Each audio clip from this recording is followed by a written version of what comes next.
you're traveling through another dimension. A dimension not only of sight and sound, but of mind. A journey into a wondrous land whose boundaries are those of imagination. Your next stop, the Twilight Zone.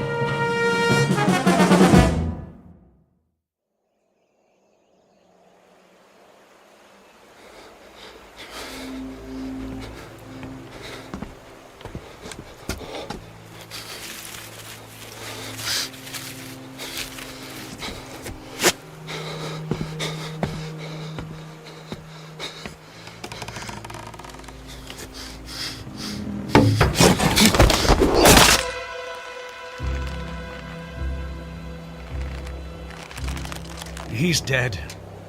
Get him down. Yes, Captain. Clemens, what the devil do you think you're doing? Cutting him down, Captain. This is the last of the rope, Clemens. There's still one more to go. Just untie him. For pity's sake, catch him before he falls into the river. Traitor or not, he deserves a decent burial. Captain, the rope's looking pretty frayed. I'm not sure it'll take the weight of another prisoner. It'll have to. But, Captain... I said it'll have to. Yes, sir.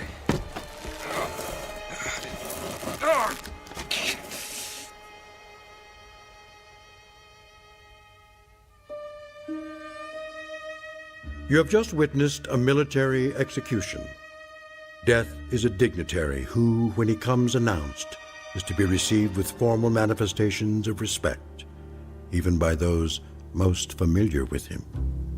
This particular execution occurred on Owl Creek Bridge in northern Alabama during the war between the states. You might find it in the works of that past master of the incredible Ambrose Bierce, but its proper home is in the Twilight Zone.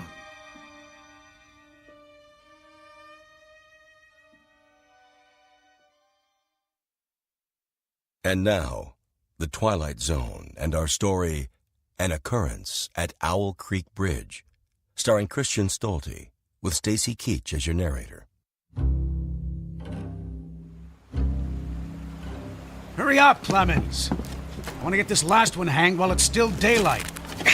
Almost got him, Captain.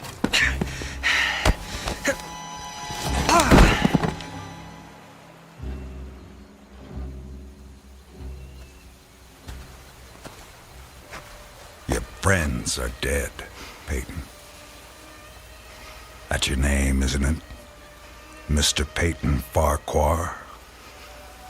Your act of treachery came to nothing, Peyton.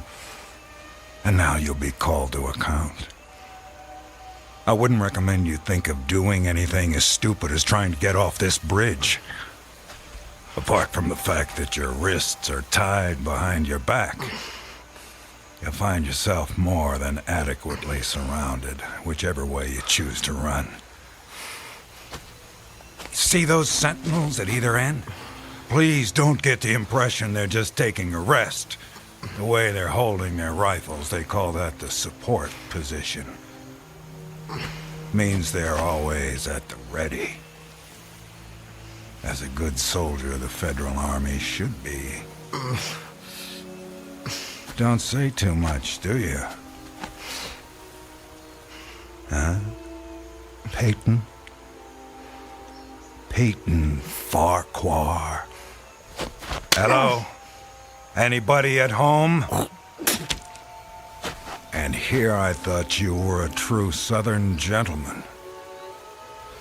I know what you're thinking, Peyton. That maybe you can make that 20-foot drop into the water.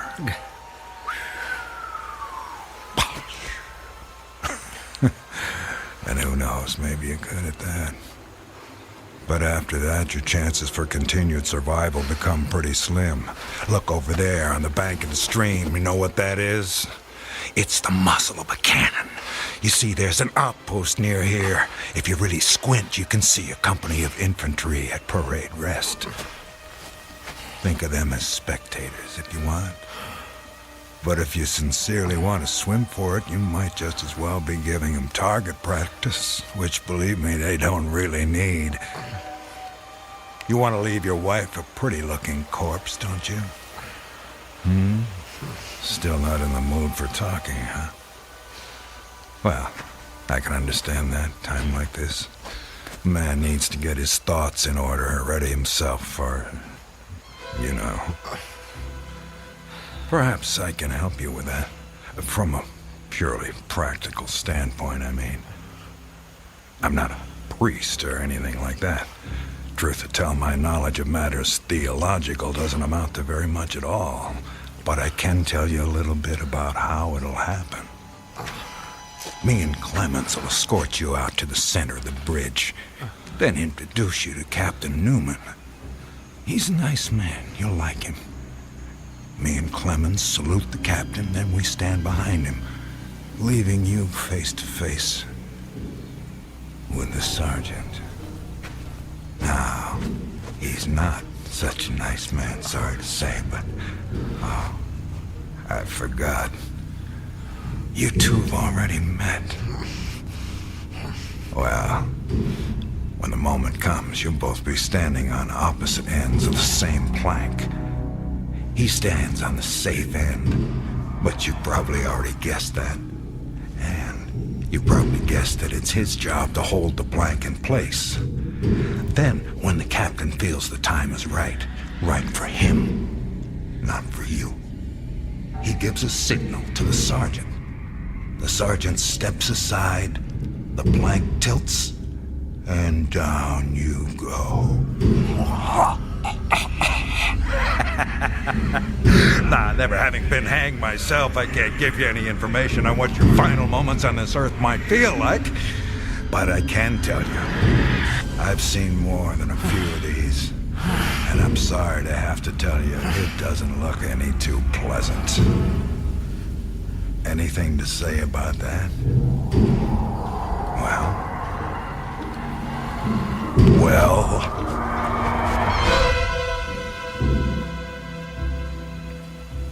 I am a living man.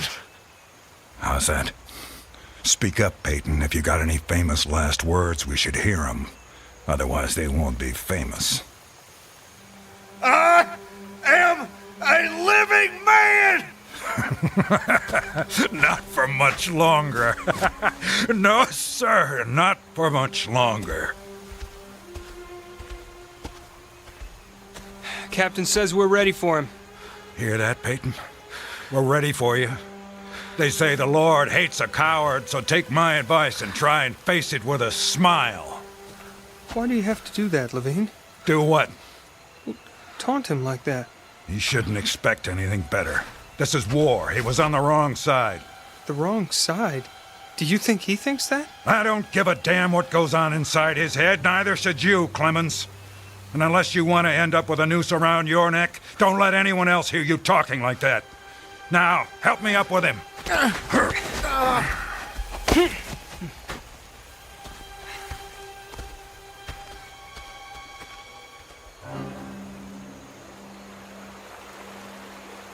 Oh, Elizabeth. Elizabeth, my darling, what have I done? What have I done to you and the children? I promised you. Promised I'd come back. What is a man if he's not as good as his word? What am I? Secure the noose. The noose. If only I could free my hands. Perhaps I could throw off the noose. Perhaps I really could dive into the stream. I might evade the bullets, and if I swam vigorously enough, reach the bank, then take to the woods and get away. Get back home. Yes, home. And back to you, Elizabeth. Thank God home is outside their lines. My wife and little ones are still beyond the invaders' farthest advance. That pounding. What is causing that pounding? It's like the stroke of a blacksmith's hammer on the anvil. Is it distant, nearby, or both? Perhaps it's my death knell. feels like a knife being thrust into my ear.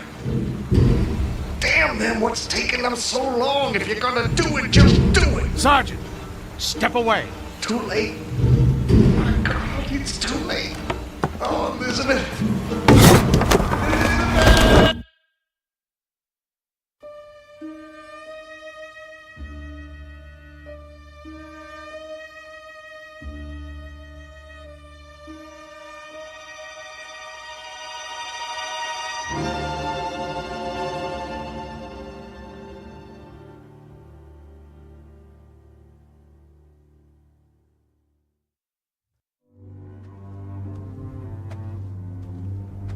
So, how much further is it? What? Much further to where? Where am I? You're home, Mr. Farquhar. How much further? A little further. Yes, a little further. Just keep along this road. I'm sorry, I'm somewhat confused. Hardly surprising. You've just woken up. It usually takes me a good half hour and a stiff drink before I know my own name. Say, you wouldn't happen to have a stiff drink on you, would you? I'm afraid not. Too bad. No, wait. I can't have been sleeping. Why not? Look at me, I'm walking. How could I fall asleep walking? Horses fall asleep standing up. But not walking. Well, I don't know about you, but I've got to the end of plenty of days without the faintest idea what I've done. Of course, as I explained to you, Mr. Farquhar, I drink a bit. You know my name. Mm-hmm. You're Mr. Peyton Farquhar. How do you know my name? You told me. I did. Sure you did. Right after I found you on the bank of the river. The bank? The southern bank. When I discovered you, you were digging your fingers into the sand, throwing it over yourself in handfuls, and almost blessing it. That doesn't sound like the sort of thing I'd do. You don't remember? No. Well, it's what you did. You said it reminded you of diamonds, rubies, emeralds. I said that. I got the impression there was nothing beautiful you didn't think it resembled. Naturally, I was quite convinced at that moment that you were insane. No offense, sir. Sounds like a very natural reaction. I would have come to the same conclusion. And then you said something that captured my attention. And what was that? Still don't remember? Please, refresh my memory. You said, now let me think. This was all good stuff. I don't want to get it wrong. Oh, yes. You noted a definite order in the arrangement of the trees. That a strange roseate light shone through the spaces among their trunks, and the wind made in their branches the music of aeolian harps. Well, sir, I've been from one end of this great land to the other, and I've met many madmen. Some of them confined for their own good, some of them elected to high office, but never a madman with such a poetic grasp of the language. That was when I knew you were just too interesting to leave where I found you. I do remember. Now it all comes back to you. Not all of it, not yet. But I remember lying on the bank. I was so content there. More than I've ever been in my... Right then and there, I had no wish to perfect my escape. I was happy to remain in that enchanting spot until they recaptured me. Recaptured, eh? You haven't mentioned that before. Of course, you haven't said much of anything since I found you. You're a man on the run, then. Forgive me, Miss...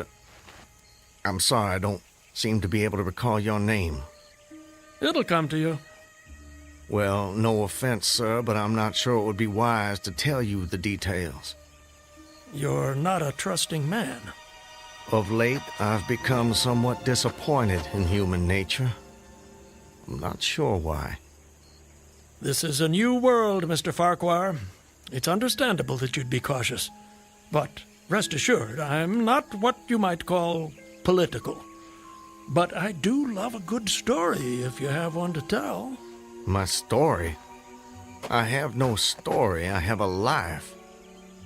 A life that's become considerably more interesting of late, I'd venture to say. But beyond your name, I know nothing about you. What manner of man is Peyton Farquhar?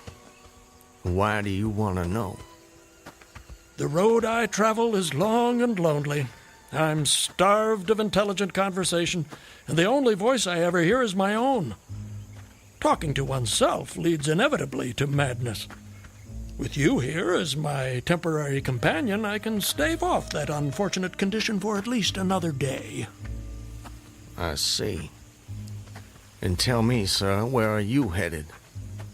Anywhere I'm welcome and nowhere I'm not.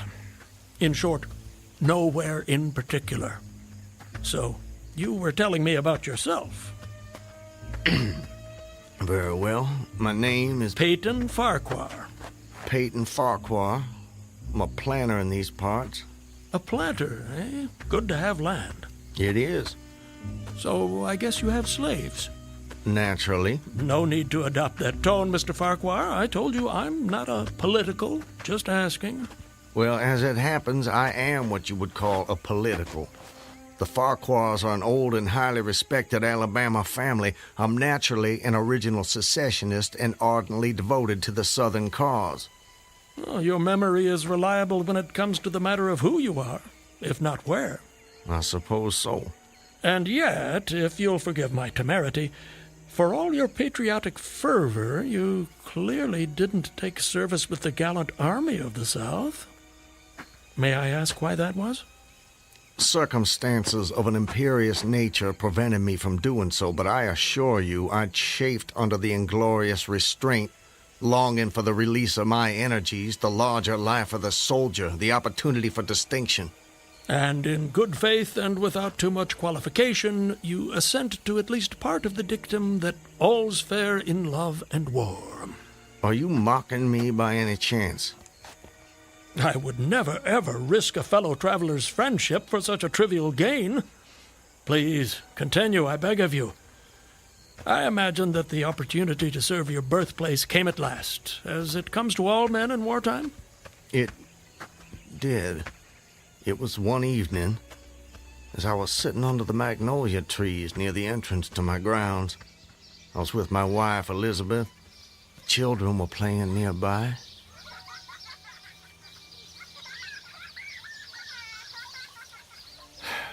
This is the life. It surely is, my dear. It surely is. Look at it. It's all so perfect. I'll tell you frankly, Elizabeth, if I should die this very moment, I'd die a happy man.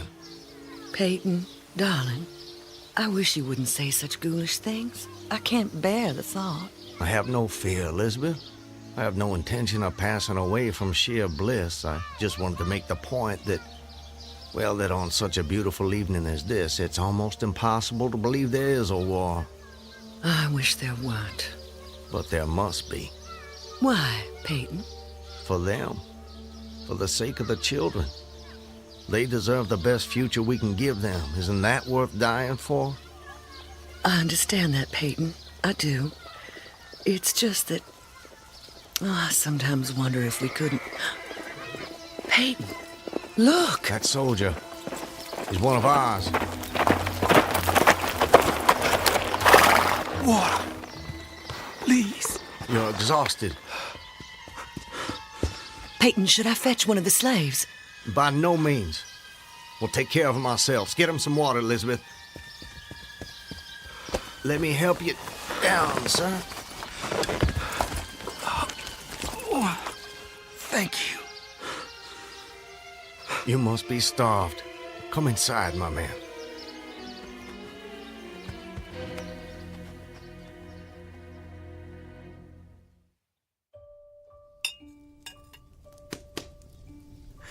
Oh, this is a splendid meal. Thank you. Some more? Alice, more cornbread. No, please. This hospitality is far more than I deserve. Nonsense, nonsense. Nothing is too good for our brave boys. Tell me, Corporal, whose command are you with? Colonel Tolliver, 13th North Carolina. How are things at the front? We hear so little down here. I'm sorry to say things are not going so well. Not so well at all. The Yankees are repairing the railroads in preparation for another advance. They've reached the Owl Creek Bridge. Owl Creek Bridge? Yes, sir. They've put it in order and built a stockade on the north bank. I'm sure you know what that'll mean. Yes. If they can run trains over the bridge, there'll be nothing to stop them. Damn those sons of...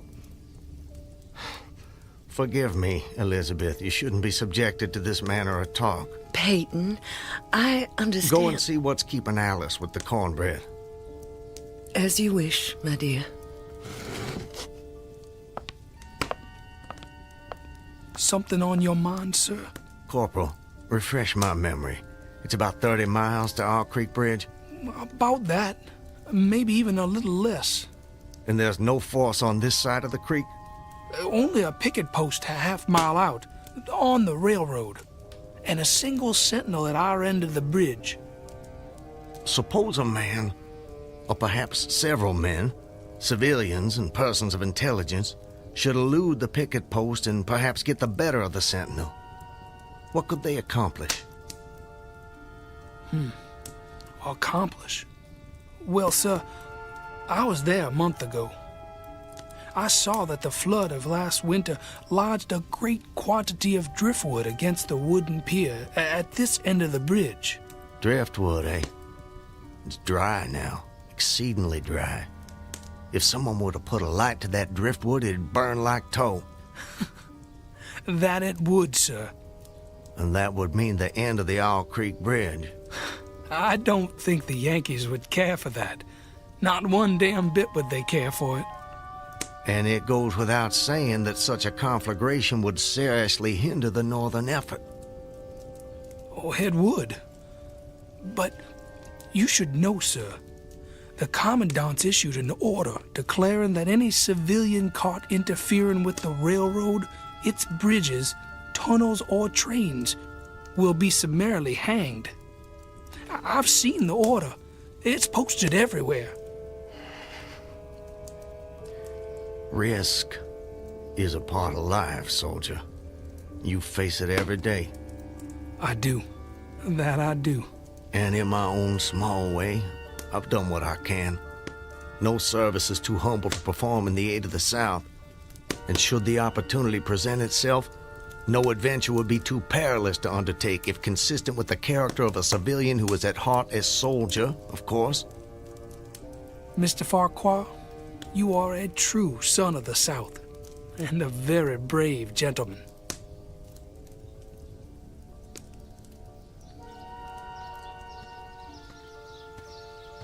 Elizabeth, I have to go away. Away? For how long, Peyton? Probably just a couple of days. Why? Business. Larson will be going with me, maybe Zeller too. I don't know. I'll have to ask him. Peyton, don't go. I don't want you to. The children need you. It's for the sake of the children that I'm doing this, Elizabeth. Why can't you understand that? I do understand. I really do, but I'm afraid... terrified of losing you. If a man doesn't stand up for what he believes in, then we lose everything. Just promise me one thing. Promise you'll come back to me. I promise. And I'm a man who keeps his promises, my love. Setting fire to the Owl Creek Bridge. Sounds like a most audacious plan. It was. I must confess, Mr. Farquhar, I'm a little confused. How so? You strike me as a competent and determined gentleman. I imagine whatever you want out of life, you get it. That's fair to say. What of it? Simply that I'm surprised your endeavor came to nothing. And what makes you imagine that? Your present predicament. The absence of your co-conspirators. Those marks upon your neck? And if someone had set the Owl Creek Bridge alight, I'm sure I would have noticed it in some way. Let me check. Where there's smoke, there's fire, and... Nope, no smoke. You're a very thorough fellow. For a moment I thought you might know more of my situation than you let on. From the way you talk, do I take it someone in your party betrayed you? Not in my party. But you recall the corporal who appeared at my plantation? Of course. He was a federal scout. Then you were deliberately entrapped. It seems they wanted to weed out the civilians who might cause them some trouble. If I'd only stayed out a little longer that night, I'd probably have seen that same rider repass my plantation, going northward in the direction from which he'd come. From the Owl Creek Bridge. Precisely. And when you and your co-conspirators... Patriots. ...made your assault on the bridge, the military were waiting for you. They made me watch as they hanged my friends for an act of treachery. The sergeant who put them to death was the same man who lured us there. Is there no honor in conflict? I've never been accused of having much imagination, but I might have guessed it would be something like that. I would say, sir, that you have too kindly an expression for one whose neck is in the hemp. It isn't. Isn't what? In the hemp. Of course, of course. What I mean, Mr. Farquhar, is that you are clearly no vulgar assassin. Fortunately, the liberal military code makes provision for hanging many kinds of persons. And gentlemen are not excluded. As they fastened the noose around my neck, I tried to fix my thoughts on my family. But there were so many trivial distractions. The water, touched to gold by the early sun. A piece of dancing driftwood caught in the sluggish current. The brooding mists under the banks some distance down the stream. Then there was a sharp pressure around my throat, followed by a sense of suffocation. Agony shot from my neck downward through every fiber of my body and limbs like streams of pulsating fire, heating me to an intolerable temperature. There was no more thought. Only sensations. The intellectual part of my nature was effaced. I had power only to feel, and feeling was torment. I was conscious of motion, encompassed in a luminous cloud, of which I was now merely the fiery heart, without material substance. I swung through unthinkable arcs of oscillation, like a vast pendulum. But you're here. What? What? I said, you're here. Why is that? The rope, it snapped, and I fell into the stream. With a terrible suddenness, the light about me shot upward. There was a loud splash, then all was cold and dark. My power of thought was restored, and I knew instantly what had happened. And your hands, were they still bound? They were. Then forgive me, but why didn't you drown? The noose was tight around my neck. It kept the water from my lungs. And kept you from breathing. When you get into a predicament, sir, you don't do it by half measures. I suppose not. To die of hanging at the bottom of a river. Even at that moment, it seemed ludicrous to me. I opened my eyes in the darkness. I saw above me a gleam of light, distant, inaccessible. I was still sinking, and the light became fainter and fainter until it was a mere glimmer. Then it began to grow and brighten, and I knew I was rising toward the surface. Knew it with reluctance, for I was very comfortable. Comfortable? Oh, yes. it was a question of preference at that point, you see. To be hanged and drowned, that didn't seem so bad, but to be shot? No, I refused to be shot. It didn't seem fair. I'd say you have a quite singular set of values. Do they offend you? Not at all, not at all. It makes for a more entertaining story, and yours is the most fascinating I've heard in many a year on the road. Please, continue. You're under the water, slowly rising to the surface. Your hands are tied. A sharp pain in my wrists apprised me of the fact that I was trying to free my hands. I gave the struggle my attention as an idler might observe the feat of a juggler without interest in the outcome. Eventually, the cord fell away. My arms parted and floated upward, but I could only dimly make out my hands in the growing light. I watched with a new interest as first one and then the other pounced upon the noose at my neck. They tore it away and thrust it fiercely aside. Its undulations resembled those of a water snake, and my first thought was to put it back. To put it back? The undoing of the noose had been succeeded by the direst pang that I'd yet experienced. My neck ached horribly, my brain was on fire, my heart gave a great leap, and I felt as though it was trying to force itself out of my mouth. My whole body was racked and wrenched with an insupportable anguish. And I imagine the desire to rise to the surface was even greater, no matter what you might find waiting for you there. I wanted to stop myself, had to stop myself, but my disobedient hands gave no heed to my command. They beat the water vigorously with quick, downward strokes, forcing me to the surface. I felt my head emerge.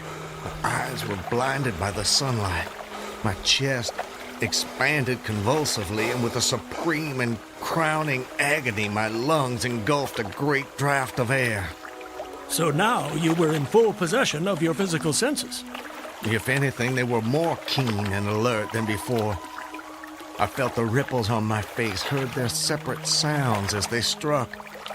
I looked at the forest on the bank of the stream, saw the individual trees, the leaves, and the veining of each leaf, saw the very insects upon them, the locusts, the brilliant-bodied flies, the spiders stretching their webs from twig to twig, the prismatic colors in all the dewdrops on a million blades of grass, the humming of the gnats that danced above the eddies of the stream, the beating of the dragonflies' wings. They all made audible music.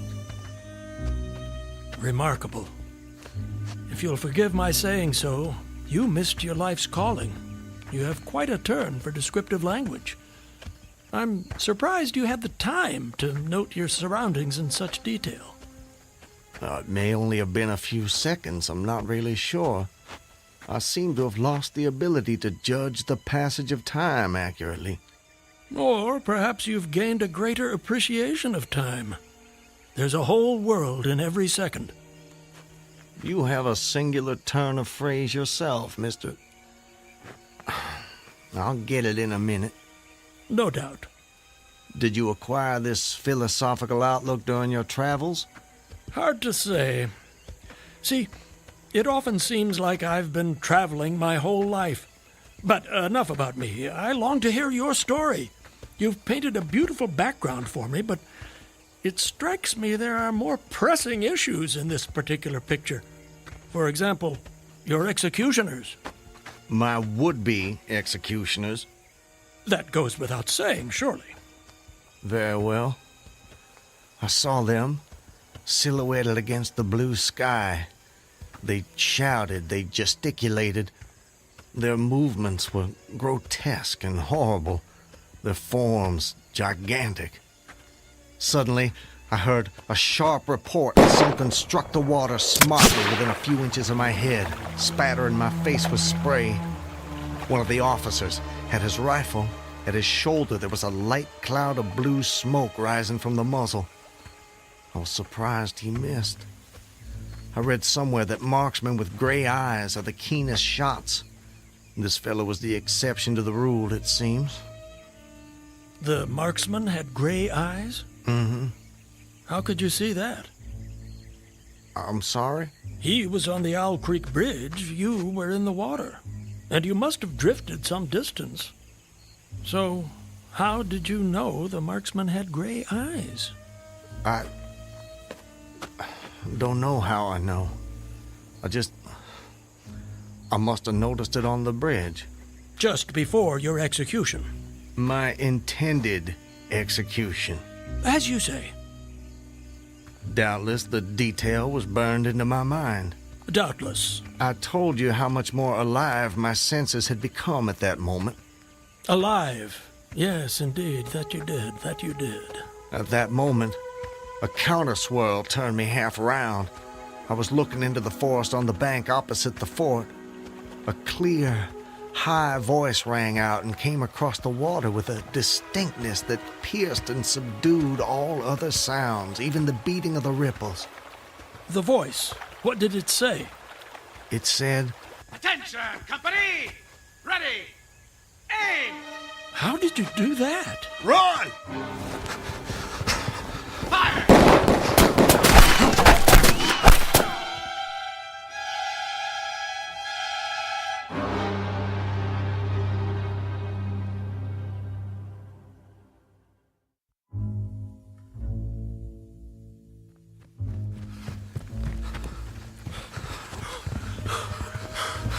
Are they still behind us? No, I don't think so. All right. That's enough for now. No more running for my life. Your what? Wait. I need to get my bearings. I have to know how close I am to my destination. Closer than you think, I'm sure. Eh? Does anything look familiar, Mr. Farquhar? Yes. This way. I think. Yes. This way. Can you see your home? Not yet. But it's not far now. I intend to be back in my wife's arms by close of day. You gave her your word. That I did. And that's important to you. It's a matter of honor. An honor, Mr. Honor means as much as love to a man of the South. A very moving sentiment. Now, where were we? Where were we with what? Your story. My story? Yes. You were just reaching a most exciting point when we were interrupted. I long to know what happened next. Are you quite insane, sir? I don't believe so.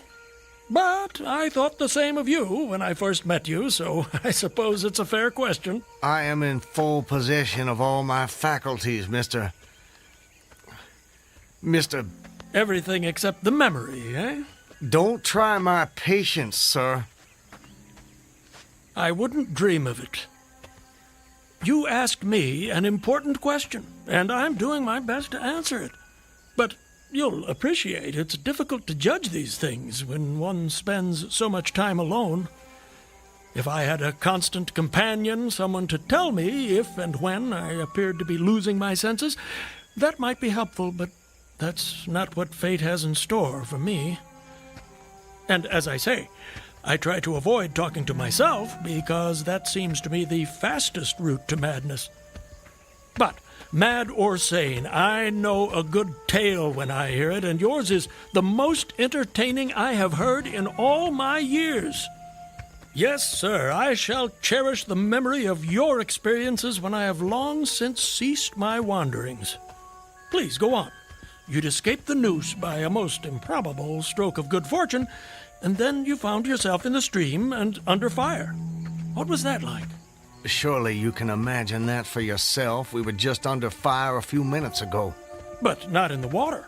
Well, does it matter? Does to me. It's the setting that makes the crucial difference. Please. Very well. I suppose it might make the journey shorter, at least. Not mine. I dived to avoid the shots, dived as deeply as I could. Water roared in my ears like the voice of Niagara, yet still I heard the dulled thunder of the volley. those heightened senses of yours? I rose again towards the surface and was met again by more shining Yankee lead. One shot nicked my cheek, do you see it? I see it. Well, the next time I dove, I was a long time underwater, and I made damn certain I swam farther downstream and nearer to safety. Just as well, since the soldiers had almost finished reloading. The two sentinels positioned at either end of the bridge fired again, independently and ineffectually. I saw all this over my shoulder. I was now swimming vigorously with the current. My brain was as energetic as my arms and legs. I thought with the rapidity of lightning. I reasoned, you see, that the captain had probably already given the command to fire at will. And you surely couldn't dodge all the shots. You're not invulnerable. No man is. Then an appalling splash, just 2 yards away, was followed by a loud, rushing sound which seemed to travel back through the air to the nearby fort and died in an explosion which stirred the very river to its deeps. A rising sheet of water curved over me, fell down upon me, blinded me, strangled me. The cannon had taken a hand in the game. Did I tell you about the cannon? You must have done. Well, anyways, as I shook my head free from the commotion of the smitten water, I heard the deflected shot humming through the air ahead. And in an instant, it was cracking and smashing the branches in the forest beyond. I was certain they wouldn't be so far from their target next time, and it was a good gun. The report lagged behind the missile. But surely the smoke would have apprised you of another shot. So long as you kept your eye on the gun, you had a certain advantage. Am I correct? You are? The problem was how to reach the shore without turning my back on the cannon. You have my complete attention, sir. How did you manage it? Well, I don't know. I'm not sure. I felt myself whirled round and round, spinning like a top. The water, the banks, the forest, the distant bridge, fort, and soldiers, they were all somehow commingled, blurred. I could no longer make out objects, only colors.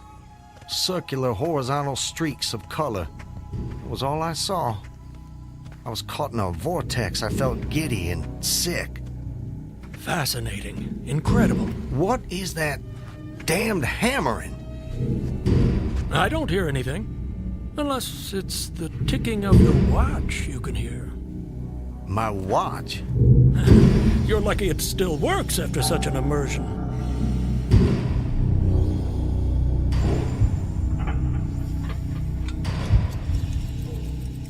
It is my watch.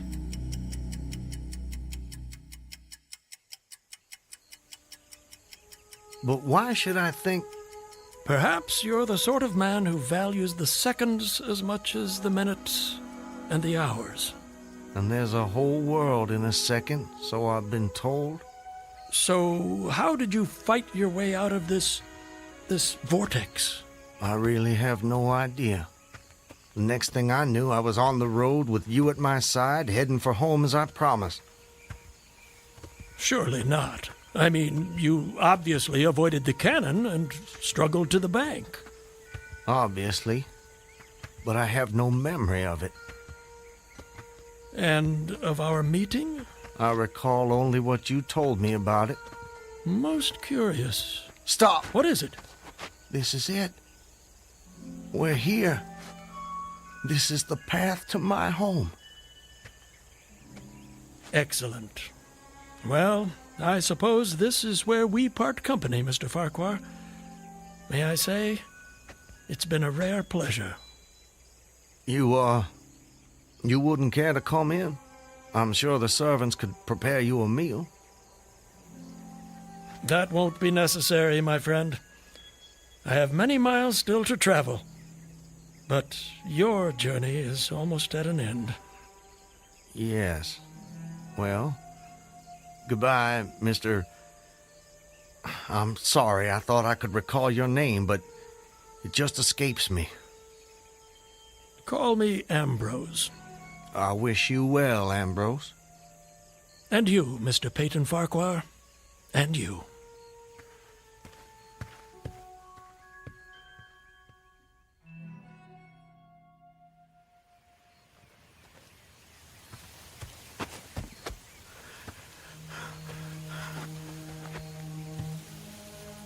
Home. Almost home. How long? How long since that damn imposter rode down this road? How long since I was drawn to the Owl Creek Bridge? I would say, sir, that you have too kindly an expression for one whose neck is in the hem. It is. Isn't what? In the hem. Of course, of course. I promised I'd return, Elizabeth. All so perfect. They couldn't keep me from Just you. before your execution. My intended execution. As you say. Not even a noose around my neck could stop me from coming back to you, to the family. Yes, indeed. I told you how much more alive my senses had become at that moment. Alive. Alive. Yes. I saw them. John, don't tease your sister. I want you Elizabeth! both on your best behavior when your father returns. Elizabeth! Elizabeth! You're not invulnerable. No man is. Elizabeth! Elizabeth! I swore I'd come back to you. I promised. Peyton! Elizabeth! Peyton! Elizabeth! Peyton! Oh, Peyton. Peyton, my love. Elizabeth, let me hold you. Let me take you in my... There's a whole world in every second.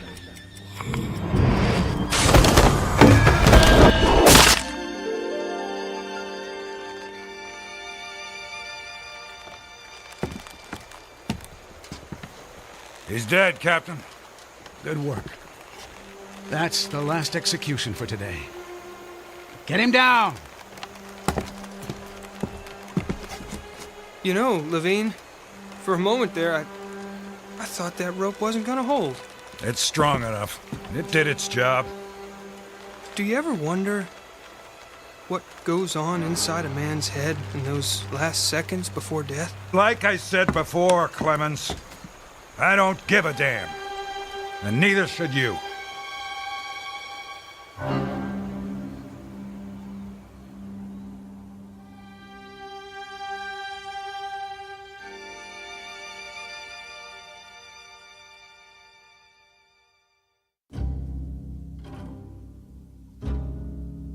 An occurrence at Owl Creek Bridge in two forms, as it was dreamed and as it was lived and died.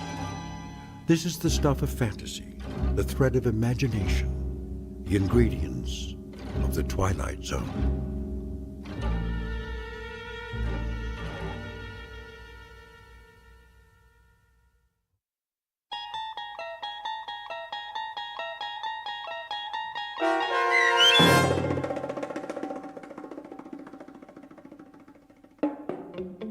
An Occurrence at Owl Creek Bridge, starring Christian Stolte with Stacy Keach as your narrator, was adapted for radio by M.J. Elliott and based on the short story by Ambrose Bierce. Heard in the cast were Rob Riley, Danny Goldring, William Dick, Susan Hart, Gonzo Schexnader, and John Hoganacher. The producers of The Twilight Zone wish to thank CBS Enterprises and the Rod Serling Estate for making this series possible. This copyrighted radio series is produced by Carl Amari and directed by Joe B. Cerny for Falcon Picture Group. Sound design, custom Foley effects, recording, and editing are done in the Cerny American Sound to Picture Theater by sound designers Craig Lee, Todd Beyer, and Tim Cerny. To learn more about the Twilight Zone radio dramas and to contact us, visit our official website at twilightzoneradio.com. Doug James speaking.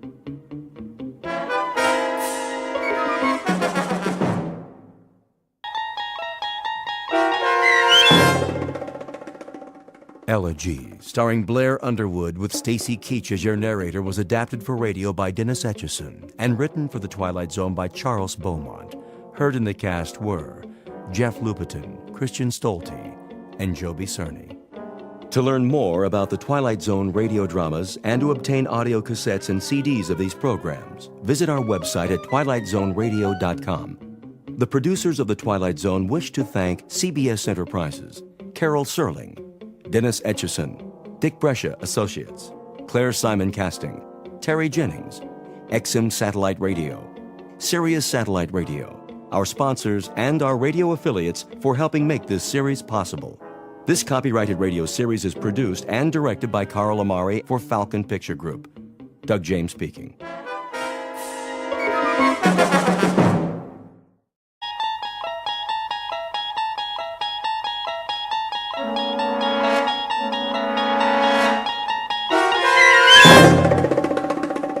There is a fifth dimension beyond that which is known to man.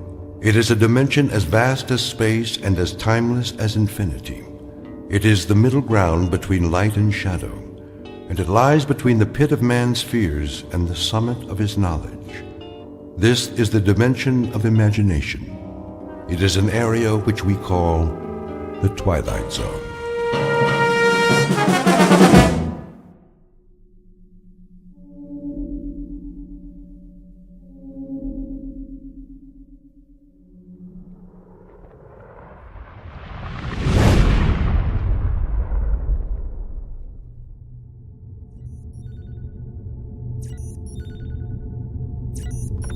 Kirby, Yes, Captain. give me the readings. Course stable, 7.9 off vertical axis. That's why I can't stand up straight. Speed 2650, steady she goes. How close are we to that asteroid? In range, gravity detector starting to read. Say 100,000, give or take. Piece of cake. We still have to maneuver for a landing. Fuel supply. Well, Captain, let me put it this way. If I was back home in my car, I'd pray for a steep hill so I could put her in neutral and coast all the way down. That bad, huh? I think the expression is running on fumes. What's the terrain? Spectrographics coming in. And? Not too hot, not too cold. Volcanic activity, 1 million or so years ago. We are hitting atmosphere. At least it's got an atmosphere. How much oxygen? I'm trying to get a reading. Deceleration chairs. Just a minute. Now! Better do it, Pete. All right, Myers, I'm going. Firing retro rockets. The fuel tank's empty, Captain. Anybody got a parachute? Hang on. Angle looks good. Thank heaven for small favors. The surface is coming up fast. I'll try to level her out. Nose up. Up!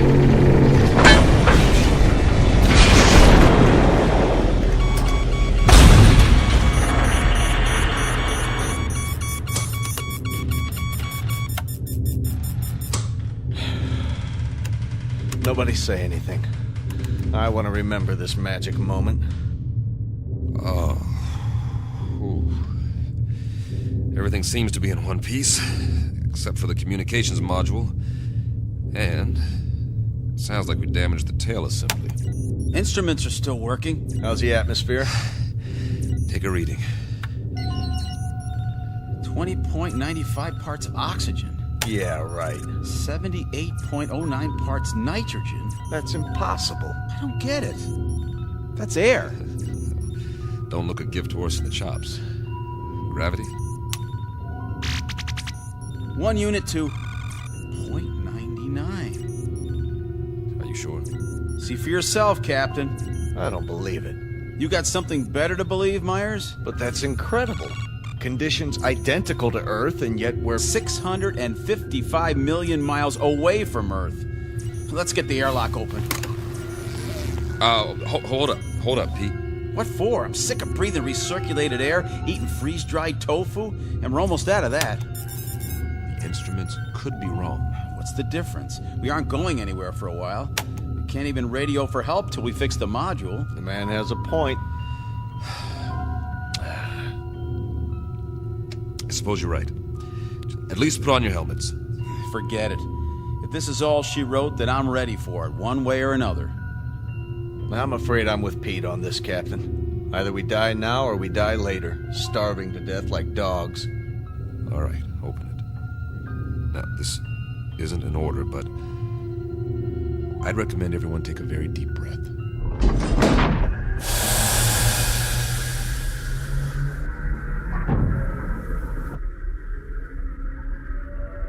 Time, the future. Place, a dark corner of the universe millions of miles from planet Earth. The main characters, 3 men. William Weber, captain. Peter Kirby, navigator. Carl Myers, geologist and science consultant. Each distinct from the others, but all sharing a common dilemma. They are lost. And like any long-haul explorers, they want to go home. Not their home necessarily, that would be too much to hope for. But at this point, any old port in a storm will do. Especially for those who have veered off course and into the Twilight Zone. And now, The Twilight Zone, and our story, Elegy, starring Blair Underwood, with Stacy Keach as your narrator.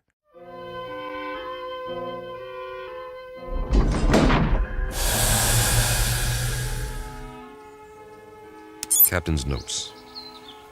We made a rough landing, but no injuries. According to our instruments, the atmosphere is breathable, so we've opened the airlock. It's hard to believe, but the temperature is that of a spring day on Earth. And it smells clean. Well, I'll be. Get the ladder into position. Watch your step.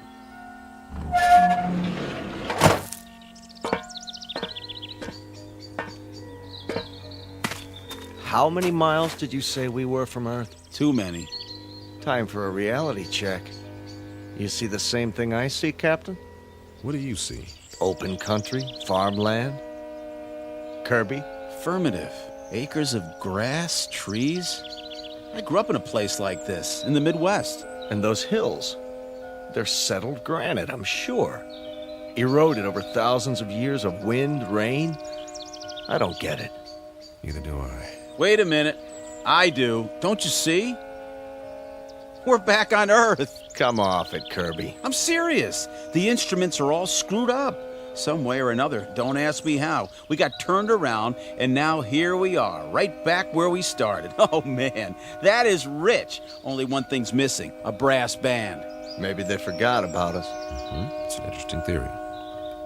Except for one thing. As far as I know, Earth has never had 2 suns in the sky.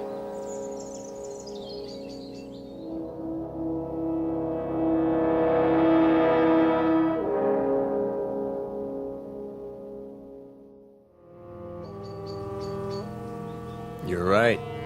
But the temperature's perfect. That means they're smaller than our sun. Added together, they put out just enough energy to duplicate conditions on our own planet, including evolution. And the people learned to build farmhouses exactly like ours. What? If that's not a barn over there painted red, then it's a pretty good imitation of one. What in the name of... Better check it out. Be careful, men. We don't know what we're dealing with yet.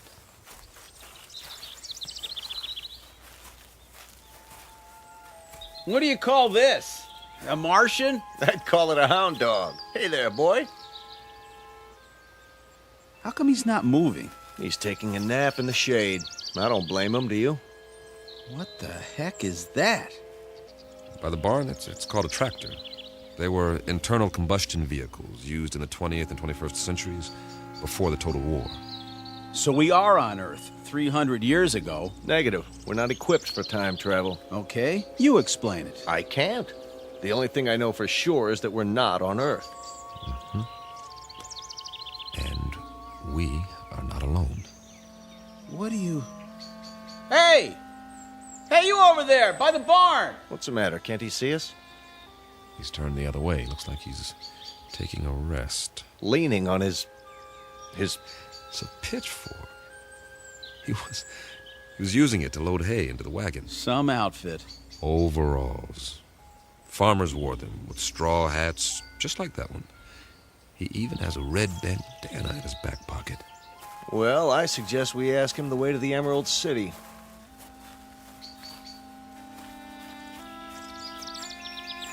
Excuse me, sir. My name is Captain Weber. My men and I... Sir? Sir, I hate to bother you, but that's our ship over there. We've crash-landed. If you can tell us... Sir... Sir, can you hear me? What's the matter with him? Seems to be in some sort of trance. Are his eyes open? Yes, but... Move your hand in front of his face. Nothing. As if he's... Don't touch him. It's all right. His skin's warm, but there's no respiration. He seems to be frozen in place. Well, let's move on. Say that again. This is giving me the creeps. We'll recon the surrounding area. There may be others.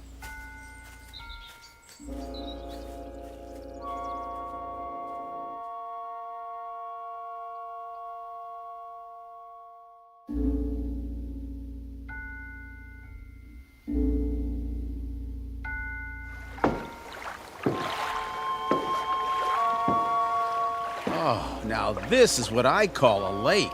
That's what anyone would call it, Pete. Easy, easy. Be sure the bridge will hold.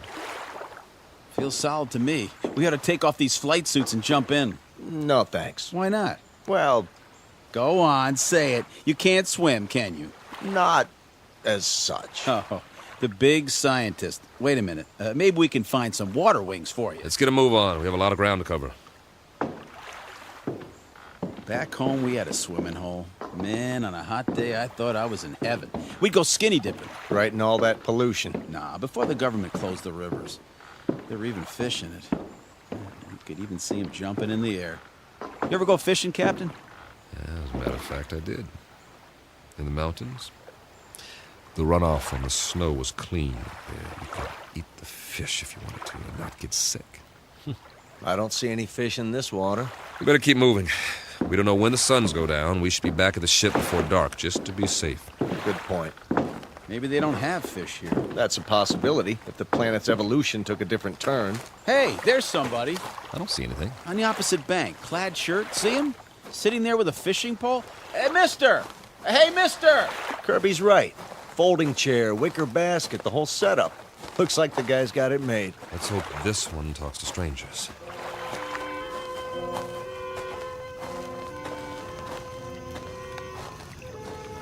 Hi there, fella. How's it going? Fish biting today? Mum's the word, huh? Let me try. Sorry to bother you, sir, but you might say we're lost. If you could give us directions to the nearest town. Don't waste your breath. This one's a stiff, too. Maybe he's asleep. If he is, he's done well for himself. This basket is called a creel. It's full of fish, quite a haul. Fresh? Smells like it. Hold on. Is that a bottle of beer next to him? It is indeed. Only, it's empty. Well, where's he got the cold one stashed? Fella, can you hear us? Do you even know we're here? Can't see his face. Lift up the brim of his hat. Okay, here goes. Sorry, nothing personal. I just like to look a man in the eye when I talk to him, even if he doesn't talk back. What did you do? Nothing, just barely touched him and he fell over. Well, at least we know he's not a statue. No pulse, like the farmer. But his skin feels real. Sit him up again, exactly the way we found him. I get it. Get what? He's off the clock. Way off. What's that supposed to mean? Pete and I used to joke about it in flight school. Now, there are 24 hours in a day, but sometimes that's not enough. You're not kidding. All my life, I've wanted extra time to read a book, write a novel. Or go fishing, spend some time in the country, meet a girl and get married, or just take a nap for crying out loud. But I was too busy. We all were. So the only answer is to fit some extra hours into the day. Hours that don't show up on the clock. That don't count. I don't see... Look at it like this. What if you could stop time? For a few minutes, or a few hours. At least as far as everybody else is concerned. Think of what you could do. They stand there, frozen, while you run off and do whatever it is you need to do. Then, when you're finished, you run back and time starts again. They move and walk and talk and go on with what they were saying, and they never so much as know you were gone. Is that a plan or what? I wish we could have done something like that on the ship. If I'd had time for pure, uninterrupted thought, I might have, I don't know, perfected Sheldrake's theory of causative formation while the ship ran itself. That's right, and get home to find you've won your own Nobel, right? Now, we make planetfall, and we run into these people, if that's what they are, and it's as if we've finally done exactly that, taken ourselves off the clock, at least temporarily. Permanently would be fine by me. Nice theory, Captain. I'm afraid there are reasons, though, why it wouldn't work. I am sure there are. It's just a thought. If I were a science fiction writer, I could have some fun with it, but we've got more important things to do, like finding out what options we have, now that we're here. Say, I'm hearing things. I hear it, too. Seems to be coming from the top of the ridge beyond that grove of trees. That must be where the town is. We were close after all. Sounds like you got your brass band, Pete. I like it. Maybe they got a ticker tape parade, too. One way to find out.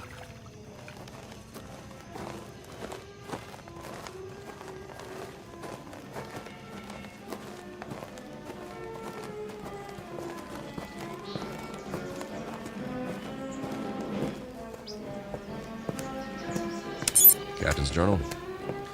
We appear to be on the main street of a Midwestern American town. Ahead of us is the square, complete with steeple, clock, and ivy-covered walls. Captain, did you notice? What's that? There are no hands on the clock. Duly noted. The music's louder. I hope this recorder can pick it up. Sounds like a Sousa march. There's a bandstand, flags, bunting, and a sign that says, Inauguration Ceremony. Welcome, Mayor Finch. The musicians are all in uniform. Just one thing. They're not really playing.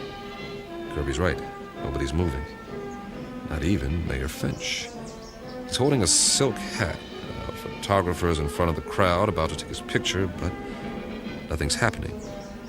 It's like a movie set with 100 extras all waiting for someone to yell action. The question is, who's directing? I'm going to look around. Weber out. The music's coming from that loudspeaker near the platform. It's being piped in from somewhere. Pre-recorded, no doubt. Concert's over. I wonder who turned it off. Any ideas, Professor? Well, I suppose it could all be part of a carefully orchestrated illusion. That's as good an explanation as any. Now, maybe we're being made to see and hear what we hoped we'd find here. The sights and sounds of home. But they got it wrong. It's 300 years before our time. Who's they? Or it could be that time itself is somehow suspended in this place. So we really are off the clock. It's all relative. Time may have, in a sense, speeded up for us or slowed down for them. You mean they might actually be moving? It's possible. Then why can't we see it? You can't see the movement of a clock's hands, nevertheless, they move. Yeah, when there are hands. Do you believe what you're saying? Of course not. Hey, everybody. Sir, ma'am, what's the matter with you people? Are we invisible or something? Don't take it personally. By the looks of them, they don't see anything. They might as well be statues. But they're not statues. Here, feel one. You, sir, shake hands with the captain. See what I mean? They feel like flesh and blood. Yeah, Kirby's right. More of the same. Whoever, or whatever, is responsible, they've created a perfect imitation of the real thing all over this asteroid. For what purpose? I don't have a clue. The expenditure of time and effort is considerable. Not to mention the science involved. The skin on these pseudo-people must be a new polymer compound. And the clothing, all duplications of Earth fabrics. I wonder... never mind. Say it. Well, we must not be the first to land here. But this asteroid's not on the charts. Then who were they modeled after? Maybe somebody real is still here. Where? Could be anywhere. The streets, the buildings. I say we separate. We'll meet back here in an hour. Well, it's better than huddling together like frightened children. All right. Pete, You go that way, Carl. See where the street leads and take some readings while you're at it. All right. I'll cover the buildings along this side, starting with the hotel. Remember, 1 hour.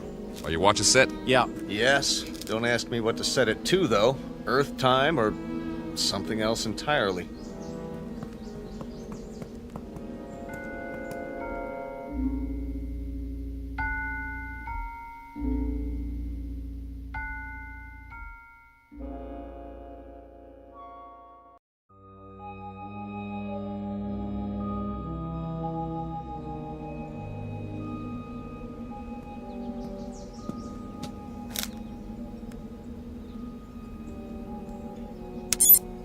Captain's notes. The awning says the hotel is called the Ritz Arms. Kind of quaint. It would be considered ritzy, I guess, in a small town. Glass front. Nothing moving inside that I can see.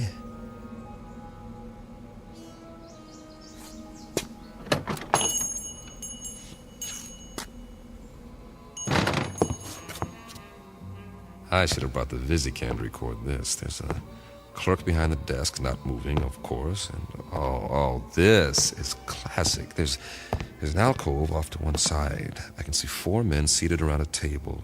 A green lampshade, money. I think they're playing poker. Or they were before they stopped moving. And there's a waitress with a tray full of drinks. The big winner seems to be a little man with a gray mustache. Not your typical gambler, but he's all set to rake in the chips. He looks mighty happy. Hey, fella. Wonder what cards he's got here. I don't think he'll mind if I take a peek. 4 big, beautiful aces. Nice work. Oh, hold on. If I'm not mistaken, that's a waltz coming from upstairs.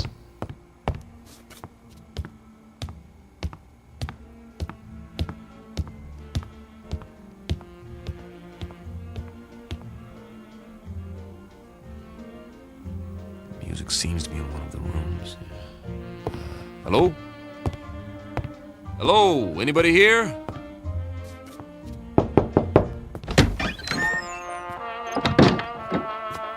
Oh, sorry. Excuse me.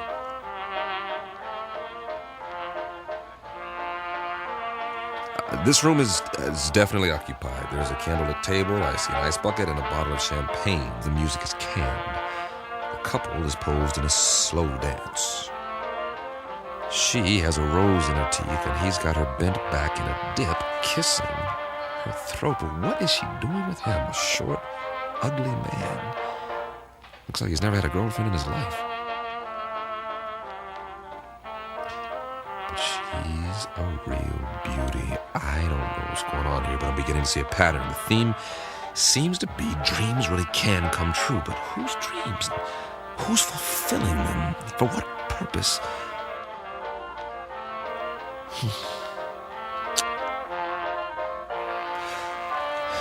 Weber out. For now.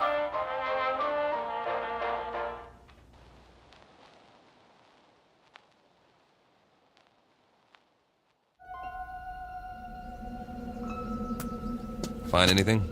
Nope. At least nothing that moves. Pete? Not really, except for... What? You guys better see this for yourselves. Come with me. Where is it?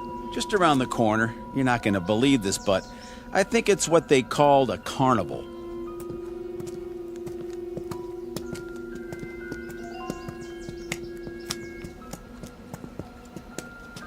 That's what it is, all right. The Midway. Those booths along either side, people could win various trinkets of low value by throwing baseballs at steel milk bottles or firing toy rifles at targets. I was wondering. A test of skill, for amusement. Also the urge to gamble for those with a predilection for obsessive-compulsive behavior. What's in the tent? Oh, just some men in swimming trunks. Win $500, go 2 rounds with Tiger Loomis. Oh. It's not a real tiger. No kidding, genius. Let's have a look inside.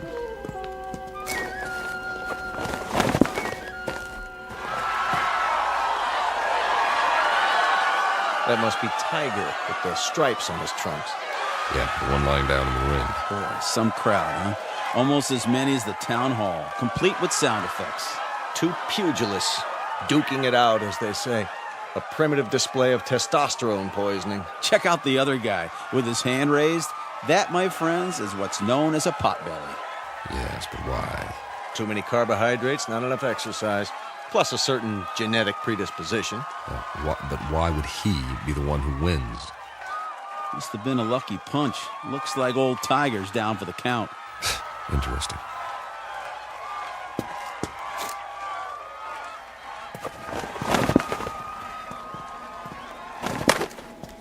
I think it's creepy. All these imitation people posed every which way.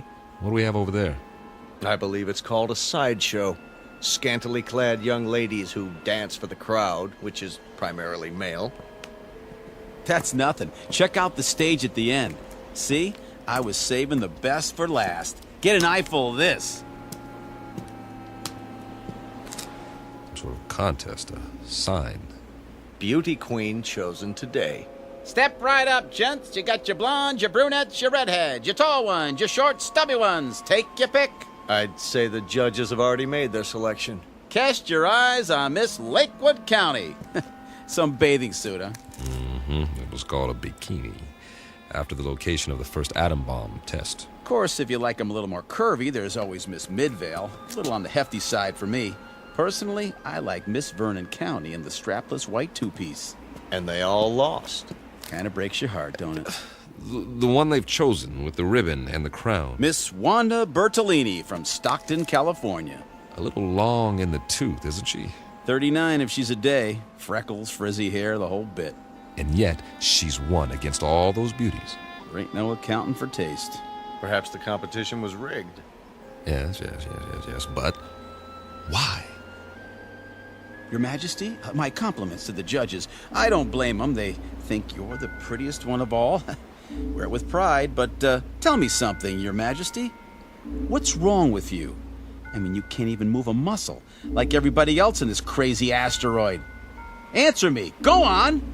What's the matter? Cat got your tongue? Answer me. Easy, Pete. Ah, you can have it.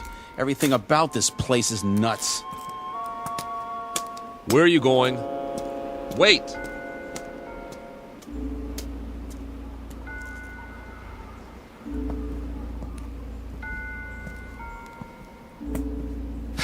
Now, Pete, don't let it get to you. None of us knows what's going on. But until we figure it out... I'm sorry, all right? But you know how long we've been on that ship? Now we sit down and what do we find? We all feel the same way. Sure we do. But it's like somebody's trying to trick us into something or drive us batty. Something that doesn't even think like us. But it's got our number. Oh, yeah. Let me tell you. You've got to pull yourself together. I'm pulling, all right? But if we just had some idea, some clue about what the deal is here in this crummy place. How are you fixed for ideas, Carl? I don't really have a theory yet. Of course, it's highly improbable, but... So is the fact that we're here. Come on. Any theory is better than none. Well, I've begun to think that all of this... it just might be some sort of museum.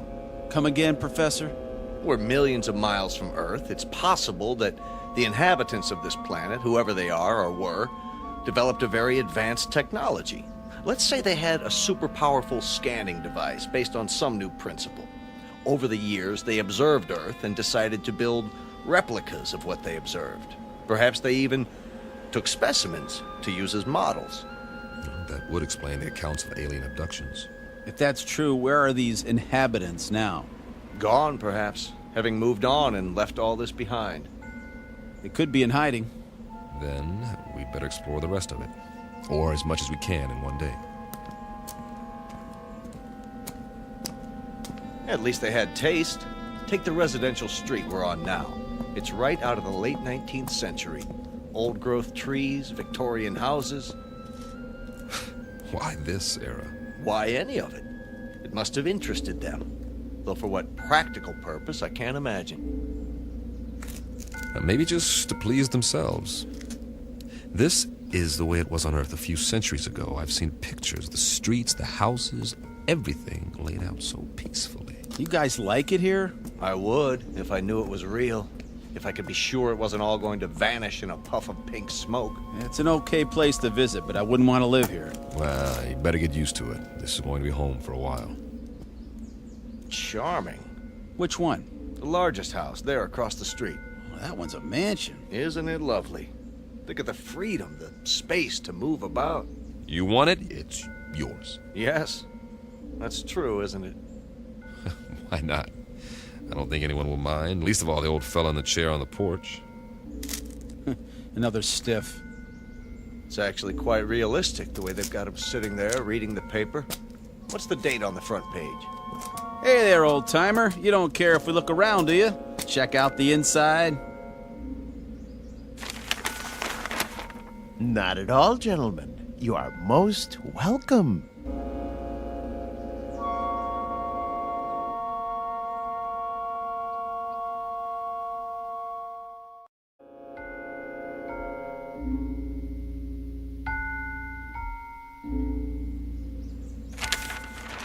Jeez Louise! He talks! Forgive us, sir.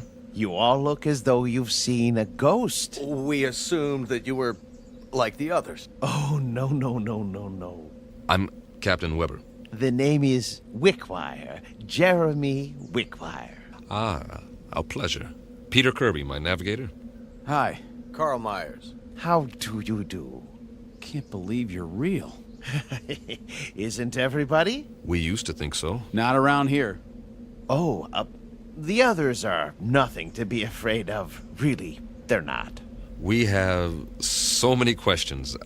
I don't know where to start. We can talk inside. Some tea, perhaps. Please, gentlemen, won't you come in?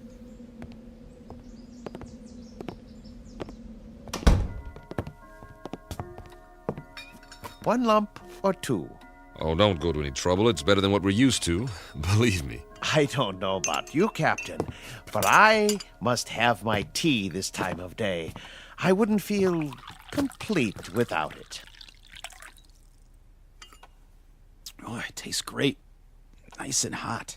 Beats the heck out of that tang. I'll say. A remarkable collection of artifacts you have here. Artifacts? The oriental rugs, the tapestries, all this furniture. I've never seen anything to compare. It provides a certain level of comfort. Must have cost you a fortune. Oh, not me personally. We had it built for a Mr. Let me see, Jenkinson, I believe it was. You mean the pieces aren't antiques? Oh, heavens no. They were made to the client's specifications. At the last moment, however, he changed his mind, decided he really wanted to be a knight in shining armor. So now he's over in the medieval section, slaying a dragon. Then there's more that we haven't seen. Dear me, yes, we have many sections. Rome, Egypt, the Wild West. But the one we're in right now is very popular.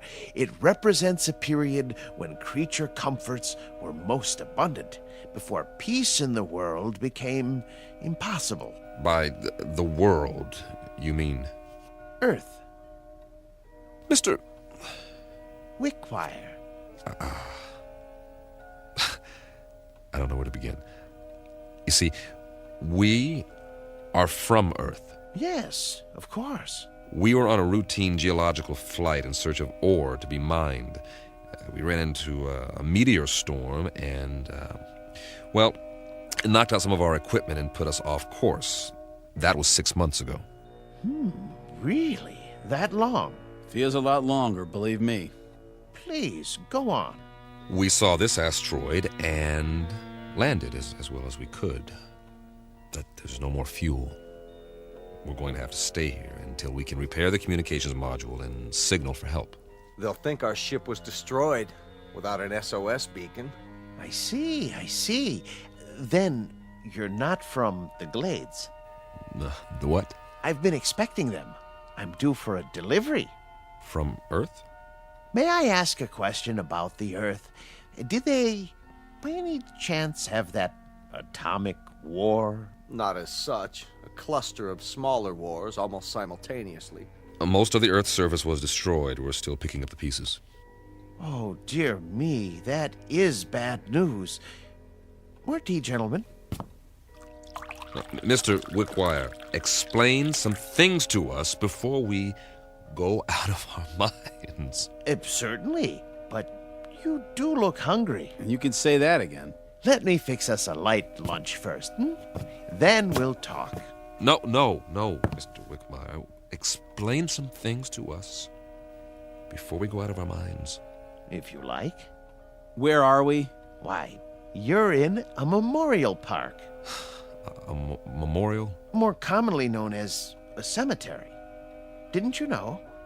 Please, make yourselves at home. I'll be back in no time. Did he say cemetery? Well, at least we know more than we did.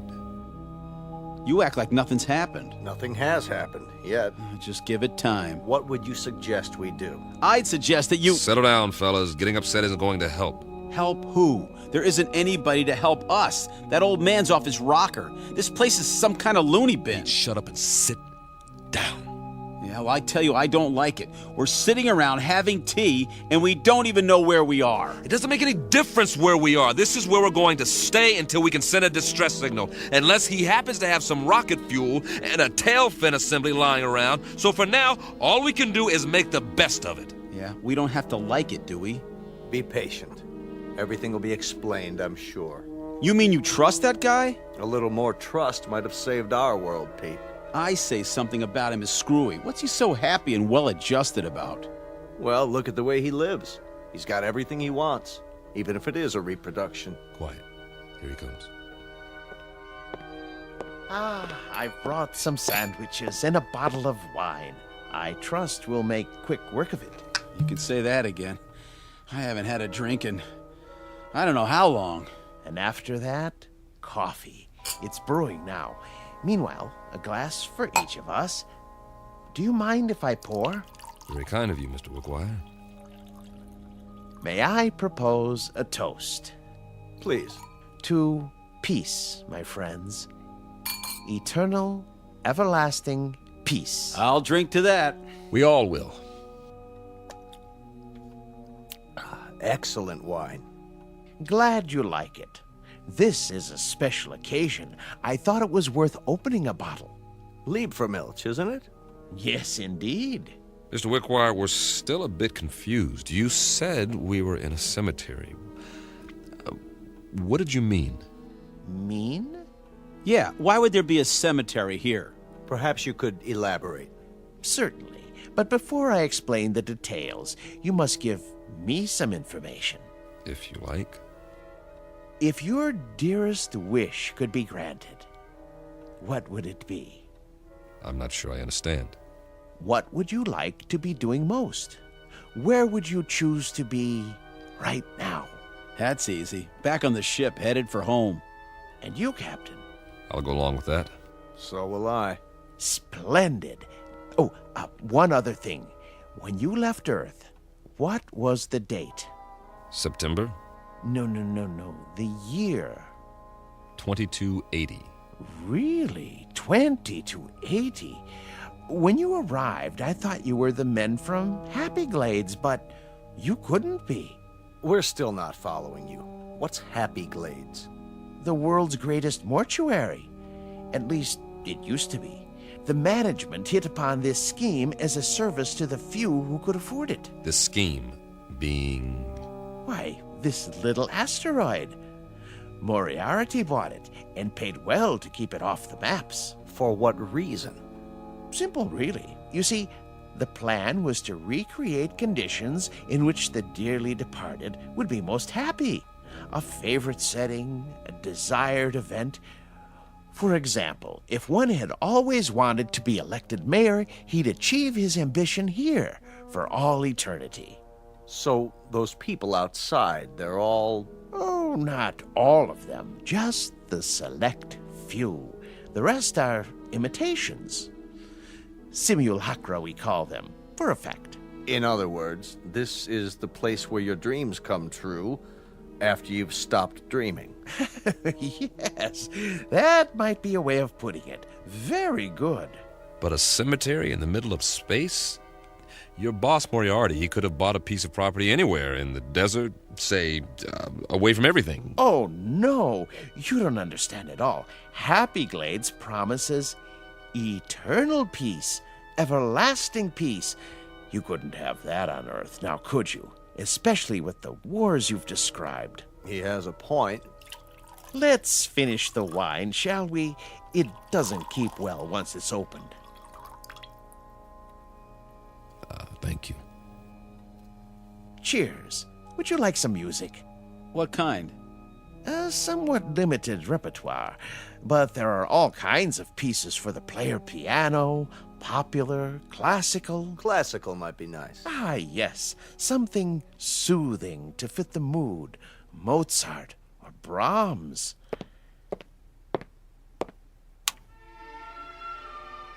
A good choice. I thought so. Drink up, gentlemen, before I bring the coffee. Unless you'd like something more to eat. I have some tea cakes in the kitchen. What about you? Me? Yes. How do you fit in? Why, I'm the caretaker. It's my job to make sure that our guests are not disturbed. This mortuary, or whatever it is, when was it built? Let me see. The year was 2177, I believe. It's almost 100 years ago. That makes you a little on the elderly side, doesn't it, Mr. Wickwire? Oh, you force me to an embarrassing admission. You see, I'm not actually human. When you're gone, I'll go back to sleep, as it were, until I'm needed again. I go on and off like a machine. You understand now? Sure. Nothing complicated about that. He goes on and off. I've apparently been turned off for several decades. One thing, Mr. Wickwire, we're not going anywhere. We can't. We're staying here, at least for the time being. Yes, I know. You said something about when we're gone. Oh, a figure of speech, Captain. I meant departed. Gone on, as it were. Jim, you know what he's saying. What's the matter, Carl? You're pale. And you're perspiring. What in the... Something wrong with the wine. The old man. He didn't drink any of his. You're right. Why? Why didn't you, Wickwire? I told you not to trust him. I told you. Oh, he's poisoned us. We meant you no harm. I realize that, and I'm sorry. Truly I am.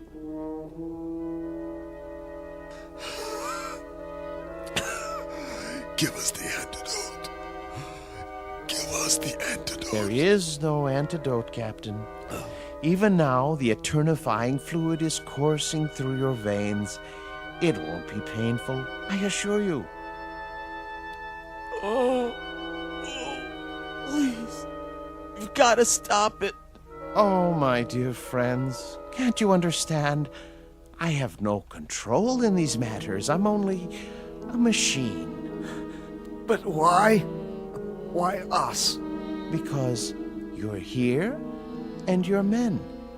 And while there are men, there can be no peace. Surely you've seen ample evidence of that on Earth. What are you going to do with us? There are several possibilities, but as you said, your preference is to be on your ship. So be it.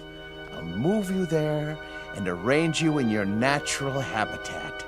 And every day for a while I'll come by and check on the display, your poses, the instruments and other details, and I'll touch them up if need be with a feather duster so that the scene is absolutely perfect before I retire to this house and turn myself off until the next ship arrives.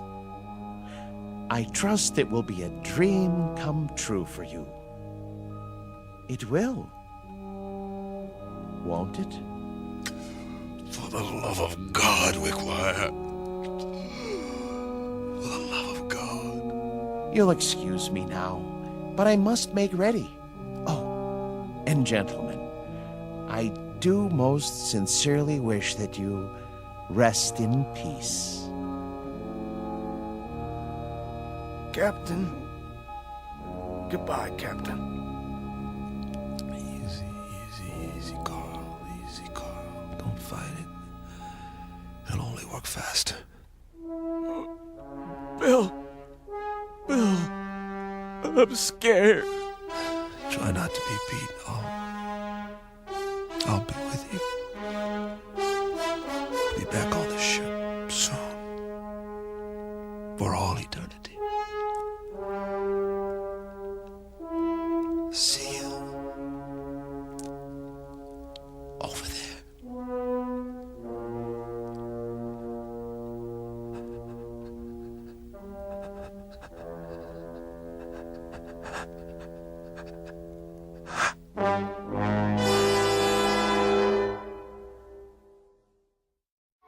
Captain Weber, his navigator Kirby, and Meyer, the geologist, on their last voyage. And now, at their journey's end. All agreed what they wanted most was to be aboard their ship, ready to head home. Now they will have that wish forever. Unfortunately, it's a wish that can only come true in the Twilight Zone. The Twilight Zone continues in just a moment. You are about to enter another dimension. A dimension not only of sight and sound, but of mind. A journey into a wondrous land of imagination. Next stop, the Twilight Zone. Hi, this is Stacy Keach. I'd like to take a moment to tell you about our Twilight Zone website at twilightzoneradio.com. At twilightzoneradio.com, you'll find the latest information on these Twilight Zone radio dramas, including behind-the-scenes photographs, plus the newest product releases, trivia contests, ways to contact us, other Twilight Zone-related info and merchandise, plus links to other fascinating websites. So make your next stop twilightzoneradio.com. Visit twilightzoneradio.com to purchase these Twilight Zone radio dramas on cassette and CD, or call toll-free 1-866-989-ZONE. That's 1-866-989-9663.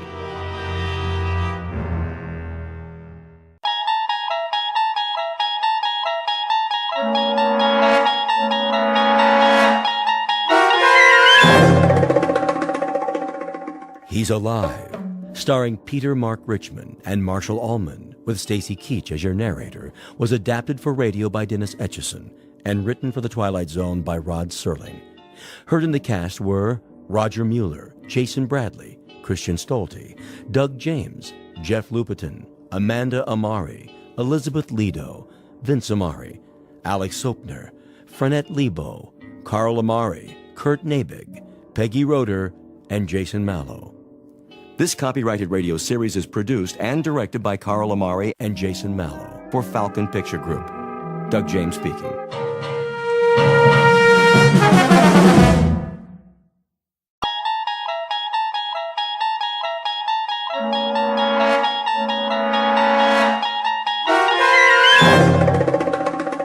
You unlock this door with the key of imagination. Beyond it is another dimension, a dimension of sound, a dimension of sight, a dimension of mind. You're moving into a land of both shadow and substance, of things and ideas. You've just crossed over into the Twilight Zone.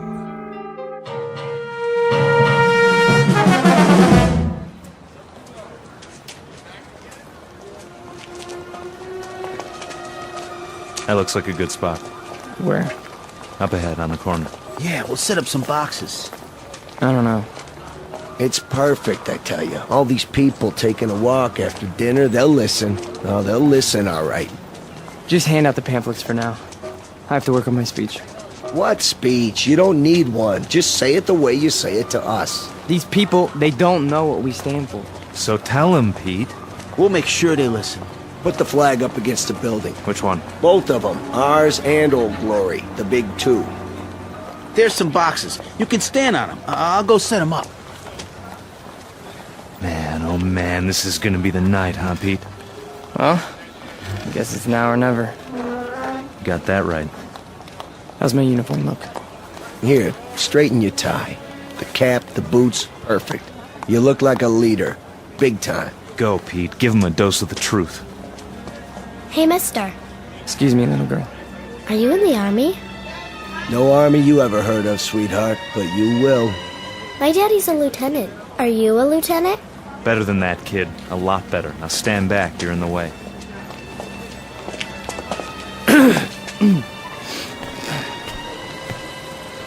Good evening. Good evening, neighbors. I have something of great importance to tell you. If you'll all gather round. Neighbors? Who's neighbors? Yeah, we're not your neighbors. I never saw him around here. Yeah, me neither. Look at those crazy outfits they're wearing. Yeah, they look like real idiots. I bring you a message that you'll all want to hear. What are you selling? Vegetable choppers? Because I already bought one. It's... Well, hear me out, folks. Hey, what's with the goopy flag? Yeah, it's got lightning bolts on it. Well, maybe they're looking for a few good men. For Halloween. I want to talk to you about international communism and the secret masters of the World Bank. I'm not joking, neighbors. Do you know who's really behind it? Look at our economy. It's falling apart. It's because of the bankers. That's right. The economics of the world, now, then, and forever, have always been the breeding ground for a certain type. An insidious type. The worshippers of the golden calf, whose religion is gold, whose loyalty, first and foremost, is to money, and only money. And we know who loves money more than anyone else, don't we?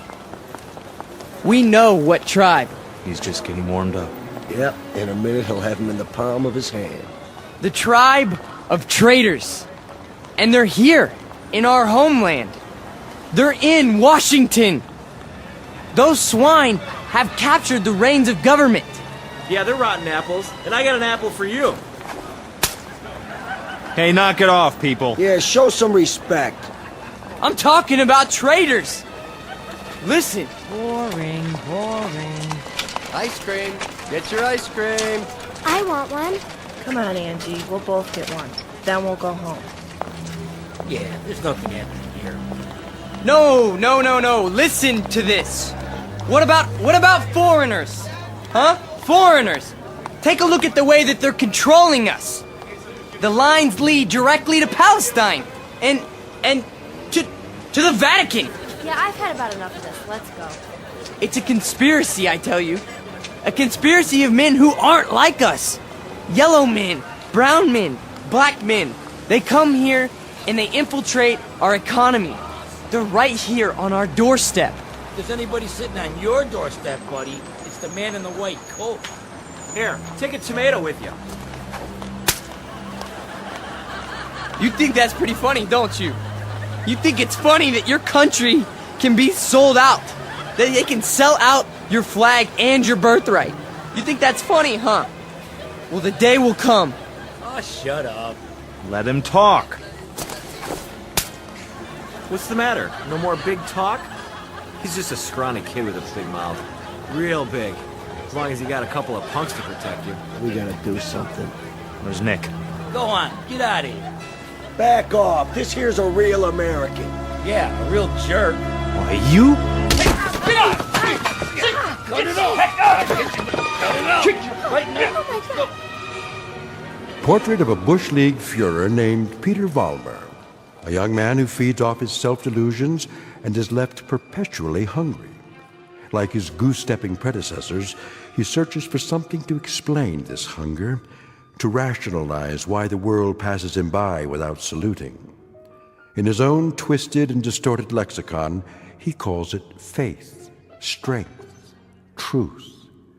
But the particular brand of truth he seeks can be found in any sewer. Peter Vollmer doesn't know it yet, but he is about to ply his trade on another corner, an intersection in a strange shadowland called the Twilight Zone. And now, the Twilight Zone and our story, He's Alive, starring Marshall Allman and Peter Mark Richmond, with Stacy Keach as your narrator.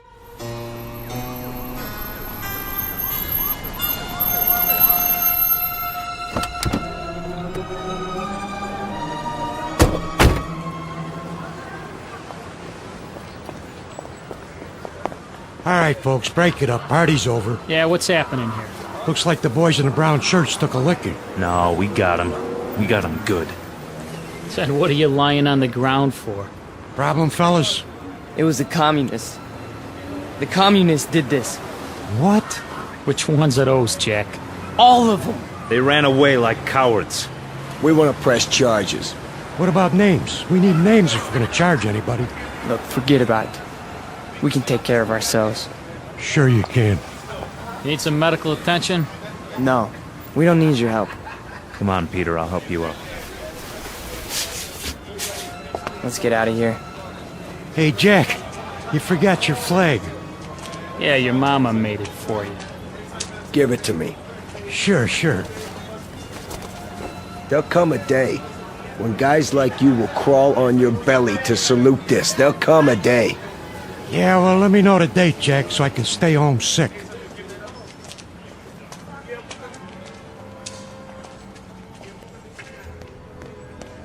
Hey, Pete! Pete! Are you okay? Yeah, we're fine. What are you doing in the alley? You cornered me. Must have been 10 guys on top of me. It was all I could do to get away. You sure that's what happened? Sure, I'm sure. Oh, mean crowd, Pete. You get a hot night, and you always get a mean crowd. Remember when I was telling you that? Remember when I was telling you that every time you get a hot night... All right. Okay, Pete. Okay. Why? I tried. I tried hard out there tonight, but I couldn't get through. I couldn't get them to listen. Words never come out right. You did good. Real good. Someday they'll listen. They'll have to. They'll listen and they'll cheer. Someday they will, Pete. You'll see. Someday.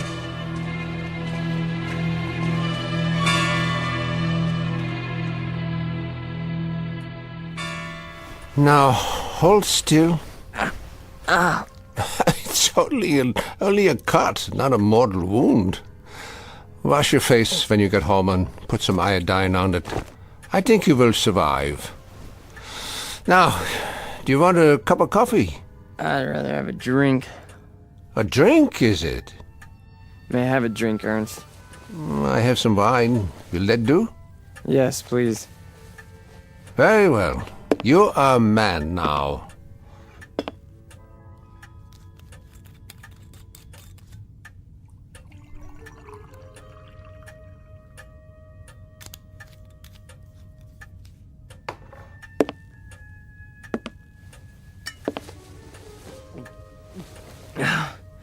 Thank you.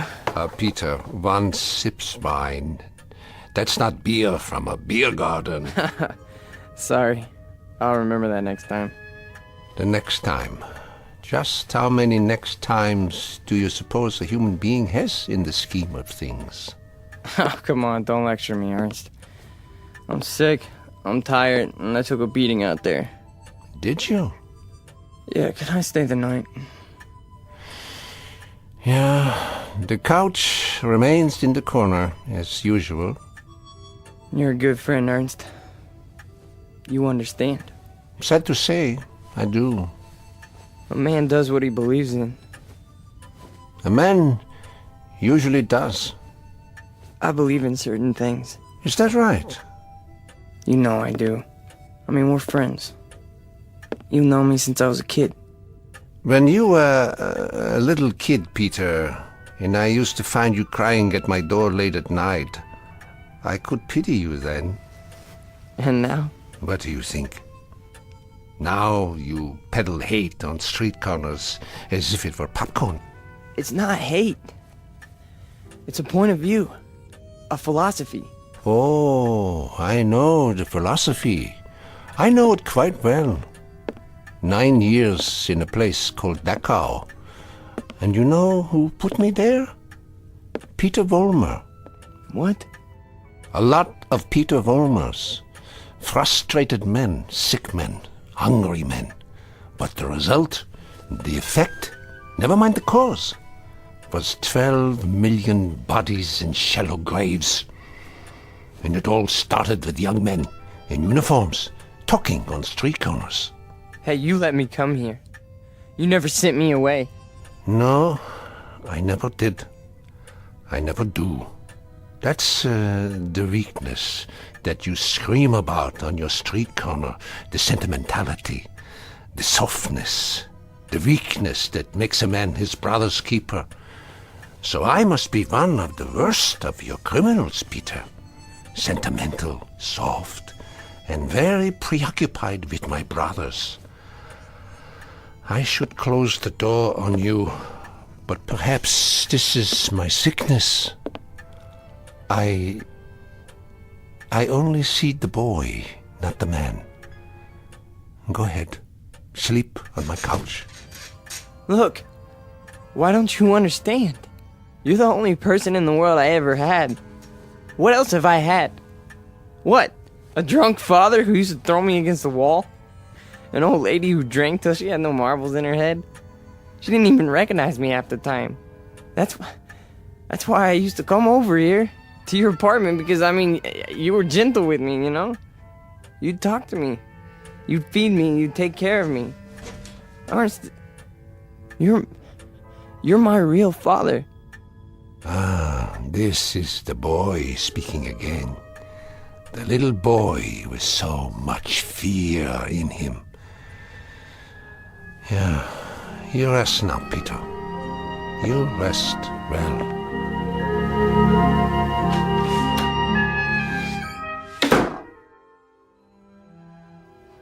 No. No. No. No. No. No. Wait. Eugene.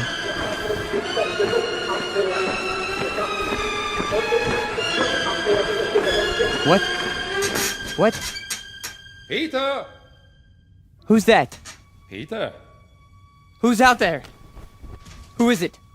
A friend, Mr. Vollmer. A friend? You have need of friends, yeah. Allies. Yeah, come downstairs, Mr. Vollmer. Come down and we'll talk, you and I.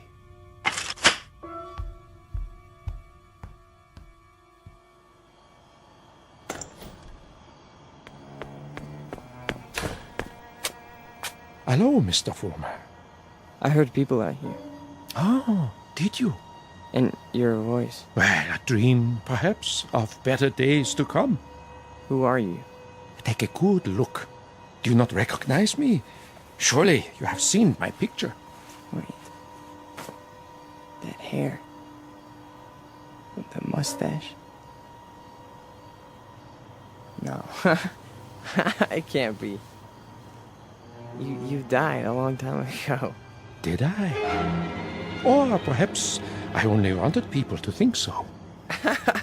But you're a great man. I am aware of your opinion. How did you know where to find me?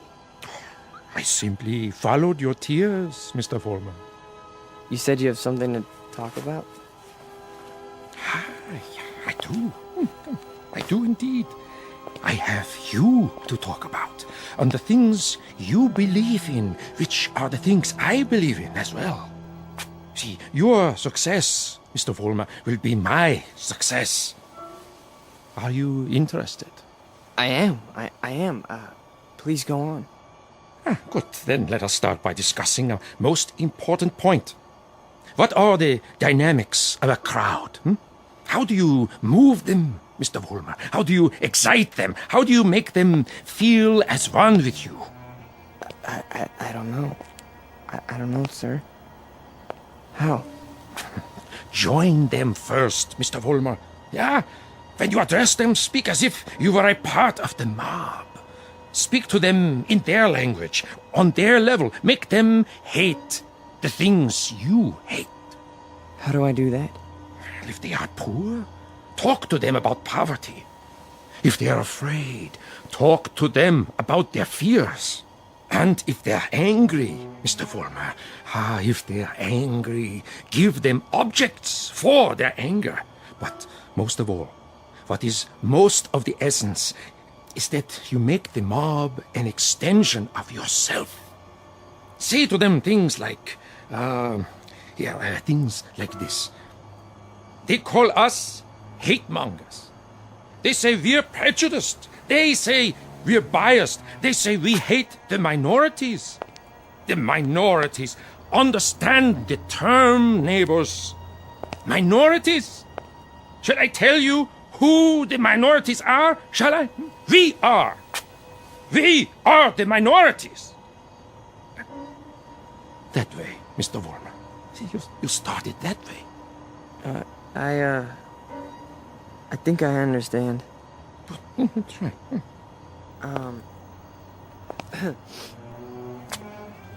Neighbors.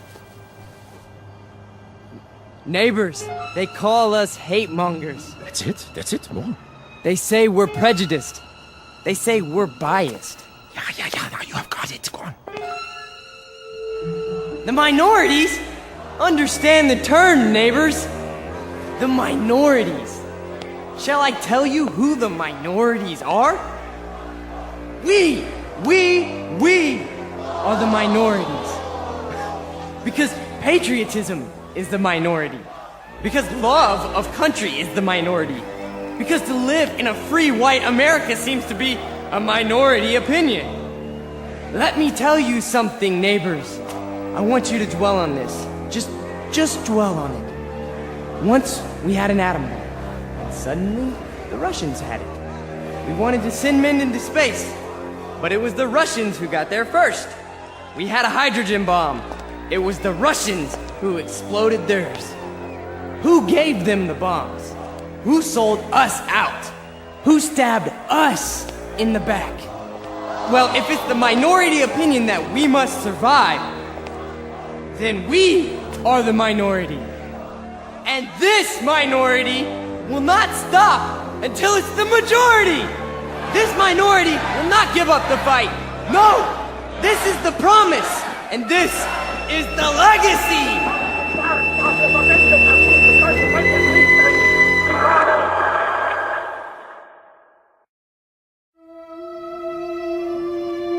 Look, I'm not gonna wait much longer, you understand? Gibbons, cool it. Pretty good crowd tonight, huh? Great crowd, and you were great, Pete. I mean it. Thanks, Stanley. They're finally responding. Responding? You had them right where you want them. Yeah. This here is my hall. You've been renting it all this time, but I ain't got the money yet.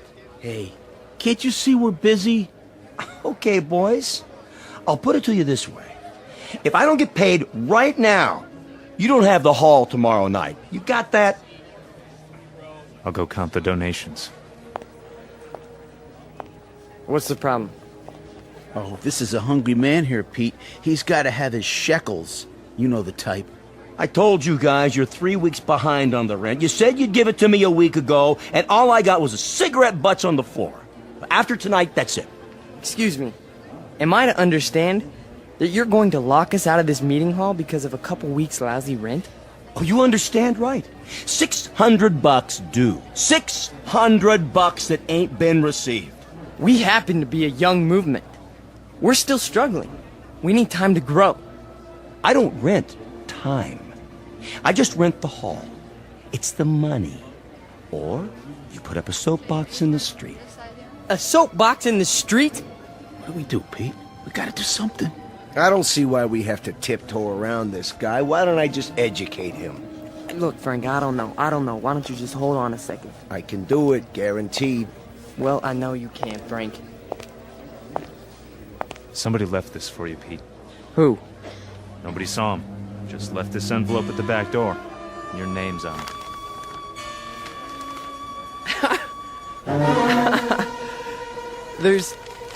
There's money inside. 6 C notes. Hey, how about that? We need $600, and here it is. Oh, man, how about that? Hey, Gibbons, come and get it. Yeah, it's about time. You satisfied? Then don't bother us. All right. You're paid up through this week. Where'd the dough come from, Pete? You have any idea? We must have a secret supporter. I can see why. You were really something tonight. I can't even tell you how it sounded. You had him. You really had him. Hey, we're gonna make it. And now something tells me we're really gonna make it. You bet your life. You guys go on. I'll see you outside. Sure, Pete. Anything you say.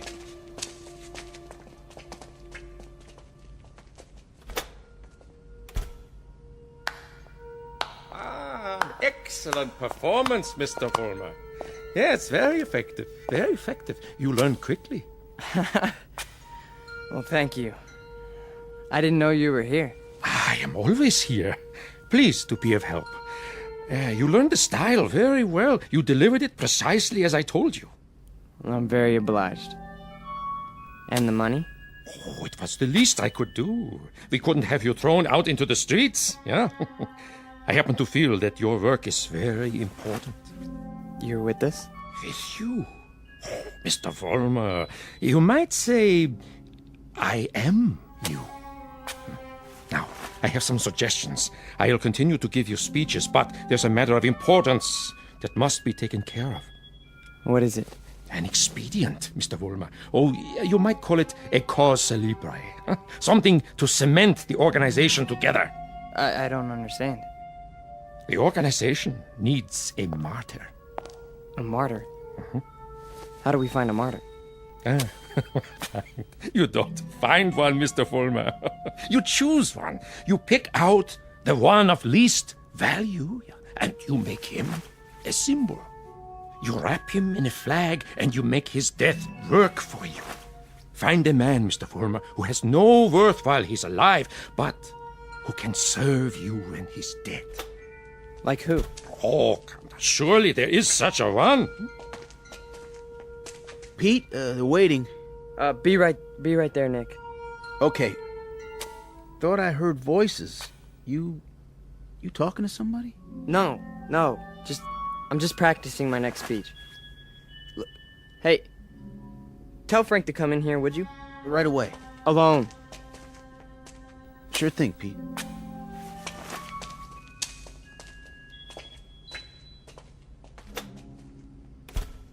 An excellent choice, Mr. Vollmer. The little fat one. Yeah. Now, all you have to do is arrange it. The only thing is, I've known Nick for a long time. Isn't there some other way? Other way? There is no other way, Mr. Vollmer. And if you weaken now, there's no point in going on. When Frank comes back, tell him you've discovered an informer. Tell him the informer has done you irreparable damage. The informer must be put out of the way, but cleverly, subtly, so that there is some question as to who is responsible. But Nick's been with us from the beginning. The beginning? Oh, no, Mr. Vollmer. None of you were at the beginning. None of you. Nick's my friend. And this is an act of friendship. We are allowing him to serve the cause. How glorious for him. Nick says you wanted to see me? We got a stoolie in the group, Frank. A stoolie? Yeah. Nick's been talking. And I think he's working for the police. No. I know it to be a fact. Everything we've done, everything we've said, Nick snitched on us. Are you sure? Beyond a shadow of a doubt. Well, what do you want to do, Pete? Get rid of him. Get rid of him so that it looks like somebody else did it. Make it look like someone who hates us. I understand. I understand, Pete. You call it, you got it.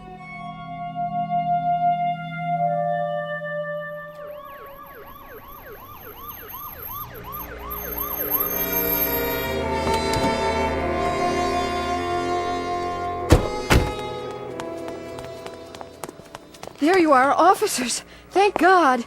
Stay calm, ma'am. Now just tell us, where's this body? Over here, in the alley. Shine your flashlight on it. Look at all that blood. Somebody did quite a number on him, huh? I've seen him before. It's one of those young hooligans. You can tell by the uniform.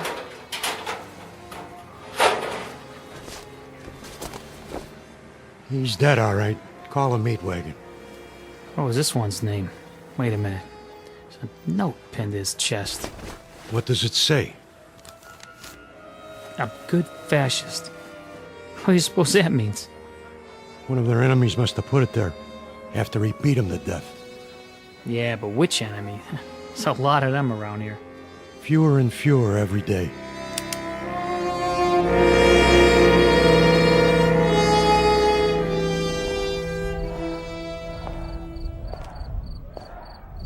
Hurry up, Frank. We've been waiting for you. Is it done? Cross off the little creep. Anything else? Then, we finally have our martyr. Pete, you better go on. They're going nuts in there. It's a good crowd tonight? Right to the ceiling. What's the matter, Stanley? Oh, nothing. Then why the look? It's just that... Nick was a nice guy, Pete. I miss him. Stanley, you listen to me. You forget about Nick right now. He was a fat pig with no guts. He was a greasy big mouth who copped out every time he took a breath. A nickel and dime Judas who got exactly what he deserved. So don't mourn for Nick. He doesn't rate mourning. Not that pig. You got that, Stanley? Look at me, Stanley. You got that? Yeah. You have his poster ready? Blown up bigger in life. Just like you said. Good. When I give the signal, unveil it behind the podium.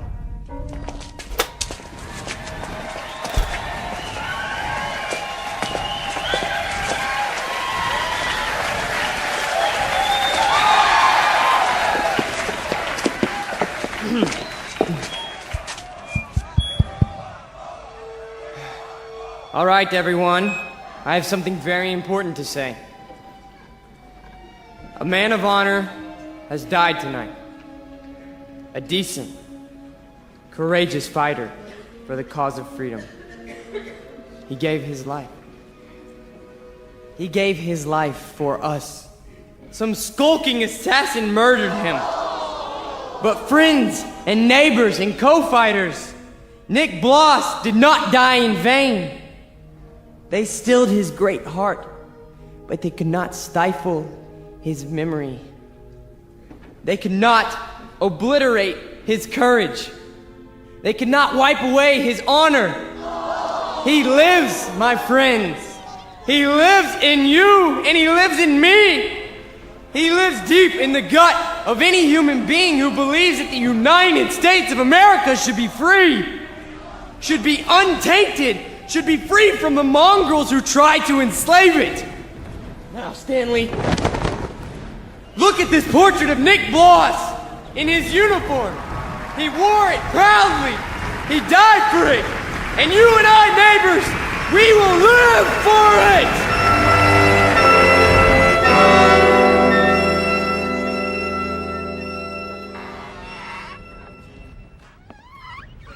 Oh, hiya, Mr. Gans.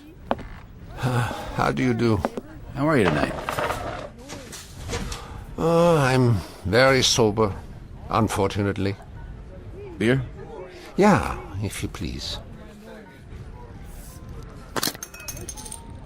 Boy, listen to him across the street. Guy's got a voice on him. And I knew it when it was only a whimper. That's a wild kid, that one. Used to be people would laugh at him, but lately he gets the crowd. Not many people laugh now. Say, you know him, don't you? Yeah, since he was a child. A silent little boy with very little to say. But now, I've been here before. Oh yes, I've seen and heard it all before. That was another time, Mr. Gans. Another place. Another kind of people. That stuff doesn't go here. That's what we said, too. They were brown shirt scum. Temporary insanity. Part of the passing scene. too monstrous to be real. So we ignored them, or laughed at them, because we couldn't believe that there were enough insane people to march for their cause. And then, one morning, the country woke up from an uneasy sleep, and there was no more laughter. The Peter Volmers had taken over. The wild animals had changed places with the zookeepers. Another one, Mr. Gans? No, thank you. I have had my fill. You take it easy now. You're not going to do anything foolish, are you? Me? Not this time. It mustn't happen again. We can't let it. We simply can't let it happen again. All the anguish, all the horror, all the nightmare. No. Not this time. Mr. Gans? Mr. Gans!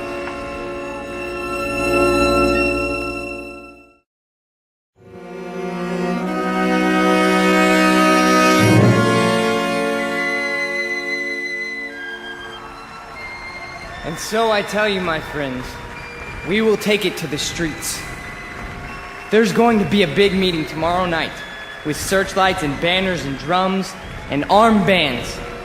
For every one of you who wants to join us, we have armbands. And soon, very soon, we will have uniforms for all of you. When we march! Who's that? Search me. Go on, Mr. Volmar. You were saying? Ernst, what are you doing here? I can tell them what you were saying. I have heard it all before. I have heard it 1,000 times before. In Munich, in Berlin, on 100 different street corners. It was drivel then, and it is drivel now. Ernst, you've got to stop. And what is this one here? The latest model? A new Führer right off the assembly line? Well, this one isn't so new. He is just a cheap copy. Oh, let me tell you about this one.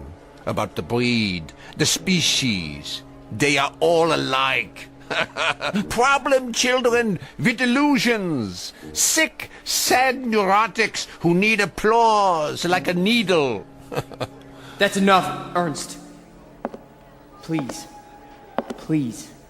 Listen to me, Peter, and let them listen, or I will tell them about a quaking, whimpering boy who cried on my couch, who still cries on my couch. Ernst, don't! They need parades and torchlights and slogans like therapy. They need uniforms and armbands, because without them they are naked and pitiful. This one grew too old to bite his nails, so he made believe he could lead others. Pete, don't let him have the mic. Put him down, or I'll put him down. Yeah, put me down, Peter. Shut me up. Stifle me, huh? Why don't you? Why can't you? Because this is your courage right here. The symbol on your sleeve. A torch on a lightning bolt. A crude drawing for children. I'm warning you, Ernst. This patch is your strength. This and the crowds and the sick aisles. And if I tell you to your face, Peter, that your courage is made out of cloth, that your ideas are filthy garbage, and that you are something less than a man, what do you say to that? How do you answer me? Like this! Oh, the rebuttal. The only answer your kind knows how to give. Is that the best you can do? A bloody nose? This is your Führer? He is yours. I give him to you. A gift from the sewers.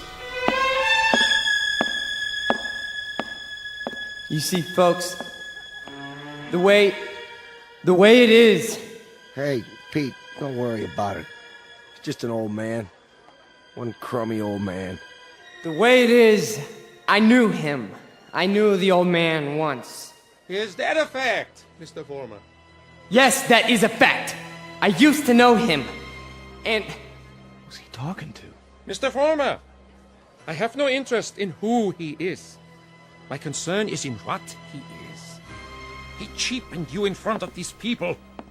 You barely had the strength to strike him a slap, like a woman. Your voice is like a lion, but your instincts are rabbits. And you? Instincts like a rabbit. Slap like a woman. You stand in the darkness and plan the battles. But you're never there when they're fought. No. Why don't you come up here alongside me, huh? Why don't you let them see who you really are? Why don't you make a speech? Mr. Fulmer, I was making speeches before you knew how to read them. I was fighting battles when you were struggling to get out of a womb. I was taking over the world when your universe was a crib. And as for my standing in the darkness, Mr. Fulmer, I invented darkness.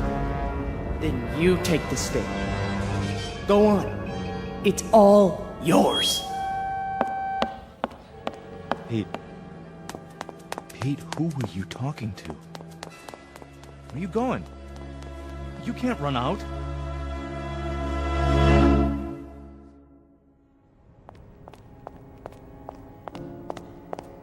Ernst! Where are you? Let me explain. You! Why? Why did you pick me? I didn't pick you, Mr. Former. You picked me. You chose my ideas. You invoked my name. So now, you must take whatever comes with it. What? In the past, I've given you suggestions. Now, I give orders. Orders? What do you want me to do? From now on, you must be built of steel. No soft gaps of sentiment. Steel, Mr. Fulmer. The way we handled Nick, and the mobs, and the speeches. And gradually, bit by bit, we shall forge something strong, something powerful. Just as I did before, with my own hands. With my own hands! The old man, the Jew, he'll be back again tomorrow night, the next night. I know him. I know the type. We sent them into the ovens. But always there was a handful left to point a finger.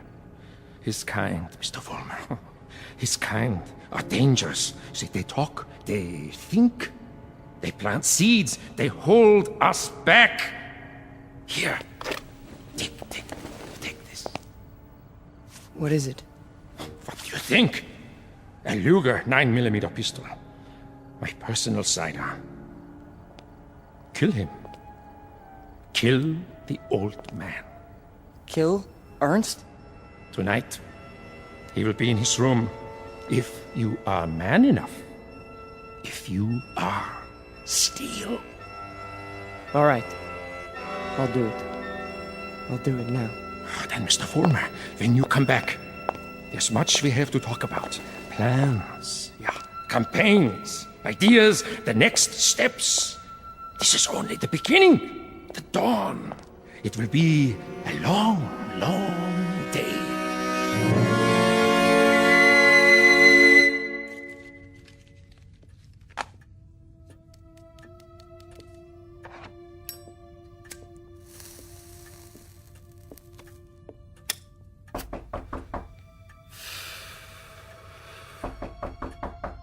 Yeah?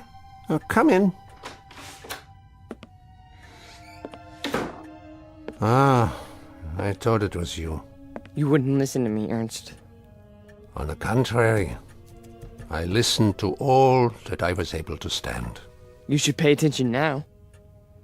I can't even begin to tell you what's happened. It's too incredible. It's too unbelievable. I can tell you this much. we're on the march. From now on, we only go forward. There's no stopping us. No stopping you, Peter? An old man stopped you tonight with a few words. He stopped you with the truth. You're wrong, Ernst. It's not just me anymore. There's someone else. Someone behind us. Someone even you tremble at. He'd have to be a very imposing figure, Peter. Much more imposing than you. Oh, he is. He gave me this. See? More imposing even than a gun. That's only because you don't think I'll use it. Which only goes to show that you don't know me. I know you, Peter, I know you. From a ravaged little boy wanting love to a torn man looking for respect, identity. I don't fear you. So you may do what you have in mind at any time you wish. With this one last reminder. You can never kill an idea with a bullet. Never. No. I'm all steel now. Ernst, I'm made out of steel.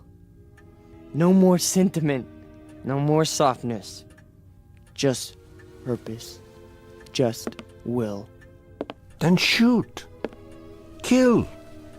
Destroy me, if you can.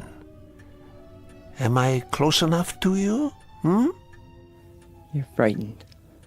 Admit it. Not at all. Impatient and a little bored. With living? With having to live in a time that produces people like you. Once, years ago, you made death inviting. You still do. So do me the goodness, Peter. Get it over with as quickly as possible. I'm waiting, Peter. Kill him, Vollmer. Kill the old man. Kill the Jew. Use strength. Use will. Be made of steel, Vollmer. Kill him! Kill him now! You see, Ernst? I told you! I told you! I'm made of steel. All steel. All strength. But at the expense of things that most other men have. Some fragments of decency that tell them right from wrong. That make them love. Yes, Peter, you have steel, but now you have no heart.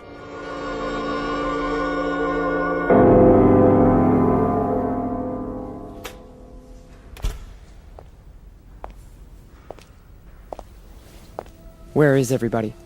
Pete? We were just cleaning up. What happened to you? Nothing. Nothing happened to me. You tell them. You go out there and you tell them. But they've all gone home. Tell them I'm still in charge. I'm number one. You serve, I lead. Understand? You serve, I lead. Come on, Pete. Let's go. No, he picked me. Out of everybody, he picked me. What's wrong? Don't you believe me? He did. He picked me. So long, Pete. See ya. Don't you walk away from me! Frank! Frank!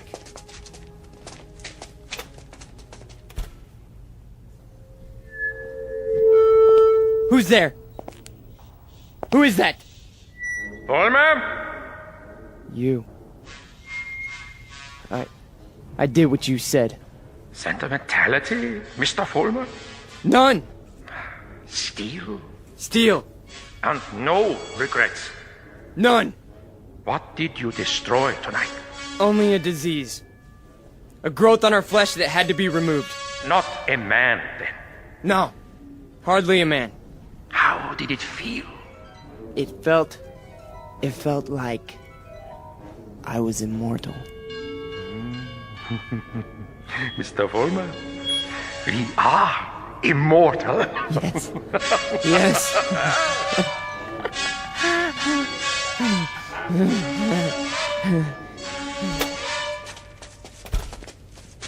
There he is. Don't move. What do you want? Peter Vollmer? Yes. We have a warrant for your arrest. That's impossible. The charge is conspiracy to commit murder. Your two friends are outside in cuffs. The victim's name was Nicholas Bloss. Get away from me. He's got a gun. Drop the gun! Now! Walk toward us with your hands up! Hey, look, he's going to the other door. Tell them to cover the alley. Halt! Halt, or I'll shoot!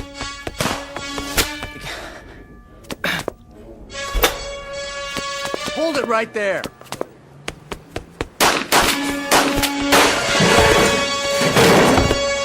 We got him. He's hit. Call for an ambulance. You have the right to remain silent. Anything you say can and will be used against you. There's something very wrong. There's something very wrong. Easy, kid. Don't try to talk. You made a terrible mistake. I'm made of steel. It's true. Don't you understand? I'm made of steel. I'm made of steel. I'm made of steel. I'm made of steel.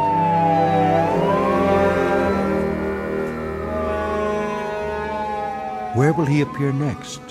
This phantom from another time, this resurrected ghost of an old nightmare. Chicago? Los Angeles? Miami, Florida, perhaps. Vincennes, Indiana. Syracuse, New York. Any place, every place where there's hate, where there's prejudice, where there's bigotry. Because he's alive. He's alive so long as these evils exist. Remember that when he comes to your town. Remember it when you hear his voice speaking through the mouths of others, no matter who they may be.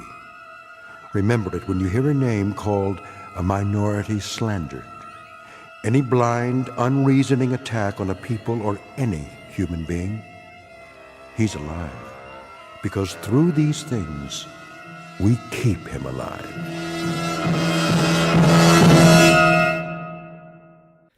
The Twilight Zone continues in just a moment. You are about to enter another dimension. A dimension not only of sight and sound, but of mind. A journey into a wondrous land of imagination. Next stop, the Twilight Zone. Hi, this is Stacy Keach. I'd like to take a moment to tell you about our Twilight Zone website at twilightzoneradio.com. At twilightzoneradio.com, you'll find the latest information on these Twilight Zone radio dramas, including behind-the-scenes photographs, plus the newest product releases, trivia contests, ways to contact us, other Twilight Zone-related info and merchandise, plus links to other fascinating websites. So make your next stop twilightzoneradio.com. Visit twilightzoneradio.com to purchase these Twilight Zone radio dramas on cassette and CD, or call toll-free 1-866-989-ZONE. That's 1-866-989-9663.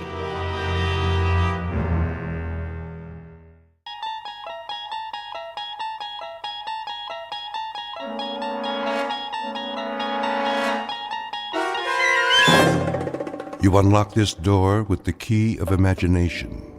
Beyond it is another dimension, a dimension of sound, a dimension of sight, a dimension of mind. You're moving into a land of both shadow and substance, of things and ideas. You've just crossed over into the Twilight Zone.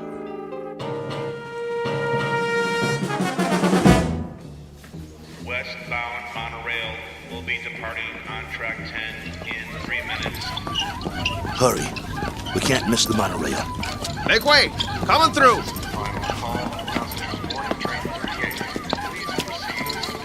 Keep pushing. I'm doing my best. Ah, wait a minute. One of the wheels fell off again. Get it while I hold him up. Okay, I got it. Here. Let me slip it back on. Westbound monorail Hurry. will be departing on track 10 in 2 minutes.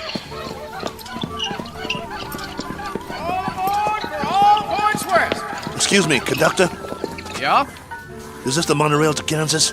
Sure is. Better get on board, though. But you know, you should have checked your cargo. This ain't cargo. It's a B-2. A what? A B-2. Whoa! What is that?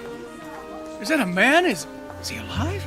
That, sir, is a B-2 boxing robot. Wow. He sure looks real. Yeah, he looks even better in the ring when we activate him. Westbound monorail will be departing on track 10 in 1 minute. Conductor, we bought a ticket for him. Here you go. He's fighting tonight. We have to keep an eye on him so he doesn't get damaged. Well, he's got a ticket, so get him on board. We're pulling out. Sure thing. Okay, I got this end. Okay, ready?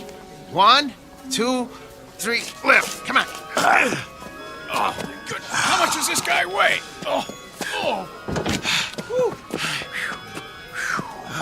Next time, let's get a lightweight instead of a light heavyweight. All aboard!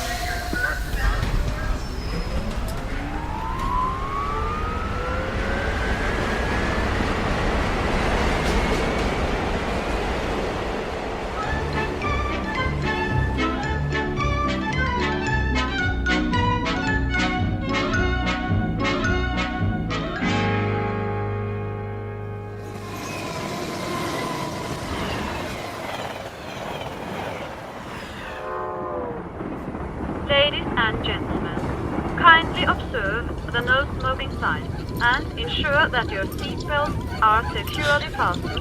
Thank you. Here's our seats.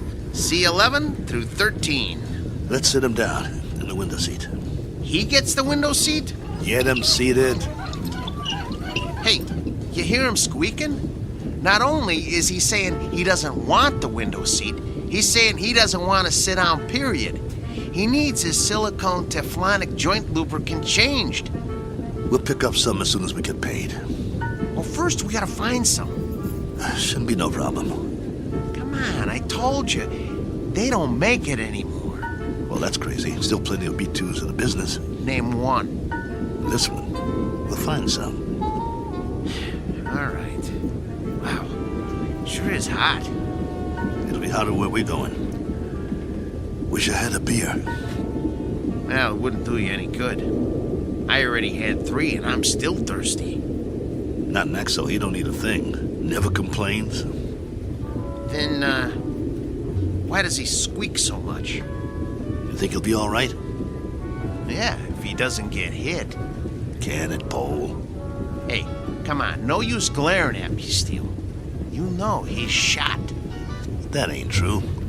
A little overhaul is all he needs. Well, yeah, a little 10 grand overhaul with parts they don't make anymore. When you talk, you think he was ready for the scrap heap. Ain't he? No, he ain't. Just because he's a little old? Well, try ancient. Plenty of fight left in him. Well, you think he's okay or not? Steele, I don't know. And that's a fact. He needs work. Like what? Well, for starters, the trigger in his left arm. It's been rewired so many times it's just about had it. He's got no protection left on that side. Plus, his eye lens is cracked. Leg cables are worn out, no tension left in him. Even his gyro's off, not to mention he needs silicone Teflonic joint lubricant. We'll get him some. Where? I'll find it. Yeah, after the fight. What about during? He'll be creaking around that ring like an antique steam shovel. This ain't 1940. It's 2040. Be a miracle if he goes 2 rounds. It ain't that bad, Paul. Actually, it's worse. Wait till the promoter gets a load of battling Maxo from Philadelphia. We'll be lucky to get monorail fare back home. The contract is signed. You can't back out. Well, the contract is for battling Maxo in fighting shape, not this bucket of antique hardware. Just you wait. Maxo's gonna do all right. Against a B7? It's just an experimental B7. It ain't got the bugs worked out yet. That's why they took a bout with us. Well, after tonight, Battling Maxo's new nickname will be One Round Maxo. That's enough. He's been doing okay for 5 years, and he'll keep doing okay. So what if he needs a little work? So what? If he wins some money, we can get him all the silicone Teflonic lubricant he needs, and a new trigger for his left arm, and new leg cables, and everything. He's gonna do all right. You'll see. Maxwell's gonna do just fine.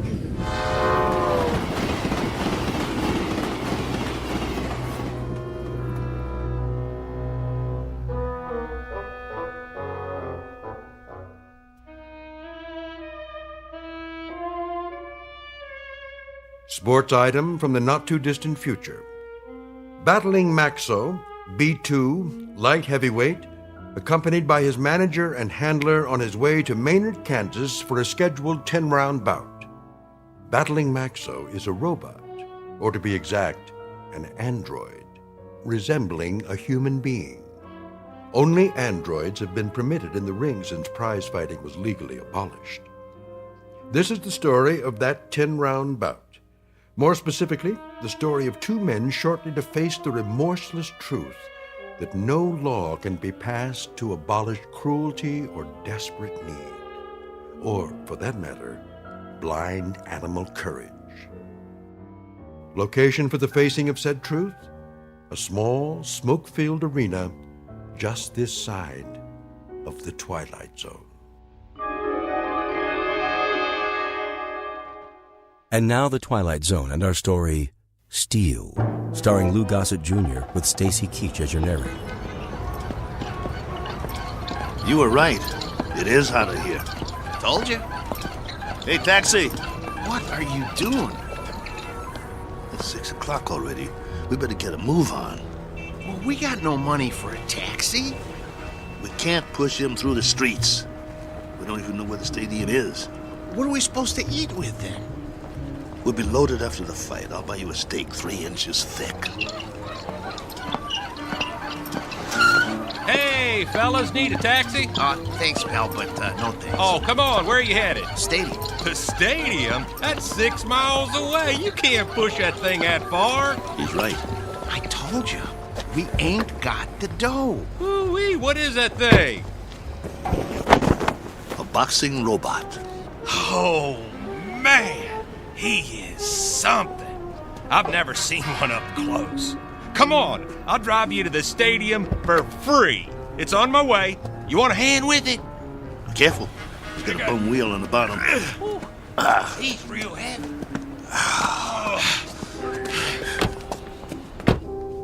Oh boy, this is a real honor taking a fighter to the stadium. Well, thanks. Hey, which robot is that? This is Battling Maxo from Philly. Maybe you heard of him? No, but, you know, I'm no expert. He was almost light heavyweight champ once. No kid. Yes, sir. You ever heard of Dimsy the Rock? Don't think so. Why don't you give it a rest? Dimsy was number 3 in the light heavy ranks, on his way to the top. Well, my boy took him out in the 4th round. Left cross, bang! Almost put Dimsy to the ropes. It was beautiful. No kid. Yeah. Used to be in the game myself. Light heavy. Before they passed the law. Called me Steel Kelly because I never got knocked down. Not once. I was number 9 in the ranks before they outlawed human boxers. Wow. That's something. Anyway, tonight is going to be a good fight. Driver, have you ever seen a fighter from here called The Flash? Oh, yeah, you bet. Man, that is one good fighter. 1-7 straight. He's riding a bullet to the top of the rankings. You just wait. Matter of fact, he's fighting tonight, too. They're bringing in some heat from back east to fight. Flash is gonna slaughter him. Oh, where'd you guys say you were from? Philly. Oh, man, you're not. We are. Oh, look, I didn't mean nothing. I didn't know. Skip it. Forget it, pal. Doesn't matter. You're right. Why don't you shut your trap for once? Look, fellas, I'm sorry. Well, you guys need anything else? Anything? Do you know where we can get some silicone Teflonic joint lubricant? Oh, do they still make that stuff? No, they don't. Just trying to be funny. They haven't made it in years. Hey, look! They got the fight card posted for tonight. You guys are the third fight out of 7. Woo! Your fighter must be pretty good. Oh, the Maynard Flash, B7 versus Battling Maxo, B2. You got a B2? Yeah. Well, at least you're not at the bottom of the card. We do have that going for us. Drop it, Paul. You'll see. You'll all see. It's nothing personal, Kelly. It's just the way it is. Well, it'd be a miracle if he wins. Hey, if he does, can I have his autograph? Sure thing. Thanks for the lift. Good luck, fellas. You're gonna need it.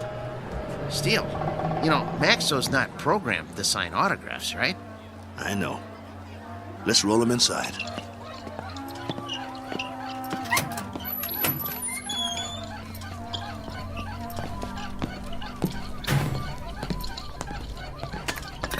The wheel fell off again. I got it. I got it. Keep pushing. Put it back on. Well, what's the point? Put it back on. The office is just down the hall. I want Maxo to make a good first impression. Well, let's just hope his head don't fall off next. Keep quiet and let me do all the talking. What's wrong with you anyway? After 7 months, we finally get about, and all you can do is complain? Some about. We're in Maynard, Kansas. What's this, the prize-fighting center of the nation? It's a start, ain't it? It's our first step on the comeback trail. The purse will give us enough to get Maxo back in shape. And if we win, it would mean we get fights all over the place. Oh, spare me. We don't have a chance. I don't get you. He's our fighter, and we stick behind him no matter what. Why are you writing him off before he even gets in the ring? Don't you want him to win? I'm a Class A mechanic, Steele. I'm not some daydreaming kid. I know machinery. We got a piece of dead iron here. Technology always moves forward. We got a B2, not a B7. No way he's gonna win this fight. Shh, keep your voice down. It's simple engineering, that's all. Maxo will be lucky to get out of the ring with his head on. Bull! It's an experimental B7. It's probably full of bugs, full of them. They always are. That's why they take a first fight in the middle of nowhere. We've got a chance. Yeah, sure we do. Remember, keep your mouth shut. Yeah. Mr. Nolan? Nah, I'm Oscar. Mr. Nolan will be back in a couple of minutes. I'm Steele Kelly, battling Maxo's owner. Oh, yeah, I heard of you. You were one of the last human fighters. This is Paul, Maxo's mechanic. Hi. It was getting late. We were wondering if you'd make it. Never missed a fight. Yeah, pull up a chair. I got some paperwork to do. Thanks. What was that? It was this folding chair. Okay. Sign on all the X's. You heard of my fighter, Mr. Oscar? What's his name? Battling Maxo. You must have heard about him. Can't say as I have. He knocked out Dimsy the Rock, a ranked fighter in his prime. Uh-huh. Yeah, sign here, too. It was all in the East Coast papers. New York, Boston, Philly. Got quite a spread. Biggest upset of the year. Good. Initial here. And here. And a couple more here. Right here. And over there. He's the B2, you know. That's the second model Malling put out. The B2 is one of the best fighters they ever built. The best in my opinion. Maxo is still going strong. I don't go for these new ones, you know. The ones made out of steel, aluminum with all the doodads. Too flimsy. Nothing solid. Nah, Malling don't make them like Maxo anymore. Oscar, who are these guys? Mr. Nolan, I'm Steele Kelly, and this is... Is that your fighter? Yes, sir. Battling Maxo. Fighter in shape? You bet. Prime condition. Paul, my mechanic here, is a Class A mechanic, and he took Maxo apart and put him back together just before we left Philly. Oscar, cigar me. Yes, sir. Ain't you forgetting something? Huh? Light me. Yes, sir.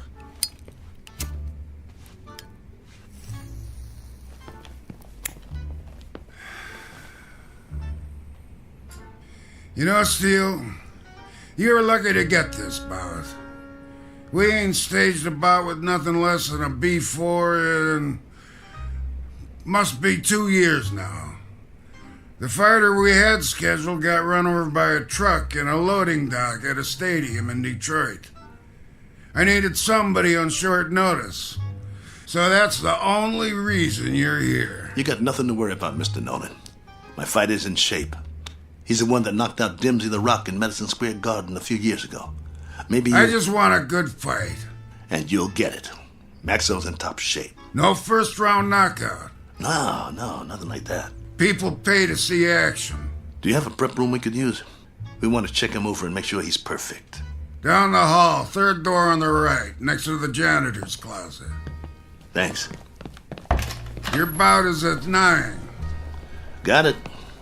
You won't be sorry, Mr. Nolan. I don't like guys that are late. Understood. Poe, let's get Maxwell to his prep room. Mr. Nolan, I was wondering... I know what you're wondering. You get your money after you deliver a good fight, not before. No problem. We'll get him ready. And Steele. Yeah? Don't slam the door. I hate loud noises. Come on. I'm coming. Oh, my stomach hurts. Don't be scared. It'll be okay. Oh, I ain't scared. I'm hungry. I haven't eaten all day. How could you think of food at a time like this? This one counts. It's our chance for a comeback. We've got to get him in that room, and we've got to check him out real good. What time is it? I'm busy pushing. Come on, check your own watch. I don't have a watch anymore. I had to pawn it.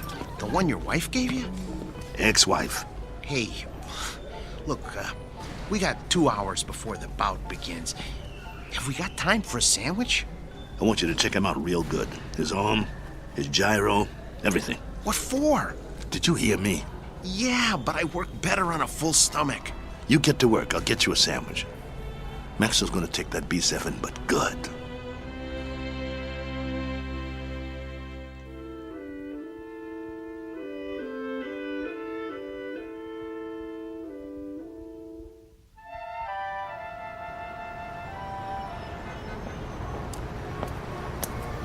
Excuse me, sir. Do you know where I can get a Philly cheesesteak? Try Philadelphia. Just kidding you. Oh, there's a nice little place around the corner, but I doubt they'll have something like that there. You new in town? Yeah. Where you from? Philly. Well, that figures. What brings you to town? I got a fighter in the third fight tonight. Really? Well, you must have one good fighter if you brought him halfway around the country for a fight. He's a great fighter. He's fighting an experimental B7. A B7 fighting a B6 could be interesting. He's not a B6. A 5 might stand a chance. He's better than a 5. He's a classic B2. A B2? Oh, well, I've never seen one of those, but I hear they're great bleeders. Good luck. Oh, by the way, at the diner, I recommend the roast beef on rye. Bloody rare.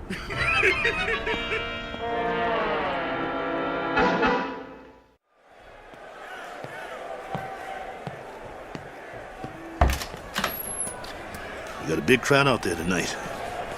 What took you so long, Steele? I'm starving. Here's your sandwich. How's Maxwell? What kind of sandwich did you get me? Roast beef on rye.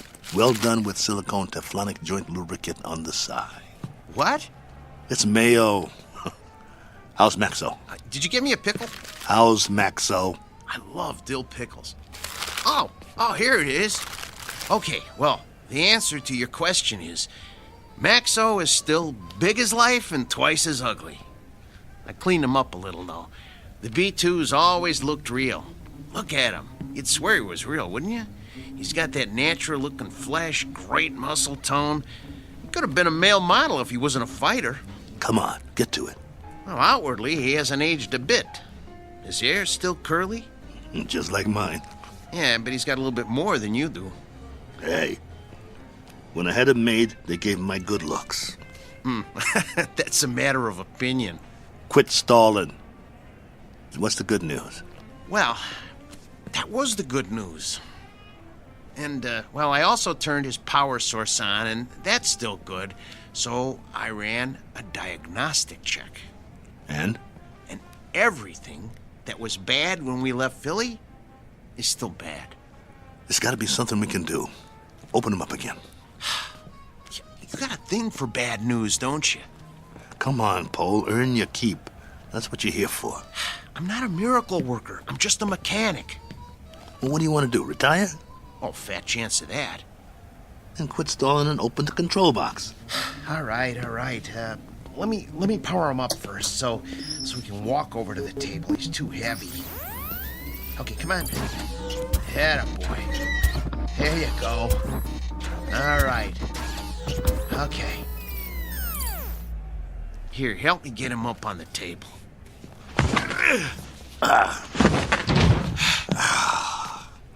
That's my boy. The doctor will see you now. Lift his arm.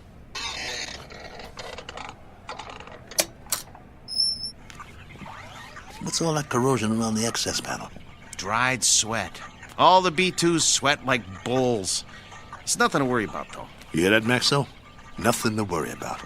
We'll get you cleaned up. Hand me that probe.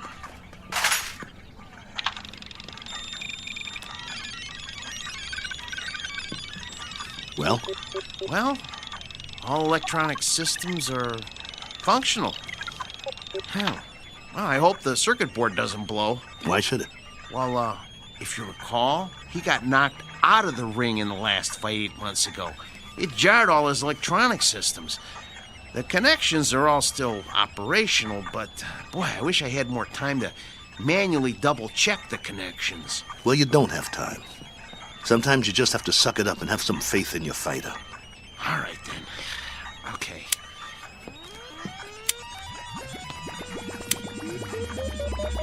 Well, I activated all his systems. Keep your fingers crossed and just hope nothing blows.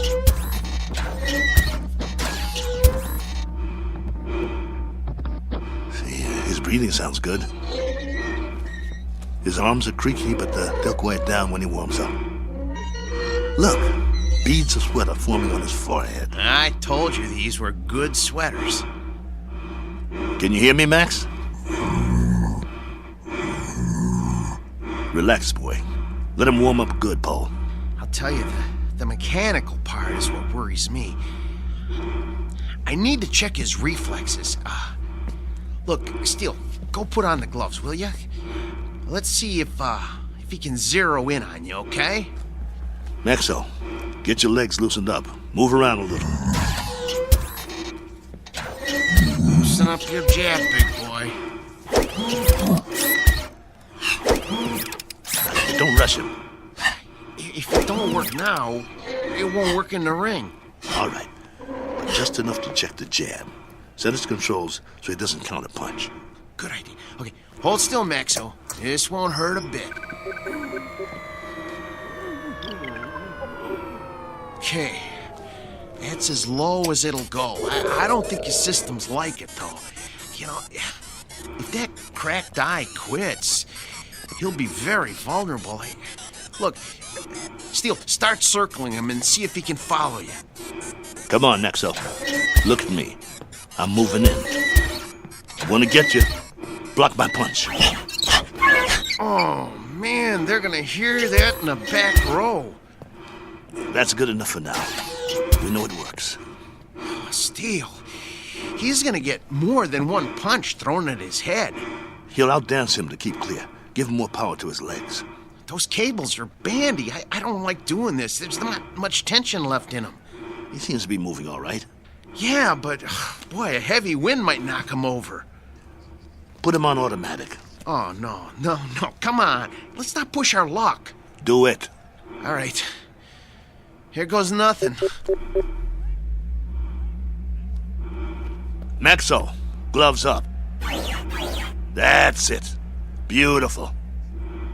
Now, let's see if he can move in for the kill. Kelly, Steele, no. Leave his systems on defense. He might have a couple of rounds if we leave him on defense. It takes less energy. You know, he's gonna get beat to pieces if we let him move in. No, do it. You use your head. He's a B2. He's gonna get slaughtered anyway. Look, if we let him go on defense, we might be able to salvage him for pieces. Nolan paid to see him on offense. It's in the contract. Activate his jab. Come on, it doesn't have any lubricant in it. Do as I say. All right. Activating the jab. Shut him down! Shut him down!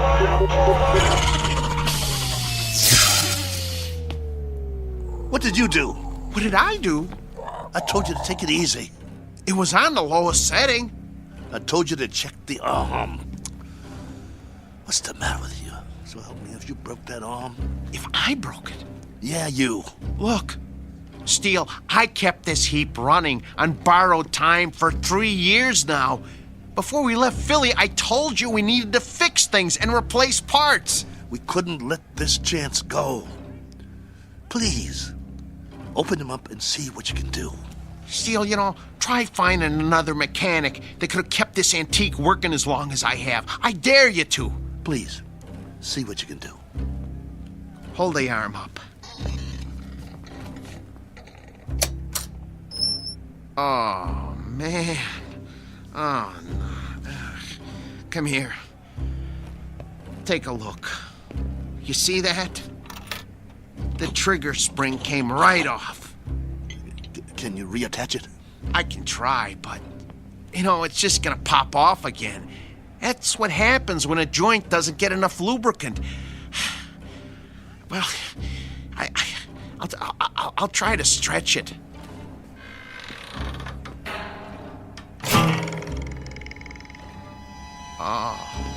Oh, nuts. Oh. Well, that's that. No. One jab too many. We gotta do something. What? Fix it.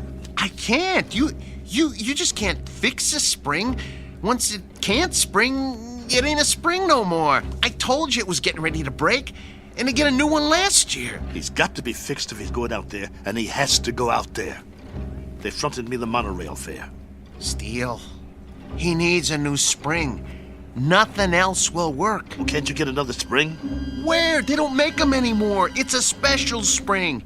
I can't just take one off a washing machine or something. Quiet. Yeah? 10 minutes. Something wrong? Oscar, can you make up the one after the next one? Mr. Nolan does not make changes. We just need a little bit more time to make some last-minute adjustments. Sorry, pal, no can do. We want him tip-top, don't you? Nolan's got you on next. What's the difference? Third? Second? It's all the same, right? Second's the semi-main. That ain't for a B2. Maybe some B2s, but this one... They want to see a fight, not an execution. But I'm telling you... 10 minutes or you're out of here. Be a shame after coming all this way. Right, boys? Right. Well then, I guess that means... We'll have to hurry. You heard the man? I heard him, but it's over. We're finished. No, we're not. There must be a way. What? Sell them for scrap and get a couple of monorail tickets? We hung in there as long as we could, but this is it. I have to hand it to you, Steele. You wouldn't give up. Quiet. I'm thinking. There is one way. It just might work. What might work? If they don't watch the fights. Who? Nolan and Oscar. Maybe they don't even come out of their office. What are you talking about? Oh, no. Oh, no. Oh, no, no, no, no, no, no, no. No, you can't do this. Get the trunks and robe off Maxwell. I'll change my clothes. Steele, you are out of your mind. You can't go into a ring against a B7. I used to be pretty good. I can get through a couple of rounds. Just bob and weave, throw a punch every once in a while. You'll get killed. You heard that, Tub. We deliver a fight or we don't get paid. Steele, come on. You're never gonna get away with this. They won't let you. Who's gonna stop me? You can't make them think you're Steele, for God's sake! I can if you help me. Nobody here knows what Maxo looks like. If Nolan and the other guys don't watch the bout, we'll be all right. Steele. The crowd won't have a clue. B2 sweat, bleed, and bruise just like the new ones. Give me the boots. Look, I got an idea. You know what I can do? I can wire my sister. She'll send us the dough to get us back east. Tape up my hands. Steele? I got another idea. Wait. Look, hold still. I know a guy in Philly who wants to sell a B5 cheap. We could hustle up the cash and, Concentrate on wrapping my hands. If you don't take them right, I could break them on the first punch. Steele, this is suicide. It's a B7 out there. Don't you get it? It's a B7. You're gonna get mangled. Quit talking. I gotta do this. Hurry up. There's no more time, Paul. Put the gloves on me. Oh, I don't want to do this. Please don't do this. Look, let me go into the office and let me talk to them. Maybe they'll understand. No, they won't understand. So you're not going anywhere. You're gonna stay right here and lace up my gloves. Ow! You'll help me or I'll beat your brains out on this wall. But you're gonna get killed, Steele. Then I'll get killed. Better me than you, right? I got us in this mess. I'll get us out of it. Get the heap out of there! You heard the boss. Lace my gloves up tight. We gotta fight.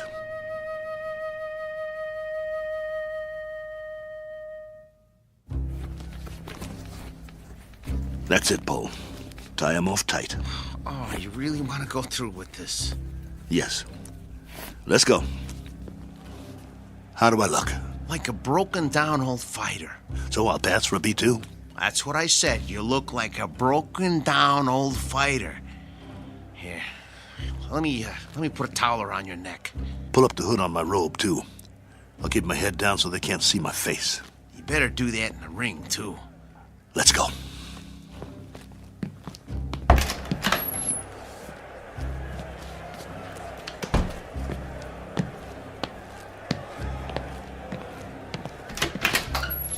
You're late.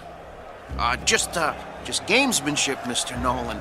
Making a late entrance, trying to get Maxo the edge. Just like the old days, huh?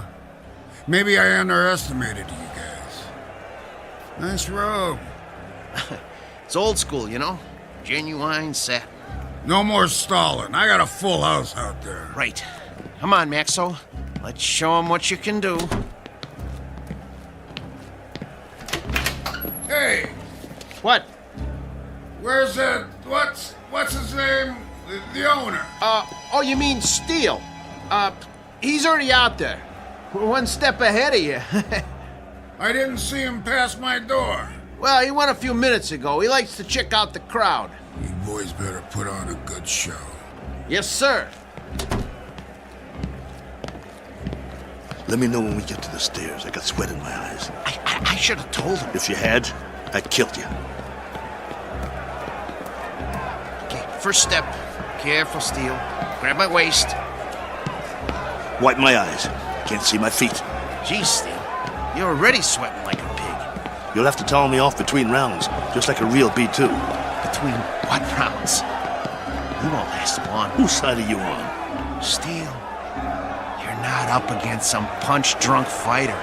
You're up against a machine. I said shut up. You're not gonna get away with it, though. They ain't seen a B2 in years. Nolan said so. Steele, you're never gonna pull this off. This is your last chance. Just get me to the ring.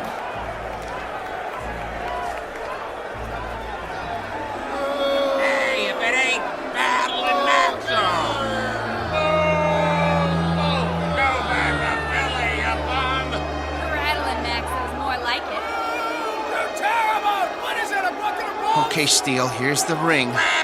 2 steps to the apron. I can see them. Okay, I'm gonna pull the ropes apart. Hey, send him back to the junkyard! Ladies and gentlemen, the next contest of the evening, a 10-round light heavyweight bout featuring out of Philadelphia, the B2 Battling Maxo! Get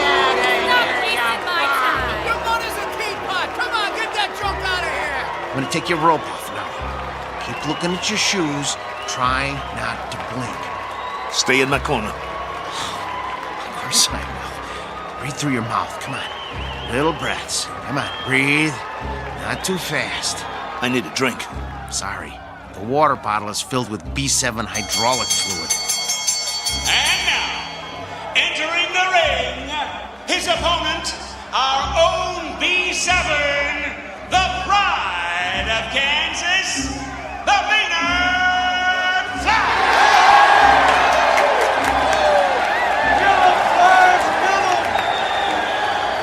What's he doing?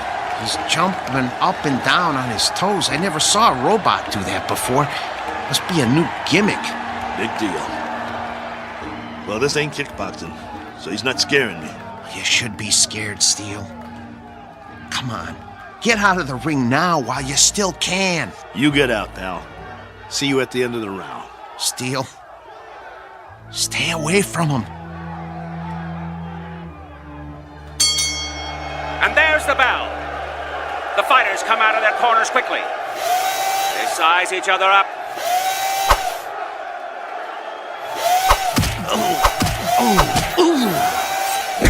Oh, the Flash landed a vicious right. And another. And another. Come on, get away from him. Get away from him. Maxo backs away. Come on, I got money on this fight. Come on, I can take it. The Flash is the aggressor. He backs Maxo into the ropes. Hey, no holding. Get your B2 off the ropes. See how you like this? Bring it, you bum. I can take it. There's thunder in those punches. Your mother's scrap metal. Maxo backpedals. The Flash swings wildly. If he lands one of those, he'll take Maxo's head off. The Flash is coming in for the kill. That one was lethal. Stop the fight. Come on, somebody stop it. Stop it. Maxo is down. It's over. It's over. It's over. Come on, stay down. It's over. Just get me up. I've never been knocked down. I'm Steele Kelly. In the time of 1 minute and 22 seconds of the first round, your winner, the Maynard Flash! That's it. Haul him out of here. Move it. Is he broken or what? No. He's okay. Just a second, okay? Steele, can you stand? Come on. Talk to me. Are you bleeding? Put the towel over my face. Yeah, sure. Get the robe. What? The robe. I'm gonna walk out of here like a man. Come on, before they start throwing things.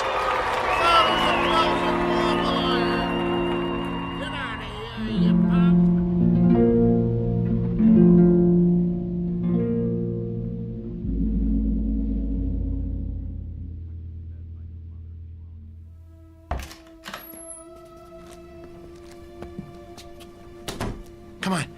I'm gonna help you. Let me help you up on the table. Come on. Here we go. Sit. Come on. Steele, I'm gonna try and get you some ice. Forget it. But your eye. It'll be all right.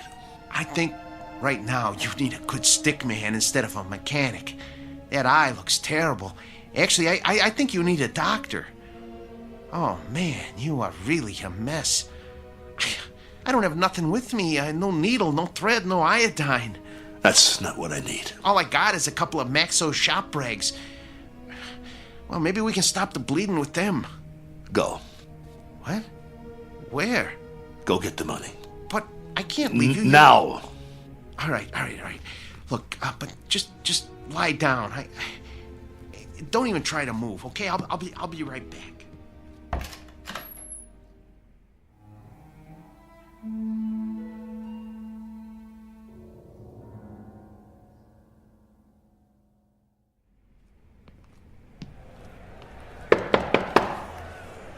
Yeah?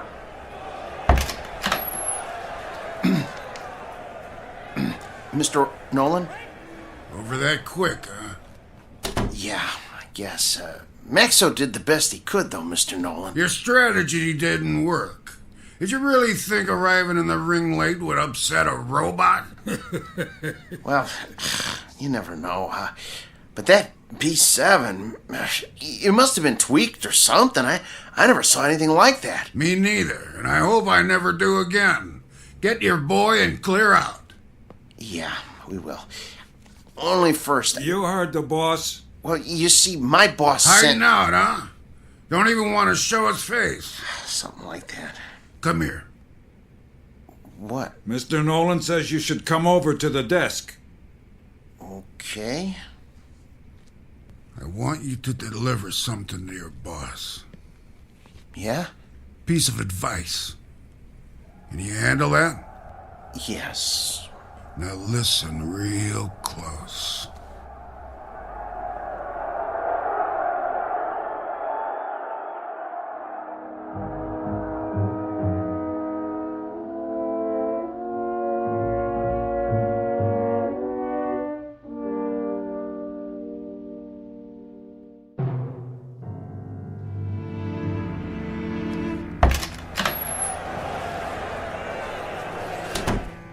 You get it? Steele.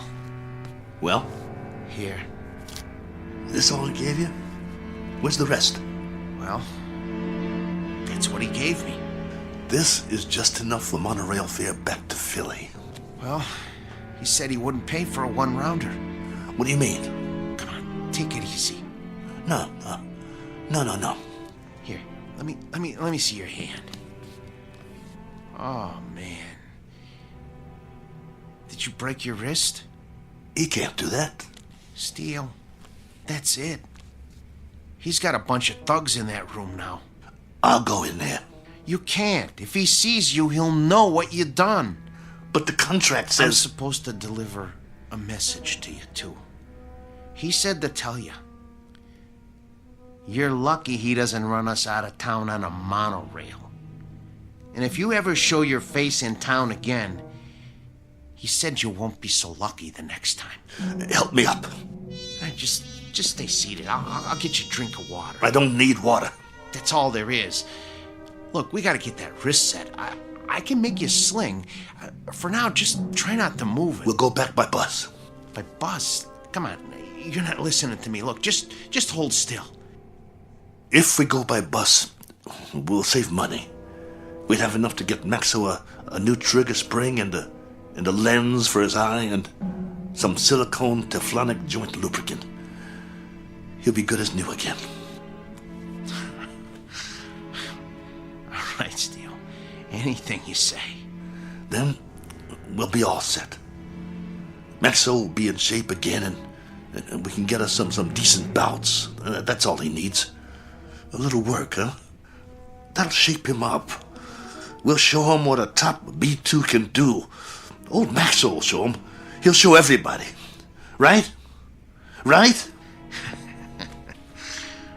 Sure, Steele. Sure. Now let's get out of here. Take it slow. I can walk. I know you can. You're a tough guy.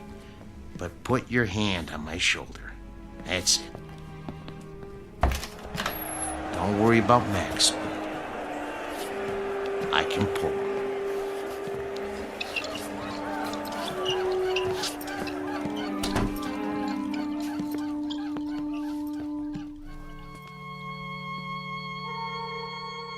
Portrait of the Losing Side.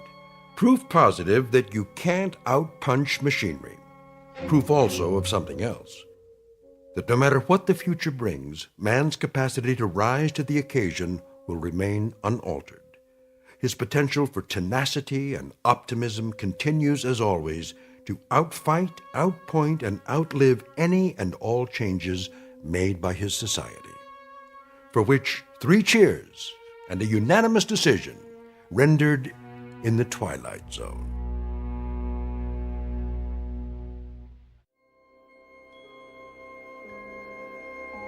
Hi, this is Carl Amari, producer of the Twilight Zone radio dramas. I'd like to take a moment to tell you about our official website at twilightzoneradio.com. where you'll get the latest news and information on these Twilight Zone radio dramas. Plus, at twilightzoneradio.com, you can digitally download 3 free episodes or any of our episodes for only $1.95 each. In this age of ever-changing technology, we've decided to make these episodes instantly available to you by making the Twilight Zone radio dramas a digital download-only series. This means that this series will no longer be offered on CD. The CD collections at our website are now being offered while supplies last at buy one, get one free. So be sure to get your favorites before they're sold out. Be sure to visit us often, and I'll see you in the zone.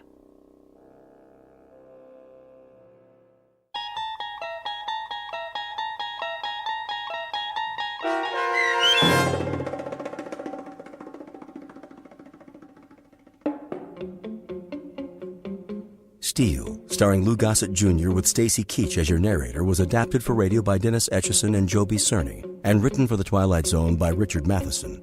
Heard in the cast were Joby Cerny, Danny Goldring, Rich Komenich, Sam Darrence, Pat Fraley, Tim DiDavo, and Jennifer Joy. This copyrighted radio series is produced and directed by Carl Amari and Joby Cerny for Falcon Picture Group. Custom Foley effects, sound design, and mixing are done in the Cerny American Sound of Picture Theater by Cerny American creatives Bob Benson, Matt Sorrow, Tim Cerny, and Todd Beyer. To learn more about the Twilight Zone radio dramas and to contact us, visit our official website at twilightzoneradio.com. Doug James speaking.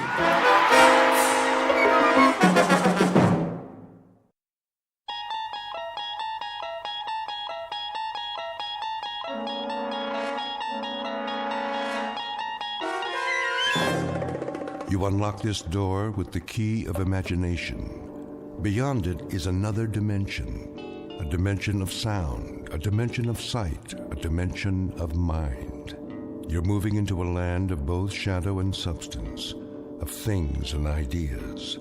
You've just crossed over into the Twilight Zone.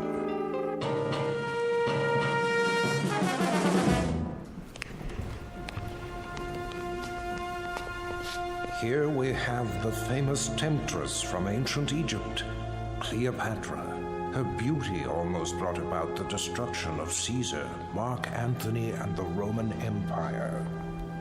And now, if you will follow me, the last group of figures in our little wax museum, the piece de resistance, if I may say so, the most infamous black-hearted killers of all time.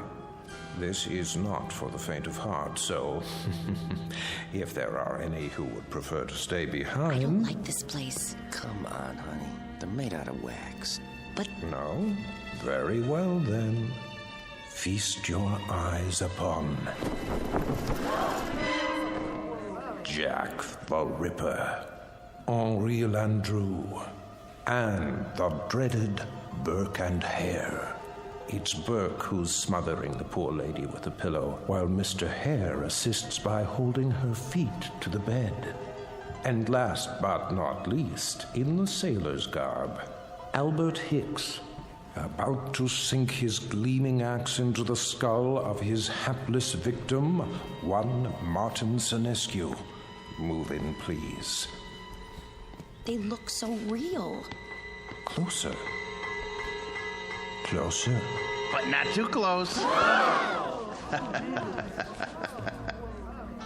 Allow me to introduce Mr. Senescu, the curator of Murderer's Row. Thank you. Thank you. I'm sorry if I startled you.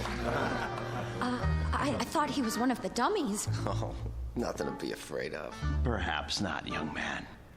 But who can tell what evil lurks in the heart of the man standing next to you?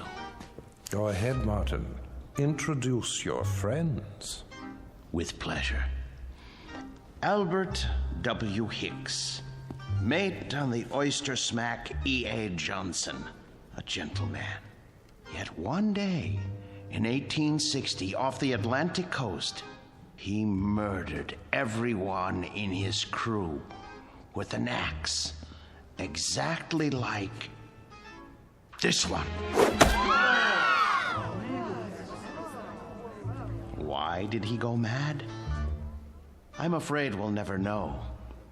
Not to mention Burke and Hare, two more monsters of their time. But do they look like monsters? What torment drove them so late in life to behave like ghouls? You see here how they suffocated their victims. A technique called burking. Think of the agonies they endured. Which one's he talking about? Search me. Both of them, sir. All of them. Surely it's dreadful to be murdered, as our victim here would tell you, if she could talk.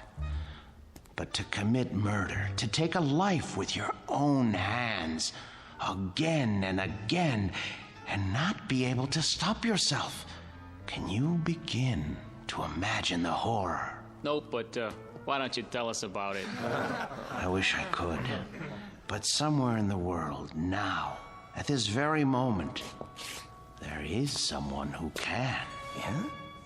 Who? Well, no one knows yet. But if his torment is great enough, and he kills as these poor creatures did, then future generations will know. For he will end up here, immortalized in wax, remembered as you and I will never be, like Henri Landru, so filled with love and hate. He loved nearly 300 women in his lifetime, spinsters and lonely widows. He too must have felt agony as he strangled the life out of them. A master of the garret, identical to the one you see in his hands. That looks like some kind of cord. Just a piece of string. Let me see that. Get away from there. Get away from there. I was only... Mr. Sinescu is right. The figures are not to be touched. They are too rare and valuable. Besides, the museum can't be held responsible for what might happen to you. And here, another soul in torment. The Ripper himself.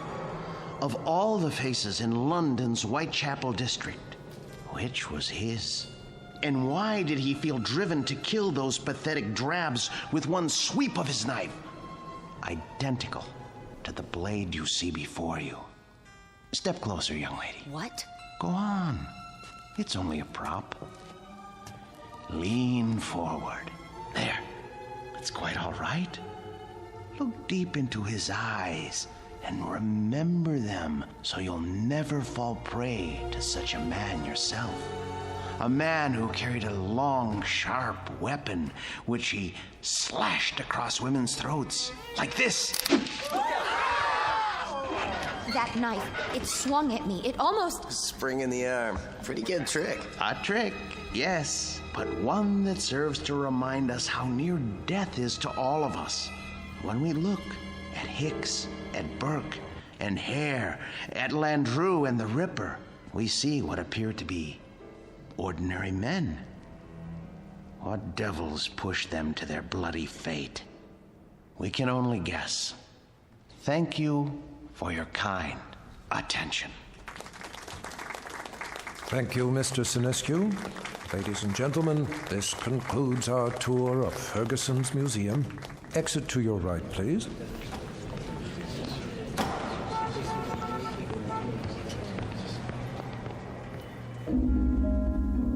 Mr. Martin Sinescu, a gentleman and the curator of Murderer's Row in Ferguson's Wax Museum.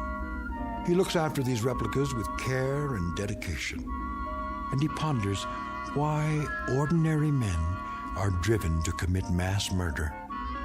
What Mr. Sinescu does not know is that the groundwork has already been laid for a special kind of madness, a torment found only in the Twilight Zone.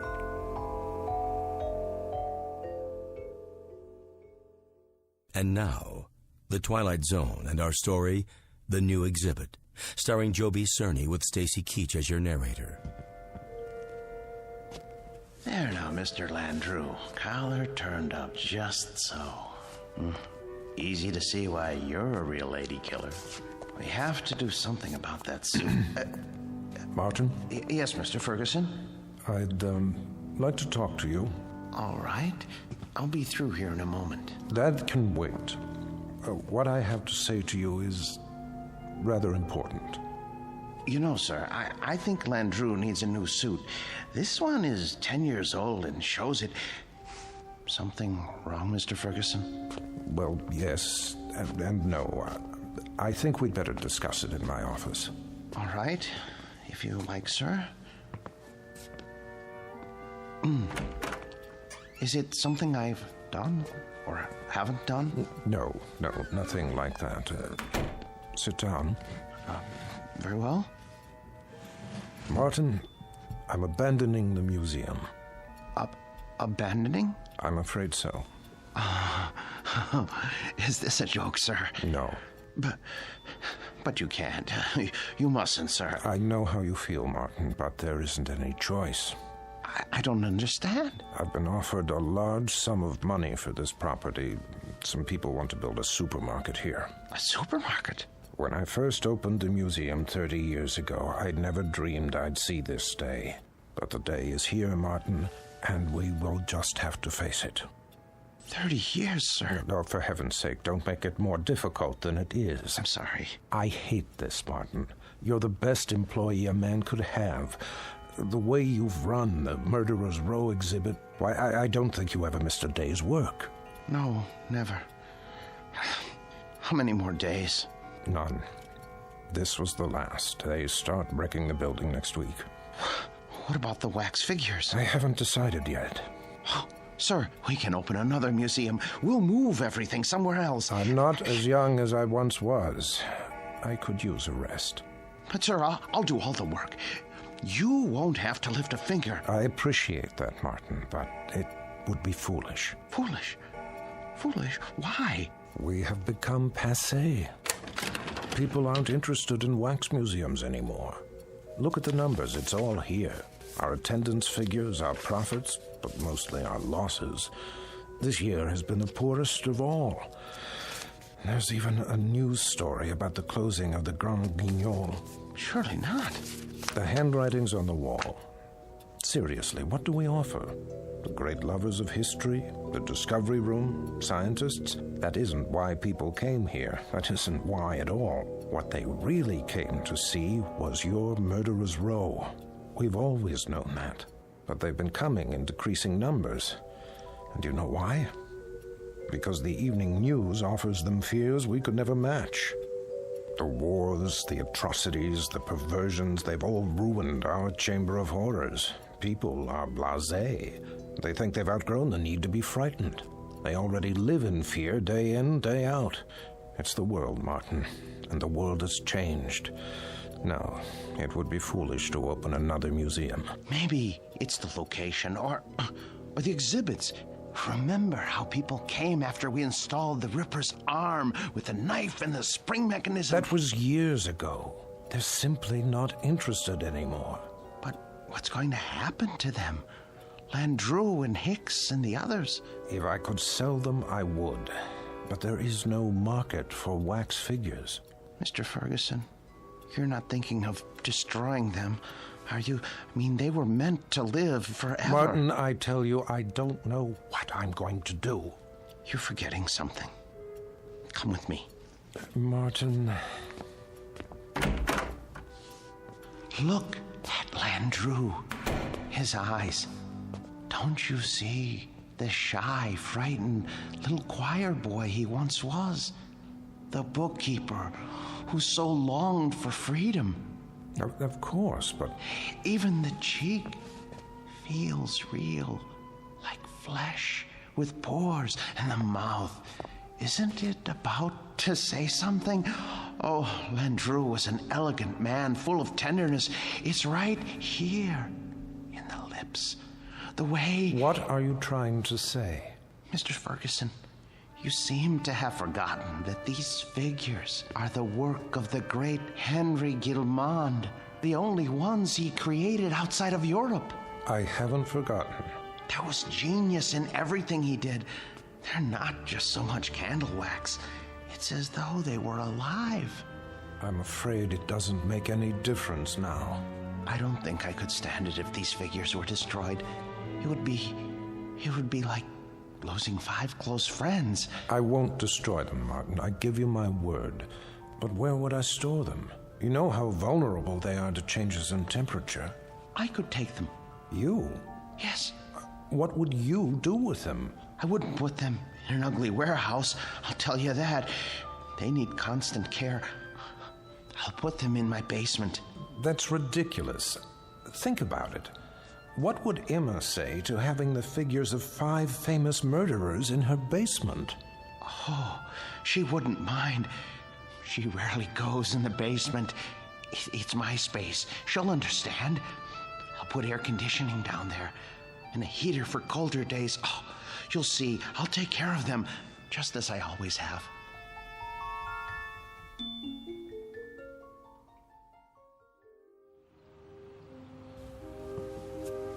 You haven't eaten your breakfast. I'm not hungry.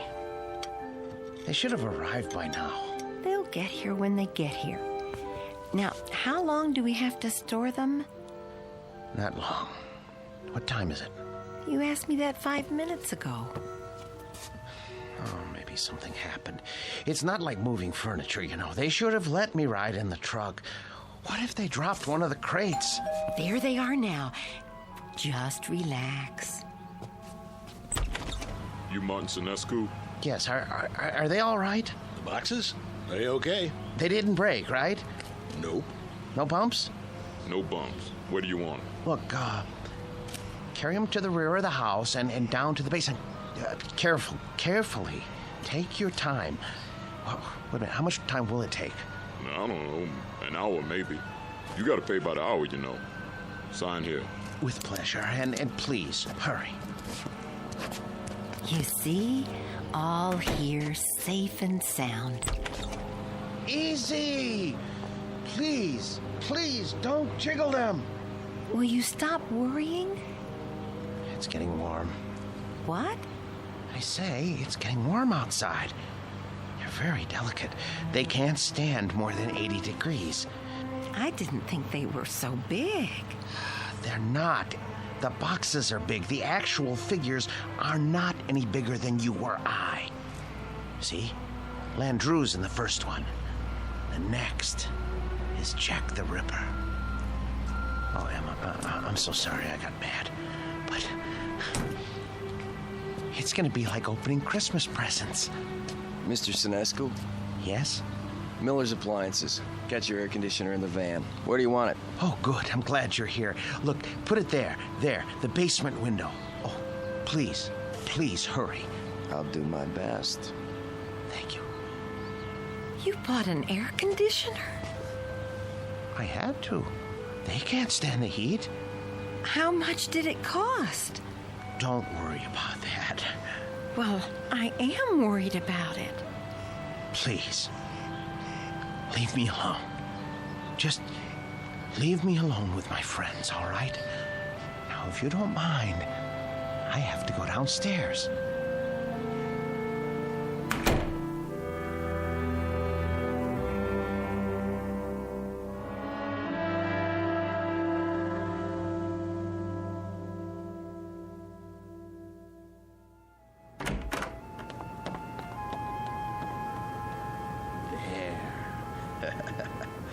Ooh, feels cool enough.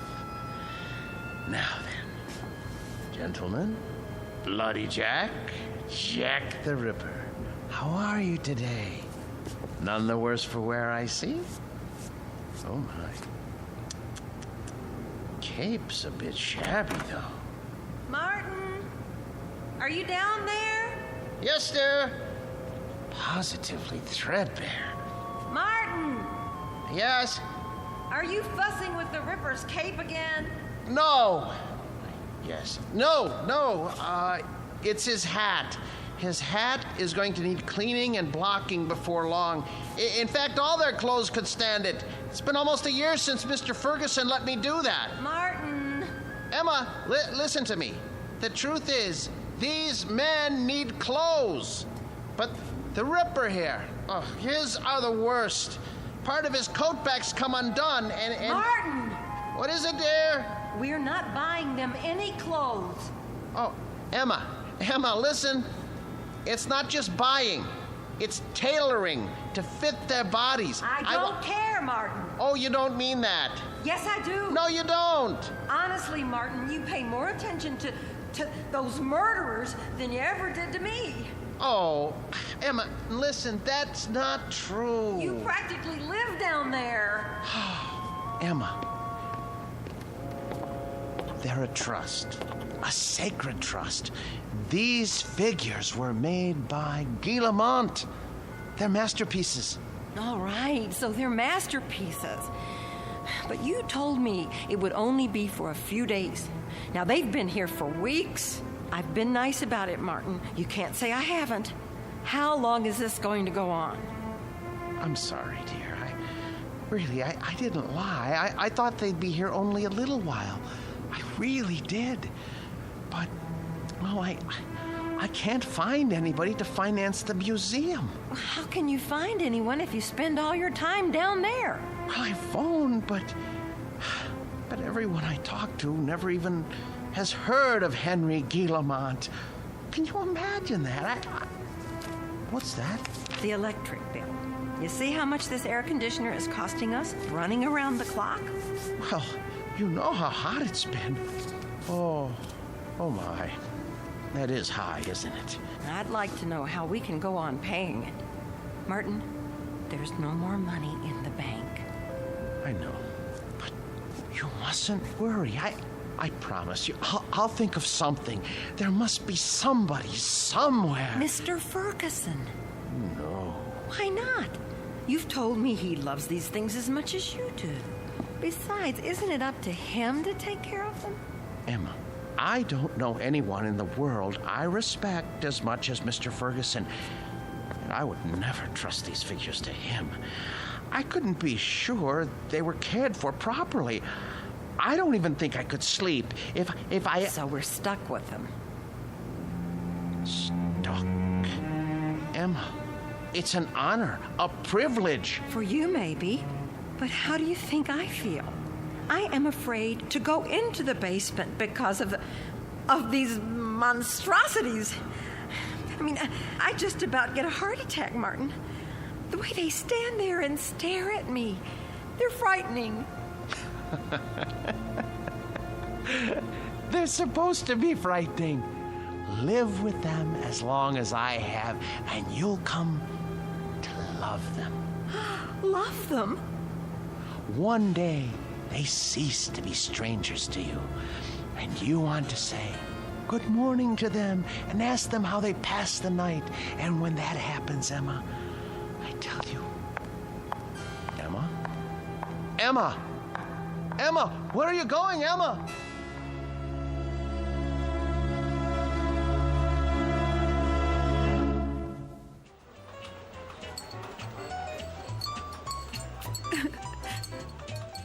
So I just don't know what to do. I mean, we can't borrow any more against the house. That's true. There's no chance for a refi without proof of income. And then today, when the electric bill came, I realized we've been spending a fortune just to keep the basement cool. You should have told me about this. I know, but I didn't want to bother you. I'm also your brother, remember? Oh, Dave. If only one of those people would loan him the money to open the museum, everything would be all right. Now, Emma, listen to me. Nobody's going to put money into a crazy scheme like that. Old Ferguson knew what he was doing when he sold out, and he was smart getting Martin to take care of those dummies. I shouldn't complain. It's just that you know how much he loved his job, and it was such a shock losing it. Do you want me to help? I didn't come here to ask you for a handout. Don't be silly. We're family. And believe it or not, I've always kind of liked the guy. But what's happening now? It sounds like he could use a few hours with a shrink. I can give you the name of a good one. Oh, Dave, he'd never go. Exactly. So what we've got to do is get Martin away from those things. Does he have them all? Only a few. How come? Ferguson had 200 or 300, didn't he? Yes, but these are special.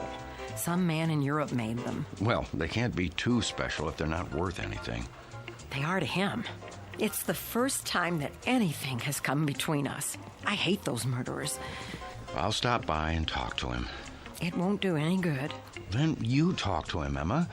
But not the way you have before. Lay it on him. Tell him it's those stupid dummies or you. And if that doesn't work, well, there is another way. What?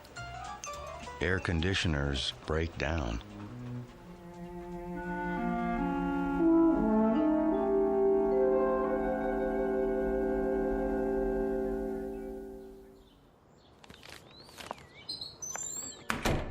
Emma? Emma? Is that you?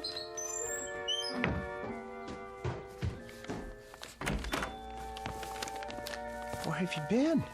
Do you care? I know you're angry, but what can I do? I have to keep the figures in perfect condition. I can't let them go, or... Where did you get those groceries? I thought you said we didn't have any money left. Dave gave me some cash. Oh, no. Oh, my, oh, my, oh, my. You told your brother. Martin, we can't go on living like this. I'll borrow some money from Mr. Ferguson. Borrowing isn't going to solve anything. Now, Martin, I know what those figures mean to you, but... But what, Emma? What? I simply will not have them in this house 1 minute longer. Martin, once they're away from here, you'll be a different man. You'll see. You've lived with wax dummies so long, you've forgotten how to be a human being. No, I haven't. What kind of friend do you think I am? I cannot desert them now, not after all these years. They need me. They'd be lost. Martin, they're not alive. They don't need anybody. I want you to see a doctor. What? A doctor? Yes. Just once. What do I need a doctor for? Because, Martin, there's something the matter with you. You haven't been yourself lately. Oh. Well, who have I been then? Well, I'm not sure. Somebody I've never known. But, Martin, staying down in the basement all day and talking to those things, honey, it's not natural. I know it's not natural, but it's my job. I'm not the only husband who brings his work home with him. This was your brother's idea, wasn't it? Well, you go back and tell him to mind his own business.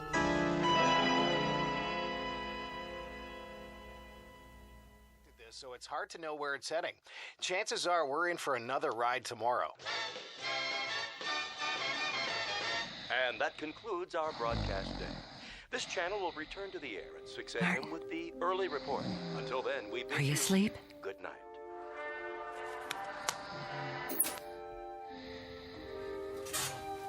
God forgive me. It's time for the air conditioner to break. Oh, it's so dark down here. And cold.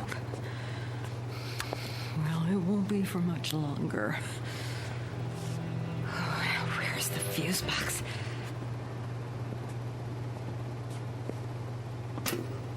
Let's see now. Which one is for the air conditioner? I should have brought a flashlight. I can't see a thing. Here it is. Good.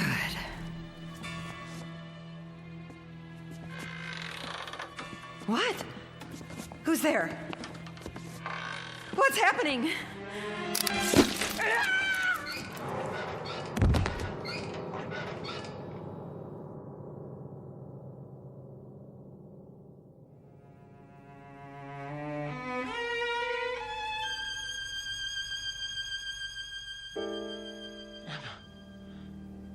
Where are you? Emma? Emma?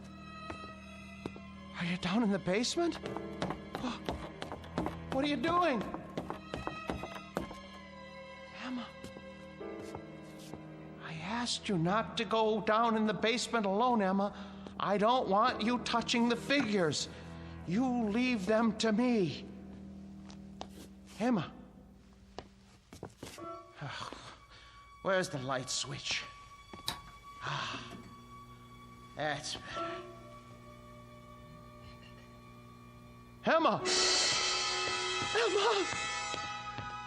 Emma!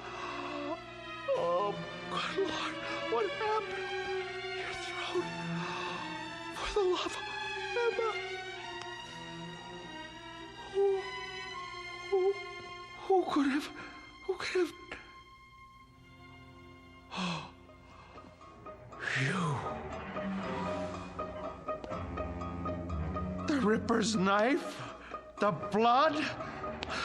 Oh, so no. No.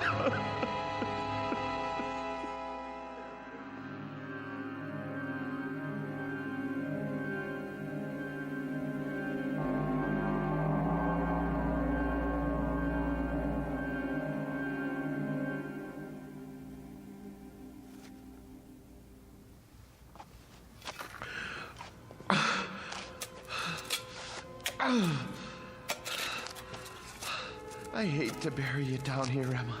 I know how much you hate the basement, but I don't have any money. I know I should report it to the police. Who would believe me if I told them you had your throat cut by Jack the Ripper? You just bumped into the Ripper in the dark and his spring arm went off. It was an accident. Besides, if I go to prison, who will take care of the figures? It's better this way.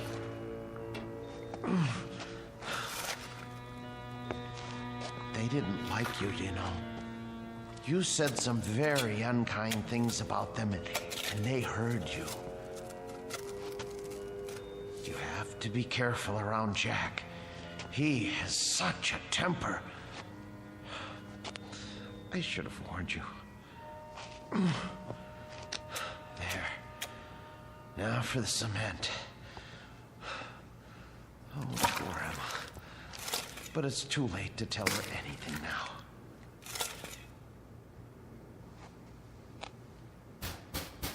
Yes, man. Come back later.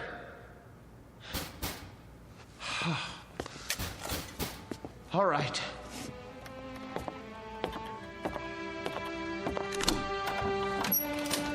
Hi, Mr. Snesku. I gotta read the meter. Hey, careful of the cement. It's wet. Oh, yeah. Doing a little patching, huh? Floor must have been pretty bad. Yes, it was cracking. I had to do the same thing. These old houses, holy mackerel! Something the matter? Woo! For a minute there, I thought they were real. How'd you ever get statues like that? Yes, well, they're wax, actually. From the museum, I'm taking care of them. Boy, they're the most realistic things I ever saw. You sure they ain't alive? Well, not altogether.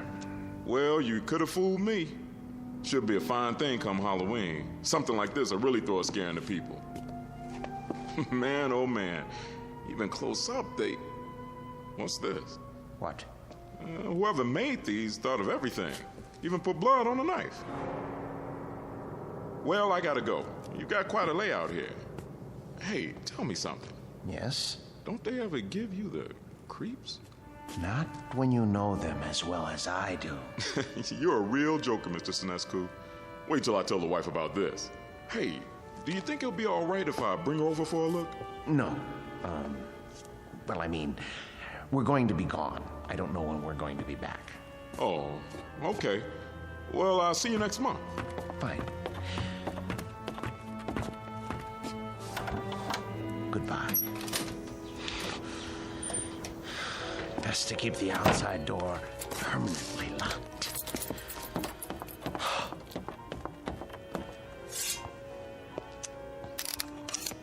Jack, I'm surprised at you. I really am. How did you manage all those murders without being caught by Scotland Yard? Any killer knows you can't leave blood on the murder weapon. And I don't mean to make a joke, Mr. Ripper. It's a dead giveaway. There. Knife's good as new. Now behave yourself. Emma? Oh, no. It's her brother. Martin, you in there?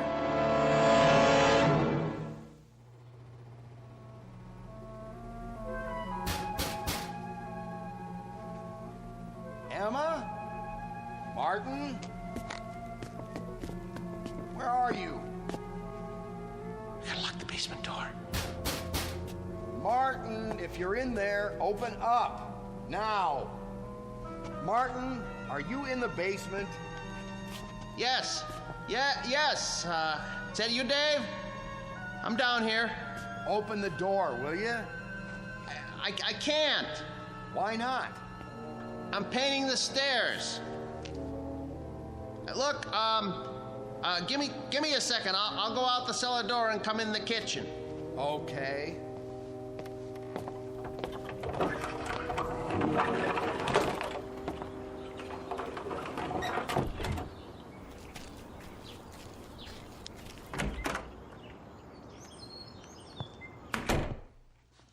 Where's Emma?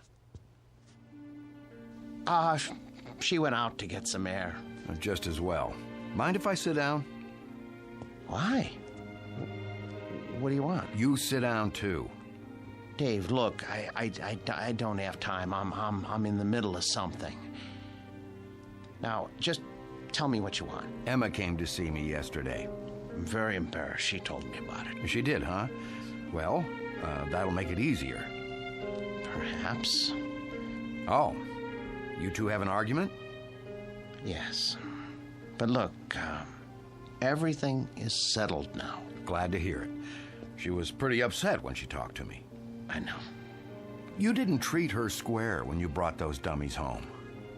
That's been changed. Huh. Well, now, I guess I had you pegged wrong. You got rid of them.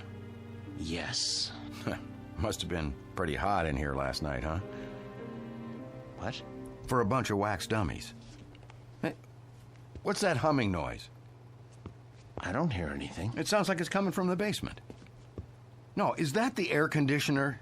I don't know what you're talking about. What are you driving at? Why's this door locked? I told you, the steps are wet from paint. I don't smell any paint. And why is the air conditioner still going if you got rid of the dummies? Well, I thought it might help the paint dry. Yeah? I thought it might get rid of the fumes. Is that all right? This is my house, isn't it?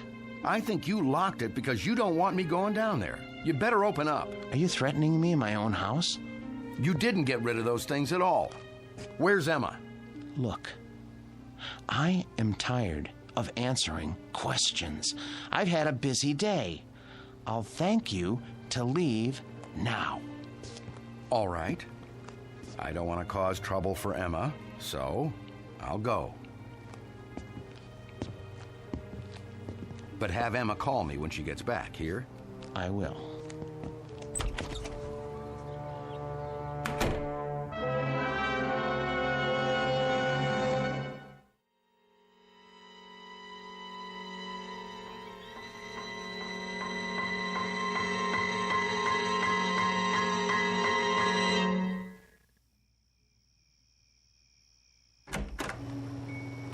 Emma? Boys? You can breathe easy. I'm going to bed now. Sweet dreams. Good night.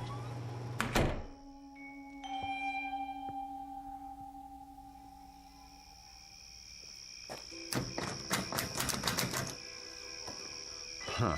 Locked up tight as a drum, huh? Now, what's so important down there he didn't want me to see? Ugh, window's too dirty to see in. So, I guess I'll just have to force it open.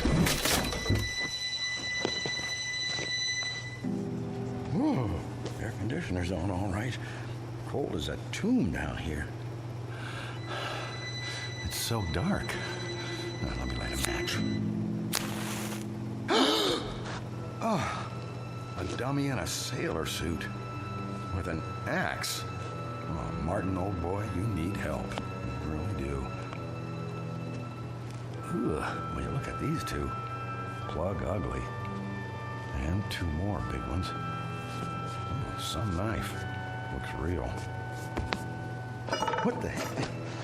Oh, a shovel? Fresh cement? What is he trying to cover up? Blasted match. Who's there? Who's there? Wait. What the? Where's the axe?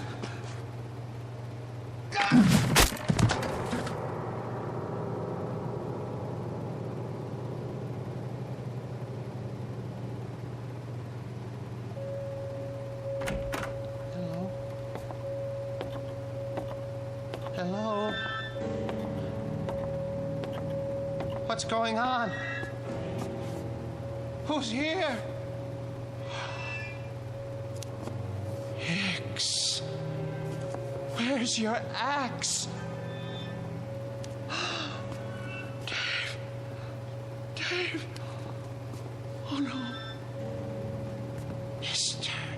Hicks. When I took your axe away from you and put it up in the rafters where you couldn't reach it, I tried to make sure that nothing like this could happen. How did you get it down from there? Why did you take it off the rafter?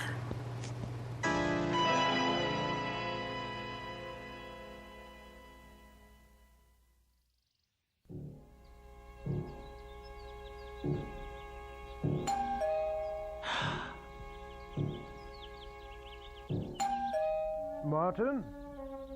Martin! Mr. Ferguson? Mr. Ferguson! Martin, let me in, would you please? Just a moment. Hello, sir. Hello, Martin. Waking you is like raising Lazarus. Don't you answer your doorbell anymore? I was sleeping. Actually, I overslept. I was, doing a lot of cleanup work in the basement. Well, it's nice and cool down there with the air conditioning anyway, right? Yes, sir. How's Murderer's Row? Oh, fine, in rare form. Good, let's go see. I would have come 2 days ago when you first called, but things hadn't been finalized yet. What things? I must say, you've kept them up well. But I have done my best. We get along so well. You don't know what a relief it is to see you. They've been threatening to cut off the electricity because I haven't paid the bill. Think what would happen to the figures. Well, you won't have to worry about that anymore. Oh, I knew I could count on you, sir. Thank you. But it isn't just the electricity. Look at the Ripper's coat. It needs to be fixed. The threads are falling out. Look at all of their clothes. Maybe it's too humid down here after all. You won't have to worry about that either. Oh, I was going to have Emma repair this little rip in the sleeve, but... You have a remarkable wife. Thank you. There aren't many women who would have put up with an exhibit like this in their basement. She got used to it. You're looking a bit grubby. Have you been sleeping down here? Yes. I wanted to show you. I came across an item in this book last night. Martin? I forgot I even had this. It's got a letter in it written by Landru himself. Martin, listen to me. I'll read it. But for you, whose very walk is beautiful, whose sweet eyes and smile make a just claim to happiness, whither am I bound, my dear little friend, under your tender leadership? Oh, isn't that touching? It's the one Landru wrote to Fernand Segre. Ha! You know it then. He also strangled her as he did all the others. Martin, are you all right? Yes. Well, That isn't so. I'm not all right. Some strange things have been happening. Strange? Yes. You see, my house guests haven't exactly been behaving themselves. Who? Oh, come on now. It's true. I swear. You have no idea what they've been up to. Martin, you've been so close to these figures for the past 3 months, you're beginning to imagine things. Oh, no, it was not my imagination. Well, that's neither here nor there now. I can't keep it from you any longer. What, sir? The best news in the world. Martin, old friend, when I told you nobody would ever want them, I was being pessimistic. The fact is, somebody does. But not just anybody. The Marchand Museum. Did you hear me? Marchands in Brussels. Aren't you pleased? You won't have to take care of them anymore. I want to take care of them. I know you do, and I appreciate what you've done. But it's all signed. You don't mean that you've sold them? Yes, and for what I'm getting, there will be substantial compensation to you for the years you've put in. But my museum? I was going to buy them. You know you could never do that. Say you have another buyer. I'll get the money somehow. Please, Mr. Ferguson, they're all I have left. Martin, time moves on. There's no longer any need for our specialty. I thought with the closing of the Grand Guignol in Paris that things must be the same in Europe. But Marchand's is actually expanding. They were delighted to make an offer. The transaction was consummated only this morning. But what am I going to do without the figures? I'd die without them. Oh, come on now, man. You'll get over it. Why don't you go upstairs and prepare us a cup of tea or something while I take some measurements? The Marchand people want the exact dimensions. All right, Mr. Ferguson. If you're sure that that's how you want it. I'm sure. Very well. Very well. Let's see now. Hicks. 6 feet, 1 inch. And Birkin hair. Hello there, Landrew. Still holding your waxed cord, I see. Be with you in a second. Now then, Mr. Hare, 5 feet, 10 inches.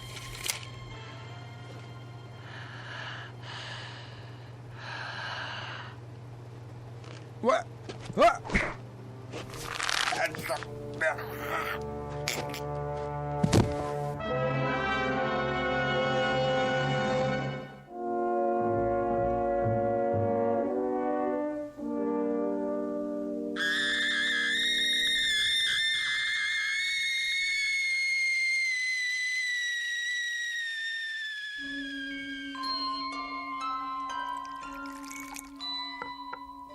There, 2 cups of tea.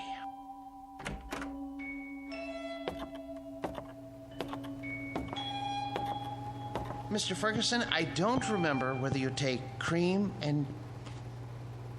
Mr. Ferguson? Mr. Ferguson! Your throat. The cord.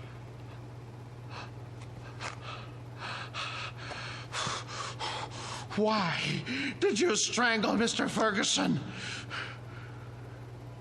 And the rest of you? I know you didn't have any part in this, but you didn't stop it either. Landrew, you have gone too far.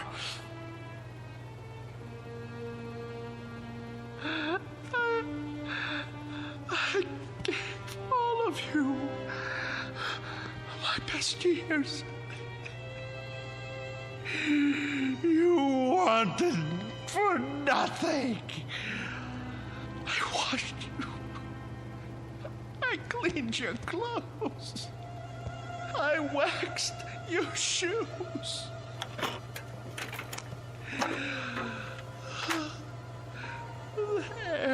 was always the right temperature because I made it so. I defended your deeds against the thousands who came to see you. And when Mr. Ferguson sold the museum, who spoke up for you?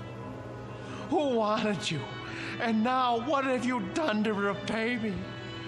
Murdered Mr. Ferguson? He was a good man. The books were right. You are monsters through and through, and for that, I am going to punish you. Do you know what I'm going to do? Do you know what I'm going to do? I'm going to take my saw, and I am going to cut you into little pieces. Then I'm going to turn up the heat and let you melt into pools of wax. It's no more than you deserve. Who's going to be first? You, Landrew? Because it was you who murdered Mr. Ferguson. It was not I, Martin Senescu, who strangled your friend. It was you. No, it was you. You killed him while I was upstairs making tea. No, maid, it was always you. With my blade, you murdered your wife. You killed her while I was asleep. You used my axe to kill your wife's brother. Get away from me, Hicks. Get away from me. You are the murderer. Perk, stay back. You are the murderer. You killed them all. You lie. You're monsters. Not so, Martin Senescu. No.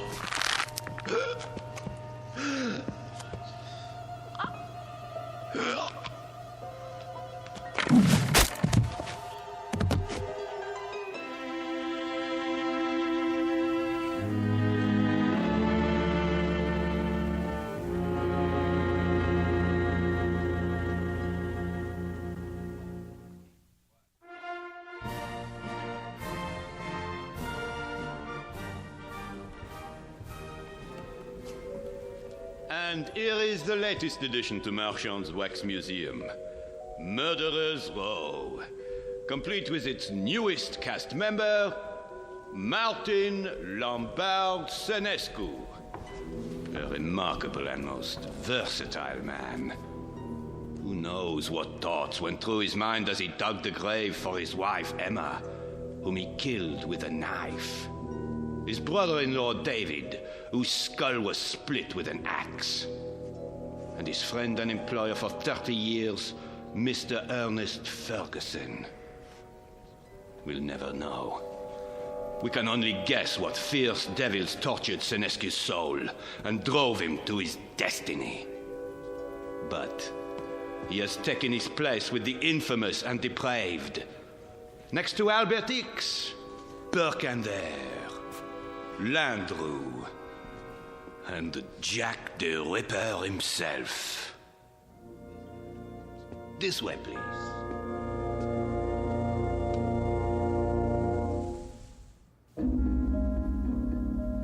The new exhibit became very popular at Marchand's, an instant hit. But of all the figures modeled so lovingly in wax, none was ever regarded with more dread than an American named Martin Lombard Senescu. There was something about the eyes, people said, dazed, vacant, as if he had seen too much and come to understand it a moment too late. But they shouldn't have been surprised. It's the look one often gets after a quick walk through the Twilight Zone.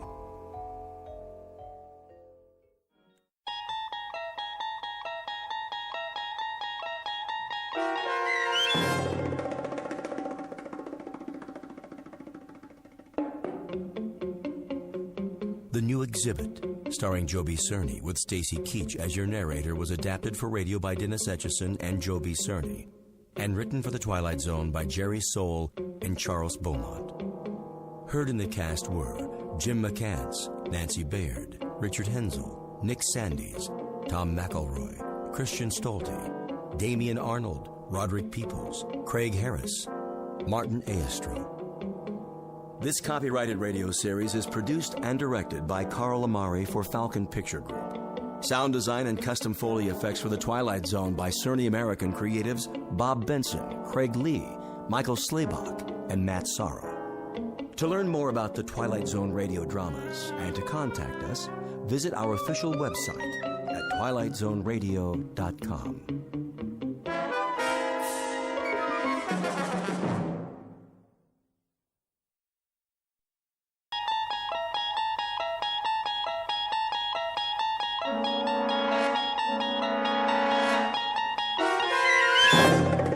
You unlock this door with the key of imagination. Beyond it is another dimension, a dimension of sound, a dimension of sight, a dimension of mind. You're moving into a land of both shadow and substance, of things and ideas. You've just crossed over into the Twilight Zone.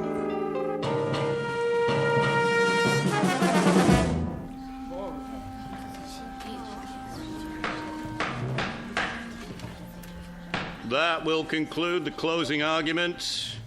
Unless either side has a rebuttal. Defense counsel? Wish I had something more, some new evidence. Don't worry about it, Mr. Christopher. You did all you could. Counsel for the defense? No, Your Honor. The defense rests.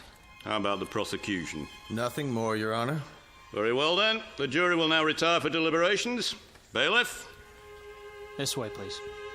Court will reconvene for the verdict. Until then, we'll stand in recess.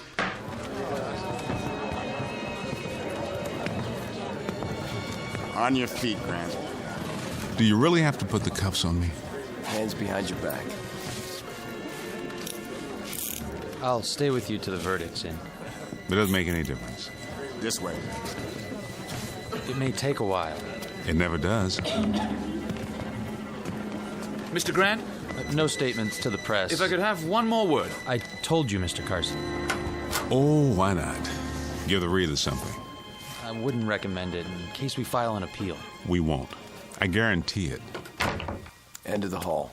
I know that. A room with a table and 3 chairs, bars on the window, 2 policemen outside. It never changes. You can wait in here with your client, counselor. All right.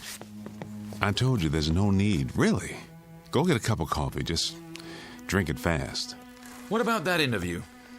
It's okay, guard. We'll be right outside. Knock when you're through.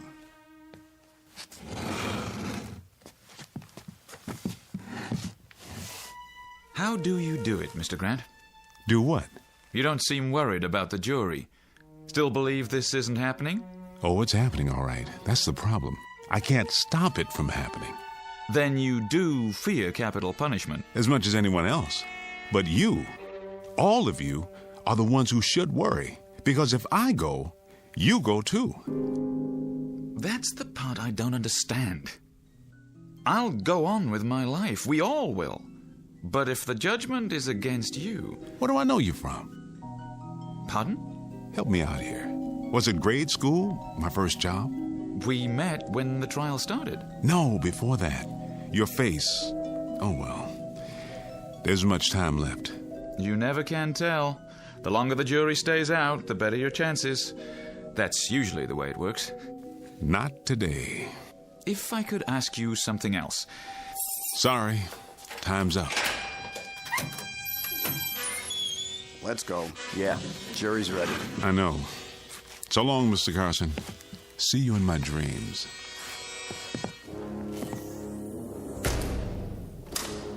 How did he know?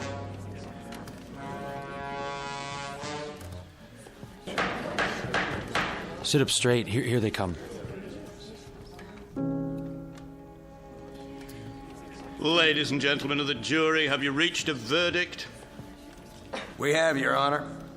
And what is that verdict? We find the defendant, Adam Grant, guilty of murder in the first degree. Order in the court. The defendant will rise. The defendant will rise. Adam. What? Oh, all right. Let's get it over with.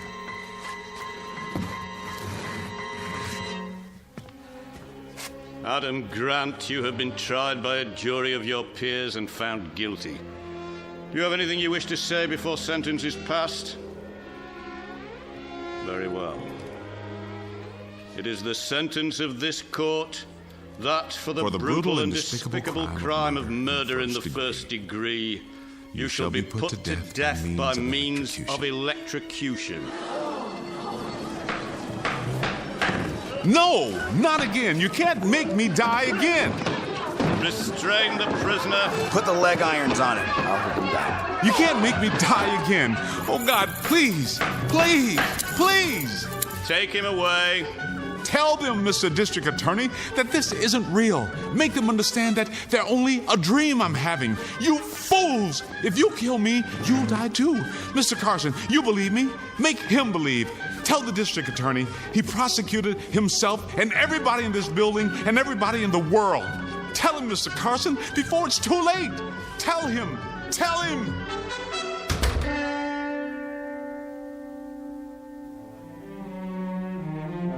Adam Grant, a nondescript kind of man, found guilty of murder and sentenced to the electric chair. Like every other criminal caught in the wheels of justice, he's scared, right down to the marrow of his bones. But it isn't prison that scares him. The long, silent nights of waiting, the slow walk to the little room, or even death itself. It's something else that holds Adam Grant in the hot, sweaty grip of fear. Something worse than any punishment this world has to offer. Something found only in the Twilight Zone.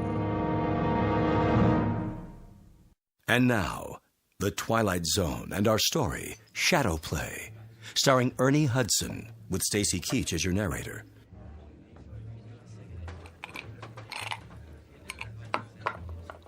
Ready for another one, Mr. Carson? Maybe just a pinch, my good man. Rocks, was it? Yeah. No, wait. Something different. Let's try gin this time. What's a gin drink? Tom Collins? Right. I like the sound of that. I wonder who Mr. Tom Collins was to have a drink named after him. Beats me. What's in a name? Like Adam Grant. Who is he, really? That guy they arrested? Tried and convicted post-haste. Quite a mysterious fella. Yeah. Well, not from around here. His identity is not the problem.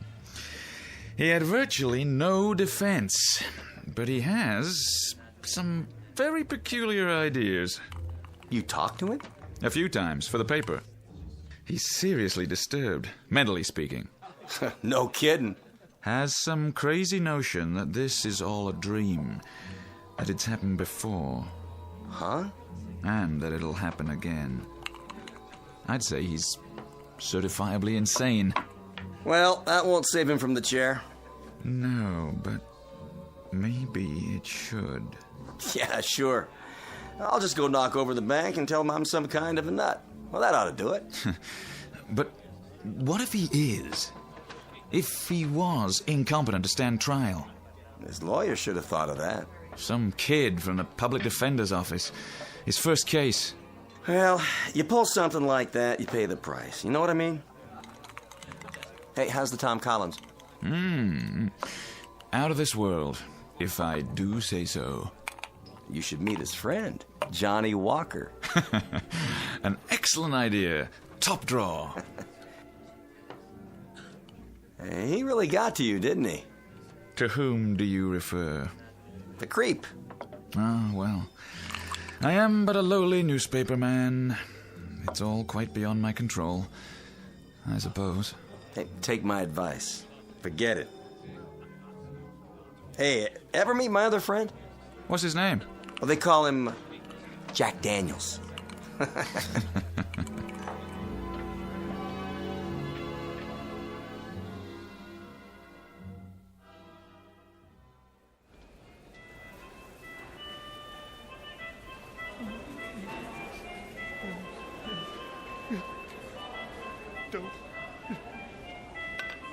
Don't. 37. 38. 39. Please, Mother, don't let them. Hey, knock it off. I'm exercising. Coley, lay off that thing, will you? Yeah, people are trying to sleep. Sorry, fellas. I didn't know I was bothering anybody. That's better. It's all right, Coley. It's my fault. I got you out of a bad movie I saw once about death row, just like everything else in this corny dream. Grant, let me give you some advice. What's that, Jiggs? Stop thinking about it. Don't! Why do they want to hurt me? You think about it, you crack up, like Phillips there. Listen to him. Mother, they're gonna fry me. I never did anything. Phillips! Shut your face! See there? A month ago he was a human being. Now what is he? An animal. Why? Because he couldn't stop thinking about it. I know. It's just different with me. Different how? I can't stop. That's all I can do. Think. You mean you're looking forward to it? You want to die? No. Well, then it ain't different with you. Don't kid yourself. Sometimes I wonder, too, what it's going to be like. But that's a bad way of thinking. Don't lead nowhere. I'll tell you what it's like. Yeah? Yeah. They come for you a few minutes early. That's so they can cut your trouser legs. They even shave your head at least part way. Then they open your cell. You walk out and down the cell block to a hall. Past 2 great doors at the end. 78 steps exactly to the final door, painted green. It's got a little glass pane with chicken wire, but you can't see anything on the other side. There's a guard who opens the door for you. And you go into a room. It's tan. It's all tan. There's nothing in it except the chair. It's made out of wood, and it's big, so it feels like a chair you used to sit in when you were a kid. Hard and solid and not very comfortable. Cut it out. They strap your arm and legs with big buckles, and then they attach the electrodes. It's funny. They always feel cold to the touch at first. Man, you talk like you've been through it already. Then they drop the mask over your head. It's musty. It smells like an old sofa. And then you wait. Every muscle tense, straining. Any second, then you can almost hear it through the wall. They pull the switch. There. 2 beautiful, beautiful steaks. Almost done.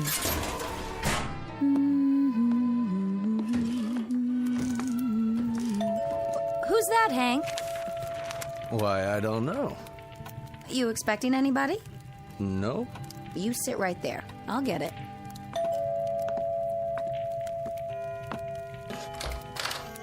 Paul! Madam, I am a poor lost traveler seeking food and lodging for the night. I don't believe it. You're loaded.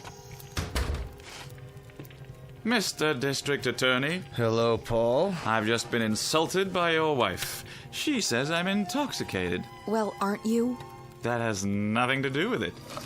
Your attitude toward the press needs some adjusting. So does mine, as a matter of fact. Hey, take it easy there. That's my best gin. Dear friends, when I die, I don't want to see any full bottles around. That's not funny. It wasn't meant to be. It was meant to be a comment on the short, unhappy life of Paul Carson. Won't you join me? Come, drink and be merry for tomorrow. Oh, shut up, Paul. I knew it. I knew it the minute you walked in. We're not nervous enough? Oh, no. We have to listen to the great city editor with his news behind the news. If I'm not welcome here, then I shall go elsewhere and breathe my last. Oh, never mind. I've had enough of this anyway. I'm going to lie down. Good night, dear. What about dinner? The steaks are almost ready. Take them out of the broiler in 5 minutes. There are a couple baked potatoes, too. Aren't you having any? I've lost my appetite. Hank, I wanted to talk to you. Now, don't start again. I've got to. We're running out of time. I'm not upset or disturbed or nervous anymore.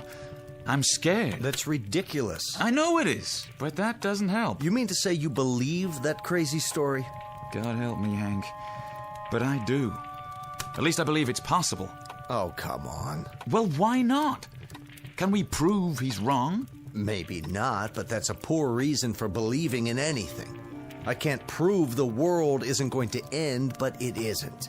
Or do you believe that, too? I'm not sure what I believe. This guy killed a man in cold blood just like that, and he's going to pay. Those are the facts. Anything else is speculation, fantasy. Are you sure? Yes, I'm sure. I put my entire staff on it. An open and shut case. Then why are you so steamed up about it? I'm not. I'll tell you why. Because a little part of you believes, too. Just a little tiny part of Henry Ritchie says, maybe Grant is right. Maybe this is all a dream. The thought has occurred to you, hasn't it? Hank, we've known each other a long time. Haven't you ever stopped and said to yourself, this couldn't be real. It's too easy, too pat. I couldn't have a lovely wife like Carol, and a lovely home and money in the bank. Not in any real world. Haven't you, Hank? Well, of course. Everyone has. If you're a success, you're bound to think it's a dream at some point or other. If not, you think it's a nightmare. This only proves that Grant is human. He can't believe what's happening to him. So he tries to convince himself that it isn't, not really. Yeah, that's what I thought, too. Hank, I've been talking to this guy a lot lately, and he makes sense. Go down there and see for yourself. Don't take my word for it. It wouldn't do any good. You've only listened to him once, when he had that outburst in the courtroom. That was enough. Hank, for my sake, please. Go and see him. Let him tell you. He's only got 3 hours and 15 minutes left. He'll say anything. You're an intelligent man. You'll be able to see through it if he's lying. If not for my sake, do it for yourself. For your own peace of mind. My mind was at peace until you walked in. Was it? Please, Hank. It's pointless, but... Thanks. It may turn out to be important. More important than we know.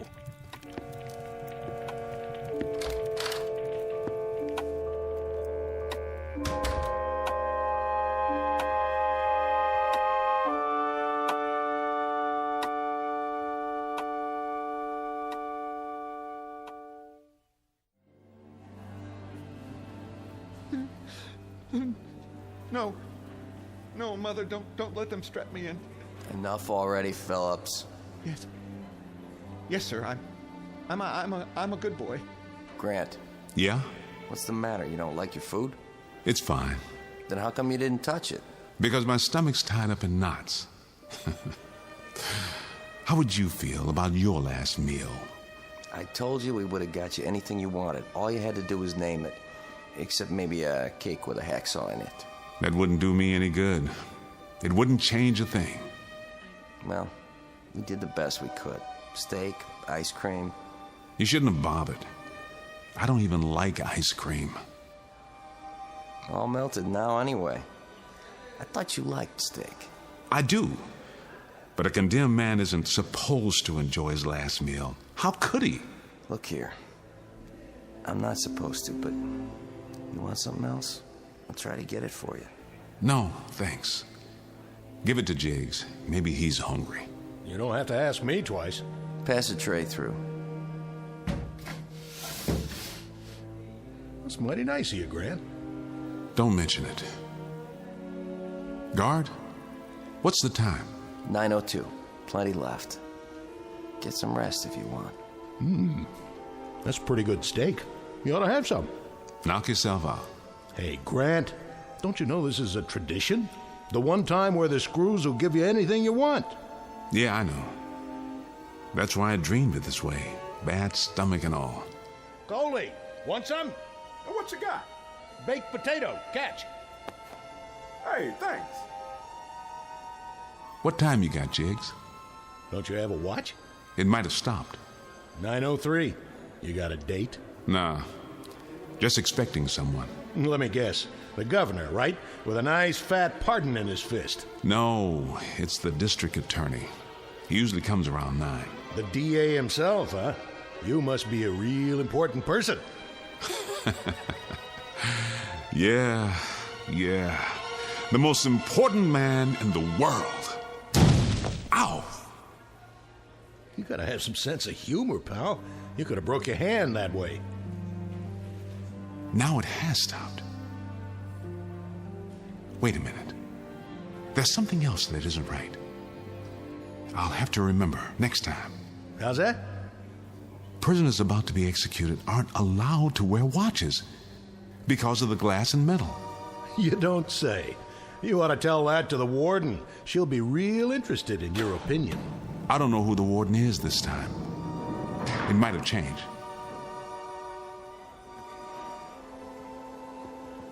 This way, Mr. Ritchie. Thank you, guard. See? What did I tell you? Right on time. Say, how'd you know? 10 minutes. That should be plenty. You can leave me with him.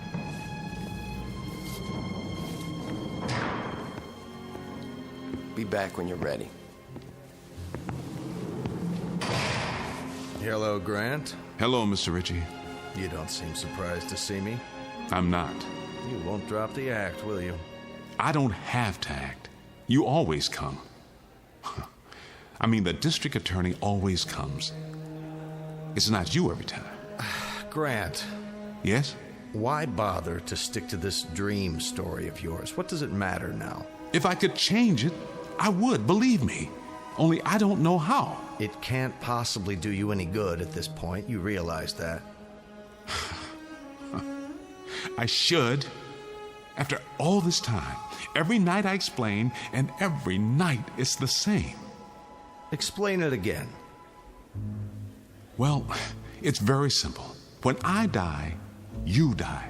And everybody in this world dies. Because this world does not exist. It's a dream of mine, a nightmare. Can't you understand that? No, Grant, I can't understand that, and not because it's a new idea. I can't understand it or accept it because it doesn't make any kind of logical sense. But it does. It's the only thing that does make logical sense. Not what I understand logic to mean. Think it through. I tell you, it's not logical. That's only one kind of thinking. Reason it out. Think, man. Take you, for instance. Here we go. The butterfly dreaming it's a butterfly hypothesis. Just stick with the basic facts. That's all you need. Do you think that you, a district attorney, would ever visit a man who was about to be executed in real life? Have you ever done that? Not that I recall. Of course not.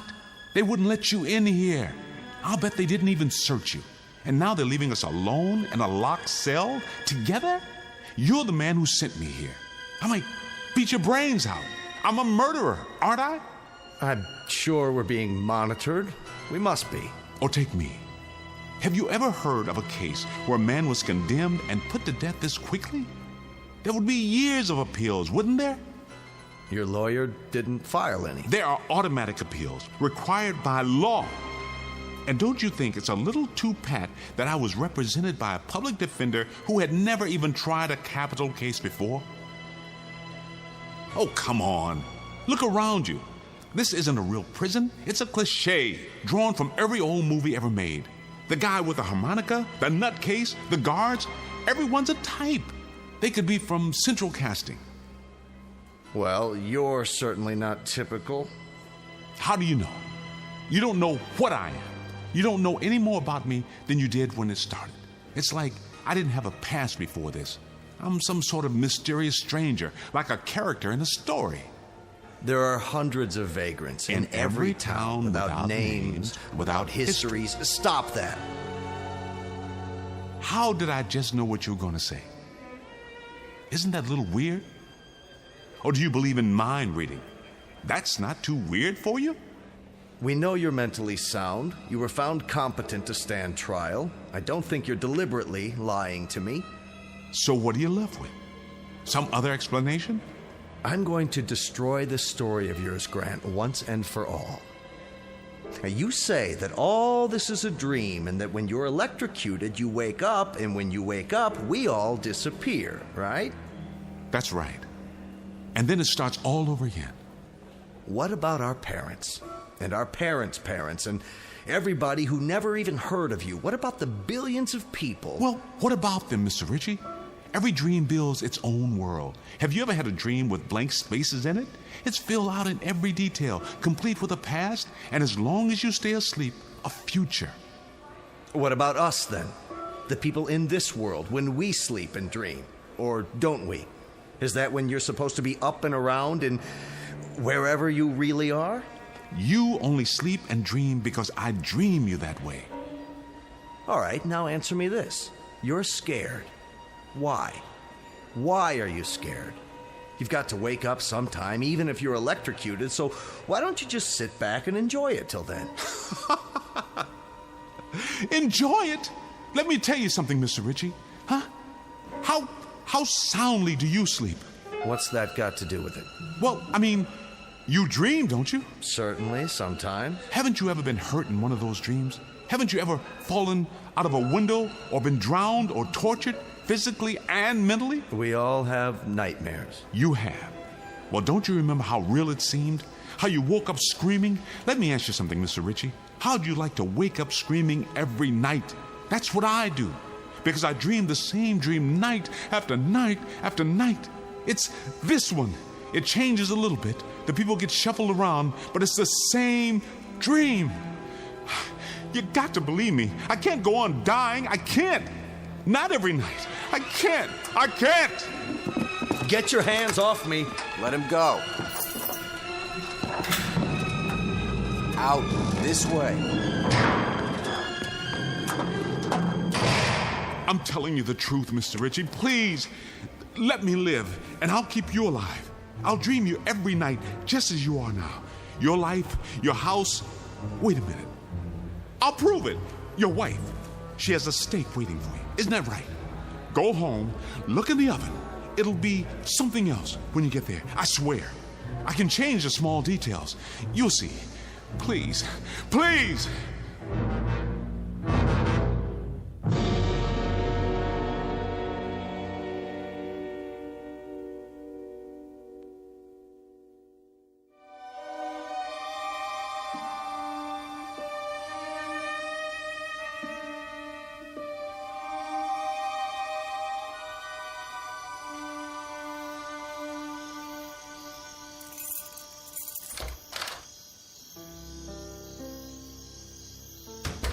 Carol, are you up? In here, darling. The steaks. Oh, that's right. You did say you wanted steaks tonight. Carol, don't be offended, but may I see them? I'm sorry. I thought I'd save the steaks for tomorrow night. I hope you don't mind. Just let me have a look. What's wrong, Hank? That's a roast. What about it? I thought you liked roast. Hank? Hank, what about it?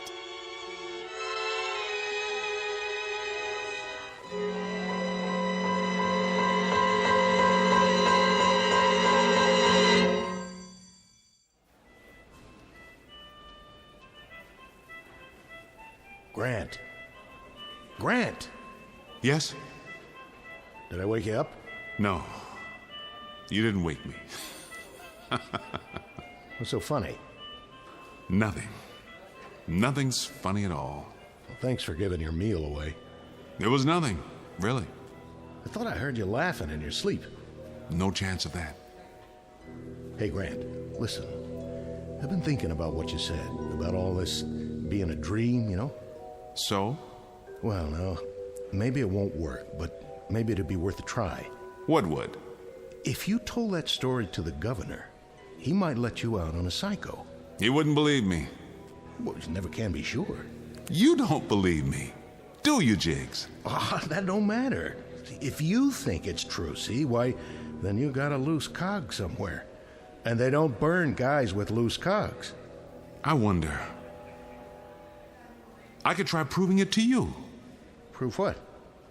Jiggs, don't you think that all this is just a little too much the way it should be? I don't get you. Well, I mean, it's so perfect.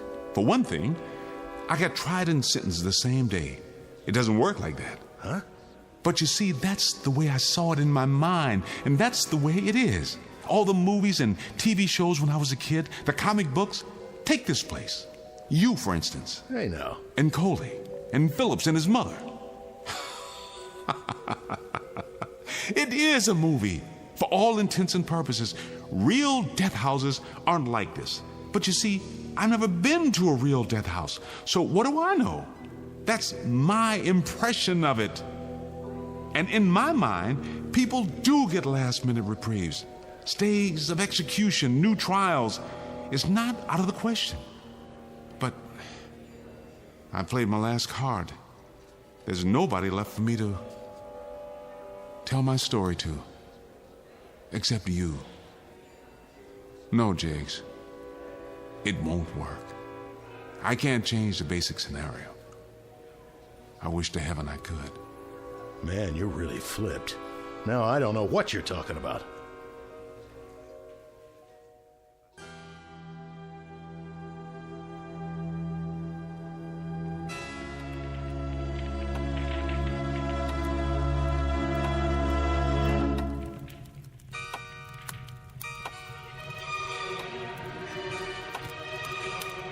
That clock over the fireplace, is it accurate? It is. Then it is 11:45. It'll be over soon. Well, the Brothers Grimm, as I live in... What are you doing up? It's almost midnight. I'm not up. I'm down, like you and your funny friend here. Sorry if we woke you, Carol. I'll be leaving soon. Have they... Not yet. 15 more minutes. That's another thing. What is? Think about it, Hank. I'm tired of thinking. Why does it always happen at midnight? Did you ever wonder about that? Because that's when they schedule executions. Yeah, but why? You tell me. Excuse me, boys. I don't suppose anyone would like some coffee? Not now, dear. Hank, according to Grant, he doesn't know anything about these matters except what he sees in the movies. So he told me. And in the movies, it always happens at midnight. That's because movies are technically accurate. Are they? About things like that, at least. Yeah, I always thought so. But that's a strange belief, too, when you come to think of it. Then don't come to think of it. But I've got to think about something, or I'll sit here for the next few minutes with my insides all twisted up. Don't let me interrupt this scintillating conversation. Let me know how it all comes out. See you in the morning. I hope so, Hank. I sincerely hope so.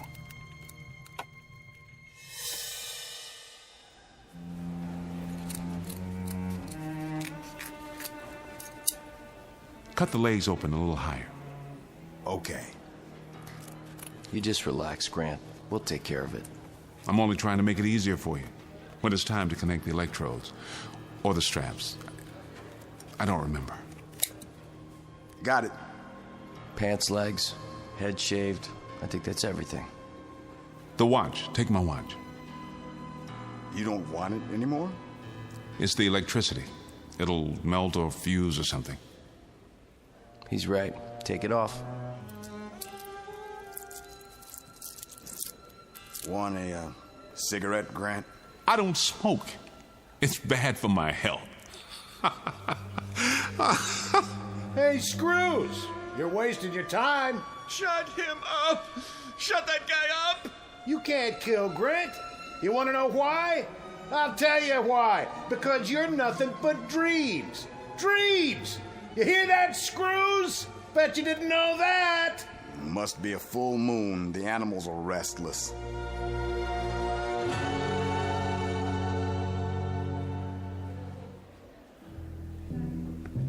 Oh, hello, Father. May I have a moment? Sure thing. Come on, Miller. How are you, my son? Oh, I can't complain. This haircut they gave me, though, gonna take a while to grow out. Is there anything you wish to talk about in the remaining minutes? No. Then let us pray.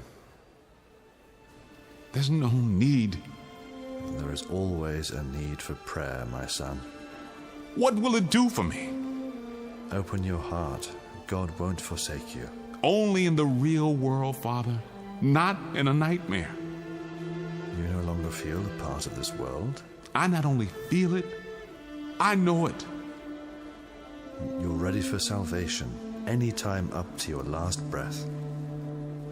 Well, you can save your breath. I've heard it all before. You know, I am wondering something, though. Of course you are. I wonder where I've seen you before. Where did I get your face? It's familiar every time. It's about to come to me. We've never met. Oh, yes. Yes, we have. Father Beeman, of course, Father Beeman from over at Spring Hill. No wonder I didn't recognize you. That's because you died when I was 10 years old. You were very popular. Everybody came to your funeral. Oh, my name is Beeman, but, Yes, yes. And then a young priest came and took your place. That was Carson. You know, I'm using him for the editor this time.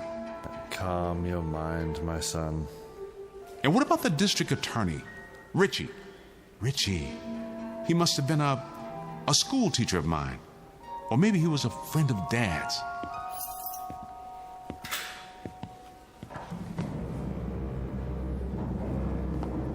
Time, Father. Thank you, Warden. In the name of the Father, and the Son, and the Holy Ghost. Ready, Mr. Grant. Are you? Are all of you? Let's go. Hey, Grant! They can't do this to you! You're home in bed asleep, remember? Grant! Grant! Time to wake up, boy! Wake up! Wake up!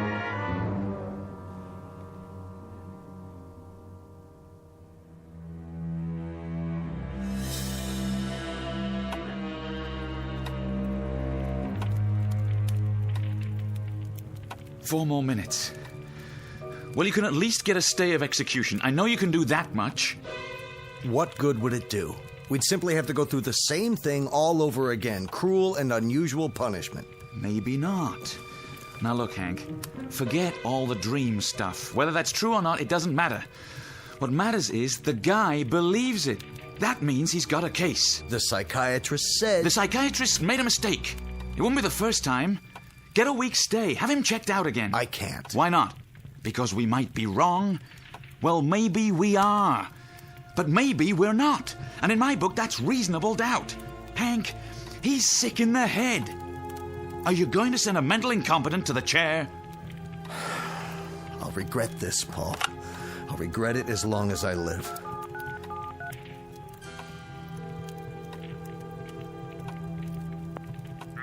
Hello. This is Henry Ritchie. I want to speak to the governor right away.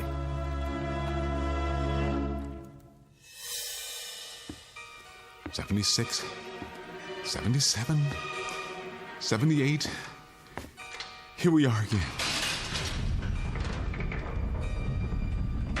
Step on in. Don't fight it. Get the leg straps. I'll do the arms. Please, just get it over with.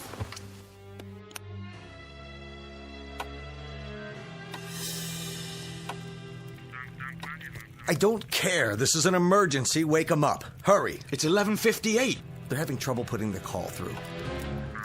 Yes, this is District Attorney Ritchie. Governor, I don't have time to explain, but I want you to issue a stay of execution in the case of Adam Grant. Here comes the hood. Close your eyes. Not again. Please, not again.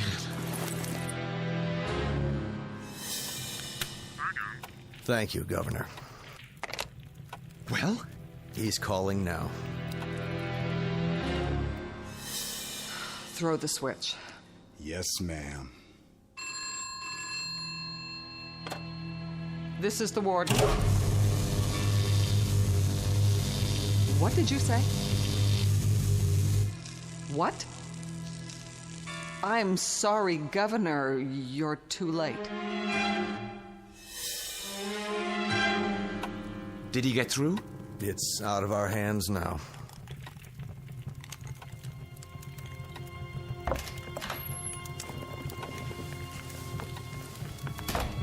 I couldn't sleep. Don't tell me you're still up. See you tomorrow. Yes. You did your best.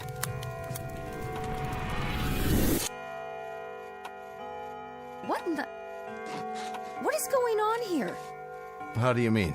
Well, I thought we had a fireplace. What did you boys do with it? I'm serious. She's right, Hank. The fireplace, it's gone. There's just a blank wall. Carol, I don't understand. Carol, where are you? She was standing here a second ago. She just... Paul! For the love of God, I can't see either of you. In the living room, it's getting dark. It's starting...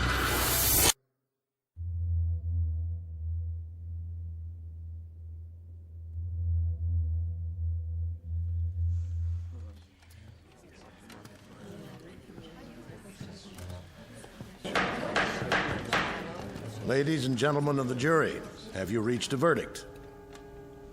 We have, Your Honor. And what is that verdict? We find the defendant, Adam Grant, guilty of murder in the first degree. Order in the court. The defendant will rise. The defendant will rise. Adam. What? Oh, all right. Let's get it over with. Adam Grant, you have been tried by a jury of your peers and found guilty. Do you have anything you wish to say before sentence is passed? Very well. It is the sentence of this court that for the brutal and despicable crime of murder in the first degree, you shall be put to death by means of electrocution. No, not again. You can't make me die again. Restrain the prisoner. Put the leg irons on.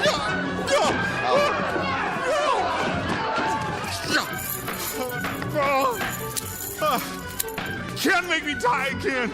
Oh, God, please. Please. Please. Take him away. You can't make me die again.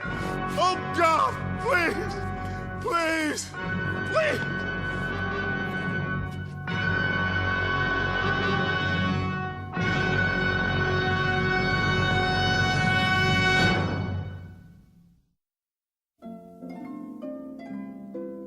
We all know that a dream can seem real, but it's also possible that reality might be a dream. We exist, of course, but how? In what way? As flesh and blood human beings, as we believe, or simply as part of someone else's feverish nightmare? Think about it. And then ask yourself, do you really live here in this country, in this world, or do you exist only in the Twilight Zone?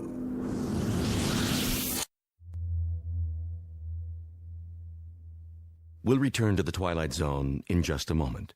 You are about to enter another dimension, a dimension not only of sight and sound, but of mind, a journey into a wondrous land of imagination. Next stop, the Twilight Zone. Hi, this is Stacy Keach. I'd like to take a moment to tell you about our Twilight Zone website at twilightzoneradio.com. At twilightzoneradio.com, you'll find the latest information on these Twilight Zone radio dramas, including behind-the-scenes photographs, plus the newest product releases, trivia contests, ways to contact us, other Twilight Zone-related info and merchandise, plus links to other fascinating websites. So make your next stop twilightzoneradio.com. Visit TwilightZoneRadio.com to purchase these Twilight Zone radio dramas on cassette and CD, or call toll-free 1-866-989-ZONE. That's 1-866-989-9663.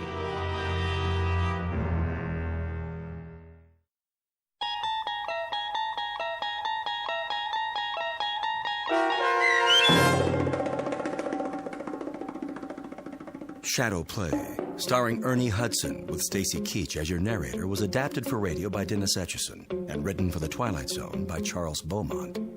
Heard in the cast were Christian Stolte, Nick Sandys, Elizabeth Lido, Roderick Peoples, Doug James, Ken E. Head, Martin Astrop, T.J. Jagodowski, Carl Amari, Tom McElroy, Meg Thalken, Damian Arnold, and Craig Harris.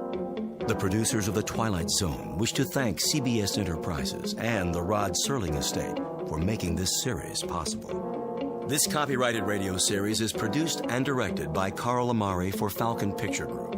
Sound design and custom Foley effects for The Twilight Zone by Cerny American creatives Bob Benson, Craig Lee, Michael Slaybach, and Matt Sorrow. To learn more about the Twilight Zone radio dramas and to contact us, visit our official website at twilightzoneradio.com. Doug James speaking.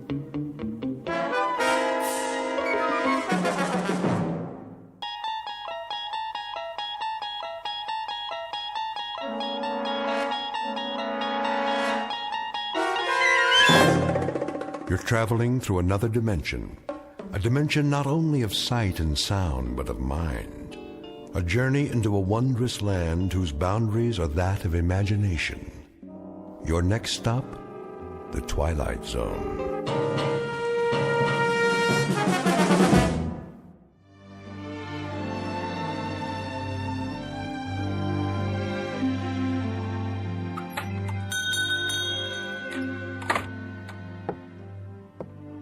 Morning, Mr. Castle. Hello, Ned. Any mail today? Got it right here. Where's my registered letter? Registered? Oh, I didn't see one. The one that says I won the Publishers House sweepstakes. Oh, well, I'll keep an eye out for it. I entered that one myself. Instead, I get only bills. Yeah, the check's in the mail, Mr. Castle. Say, maybe tomorrow, huh? Maybe. See ya.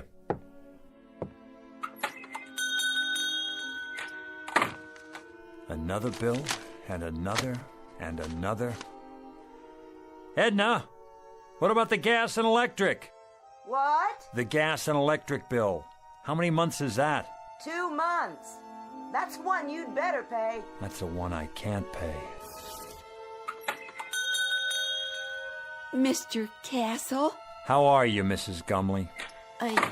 Just fine, Mr. Castle. Good. Glad to hear it. How have you been? Oh, can't complain. Been having a lot of rain, haven't we? What? Oh, yes. Quite a bit of rain for this time of year. Well, it's good for the flowers. How's that? Good for the flowers. The rain, that is. Yeah, very good for flowers.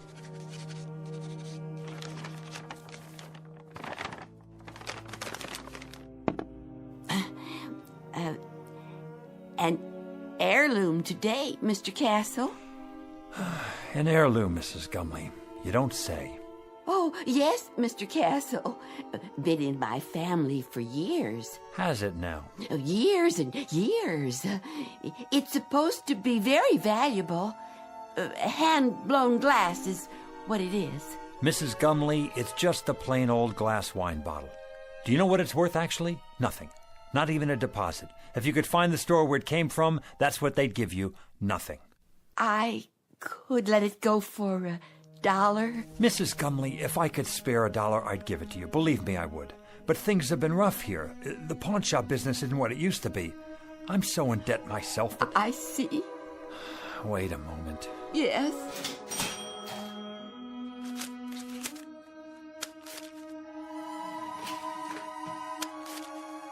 $1 it is, then. I wish it could be more, Mrs. Gumley. I really do. God bless you, Mr. Castle. I could kiss you. Stop that now. It's nothing. You're a wonderful man. Good luck to you. And to you. Better days for all of us. Mr. Castle, it's not an heirloom, you know.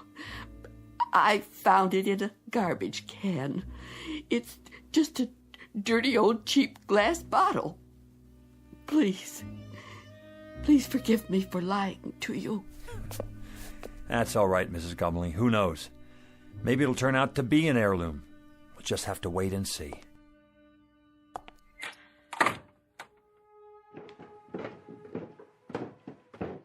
Who was that? No one. It sounded like Mrs. Gumley. Then I heard the cash register. What did you buy this time? Edna. Oh, a bottle. Gorgeous. She said it was an heirloom. Is that right? She has to eat, doesn't she? And you don't? That's not the point. Arthur, we're a couple of weeks away from bankruptcy. Don't you think I know that? Then you'd better start rubbing that bottle and pray, Arthur. Pray that a genie appears, because that's about the only hope we have left. Oh, Edna. Edna, please.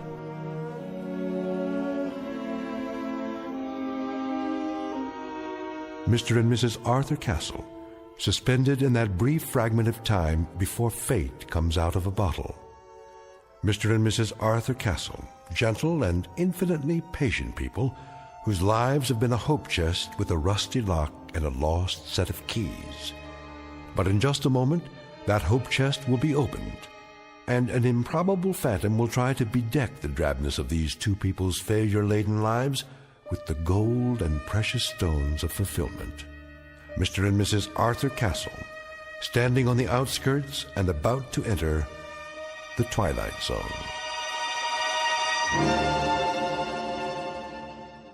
And now, back to our story from the Twilight Zone, The Man in the Bottle, starring Ed Begley Jr., with Stacy Keach as your narrator. Here, give me the bottle straight into the trash with it. If you won't do it, I will. Wait, it's worth a couple of cents. A couple of cents, Arthur. A couple of cents.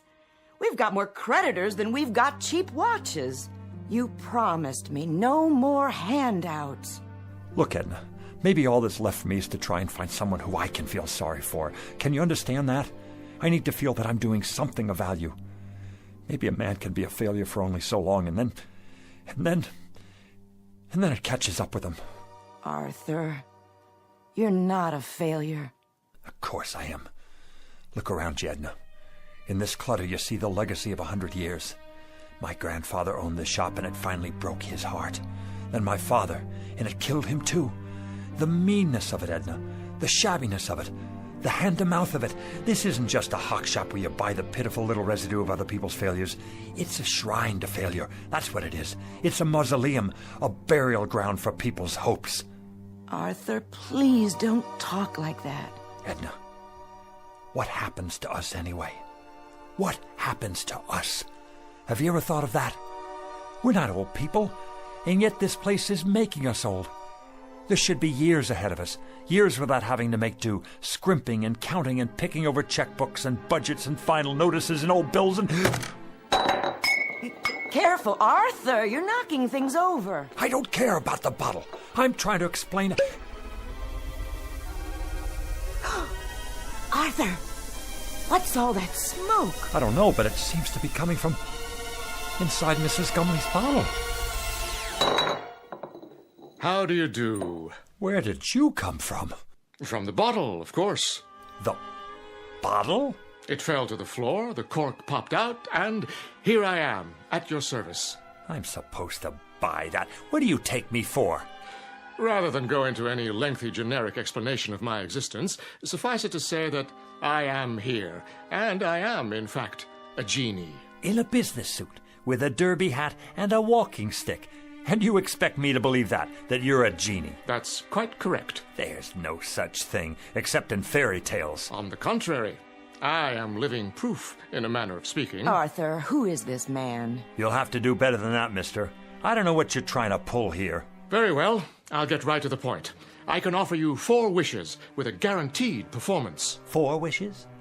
Aha! You got that wrong. It's supposed to be 3. In every book I ever read, it was 3 wishes. Better get your story straight. That's a myth, I'm afraid. Oh, they may have offered only 3 in the beginning. But for some time now, 4 has been the operant number. Some considerable time. It's proven to be the most effective option. Think about it. Too few, and a person may waste the opportunity of a lifetime, so to speak. Too many, and, well, the possibilities can get out of hand. Frivolous, in other words. The opportunities tend to cancel each other out, if you see my point. You've got your answers down, I'll give you that. I think I better sit. Well, Mr. Castle, Mrs. Castle, what do you have in mind? Arthur, I don't understand. What's happening here? Don't worry, Edna. The bottom line is he's a con man. He has to be. But I see him. Don't you? I don't know what I see. Could be some kind of hypnotist or something. Remember that guy on television? He made an elephant disappear. Child's play. Smoke and mirrors. You're telling me you're not a magician? Nothing of the sort. I grant 4 wishes to the owner and then go back inside the bottle for a century and a day. 100 years. Inside a bottle. Plus 1 day. A nice touch, don't you agree? Until a summons comes from the next owner. What if there isn't another owner? But, my dear fellow, there must be. Consider the span of a man's life. 70. Isn't that the tradition? So let's say nobody calls you, or it's the wrong day. Ah, you've hit the nail on the head. I've learned to cultivate patience beyond anything you can possibly imagine. All of which means you're extraordinarily lucky today, as am I, in a manner of speaking. Maybe he's from the lottery. We didn't play the lottery this week, Edna. Just as well. The odds are quite unrealistic. What I'm offering you transcends any lottery the world has ever known. They're strictly nickel and dime operations in comparison. I have to think this over. Take your time. Interesting shop you have here. Chinese vases, Tiffany lamps, bric-a-brac of every sort. Mostly imitation, of course. No offense.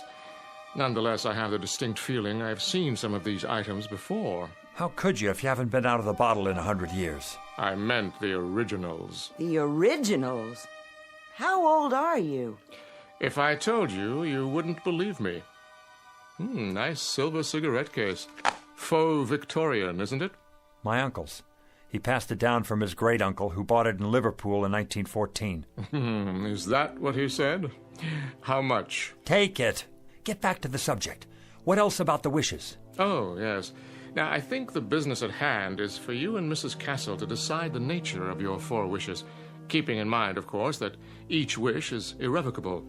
Once made, it is fulfilled, and once fulfilled, it is a matter of record. It can only be altered by yet another wish. Clear, Mr. Castle? Clear enough. I think we better call the police. Why not wish for them? I can bring you Scotland Yard, the Federal Bureau of Investigation, or every bobby in the City of London. That won't be necessary. Is it the police you want? No. That's not what we'd wish for. Arthur, are you out of your mind? Go ahead, Mr. Castle. You were saying? Well, if I had a wish... You believe him? Just for the sake of argument, let's say that I wanted that broken glass in the case over there. Let's say I wanted it to be fixed. The glass display case? Unless that's too hard for you. I broke it cleaning up the other day. One whole side is cracked. Is that all? It's too expensive to replace and impossible to glue together. Impossible. Would you like to make it official, Mr. Castle? Arthur, be careful with this man. You don't know what he's after. Well, Mr. Castle, is that your wish? Yes, that is my wish. I want the glass in the case to be repaired. Very well, then.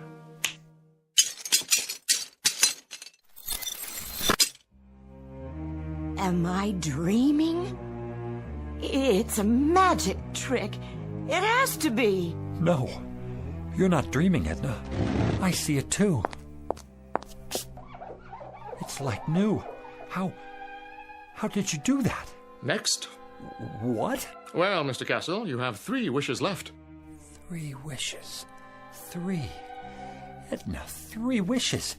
Anything we want. Think, Edna, think. What do we want? Why, I don't know. I asked you to think. I'm frightened. A new shop, Edna. An expensive shop on Fifth Avenue. We could have that just for the asking. But Arthur... Or travel. Take trips. We could see the places we could never afford to visit, like Paris or Rome or even the South Seas. We could take a cruise around the world, first class. Surely there's a catch. Oh, money.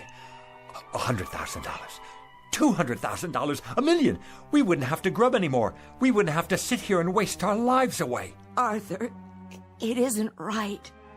There's something unholy about it. Clothes, Edna. Expensive clothes, jewels, a beautiful house. No more worries for the rest of our lives. Are you sure?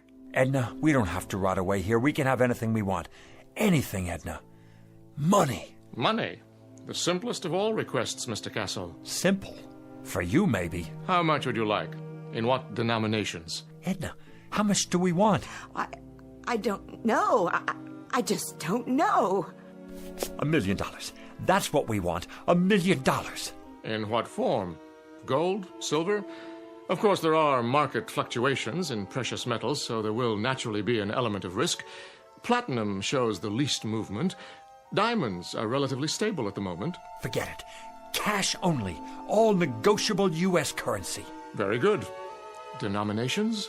No 50s or 100s. Make it $5 and $10 bills. Recent dates and no counterfeits. Where would you like it? Savings account or checking? Perhaps a numbered deposit in a Swiss bank. Right here. Here? Where I can see it. On the floor? Don't you worry about that. Just bring it here. I'll take care of the rest. That is your second wish. You understand English, don't you? That's our wish. Coming right up. Oh, just one thing. Aha! Arthur, I told you. Do you mind terribly if I... If what? If I smoke. Is that all? Of course, if you prefer otherwise. I see the no smoking sign on the wall. No. Go right ahead.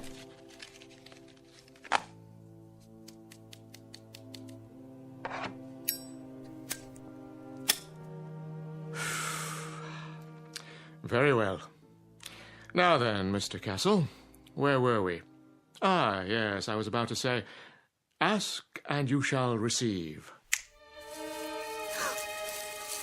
What's that? Where's it coming from? What is it? It's money. Look at it. A rain of money. Edna, $1 million, Edna. $1 million.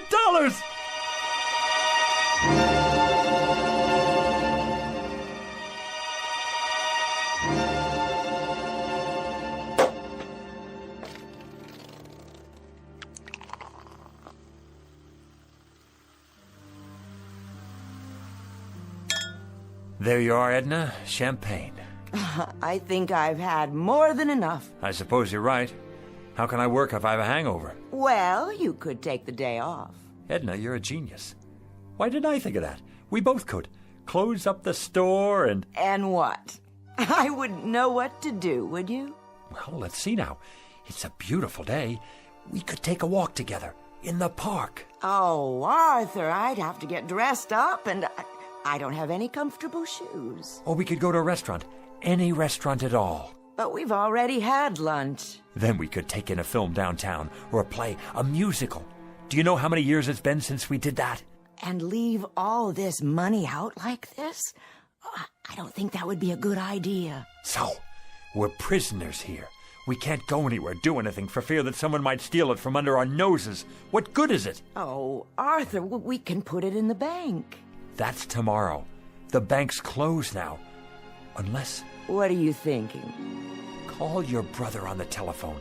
Tell him to come over here. He needs money for his operation, remember? Oh, I like that idea. And while you're at it, call Avritton, the butcher, and Mrs. Tiola, and the checker at the market. And that nice girl at the bank. And the dry cleaner. And here, look in the book. All our old customers, the ones who can't afford to get their valuables out of hock. Call them all, every one. What will I say? Tell them we need their help.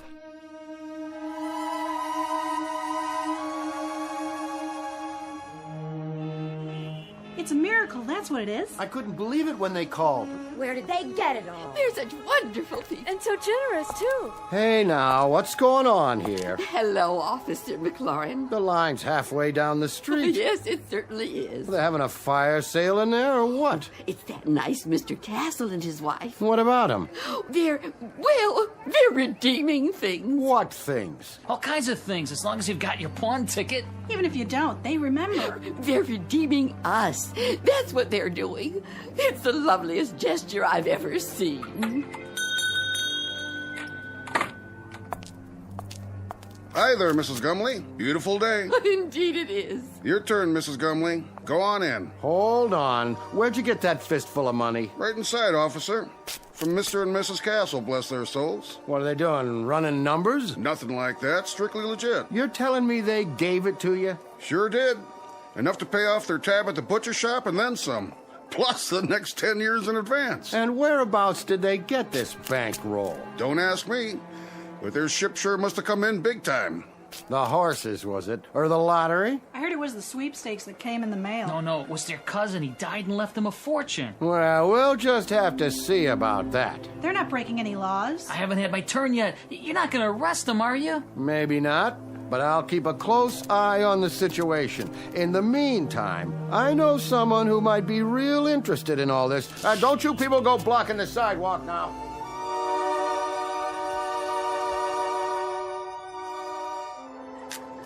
Here you go, young man. Pay off that mortgage now. I will. And then go have yourself a ball, you and your lovely wife. I don't get it. Why are you doing this? Do I need a reason? Every time I come in your gas station, you look under the hood. Oh, that's nothing. Check the air and the tires, all of it, without my asking. I say that's worth something. It's worth a lot these days. Well, thanks, Mr. Castle. Bye now. Who's next? Mrs. Gumley, how are you? Very well, thank you. Here, you take this now. I want you to have it. So much. Don't you worry about it, Mrs. Gumley.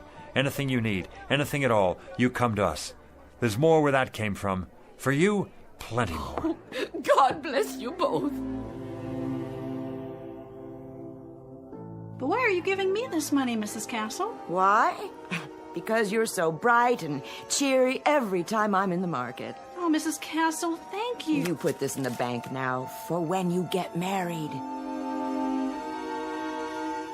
And for you, Mr. Jacks? And you too, Mrs. Tiola. You have a nice day now.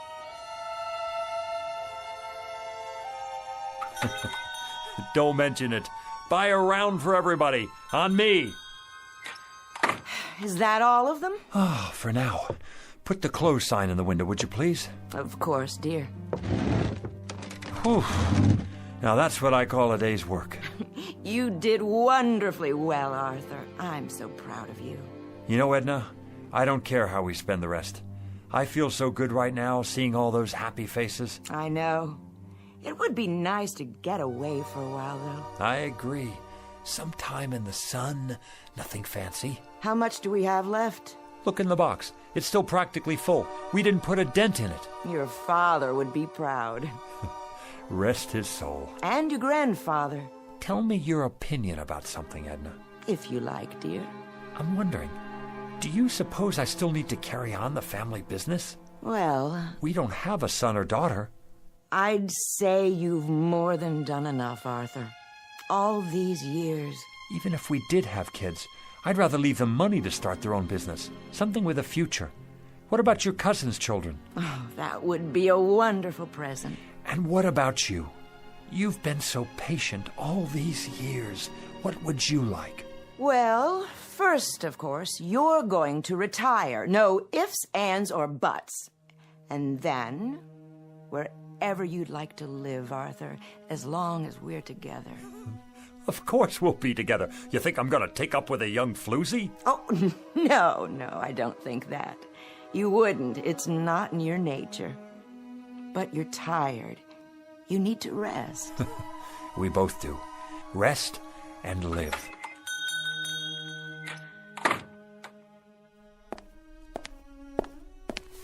Yes.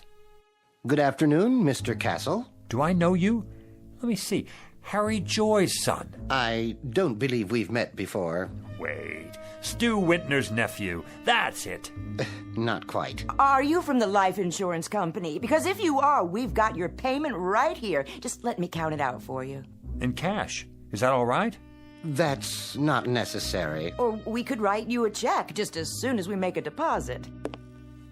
And quite a deposit it will be by the looks of all this. I told you, Arthur, we should have put it away. Let me give you my card. Internal Revenue Service. That's correct. There's a matter of an income tax, Mr. Castle. You just send us the bill and we'll pay it. But send the bill in a hurry, would you please? My wife and I will be taking off for Europe very shortly. Oh, could we? Consider it done. Where would you like to go first? The Eiffel Tower, an African safari, waltzing in Vienna, perhaps? Dancing. We haven't been dancing since I don't remember. Dependents? Just a few details for the record. Ask away, we have nothing to hide. How many dependents can you claim? The whole neighborhood. They don't count.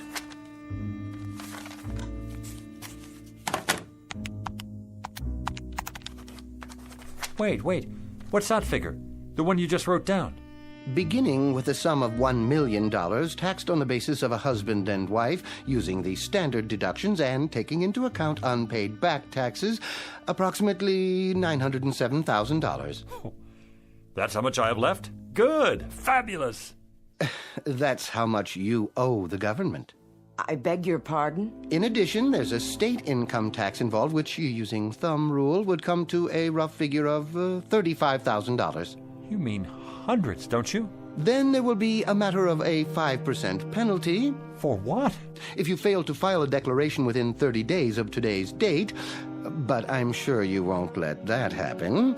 The whole thing will amount to about, roughly, mind you, let's see here, $942,640. Arthur, we've given away a lot of money already. I'll figure out how much.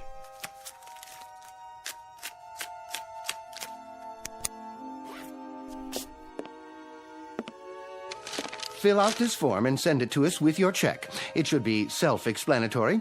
If you want to use the installment plan, we'll send you a statement after your records have been analyzed. Mr. Castle? Yeah. Send us the bill. We'll be seeing you.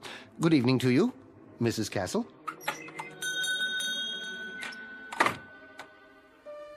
I wonder if we can appeal it. Help me, Edna. You take this pile.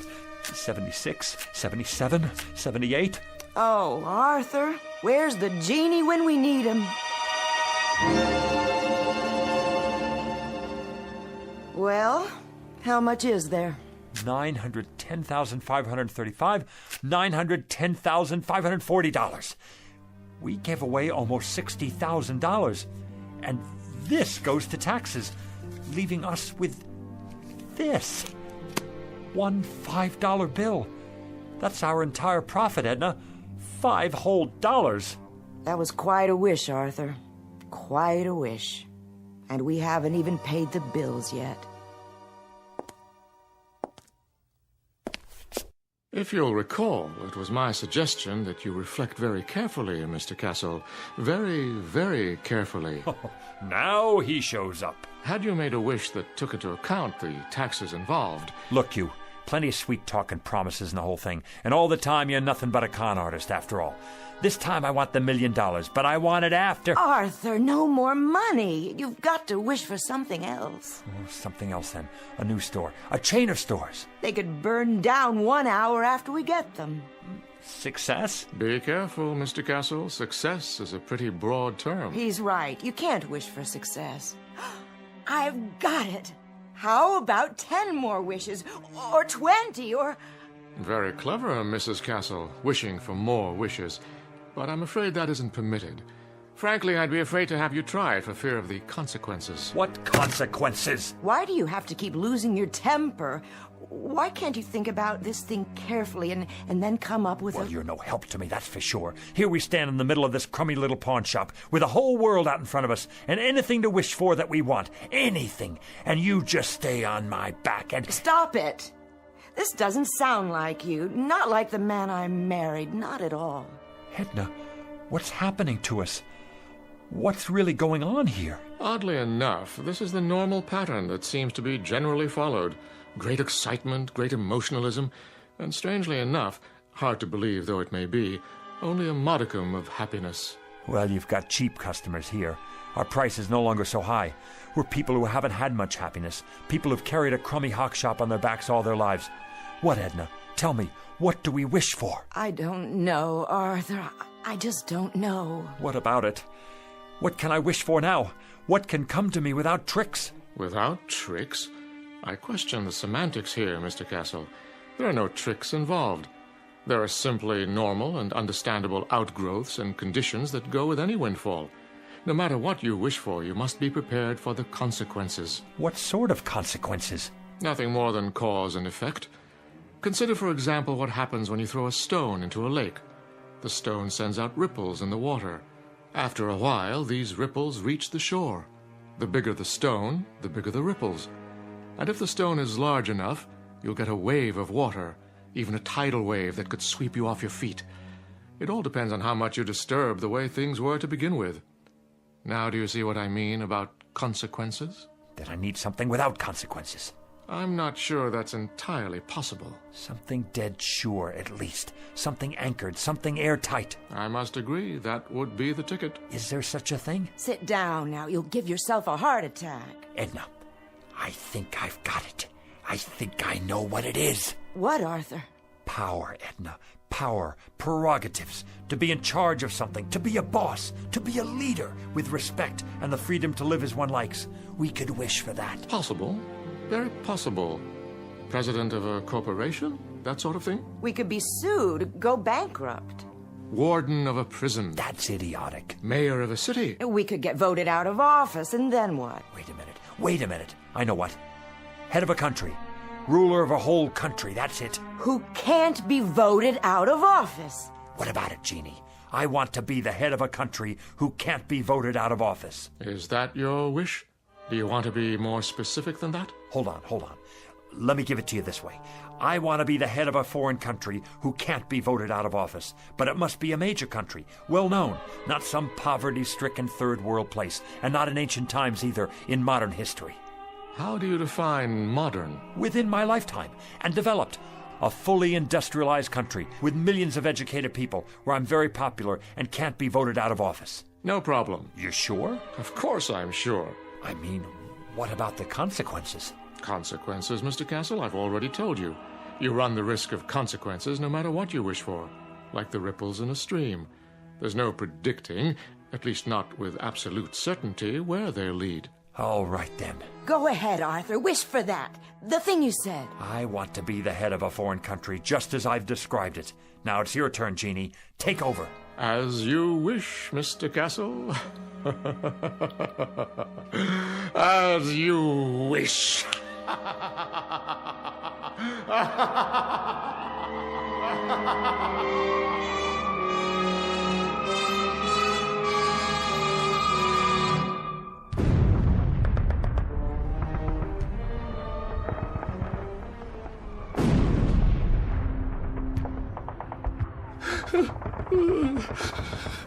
You'll forgive me, sir. Yes? I have not slept in 3 nights now, but the situation is as I described. The first Ukrainian army has cut us off from the south. There's no sign of Wenk's reserve army. There is no reserve army. We are simply doomed. There is no hope for us. From now on, it is just a mass suicide. Did you hear what I said? They are already in Berlin. What about it, Führer? Führer? What do you want to do? Why do you call me that name? Here is what you asked for. Very quick and very painless, mein Führer. And we have the gasoline for you and Miss Braun. When you're finished. Head of a country. Can't be voted out of office. It's the end of the war and I'm in a bunker and I'm... Heil Hitler! It's almost the end. I've given them the poison. We'll take their bodies out into the courtyard and burn them when it's finished. Have the gasoline ready. I won't take the poison. I wish I were back where it all started. I wish I were Arthur Castle again. Oh, Arthur, you've broken it. What? Broken what? The bottle Mrs. Gumley brought in. Why? I have, haven't I? Not poison, an old wine bottle. Let me sweep it up for you. I can do it. It had no value anyway. No value at all. I'm here. My final wish. I'm really here now. Where is he? Where is who? You know who I mean. The... And why would he be here? You've had your 4 wishes, remember? No, yeah. Well, I guess I'm a 4-time loser. What do you expect? I just wish he doesn't come back. I wish... There you go, wishing again. Right. Why should I? Why did I? Look at what we have here, Edna. We have a business that's been in my family for 3 generations. And each other. We have each other. I'm going to stop wishing for a while. You know, Edna, I can't afford a brand new life. Neither can I. I think I'll just give the old one a new paint job. You know something, Arthur? I think that's a very good idea. What is it? Look, your first wish, the glass case, it's not broken. It's still repaired. So we came out ahead after all. Nothing's ever a complete loss, is it? Careful, Arthur, with the broom handle. Well, we were ahead. Now you have more glass to clean up. You know something? I don't mind cleaning up any of it. Not at all. In fact, not at all.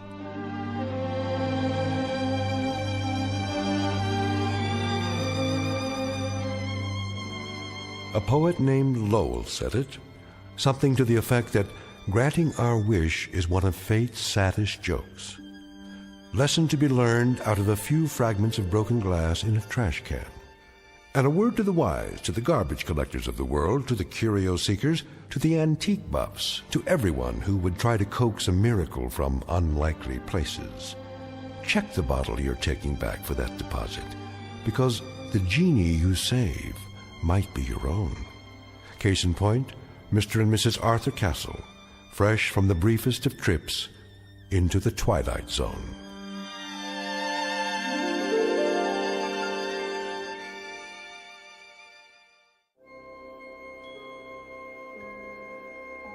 Hi, this is Carl Amari, producer of the Twilight Zone radio dramas. I'd like to take a moment to tell you about our official website at twilightzoneradio.com, where you'll get the latest news and information on these Twilight Zone radio dramas. Plus, at twilightzoneradio.com, you can digitally download 3 free episodes or any of our episodes for only $1.95 each. In this age of ever-changing technology, we've decided to make these episodes instantly available to you by making the Twilight Zone radio dramas a digital download-only series. This means that this series will no longer be offered on CD. The CD collections at our website are now being offered, while supplies last, at buy one, get one free. So be sure to get your favorites before they're sold out. Be sure to visit us often, and I'll see you in the zone.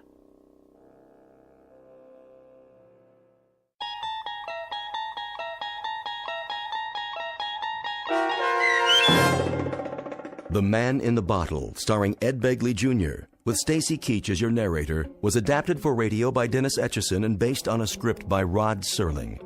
Heard in the cast were Linda Ryder, David Darlow, Guy Burrill, Rosalind Alexander, Richard Hensel, Rich Komanek, Carl Amari, Diane Trice, Irene Olson, and Richard Shavson. To learn more about the Twilight Zone radio dramas and to obtain audio cassettes and CDs of these programs, visit our website at twilightzoneradio.com. This copyrighted radio series is produced and directed by Carl Amari and Roger Wolski for Falcon Picture Group. Doug James speaking.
You're traveling through another dimension.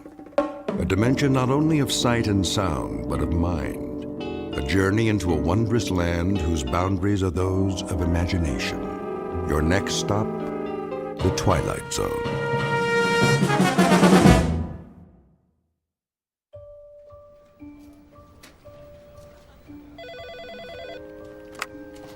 Lady Lynbrook Cosmetics. How may I make your world more beautiful?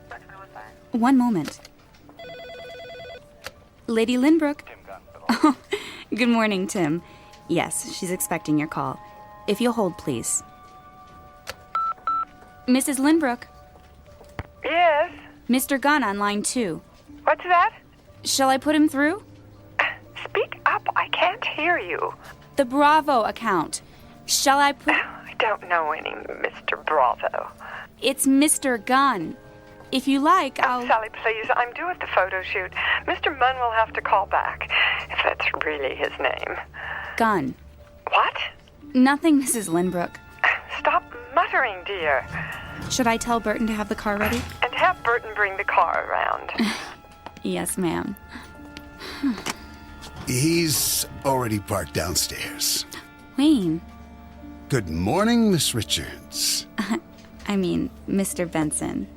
She's getting to you? Well, sometimes we do have a little... Failure to communicate.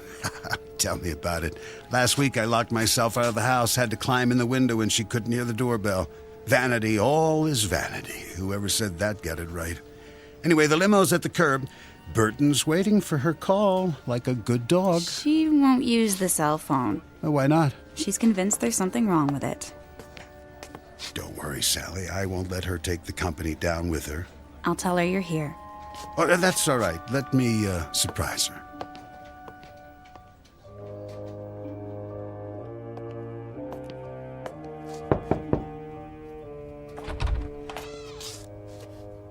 Mirror, mirror on the wall.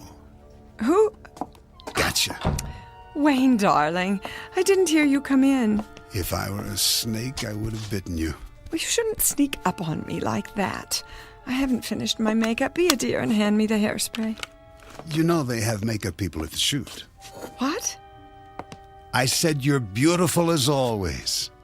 I have to be, in case my handsome husband drops by. Oh, afraid I'll divorce you if your lipstick's on crooked? Something wrong with my lipstick? We need to talk. Did you say something? My point exactly. Rose, I've been thinking. I have an idea. What would you say to a romantic weekend? Just the two of us. It's about the business. Of course, our first anniversary isn't till Valentine's Day, but we could get a head start. Actually, that's not a bad idea. The cabin in the mountains. I could join you later. Later? I don't understand. Not very long. A few days and... And what would I do in the meantime? A chance to rest. Clear your head. You work so hard. Who would run things here?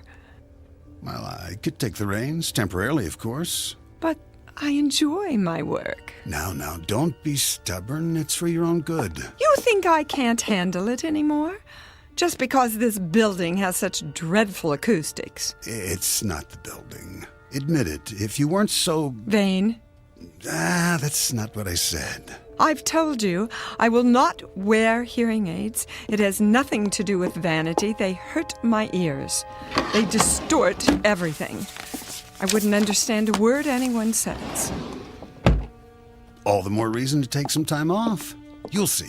You'll be able to run the business more efficiently, more profitably. I've done quite well until now, thank you. I think you hear what you want to hear. Whenever the word business comes up. My business, Wayne. The one I built from the ground up long before you came along. You are the most stubborn woman I've ever met. I only want what's best for you. You know that, don't you, darling? A company based on beauty, not on what a person can or can't hear.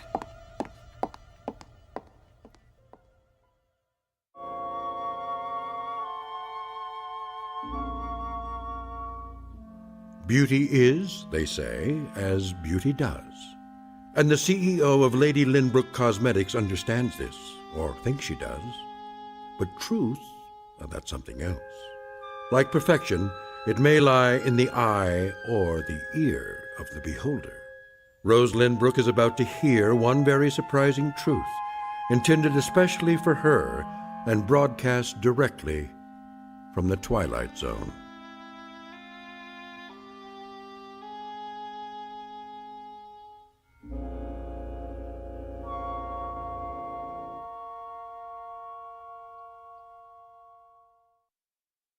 And now, The Twilight Zone and our story, Now You Hear It, Now You Don't, starring Dee Wallace with Stacy Keach as your narrator.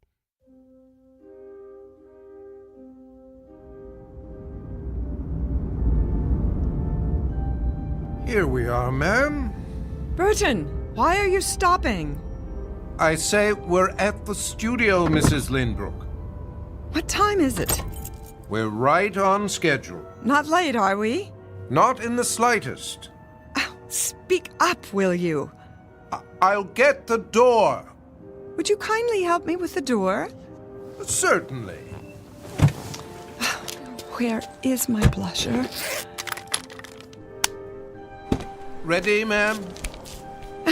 Well, I guess this will have to do. What's your step? The curb? Not that door, Burton. The other one. I can't slide over leather in this dress. I suggest the sidewalk side. Traffic this time of day is... How's the traffic? I say it's not safe. Quickly! They're waiting. I'll go around. Man would be late for his own funeral. Well, don't just stand there. Give me your hand. One moment, there's a bus. Now! But, ma'am... Never mind. I don't need your help. Wait! Get behind me! Burton! Burton! Ma'am, are you... Burton! Oh, did you see that? She stepped right out into the street. What's the matter? Didn't she hear the horn? Must be deaf. Oh, if it wasn't for that chauffeur, it would have hit her head on. The poor man. Hey, somebody! Call an ambulance!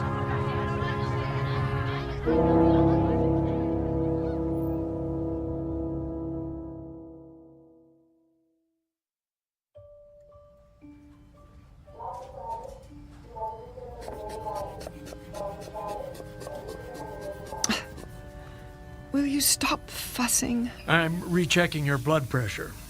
This dress is ruined. I consider it a small price to pay. I want to go home. Not so fast. Nothing's broken. You said so yourself. X-rays don't always tell the whole story. I'd like to hold you for observation. What? Our best private room, of course, unless you demand the entire floor. I can't hear a word you're saying. How convenient. This is Fashion Week. I have a contract with every designer on the runway. I'm sure your assistant... What's that? I say, let your assistant handle it. Sally? Her grandparents were hippies. Rose, how long have we known each other? What are you going on about? More years than either of us cares to remember. And at that time, I've seen you through, let's say, the vicissitudes of a life well lived. From the occasional nip and tuck to brow lifts, chemical peels, injections from the endangered species list. I've done everything you asked. You should. I pay you enough. But I've never lied to you. The issue is no longer appearance. It's a matter of communication. If you can't interact effectively with the world around you... Call Burton. What? Tell him I need him. I'll take that as a sign of short-term memory loss rather than a hardening of the heart. Would you not? I'm exercising due diligence. Let's have another look at those eyes. I've had enough of your pawing and probing.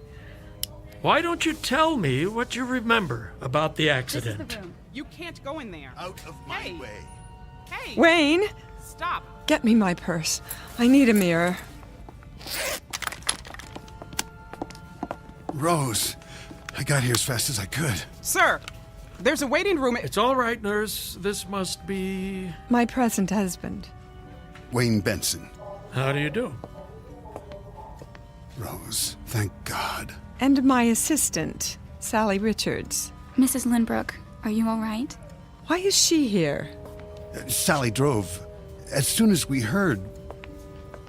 What on earth happened? A chance encounter with a rather large bus. Apparently she didn't hear the horn. Isn't that so, Mrs. Lindbrook? What horn? Any broken bones? Only a few bruises. Her driver took the brunt of it. Where is Burton? In IC. See that he gets the best of care. We're doing everything we can. Will you please take me home? Darling, are you sure that's a good idea? At once. I'll make the medical decisions if you don't mind. You can't hold me here.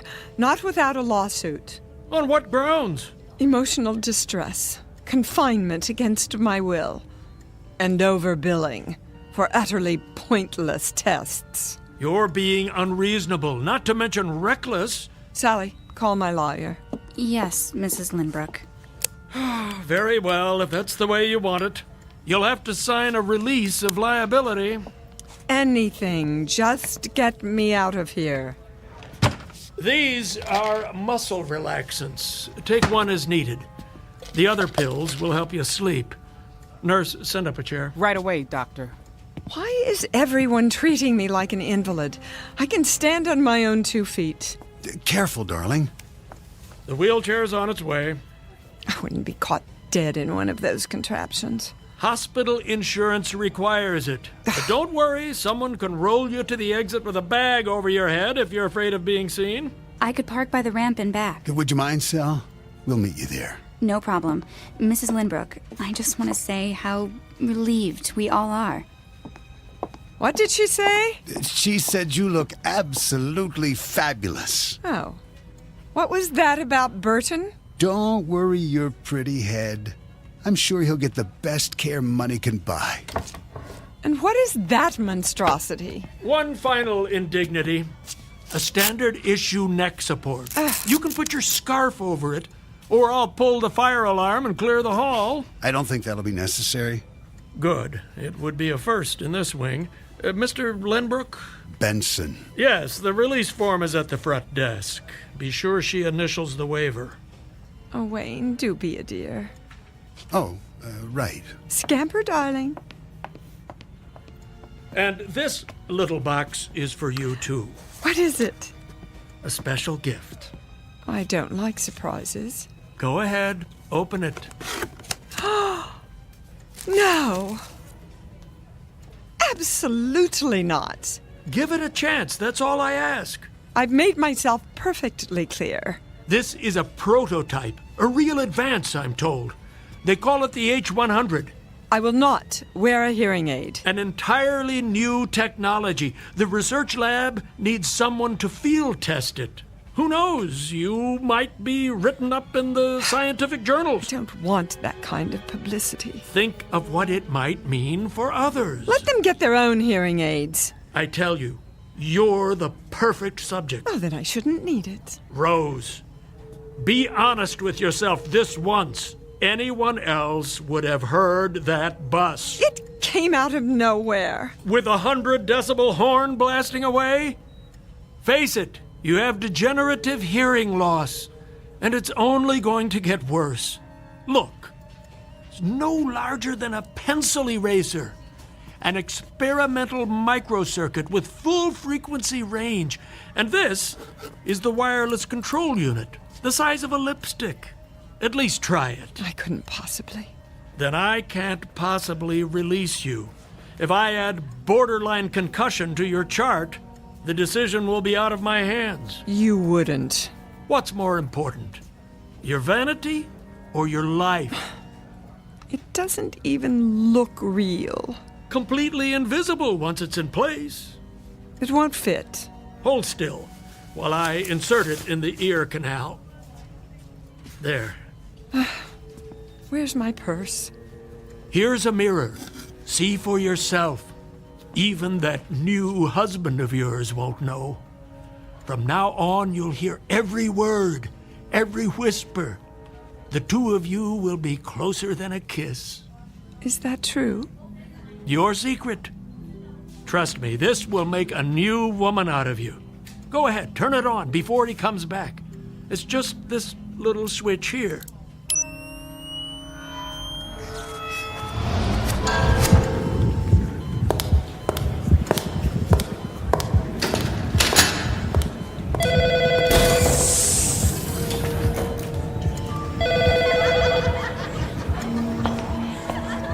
Where does she sign? Here. Witness it on the line below.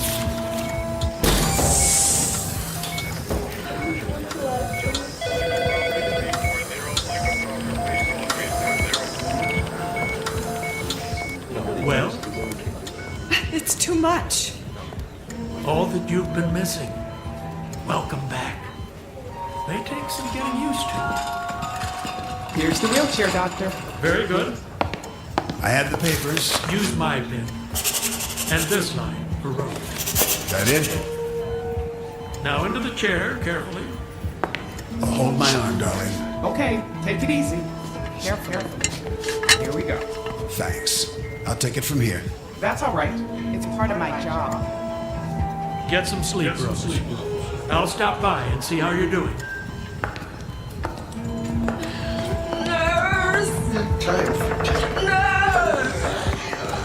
Where's my medication? Why won't she come?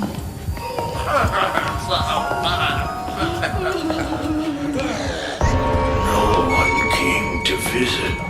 Stop! It's just down the hall, Mrs. Lindbrook. The rear entrance, darling. Don't you hear that? Hear what? It's too much, I tell you. Hang on, we're almost there. Help! Mrs. Lindbrook. Who's that? I don't hear anything. You'll be home soon, ma'am. Don't leave me, Mrs. Lindbrook. I did my best. I swear. Burton? Don't leave me here to die. Please, ma'am. I beg you. Don't. No. No! No!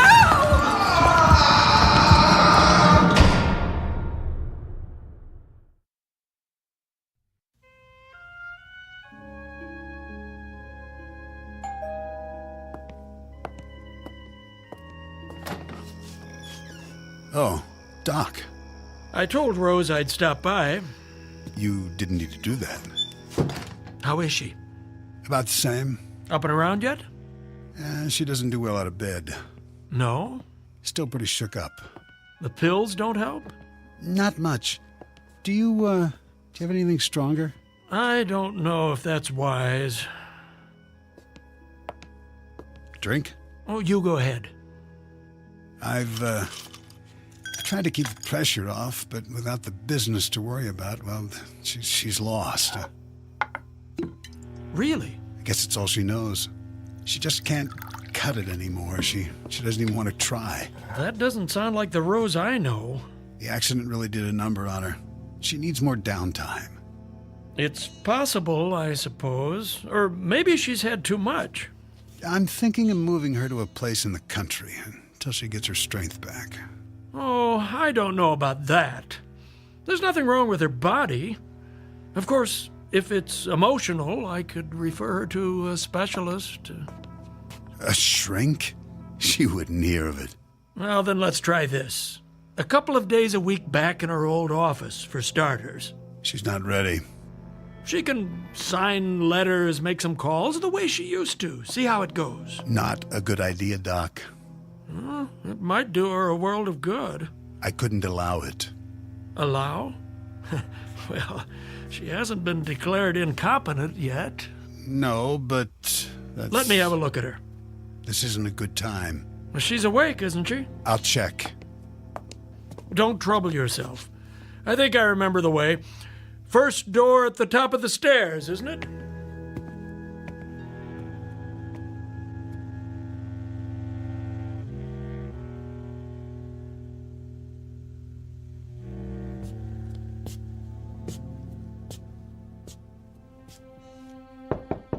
Rose? Come in, Doctor. How did you know? I heard you. All the way downstairs? Before that, when you turned the corner and drove up. Really? That hearing aid must be more sensitive than I thought. Oh, it is. Imagination was always one of your strong points. You're looking well. I look a fright. Not at all. Mind if I give you the once-over? I'm glad you're here. Why, I'm positively flattered. Pulse normal. Eyes a little bloodshot. A lovely green, as ever. Hazel, I thought you'd never come. Something on your mind? You can always call. He took my phone away. Wayne? He said it was broken. Then I'm sure he'll get you a new one. Don't bet on it. Now. Let's check that blood pressure. He wants to put me in a sanitarium. Have you been taking the pills? I only pretend to swallow, in case he switches them. So you haven't been sleeping. That can make the world seem a very different place. Lie still for a moment. There. A little low, but close enough. I'm a prisoner in my own home. I don't see any padlocks on the doors. The longer I stay here, the weaker I get. I'm afraid to eat. He might put something in the food. Oh, come now. He was right. You all were. I wasn't competent, but isn't it ironic? Because of what happened, I received the greatest gift of all, the ability to hear the truth. Don't be dramatic. You had a problem, and I treated it. The hearing aid works well, then? Too well. I keep it turned all the way down. Otherwise, I couldn't bear it. Amazing what they can do with those little circuits. I was able to hear everything again, and more. Oh, so much more. Other people, other rooms. The gardener below, the mailman on his rounds, the birds flying overhead. Surely not. The cleaning lady downstairs, the cook in the kitchen. Wayne when he arrives home, before he puts the key in the door, muttering to himself, talking on his phone. He doesn't know I hear, but I do. All of it. A trick of acoustics, air vents in the walls. I know my own house. All right, Rose. I'll play along. So, you think you hear voices? Let me guess. Talking about you, are they? I am not paranoid. An overworked imagination is more like it. That and too much time on your hands. Lying here with nothing to do, your mind heating up like a compost heap. Get out. Ah, I've offended you. Do as I say. There's the Rose I know, the one who suffers no opposition, who stands up for herself at the drop of I'll prove it to you. Go into the hall. Now. That's the spirit. Close the door and begin speaking. What would you like me to say? Anything. Whisper it as softly as you can. Very well. Now, where's the control?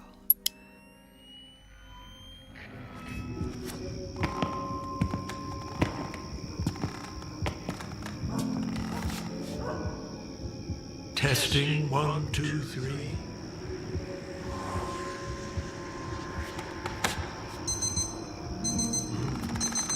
That late already?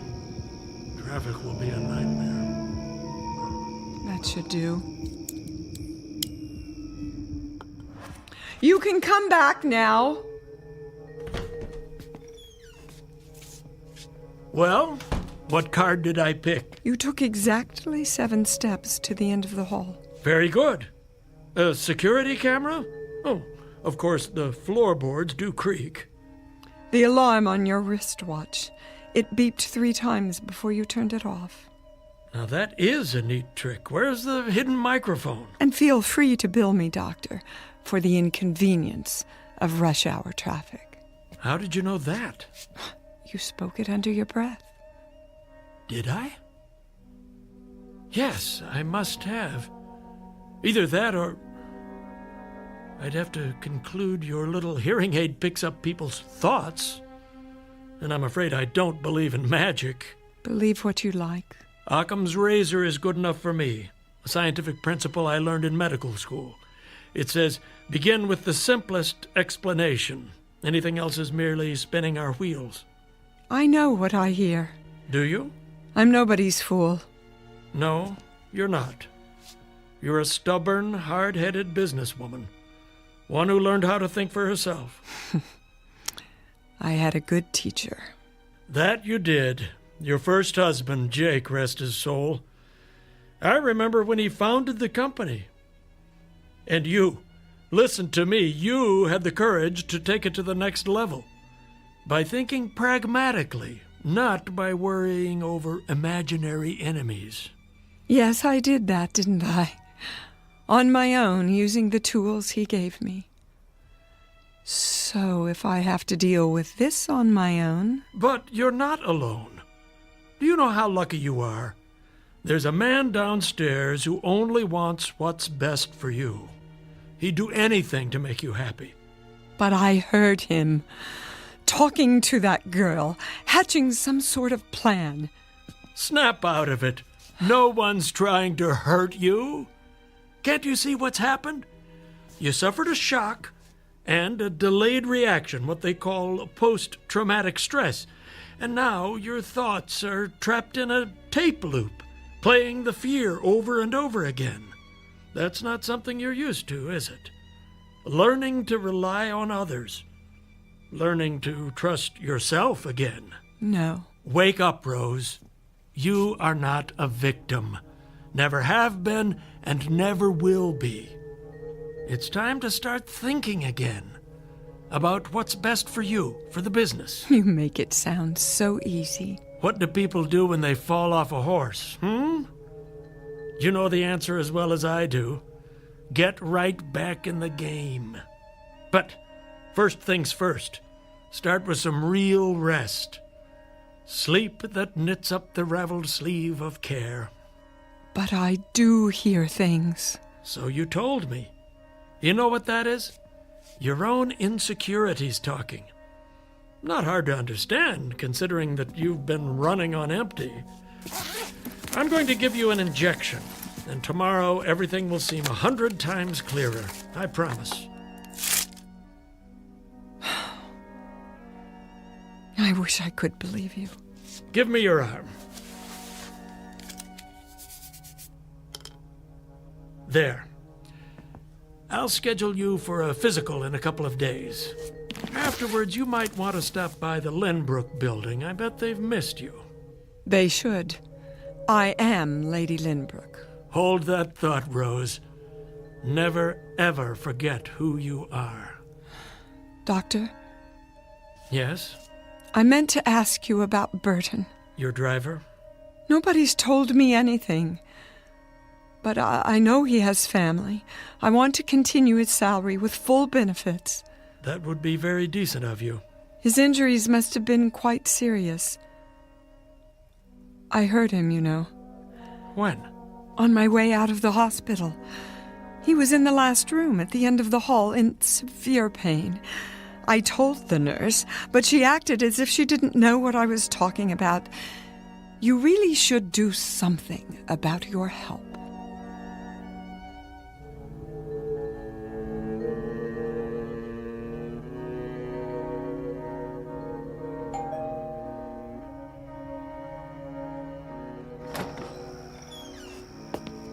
Why didn't you call me? That old duck came nosing around. I waited all day. Keep your voice down. Dr. Wrightson. Miss Richards, isn't it? Nice to see you again. Miss Richards stopped by to get some papers. She was just leaving, weren't you, Sally? Miss Richards. Yes. Yes, I was. How's Rose? Much better. Is she? Don't bother with the pills tonight. I administered a sedative. With any luck, she'll sleep through till morning. Bring her by in a day or two, and I'll give her the all clear. Isn't that rushing it a bit? Don't worry. She's a lot tougher than you think. I hope you're right. See you soon, then. if she's up to it. Something tells me she will be. Bye now. Bye. Bye.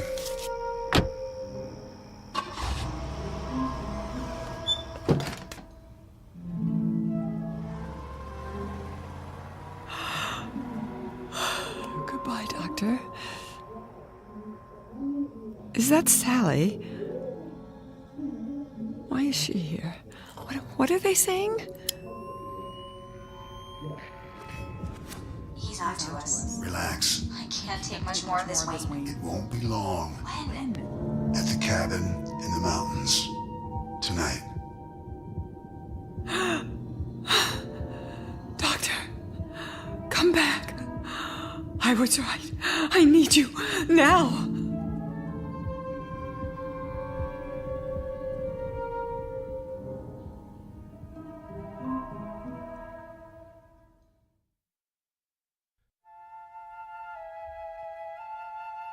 So this is how it ends. I seem to remember being carried from the house.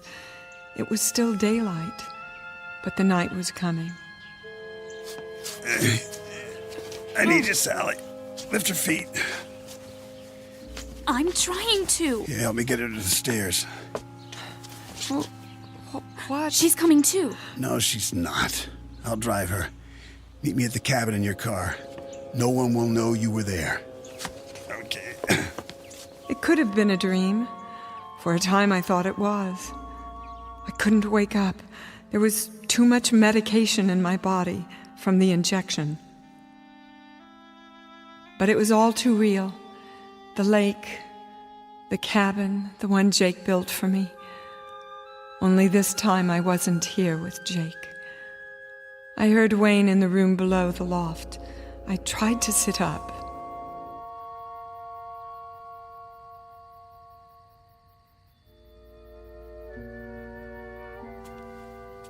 Easy, Mrs. Lynbrook. Sally? Go back to sleep. Where am I? In bed. Where else? What? I said, go back to sleep. Now. I found some firewood. She keeps drifting in and out. Wayne, I want to go home. Sure, my love. As soon as you get your rest. It doesn't matter what we say. She can't hear. Can she? Not a word. Why are you doing this? I don't understand. No. Don't worry, you will. How long is this going to take? I have to make it look right. She was feeling better. She wanted to go to the mountains. Why not? Then at some point the excitement got to her and she stopped breathing. How are you going to accomplish that? A simple pillow over the face. No marks. And the only drug in her system will be what the doctor gave her. Who knows? Maybe it was too much for someone her age. And we're so far out in the country. It'll take the ambulance forever to get here. What a shame. No. Isn't that so, darling? I don't want to see this. You won't. It'll happen in the middle of the night. By then you'll be back at your apartment in the city. Why don't I just leave now? And miss the festivities? I brought champagne to toast your new job. I'm going to start a fire. It's freezing in here. Wayne? Shh, shh, shh, shh. Now, Rosie, you need your strength if you want to make it through the night. Please. Save your breath. Save your breath. That's right. Close your mouth, or I'll do it for you. Eventually, the medication started to wear off. I heard them downstairs by the fire. They thought I was still asleep. I could barely walk. My legs were too weak. Even if I could, there was no place to go. The lake on one side, the mountains on the other. I didn't need to turn on the hearing aid. I knew what they were doing. They were celebrating. When I was a little girl, I used to play hide and seek.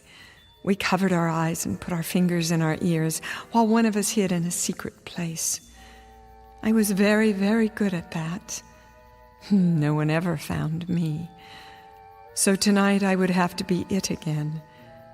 Except that this time there was no place to hide. Even climbing out of bed took all the strength I had.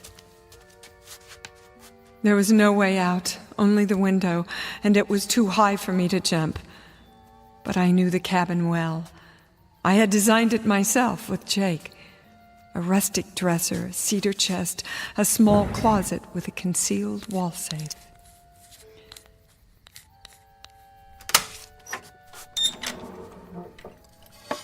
The only thing left was to listen, more closely than I'd ever listened in my life, so I'd know when he came for me.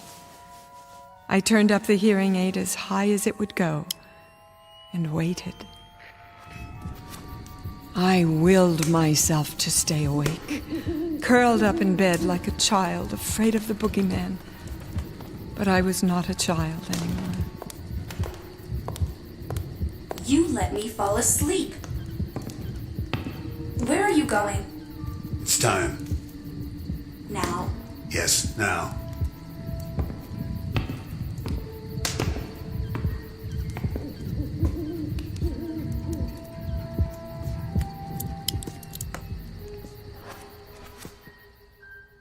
I'm coming to get you, Rosie. Where are you? Gotcha. Stop right there. You're supposed to be asleep. I said, don't come any closer. I only came to kiss you goodnight. Not another step. What have you got there? A .38 caliber Smith & Wesson. What does it look like? Careful now. You might hurt yourself. Stand back. Where did you get it? My first husband kept it in the safe. Ah, you didn't know about that, did you? Rose. I remembered the combination. Put the gun down. One of the things he left me. Come on. The tools I needed to survive. Come on. Give it to me. I'm warning you! What did you do that for? Stay down! You don't get it. Don't make me shoot again. It was nothing personal. Just business. Business? You pathetic man. I am the business. My name is Rose Lynbrook.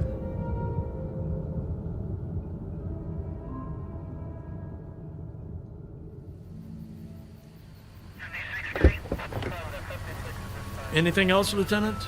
We'll need a copy of the autopsy. Of course. I'll send it over this afternoon. We have it listed as a gunshot wound in the chest. That's right. A single shot to the heart. Well, I guess that's enough for now. What about the assistant? The Richards girl? Kidnapping, conspiracy to commit murder. She confessed everything. The deceased Wayne Benson says he was going to take over the business.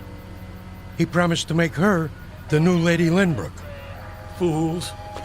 There's only one of those. Here's my card. Call me when Mrs. L can make a full statement. It shouldn't be long, a day or two. She's a remarkable lady. Thanks, Doc. Not at all.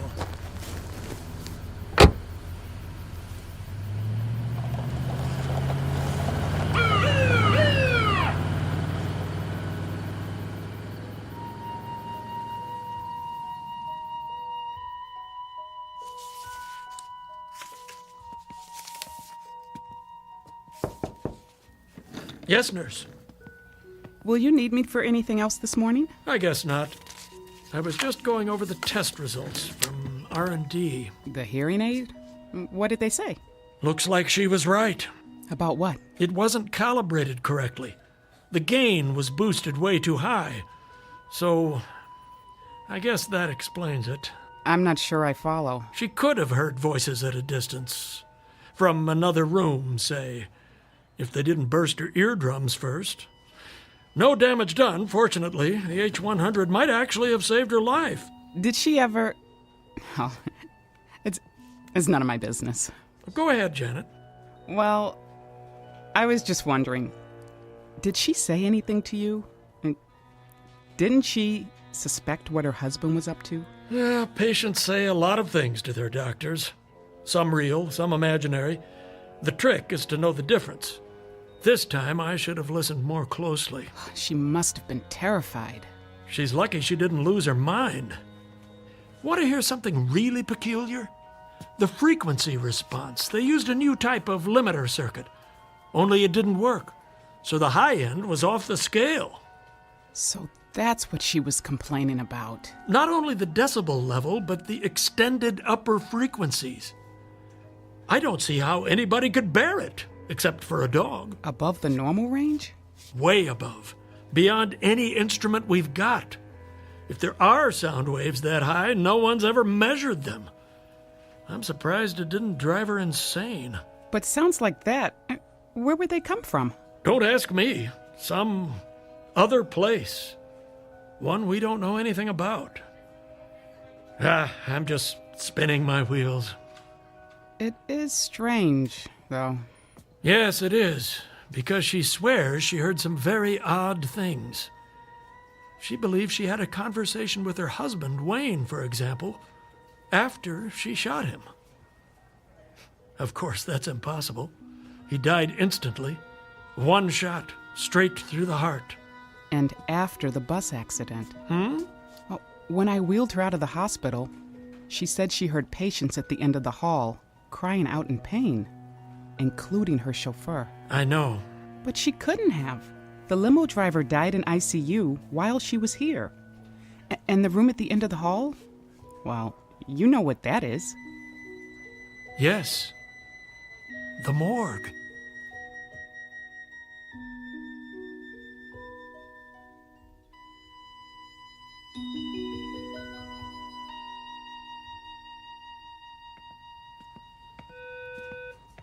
Paging Dr. Stateman. Dr. Stateman, please. Hey there, Janet. Hi, Mimi. Going to lunch? I'll meet you in the cafeteria, right after I drop this off. Okay, great. Mrs. Lynbrook. Mrs. Lynbrook. Sorry. How are you feeling? What? I brought your hearing aid back, just as you asked. It should work perfectly now. They've recalibrated it. Here, let me fit it in your ear. I can do it myself. If you like. Ready for some lunch? Did you hear me? I said, are you ready for some lunch? Oh, stop fussing. I have what I need now. Well, if you need anything else, just buzz the nurse's station. Doctor will be by in a while. Till then, I'll leave you alone so you can rest.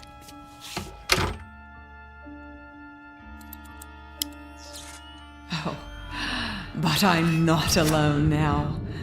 They are with me, the voices of the dead. So many new ones, coming and going in this place. I have to listen very, very closely. And one day, perhaps, just perhaps, I'll hear all of their secrets, all the things they have to share with me. Jake, are you here? Speak to me, my love. If you're with me, speak now. I'll be able to hear. Where are you? Jake? Jake!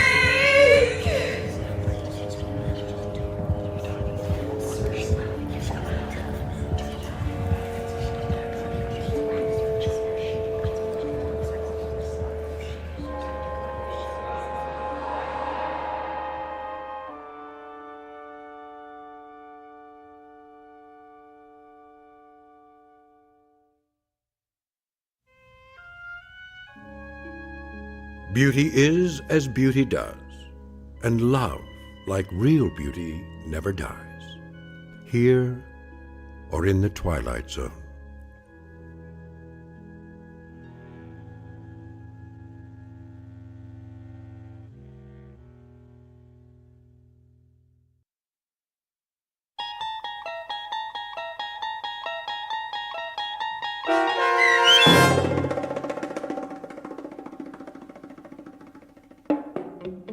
Now You Hear It, Now You Don't, starring Dee Wallace, with Stacy Keach as your narrator, was written for The Twilight Zone by Dennis Etchison from a story by Carl Amari. Heard in the cast were Norm Woodell, Rob Riley, Jim McCants, Jennifer Joy, Sia Moody, Mimi Ayers, Joby Cerny, and Alex Sopner. The producers of The Twilight Zone wish to thank CBS Enterprises and the Rod Serling Estate for making this series possible. This copyrighted radio series is produced by Carl Amari and directed by Joby Cerny for Falcon Picture Group. Sound design, custom Foley effects, recording, and editing are done in the Cerny American Sound to Picture Theater by sound designers Craig Lee, Bob Benson, Todd Beyer, and Tim Cerny. To learn more about the Twilight Zone radio dramas and to download episodes, including 3 free episodes on our homepage, visit our official website at twilightzoneradio.com. Doug James speaking.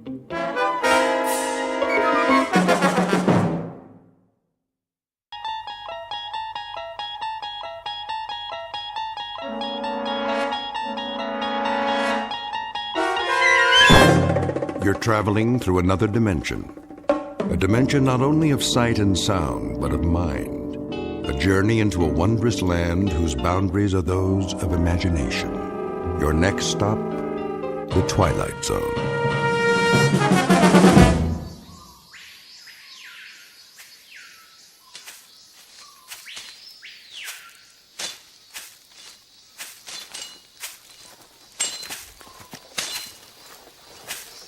Go on. What is wrong with you? We are behind schedule.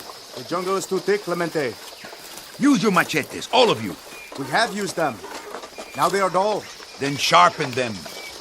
The burros need water. He's right, Ramos. If we lose another animal, we cannot make it. Very well. Make camp here. Alto. We rest.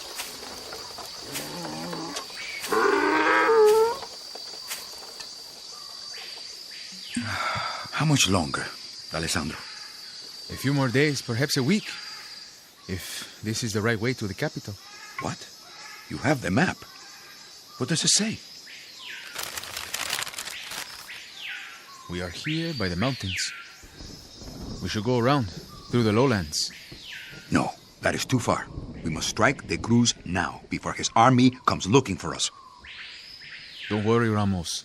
We are not worth hunting. You say that to me? I speak the truth. Look around. What do you see? Men of destiny. Oh? And how many are we today? The campesinos support us. They give us food, shelter. That is because we are the ones who march. We are the point of the spear. When we strike, they will follow. But only if we succeed. The jungle is full of rebels. They will come out of their caves to join us. First, we must survive. The way through the mountains is difficult. Cristo and Tamar are loyal. And Garcia. And what of the others? If they go back to their wives, we are alone. A teacher and a dreamer. Your words are strange to my ears, Javier. As if they come from a woman. Politics is more than a cause, my friend. It is a strategy. When a bridge is weak, it must fall. Remember the history of our land. The earth is ripe with the blood of other rebellions. We will not fail. There is no shame in it. We can take up arms again when the time is right. This is our moment. Not this year, Ramos. And perhaps not next year either. That is still too soon. But sooner or later, the crops will fail. The people will rise up, and we will show them the way. Now, their bellies are full from the harvest. They are not ready. Listen to your fear. You yourself taught me that the people rally behind a leader. A brave leader who knows no fear. Only a fool is without fear. I am not a fool. I'm a man. More will come. They will leave their villages and march with us, 10,000 strong. The Cruz's guard will not fire on us. They are our brothers. And how many brothers do we have here? 11? 12? Turn back now, my friend, before it is too late. Too late?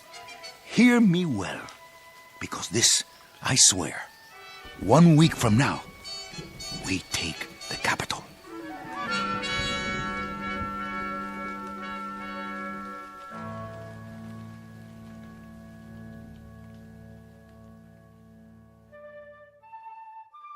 This is Ramos Clemente and his ragtag band of followers. Chief among them, Xavier D'Alessandro, his political advisor and sergeant-at-arms. Clemente is the keeper of a dream. Once he walked behind a mule as it plowed someone else's land, looked up at a hot Central American sun, and pledged the impossible. He vowed that he would lead his people against the tyranny that put the ache in their backs, the lines in their faces, the anguish in their eyes. That he would ride at the head of an army into the capital city, cheered along the way by thousands of dreamers, all sharing the hope that General Clemente is the man to give them back their freedom. A noble dream, or an illusion. If the latter, it would be an honest mistake. But even honest mistakes have a price. In a moment, Clemente and his lieutenants will encounter something which will turn out to be more than they bargained for. The surprising aftermath of a well-intentioned revolution. They will discover the startling truth as reflected in a very strange mirror, one that was handmade just for them, in the Twilight Zone. And now, The Twilight Zone, and our story, The Mirror, starring Tony Plana, with Stacy Keach as your narrator.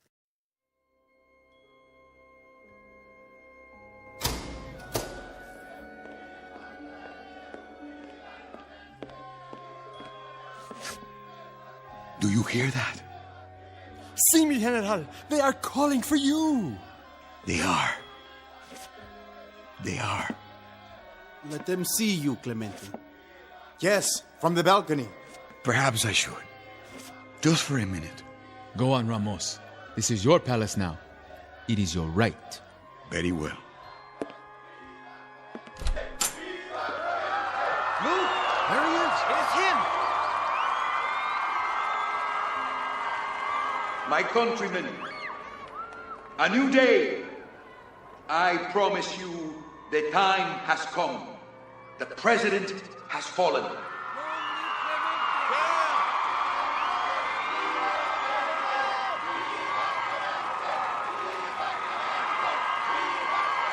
Go home to your families now and make ready for tomorrow. You shall have peace, justice, and equality.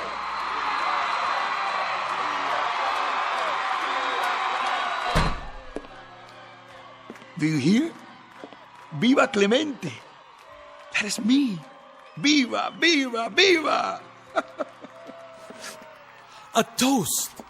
Yes, with some of the Cruz's precious wine. The glasses.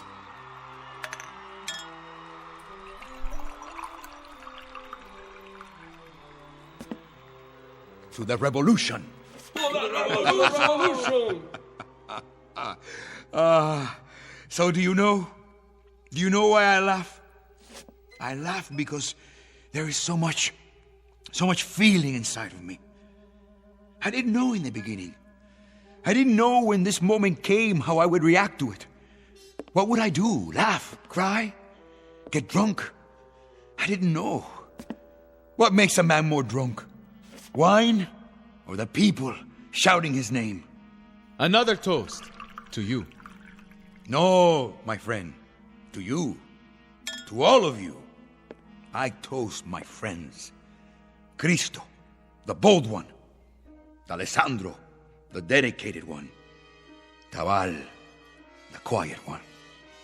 And Garcia, the strong one. To the 4 lieutenants of the revolution. To the new heads of government. To the new government.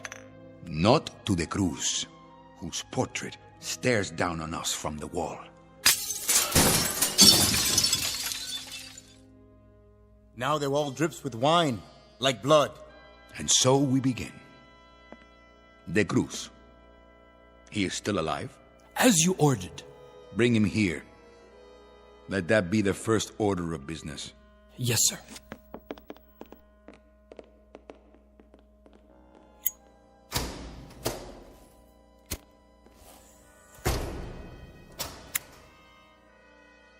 You will have to find another picture for the wall. Yes. One of yourself, perhaps? Oh, no. We will find something. There. In the corner. What is it? A mirror. Ah, to reflect the new leader.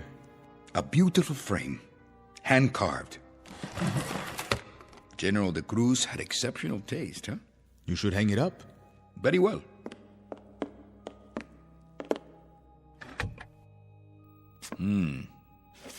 I look tired.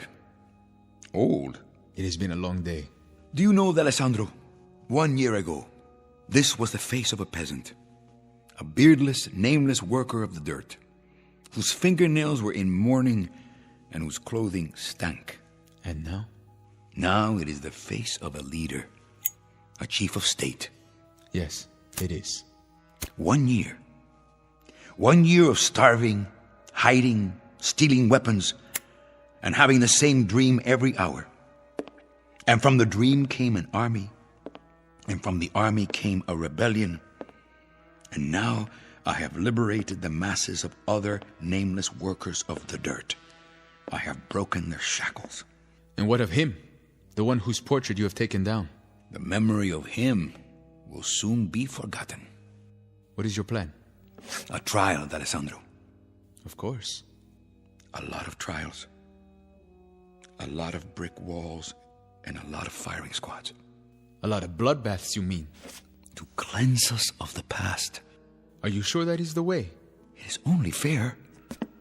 Their blood now, in repayment of ours. In here, pig. The General is waiting. Take your hands off me. Now, show respect. You disappoint me, de Cruz. You are not like your portrait. Who are you to judge?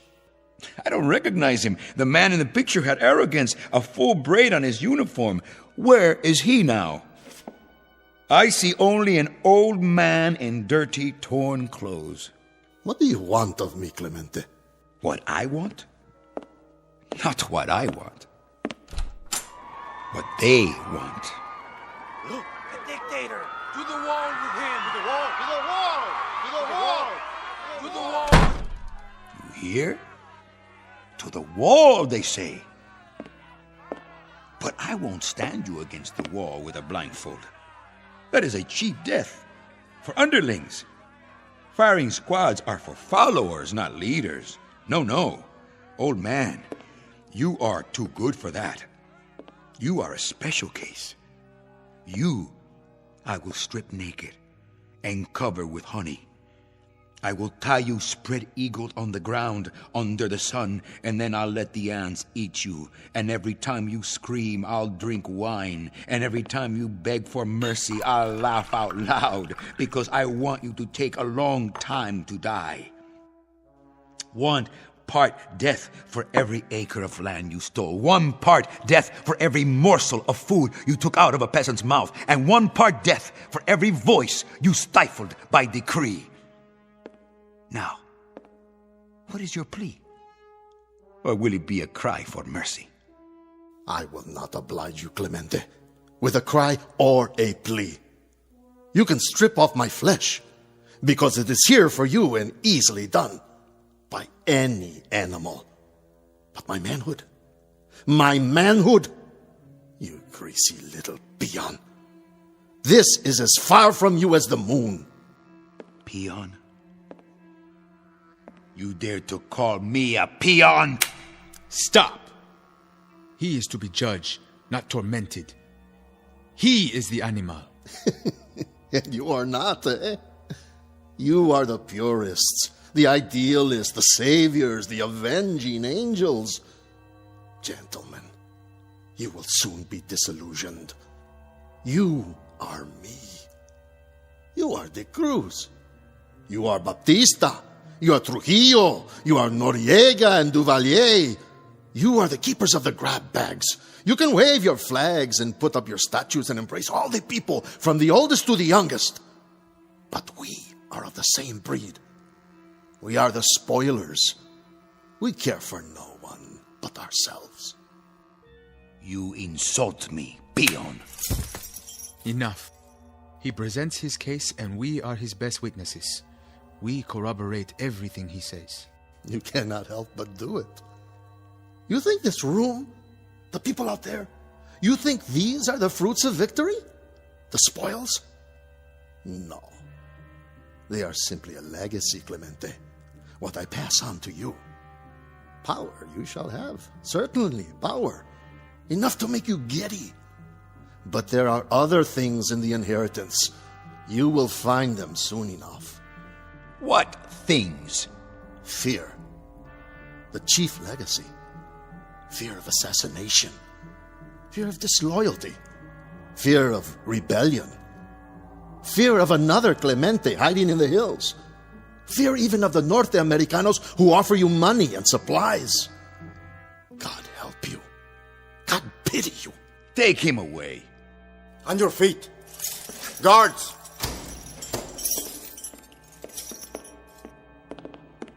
I see you have found my mirror. It is mine now. Then it will serve you well. An old woman brought it to me 10 years ago when I first took power. She said it was magic. She said, by looking into it, I could see the faces of my assassins. She spoke the truth. That is why I took it down. That's right. Look deep, General Clemente. Find out who your enemies really are. You will see them there, in that mirror. You will see them in the dark corners. You will see them in the crowd. You will see them in your glasses of wine. You will see them everywhere. Out! Where shall we take him? Lock him up in the prison. I will decide what to do.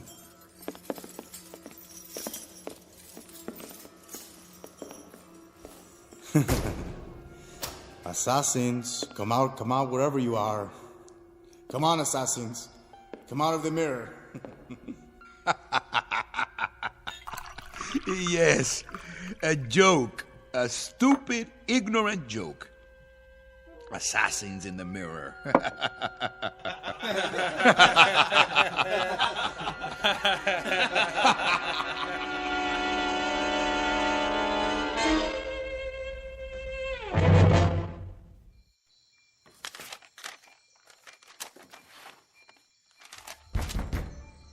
Yes? How goes it, my friend? Ah, Alessandro. I'm glad you're here. It is dark. The chandelier. Let me turn it on. No, please. I need to think. The candles, then? Only one. That is enough.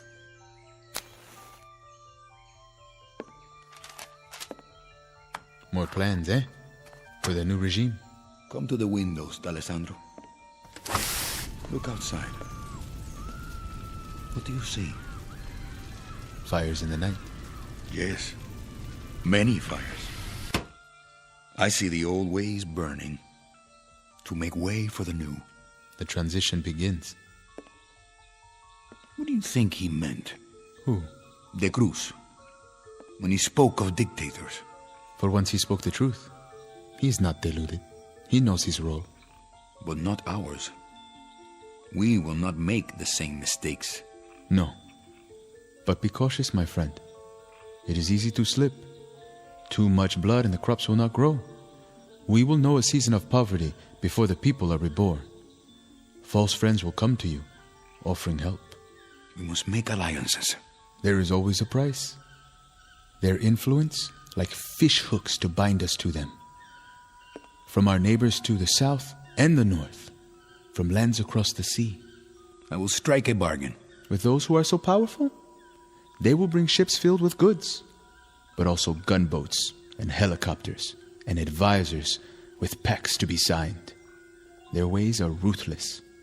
Deal with them, yes, but not as a puppet. I am no man's puppet. Then take care. Take care, Ramos. Choose the path of justice, not of revenge. What? You would have me forgive De Cruz and his army? They who have kept our people under the yoke? Not forgiveness, banishment. The prison is overflowing. We do not have enough bullets to liquidate them all. So they go to another land and rebuild their army. That is stupid, Javier. They are our enemies. Where will they live? In the mirror? Cristo. Sir, How many prisoners are there? in the capital, about 1,000. Start shooting them. When? Tonight. Yes, sir. Right away. I see. There is no time for trials. But for murder, there's plenty of time? What are you? A chameleon?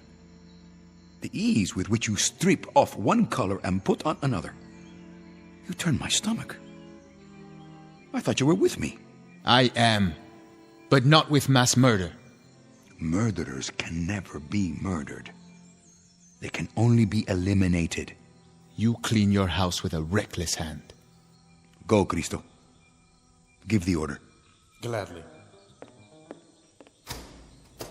You should look in that mirror and see what face looks back at you.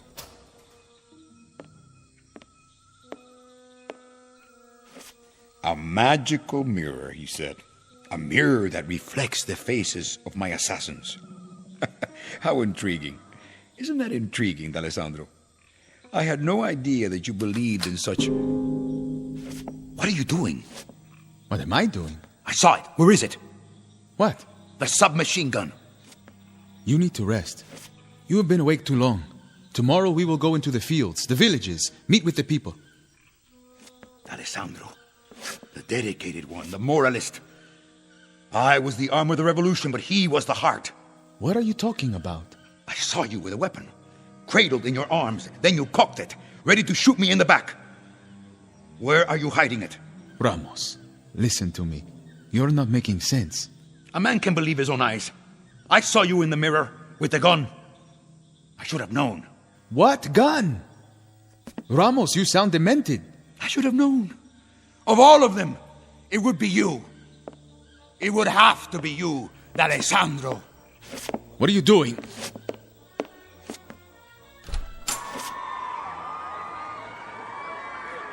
Yes, a traitor. Let go of me! See him with your own eyes. See the assassin. Do with him what you will. I am not an assassin. I am your lieutenant. Your conscience. No!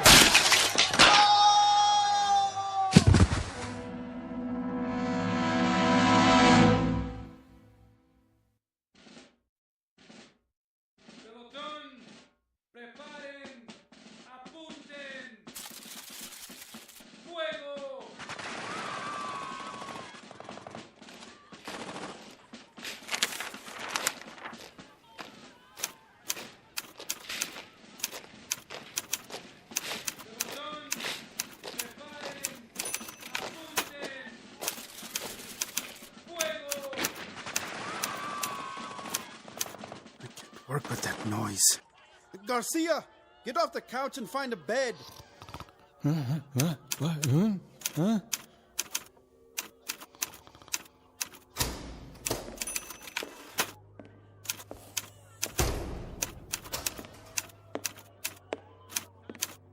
Did you hear that?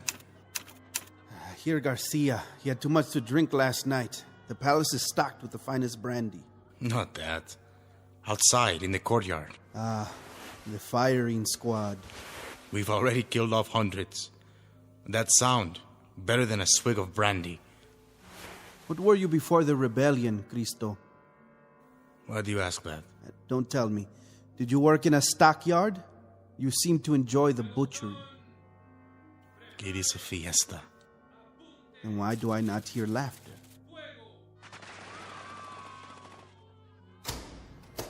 The crowd is getting bored, I think. Not bored, sick. We have given them their freedom. 12 hours of it. And it is such a fine freedom. The right to watch a massacre. 10 executions at least, every 5 minutes. You would like more? Oh, good morning, Clemente. We did not give them their freedom, Tabal. What? You said we. It was I who gave it to them. And I'm sure you'll continue to give it to them. Why are they quiet? They scream for justice, and when you give it to them, they become weary. Like an audience in 1 peso seats at a burlesque. Their entertainment must be varied. Costume changes every 5 minutes, or they lose interest. New bodies every few minutes. But even that is not enough. I know them well. You fill their stomachs and it empties their brains. They have cheap tastes and short memories. Clemente. Something to say, Tabal? No. I have papers to check. The figures for De Cruz's treasury. Is there nothing more? Something that sits heavy on you?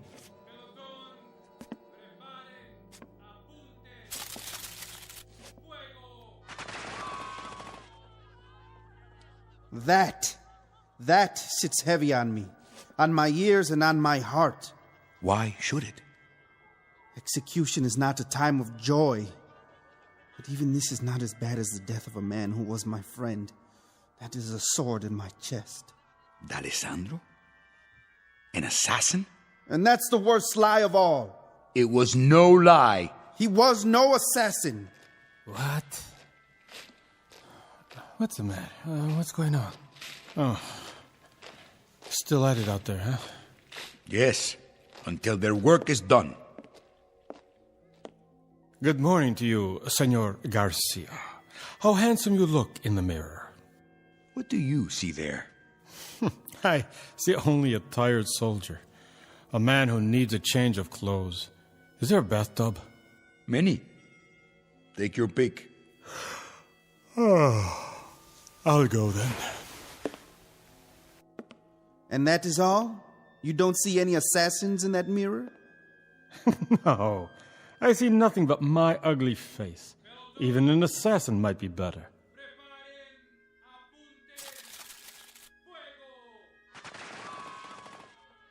Let me see.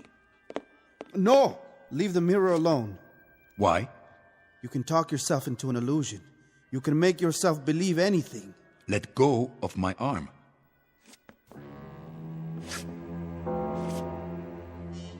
What is that? 2 men. With knives. Tabal. And Garcia. What is it, Ramos? That mirror needs to be cleaned. A trick of the light? Did you think you saw something? No. I saw nothing. Sometimes, if you stare at nothing too long, it begins to stare back at you. Tabal, you and Garcia go over to the prison. Yes? Looking on the Cruz. Then report back to me. Report what? His health? Do as I tell you. See that he's properly guarded. Yes, sir. Do you have a message for De Cruz? What sort of message? Should I tell him that he was right about the fear? That there are assassins under the bed and in the shadows and all around the room? Tabal, you have both your freedom and your life. But you have them through my sufferings. Don't throw them away. Of course not, General. Cristo, get me the prison. Sir? On the phone. Here, I'll do it.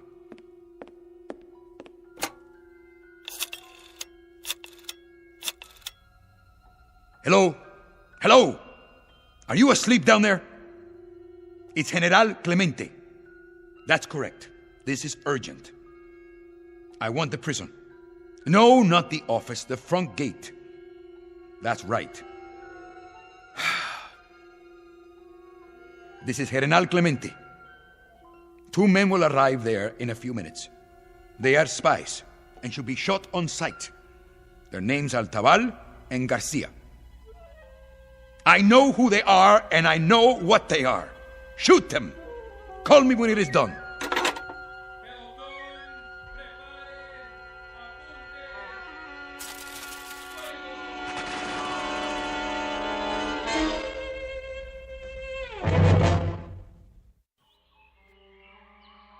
Move the bodies out. Yes, sir. Right away. I think maybe I'm still asleep. I wish you were, and me as well. Did you ever have a dream that... never mind. Go ahead, say it. A dream where you try to wake up, but you cannot. You mean a nightmare? And do you wonder? What? Well, if I hadn't joined Clemente, well, I would be home now with my woman, my little ones. I would be in the fields working the crops. I think now that it wasn't so bad. But it was. Half of your vegetables, your livestock, to the state? That is no way to live. No. Still, I do not like this slaughter. Nor do I. I guess it isn't ours to know. What do you mean? Clemente, he has his reasons. I am not an educated man. The ways of politics are hard to understand. Clemente is not educated. But the Alessandro was. A very smart man. A lieutenant, like us. Closer than that. And now we are 3. Clemente will need us even more. Garcia, listen to me. Watch your back. Huh? Clemente has not slept in 3 days. But he sees. Not with his eyes, with his mind. And what he sees is dark and strange. Like a house of many doors, and behind each door is more darkness. And the way into that house is the mirror. What? A piece of glass? The glass reflects what is before it. When Clemente stands and looks, he sees the doorways of his mind. I do not fear an old woman's gift. We are his lieutenants. Yes, like the Alessandro. Come, we will report on the Cruz. And then we must make a plan.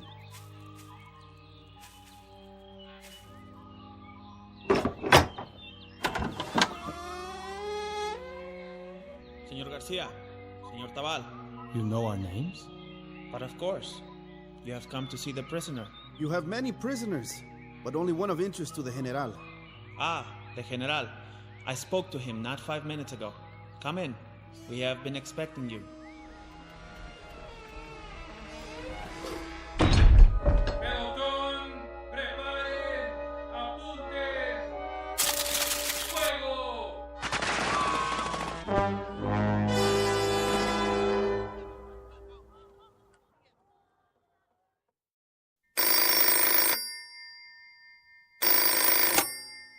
Clemente, are they there? Good. Tell me when it is done. The prison? You have any complaints? None. You are sure? Why should I? A pie cut into 2 pieces is better than one cut into 5. A drink of wine? Pie? But we do not speak of pie. Do we? These are the lives of friends. Are you sure? They were very close to me. Very close. You know that. Alessandro, Garcia, Tabal. They were like brothers. Or so it seemed. That is what I don't understand. How is it that they can change so? And even more curious, how can I crush them underfoot like ants and feel nothing? Men cannot be brothers and assassins. No. They must choose. It is to be expected. When a man has power, he has enemies. And now, you have enemies. Enemies, yes. I understand that. But are all my friends to be my enemies? From now on, Ramos, you have no friends. You have only followers and competitors. This is the breakdown of your world. You must live with it. And how do you classify yourself, Cristo? Myself? I am a follower, General. For how long? That is a strange question. For how long will you be a follower? Until some quiet moment when my back is turned? Oh, no. Only until that moment when you prove to me that you cannot lead. Only until the moment when I think that perhaps... Perhaps what? That perhaps I am stronger than you. You'll be eaten by worms before that moment comes. Besides, if my back is turned to you, I will see you in the mirror. as I do now. What is it? What do you see? Only you. At the desk. Holding out a glass of wine. Of course. Here is a glass for you. Now you pour it. Take a drink. It will make you feel better. But you poured it before. I saw you in the mirror. Your eyes are tired. Go ahead. It will help you sleep. It will help me sleep. But for how long, Cristo? How long will I sleep after drinking it? For all eternity? Why did you do that? What did you put in the glass? A powder? You point a gun at me? Only at traitors. But there is no reason. I have a desire to live out my life. I am allergic to poison. You have gone crazy. Mark your words carefully, Cristo.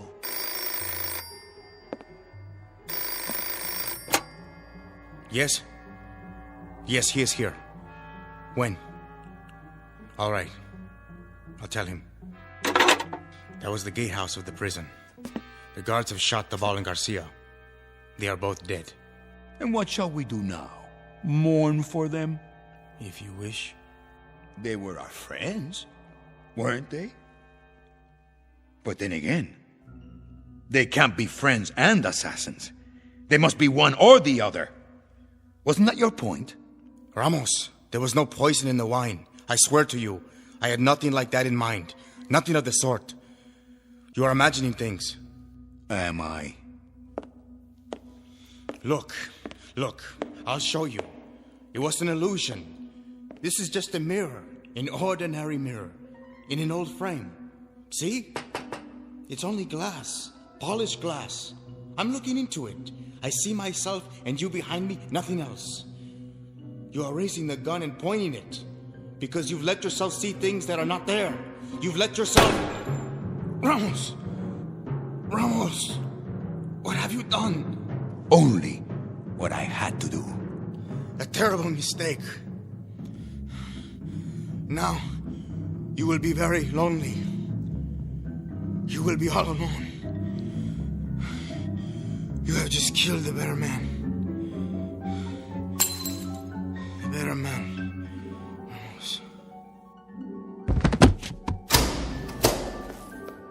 General, I heard a shot. Lieutenant Cristo shot himself accidentally. But how? Did you hear what I said? It was an accident. Now get out of here!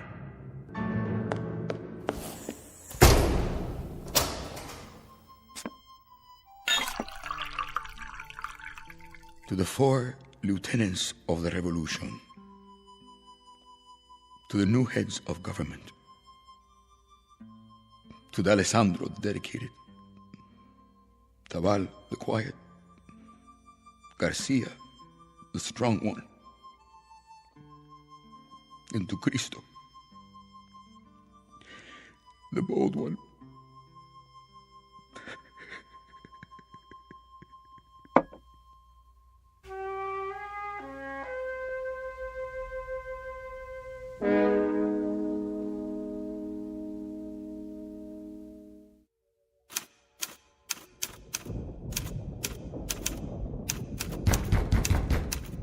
Yes? Yes! Someone to see you, sir. Who? The Holy Father. What would a priest want with me? Libos. General? It's all right. Yes, sir. I'll be outside. General Clemente. I'm Father Thomas. So? You will forgive me, General, but this must be said now. What must be said? The executions. The people are appalled. That is no concern of mine. Is this what we are to expect from the new regime? I have my enemies, Father. That is your answer? You may tell the people that as long as I have enemies, the executions will continue. They will go on 24 hours a day, 7 days a week, and if this disturbs them, then what? Then let them do something about it. Let them starve in the mountains, as I did. Let them hide in caves. Let them raise an army out of the dirt. If there is one among them strong enough to make a new rebellion, let him try. But let him be prepared for a year of suffering, and let him learn how to lead. General Clemente, the victory is not so sweet, is it? Now you are learning. Instead of the flavor of wine, it has the taste of ashes. I had a dream, Father. I had such a dream. And they were all a part of it. Cristo and Tabal and Garcia and Alessandro. Why did they turn against me? You ask me for the answer? Where else can I turn? To this mirror? Look to what is in yourself. But I can't stand this. I can't live this way. I'm frightened. Morning till night, I hold my breath. I look over my shoulder. I keep looking back to see what is there. I will live the rest of my life running from death. Why? Why do I have so many enemies? This is the story of all tyrants, General Clemente. They had but one real enemy, and it is the one they never recognize until it is too late. God be with you.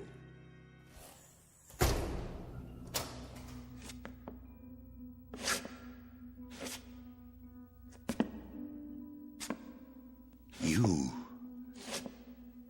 I see you looking at me. What do you see? What do you see?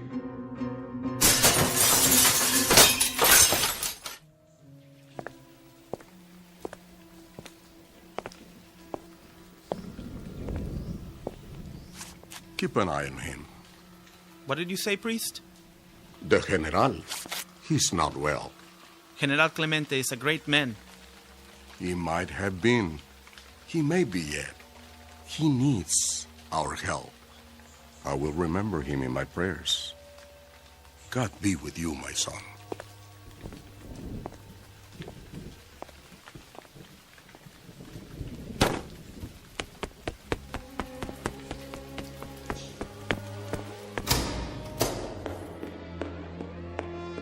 My General, the blood.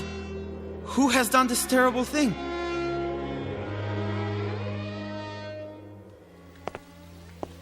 The last assassin. And they never learn.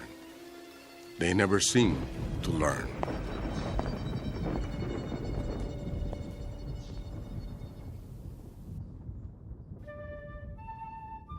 Ramos Clemente, a would-be savior in khakis, his brains blown out by an illusion, a mirage dangled before the eyes of all ambitious men, no matter how they begin.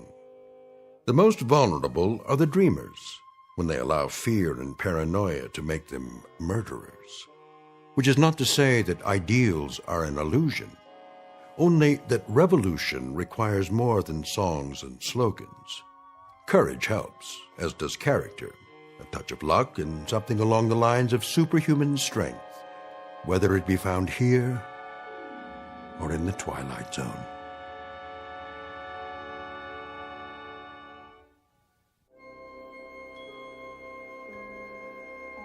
Hi, this is Carl Amari, producer of the Twilight Zone radio dramas. I'd like to take a moment to tell you about our official website at twilightzoneradio.com, where you'll get the latest news and information on these Twilight Zone radio dramas. Plus, at twilightzoneradio.com, you can digitally download 3 free episodes or any of our episodes for only $1.95 each. In this age of ever-changing technology, we've decided to make these episodes instantly available to you by making the Twilight Zone radio dramas a digital download-only series. This means that this series will no longer be offered on CD. The CD collections at our website are now being offered, while supplies last, at buy one, get one free. so be sure to get your favorites before they're sold out. Be sure to visit us often, and I'll see you in the zone.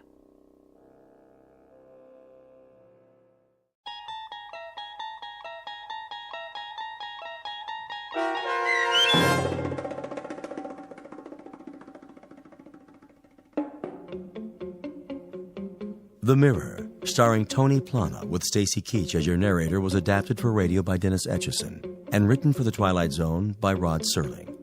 Heard in the cast were Tony Sancho, Rick Vargas, Eddie Martinez, Tony Castillo, Ricardo Gutierrez, Ivan Vega, Florentino Mitchell, Arturo Montemayor, and Oliver Adalpi. The producers of The Twilight Zone wish to thank CBS Enterprises and the Rod Serling Estate for making this series possible. This copyrighted radio series is produced and directed by Carl Amari for Falcon Picture Group and Westwood One. Sound design and custom Foley effects for The Twilight Zone by Cerny American creatives Bob Benson, Craig Lee, Matt Sorrow, Tim Cerny, and Todd Beyer. To learn more about The Twilight Zone radio dramas and to contact us, visit our official website at twilightzoneradio.com. This is Doc James speaking.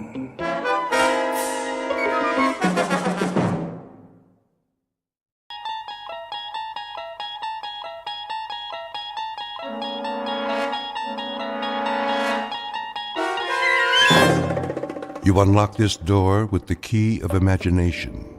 Beyond it is another dimension, a dimension of sound, a dimension of sight, a dimension of mind. You're moving into a land of both shadow and substance, of things and ideas. You've just crossed over into the Twilight Zone.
Probe 7. Log entry 1411. Another waking period. Ship seems to be functioning perfectly as usual. Wish they could make cars this reliable back home. Oxygen supply, right on the button. Food supply, a little over. Something wrong with my appetite. Not enough exercise, I guess. I know. More workout time. Gotta stay in shape. Never know who I might meet in space.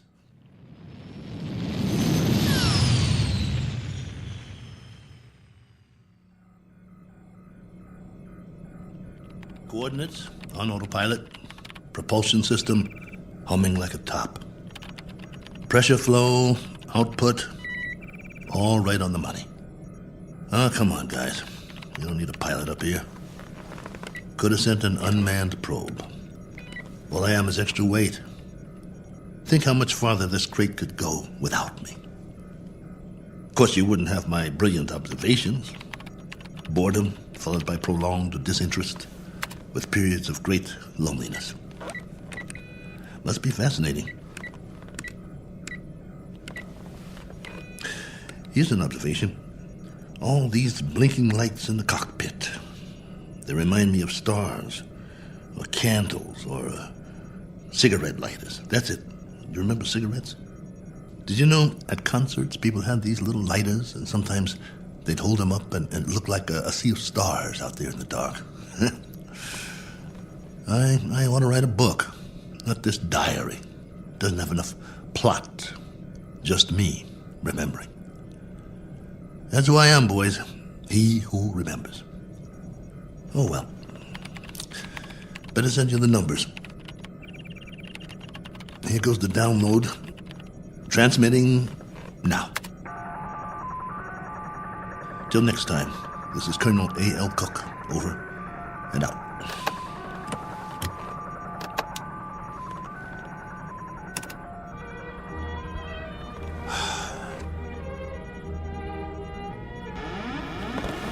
Hold on, I think we've got a malfunction here.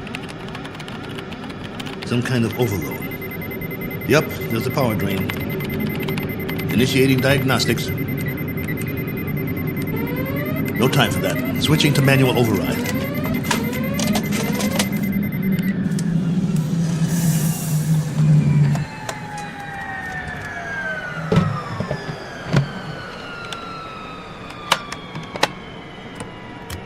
Base, this is Probe 7.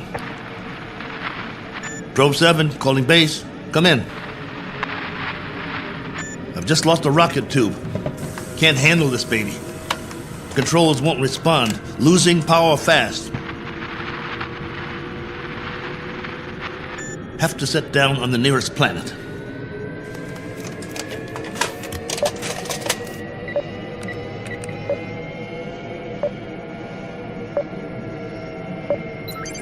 Got one in view now. Not much choice.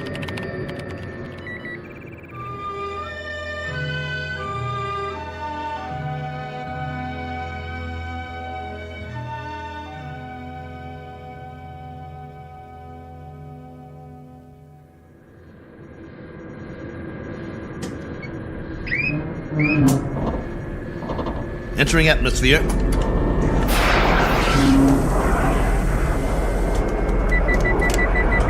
Surface coming up fast.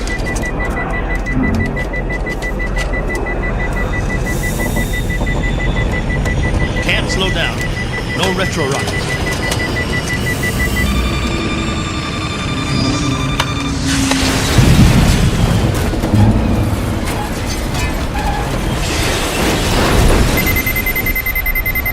Warning. System overload. Warning. System overload. Ship's about to catch fire. Base, do you read? This is Probe 7. Probe 7. Mayday! Mayday!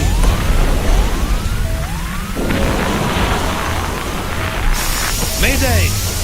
Mayday!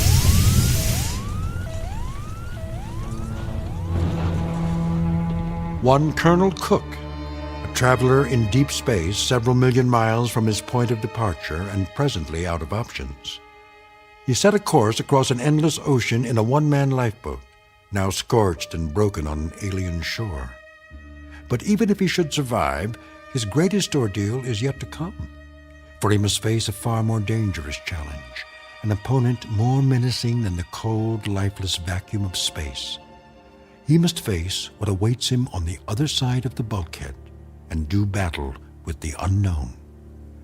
As soon as the dust settles, he will take stock of his plight with very little effort, a single 360-degree movement of head and eyes. For Colonel Cook has come to rest on a small, undistinguished planet not on any chart, one that is actually an outpost in the Twilight Zone. And now, The Twilight Zone, and our story, Probe 7, Over and Out, starring Lou Gossett Jr., with Stacy Keach as your narrator.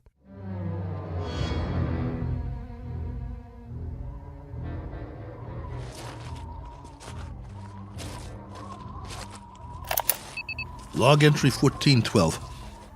I'm alive. That's all I know for sure. The ship is wrecked pretty badly. It might be possible to realign the main drive, but not without help. So far, I'm holding up. One badly bruised head and a broken right arm for which I've made a sling. A few more painkillers in the first aid kit, but after that, I'm on my own. The planet has an atmosphere, so I don't need the pressure suit. That's another stroke of luck, if you can call it that. The terrain is desolate, Sand, rocks, some low-grade plant life. That means there's water. The question is, how much and where? The ship has cooled down now, what's left of it. Main instrument panel is intact, so I'll try to contact the base directly, if there's enough power. More later. Cook, signing off.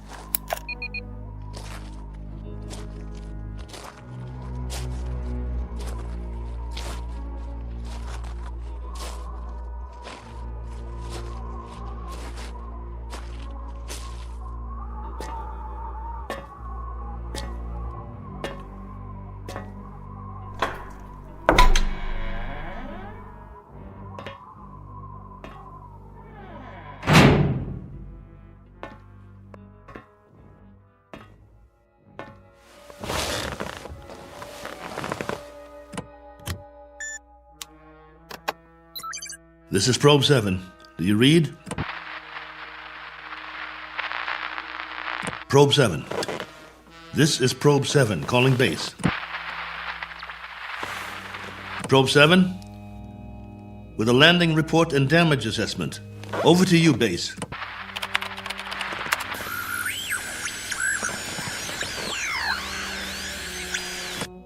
This is Probe 7.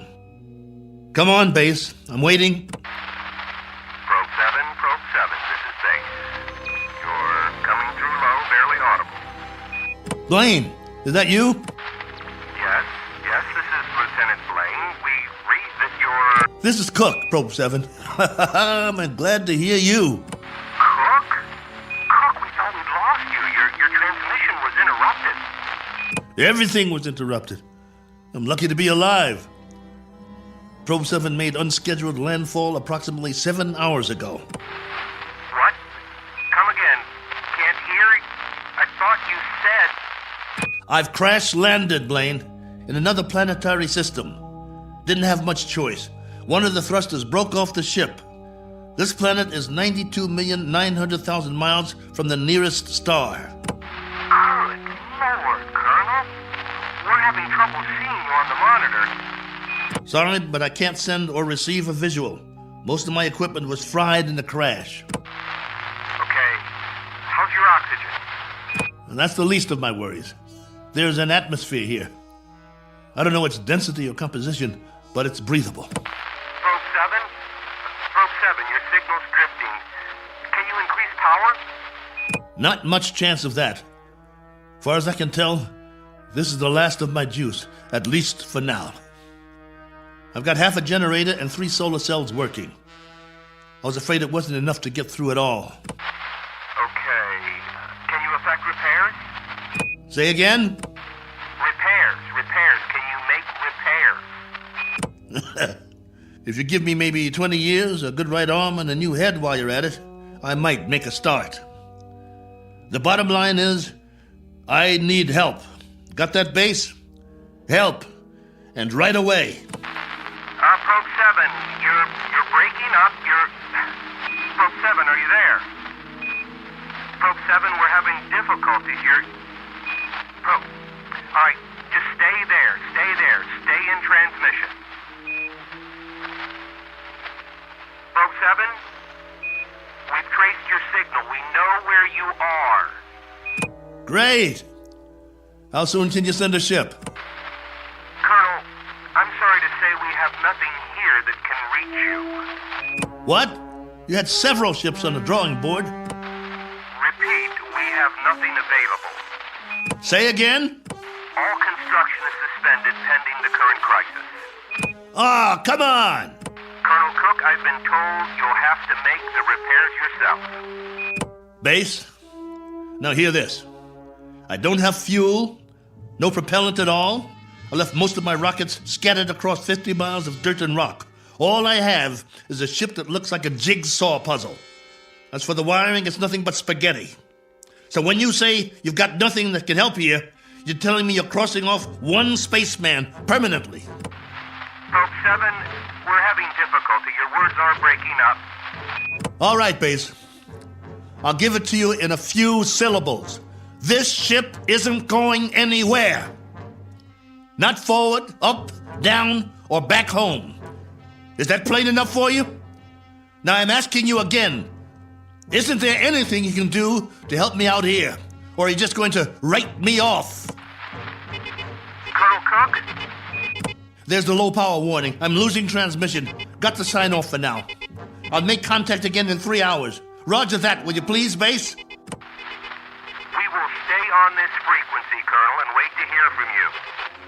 Oh, just a minute. There's someone here who wants to speak to you, Colonel. Colonel Cook, this is General Larrabee. We understand the spot you're in. We wish we could help. Thank you, sir. Well, there is a possibility that once you give us a full report on the ship, we can send you instructions for its repair and walk you through it step by step. That's still an option. Is it? Well, here's an option. Why don't I just build me a new one, General? I'll make it out of tin cans and chewing gum. I'll burn some circuit boards with a magnifying glass. That's a possibility, too. Colonel, I'm trying to be frank with you. Sorry, sir. I'll transmit again in 3 hours. Over and out. Heaven help me. Wonder if that's a possibility.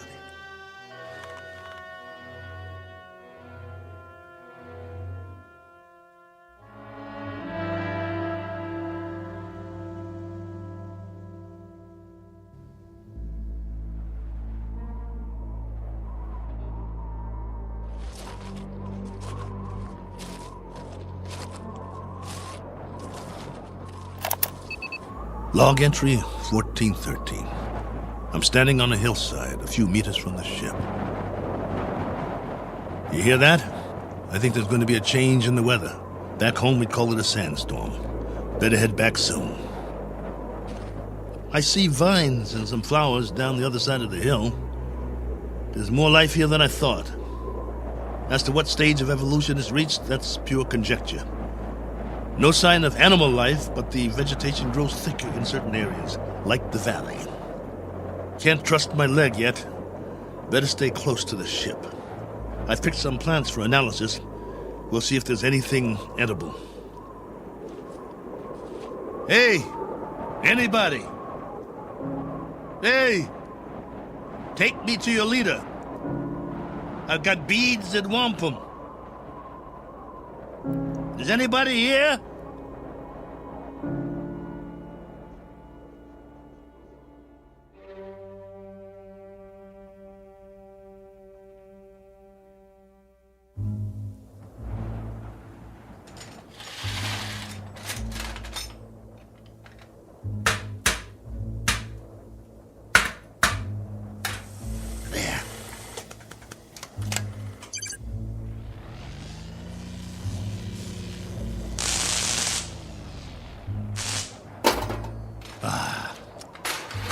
That's just great.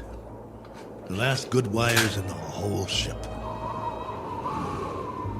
Here comes that sandstorm. I'm gonna get the hatch shut. Close, will you?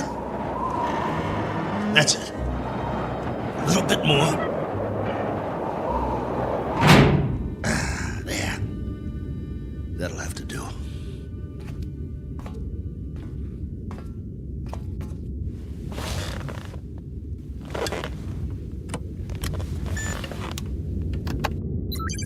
This is Probe 7, calling base. Probe 7, calling base. Over to you. If you read. We read you very well, Colonel. Ah, you've got the video going. For now, General, I've wired all the solar cells in series. At the moment, I'm running off the storage batteries, though. It's almost night here. All right, tell us your situation, please. My situation? Yes, any change, Colonel? I've done what I can, but I'd have to call it unchanged. The power level's higher as long as I charge up during the day, but I don't know how long that will last. At least, I've got you on the screen. Got to see another face, both of you. You should be used to solitude. You've been in space a long time. Yeah, I should. but that was different somehow. I was a big something in the middle of nothing. This, though, I've landed and it feels like I'm supposed to be somewhere, and I'm not. My memory of home is fading fast. Colonel, and the condition of the ship, still a total loss? Probe 7 is no longer probing, General, unless it's the few feet of dirt I tore up when I crashed. There is life here, like I said, vegetable life, pretty elementary. I've explored the surrounding area in all directions, but I can't get down to the valley with this leg. The gravity is roughly the same as ours. From what I can tell, the atmosphere is similar as well. At least, there's no pollution. I haven't started coughing yet. Describe what's left of the ship. What's left of the ship, General, is a few feet of bent-up metal. I told you, it's unrepairable. You're sure, Colonel? You're absolutely positive? There isn't one other section that's still intact. She'll do for a museum or a junkyard. Take your pick. As for me, I don't have the luxury of making a choice. Nor do we, Colonel. Nor do we. Right. The crisis. Listen to me, Cook. We've got a major problem here. Oh, you do? Since you left, we've had an international incident. A serious one. There's talk of war. The next 24 hours will be crucial. As long as I can remember, there's always been a crisis, and there's always been talk of war. Well, hasn't there? Yes, but this time I'm afraid... You'll forgive me, General, but I've got a crisis too, and it's a very immediate one. I have the remainder of my rations and 2 broken bones in one arm. You have my location. I need to know that help of some sort is on the way, or would you call that unreasonable? Now listen up, Colonel. The rest of the fleet's been taken out. There isn't another ship, unless we build one. And if we go to hydrogen war in the next few hours, there'll be nobody left to do the building. Do I make myself clear? You're serious? That's the realistic view, Colonel. It may go down hard, but I'm giving you the facts of life. 10 hours from now, maybe 6, maybe 4, we'll be fully committed. I'm talking about 500 million people, not just one man. That's about as clear as I can put it. Very well then, General. I guess that's it. We don't see any alternative. Will there be any point in making further contact with base? Yes, Probe 7. For 2 reasons I can think of. Both of some benefit to you. One, so you'll know that you're not alone up there. And 2, to confirm that your own world still exists. Though the latter is a moot question at this point. Over to you, Colonel. I can't think of anything else to say at the moment. Feel free to keep the signal open, if you like. Can't do that, General. I need to charge the batteries when it's light again. Here's that storm. Don't know how strong it'll be or how long it'll last. But I'll try to get through it. Nothing else I can do. Then, for whatever it's worth, know that we're still here. For now. Over to you, Probe 7. Roger, base. And out.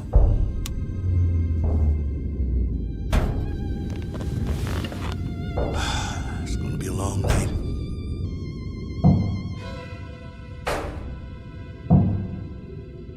Wait. What's that? Hold on. Blaine? General?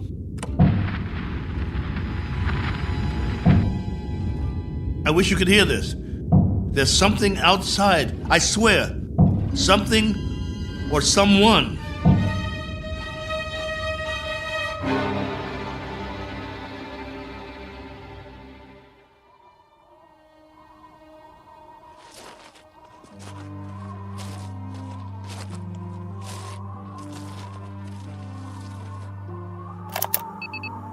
Log entry 1414. Just in case anybody ever hears this, I didn't get much sleep last night. I was waiting for the wind to die down. As soon as it did, I opened the hatch sometime around dawn. You see, I thought I heard something pounding on the hull, over and over. It couldn't have been an accident. It had to be something intelligent, trying to signal me, to let it in from the storm. That was what I thought. Funny the way the mind works. I've never been so glad to hear anything in my life. And at the same time, so afraid. But I opened it anyway. Well, everything was covered with a fine layer of sand, silica crystals, very much like the soil back home. And that was the trouble. Whatever had been outside, there was no sign of it now. If there were tracks, the sandstorm had wiped them out. The ground, everything, smooth as a beach where no man has gone before. I did find something, though. A broken branch. So, it was only the wind, after all, blowing it back and forth before it broke off. Had me going for a while. So much for my man Friday. Now I'm back to the old routine. Reconnaissance, hunting, and gathering. Just think, a few million years from now, something on 4 legs, or 2, or 8, may actually walk this barren planet again. A few million more years, and it will grow a bigger brain so the species can start doing the same things I'm doing. Foraging for food, trying to survive. Wonder if there'll be anything left to the ship by then. Probably not. Me? I'll be a fossil at the bottom of a tar pit somewhere, and no one will realize I was ever here. Well, onward he marched, for want of anything better to do.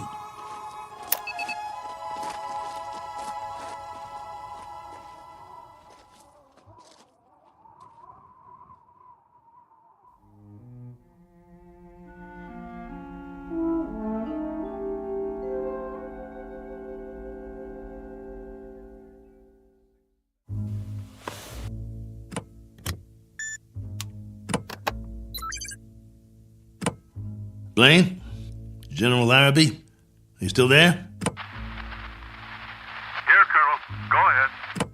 Well, you look like you haven't slept. Not much. And you? Not really. Up at dawn to do some hiking, north, east, south, and west. I had been hoping. Yes? Just a crazy dream I had. No sign of anything? It's a primitive planet. I'm very much alone here, after all. Oh, not completely. I've got a wind that sings sad songs and some scrawny plants that check me out every now and then as I walk by. There might be some fruit trees that are edible down in the valley, if they're not poisonous. But that's it. That's all of it. I'm truly sorry. There used to be an old saying, if life gives you lemons, make lemonade. The only thing wrong is I can't even find the lemons. But don't worry. I'll keep trying. Not that this will provide any vast solace to you, but at 9 o'clock this morning, Colonel, we went to war. And? The whole eastern seaboard went up. You mean all of it? The cities, everything. It took 12 minutes. Exactly 12 minutes. I suppose we retaliated? Oh, indeed. With great alacrity and effectiveness. And we still are. With everything we've got. It was our old enemy? That's right, if it matters now. And the result of all this? Our world is doing a little wholesale dying at the moment. And there's nothing to do but watch it happen. What about the base? Are you safe? For the time being, our location's classified. Only you and a few others know where we are. The signal's encrypted. That's good then. Trouble is, we can't stay here much longer. There have been bombs as close as 400 miles from us, falling through the night. It's now a question, Colonel, of the manner of death. Very fast or very slow. It's that kind of consideration, not one we thought would ever be a reality. General. You know, it's really quite a pity that we didn't send others with you. What you think of as a prison might have proved to be a haven of sorts for the survival of the species. Don't have any illusions about it, General. What you think of as a haven is only a very sizable dungeon. A good-sized dungeon with a breathable air. But that's what it is, and there's no way out. I don't much care for solitary confinement, and neither would you. Unfortunately, both of us have very little choice in the matter. General, this is urgent. Give it to me. What is it, General? What's happening there? In a moment, Blaine. But, General... I said in a moment. Cook, I've just received his official communication. We're going to have to move out of here. Now, I don't know whether we'll be able to transmit again or not. If we are able to, I'll do my best to make contact. You have my word. Thank you. Try if you can. It means a lot to hear a real, live voice. I wish we could do more. Silence. Or cries. That's the story from our world. Silence or cries. God bless you. And good luck. Over and out. Probe 7. Yeah. Over and out. Not with a bang, but a whimper. Hell of an ending. To all my friends back home, take good care. Looks like I won't be seeing you again. Not in this life.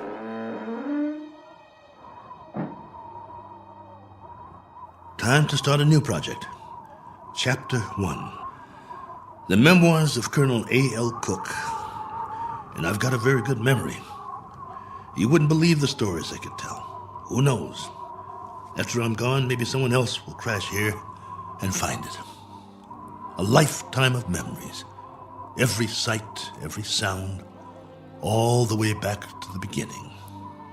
The kids I knew, the girls I dated, my friends, mom and dad, the first job, all of it.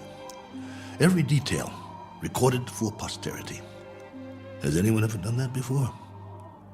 Maybe people who keep diaries their whole lives, except that no one ever got it all down. Didn't have the time, but I do. All the time in the world.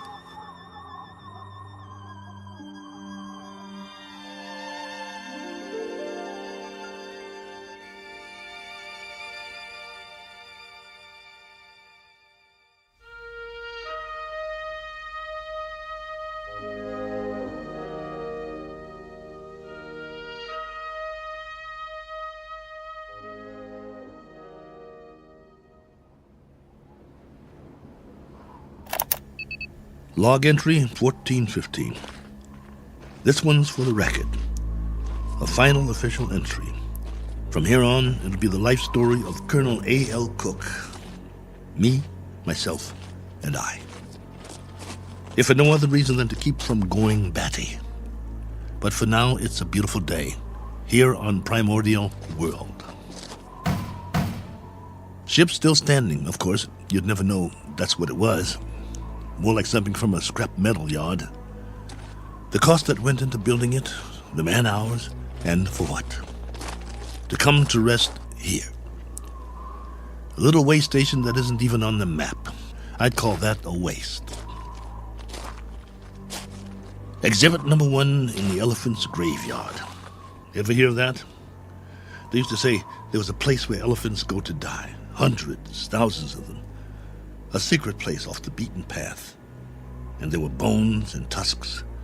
And once in a great while, someone would stumble upon it. Like the Sargasso Sea, where sailing ships caught in the kelp and were trapped forever. Well, maybe other travelers will end up here, gone to ground, never to move again. Eventually, there'll be a whole collection of them from all over. But remember, I was the first. I should scratch it in the metal. Cook was here. But I digress. This is still supposed to be my official report. The evaluation of the crash site coming up.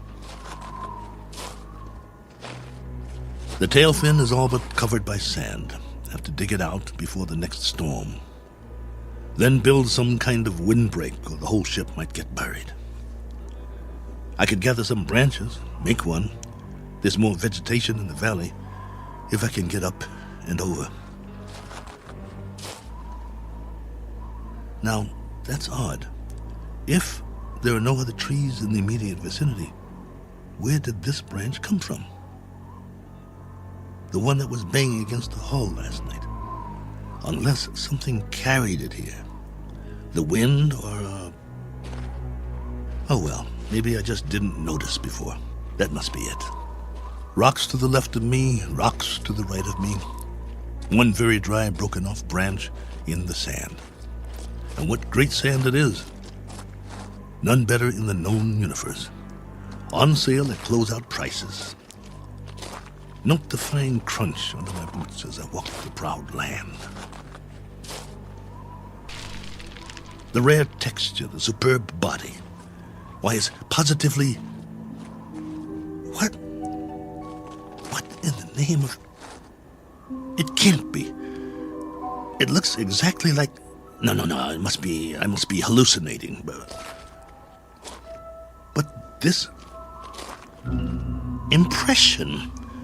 I could swear it's a footprint, a boot print, to be precise. A lot like my boot, in fact. But it's not one of mine, about 4 inches shorter. But that's what it is. It is! Now hear this. Now hear this. I've got company. I've got company. Hey! Whoever you are, come on down. It's open house at my humble abode. It isn't much, but it's home. Drinks on me. Meet your genial host. Please. Please let me see you. Here's another footprint. And another. And another. Where do they lead? Up the hill? Has to be since the storm, so there was something here. I knew it. Hey. I don't care who you are or where you're from. Let's shake hands and be friends. Don't you need a friend? I do. Come on, friend. We can talk. I've got some stories, believe you me. Where you hiding? Behind that bush? Oh!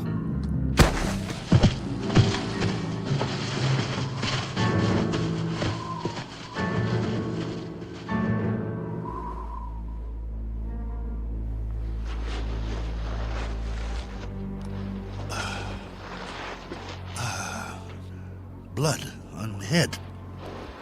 Something hit me. Why'd they do that? Probe 7, come in. Got to get inside.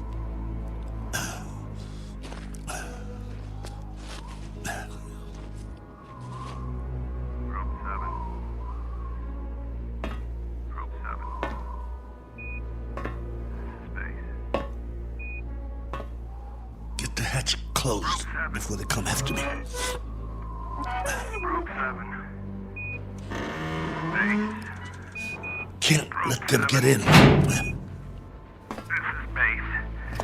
With our last transmission, we got ours a few minutes ago. A 500% increase in radioactivity. Not much hope for us. Colonel, this is General Larrabee. I wanted to wish you well. From what we can gather, the enemy got it just as bad as we did.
All right.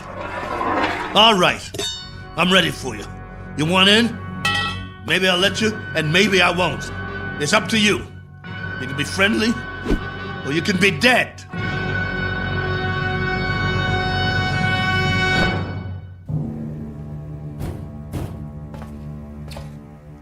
Hey, friend.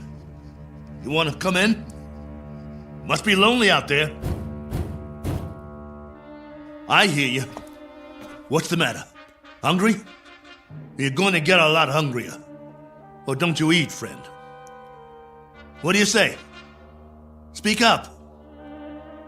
Can't talk, huh? No. You only know how to hit.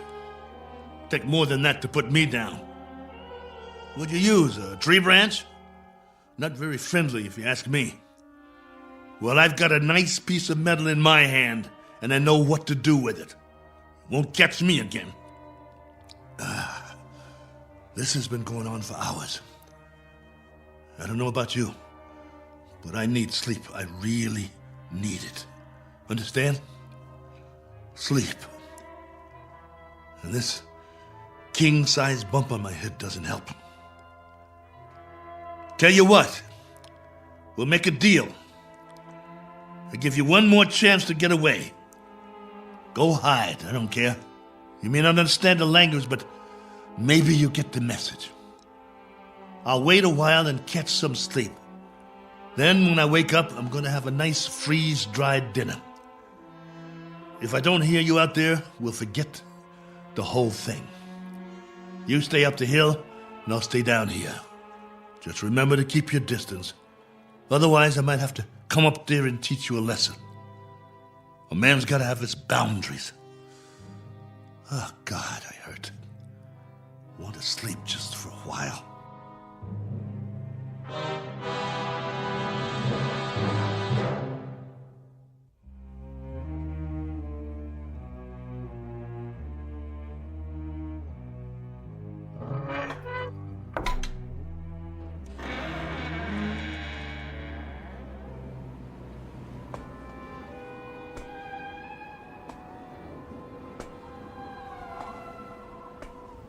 Hey, friend. Gotcha. Stay down. Pretty weak, aren't you? Let's see who you really are. Ituko. Miena. Manda. Manda. No. You're a woman? No, wait. Let's talk. Can't we talk about it? Do you understand anything I'm saying? Min. Oh boy. Look. My name is Cook. Colonel Cook. I'm from another planet. I crash-landed here. Cracked up my ship. This is my ship, get it? Or it was. It can't fly anymore. Now I'm just a wingless spaceman with no place to go and all the time in the world to get there. All right, be that way. I'm not going to hit you. I'm putting my weapon down, see? Oh, what difference does it make? You're probably an illusion, and those prints you left on the ground, they're illusions too. I've been fighting a running battle between fear and loneliness, and loneliness took the prize. You can disappear any time now. Any time at all. Go on. Poof! In a puff of smoke.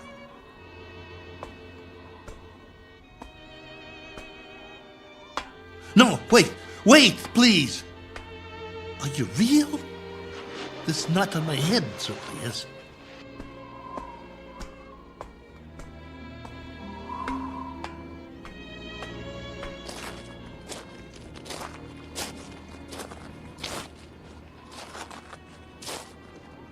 All right. Do whatever you want. Just don't go. Not yet. If you can't understand, I'll draw you a picture. Where's the stick? Look. Right here in the sand. This is my solar system. The sun in the middle, and this is my world. See? Omida? You got it. Now then, I went off course. I didn't have the power to get back. You know, power? Vroom, vroom. No good. So, I tried to land here, where we are.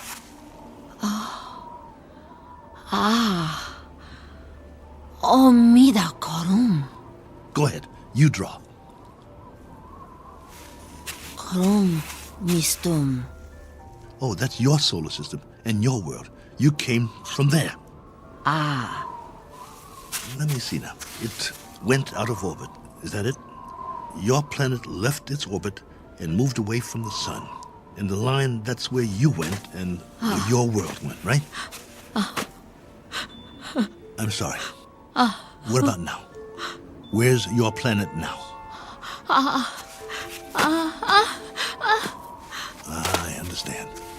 Gone. Disappeared. Probably frozen by now. But you got out. How many others? How many got out? You got away. Any others? Min. One finger. That's a hard count, my dear.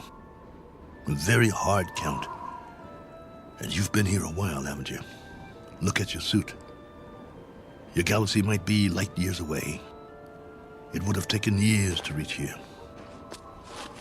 Where's your ship?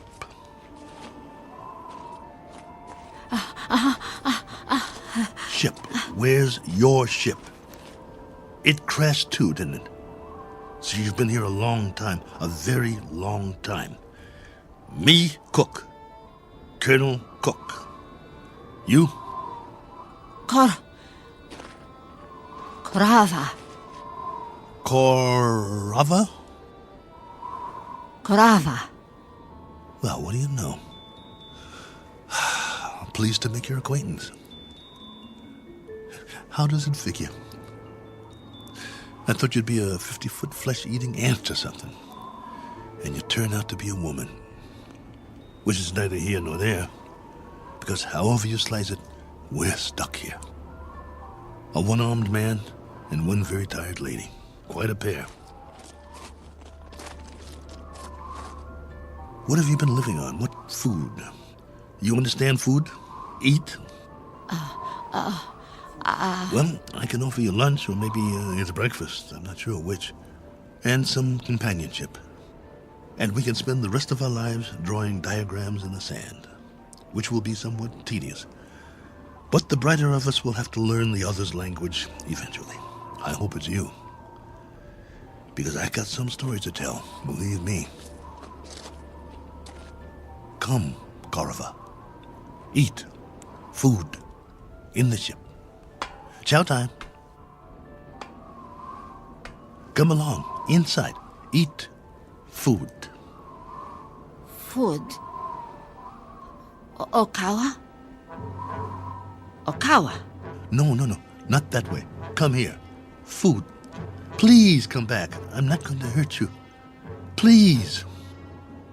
Okawa! Oh, for heaven's sake. Korova, please.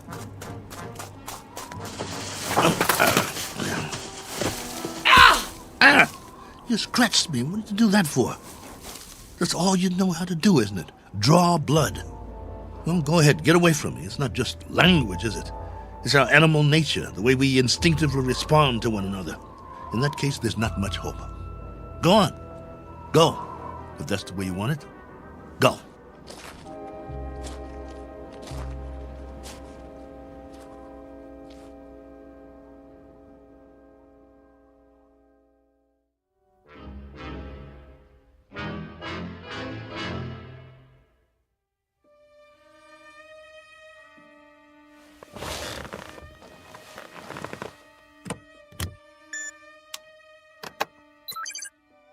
Base, this is Probe 7. The following is sent on faith, which is appropriate since this transmission is in the nature of a fairy story. I don't know under what heading you would classify it. Very likely space medicine or space opera. The long and the short of it is that I'm not alone here. There's a woman from another planet. Her name is Korova. I don't know much about her. I do know that she comes from another planet in another galaxy. A planet that left its orbit and moved out of space away from its sun. I suppose the inevitable happened. They just froze. She's not very old, so she must have been sent in a spaceship as a little girl. But now that ship is no more. They probably sent others too. God knows what happened to them. Died en route, lost their way, landed elsewhere, who knows. But somehow or other, she made it. Perhaps as a child on a preset course. She was here alone until I came. If by some chance you're still there, I can't send you any soil tests. I can't send you data about plant species or anything like that. But I can give you an observation about the psychological makeup of the animal kingdom.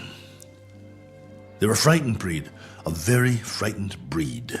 It must be a universal trait wherever there are advanced life forms. Though it's questionable how advanced we really are, so I guess we aren't alone in that regard, which is really quite a pity, as you may understand all too well if any of you survived. Base, this is Probe 7. Last call. Absolutely, positively, the last. Over and out.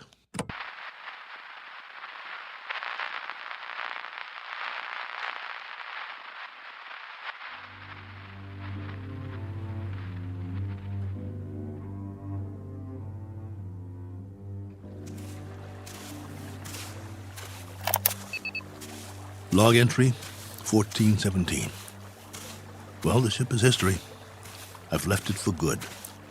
I finally made it up the hill and down the other side. And guess what? There's much more vegetation here. Fruit trees. Flowers as big as your head. And through it all, a stream of running water. I swear, it's like a garden. I brought what I need in a backpack. I'm going to set up shop on the banks of the river and try to live here, for better or worse.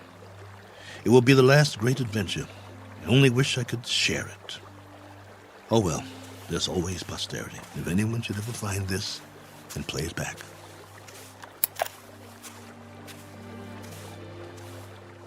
Cook. Oh, you. Never mind. Talking to myself. But you wouldn't understand. Why don't you just keep your distance? Cook? Ah.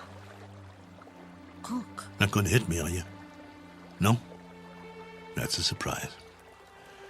Well, you're just in time to say bon voyage, friend. I'm going that way. There are even more fruit trees over there. No reason to get in each other's way. Cook. You want to come? You may, if you like.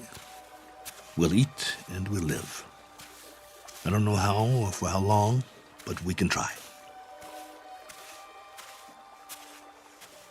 Cook. What? Dirt? Soil? What do you call it? Earth. Earth? What does that mean? Earth. Is that the name in your language? All right. We've just given this place a name. We'll call it that. We'll call it Earth. Cook. Korava. Earth. That's right. My name's Cook. My first name is... But there's plenty of time for that. No need to rush things. Okay, Korova. This is our home now. This is Earth. What's that? Food. So that's what you've been eating. Some kind of red fruit. Any good? Food. Eat. All right.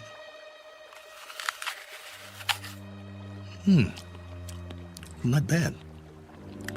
We'll take some with us. If you think it's all right. Come on. I wanted to tell you something, but now I've forgotten. I guess we'll have plenty to talk about, though. This place, a new life after all. And after a while, we'll have new memories to talk about. Things we can share. Come along, then. Let's go.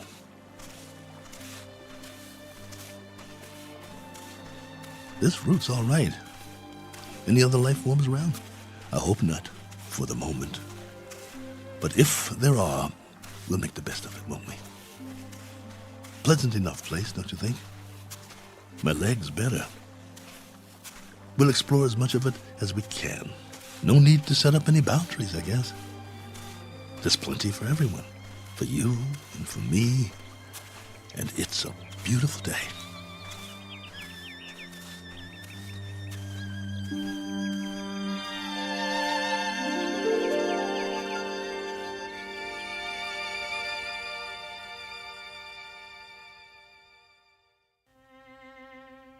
Do you know these people? Their names might be familiar were you to hear them.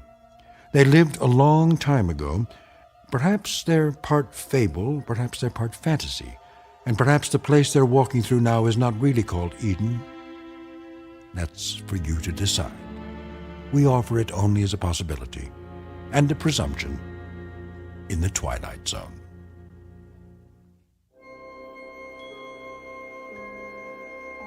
Hi, this is Carl Amari, producer of the Twilight Zone radio dramas. I'd like to take a moment to tell you about our official website at twilightzoneradio.com, where you'll get the latest news and information on these Twilight Zone radio dramas. Plus, at twilightzoneradio.com, you can digitally download 3 free episodes or any of our episodes for only $1.95 each. In this age of ever-changing technology, we've decided to make these episodes instantly available to you by making the Twilight Zone radio dramas a digital download-only series. This means that this series will no longer be offered on CD. The CD collections at our website are now being offered while supplies last at buy one, get one free. So be sure to get your favorites before they're sold out. Be sure to visit us often, and I'll see you in the zone.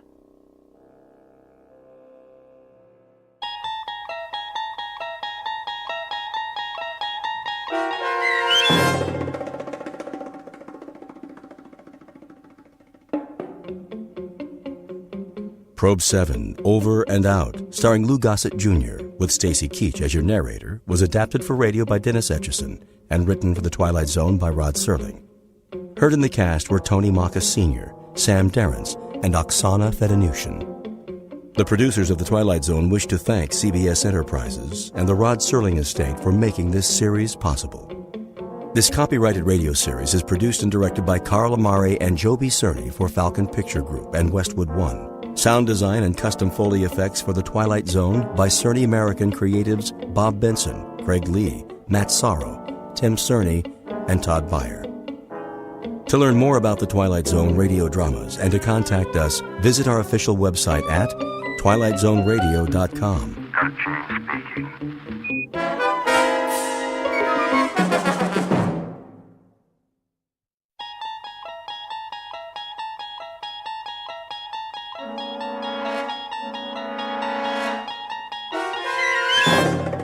You unlock this door with the key of imagination. Beyond it is another dimension, a dimension of sound, a dimension of sight, a dimension of mind. You're moving into a land of both shadow and substance, of things and ideas. You've just crossed over into the Twilight Zone.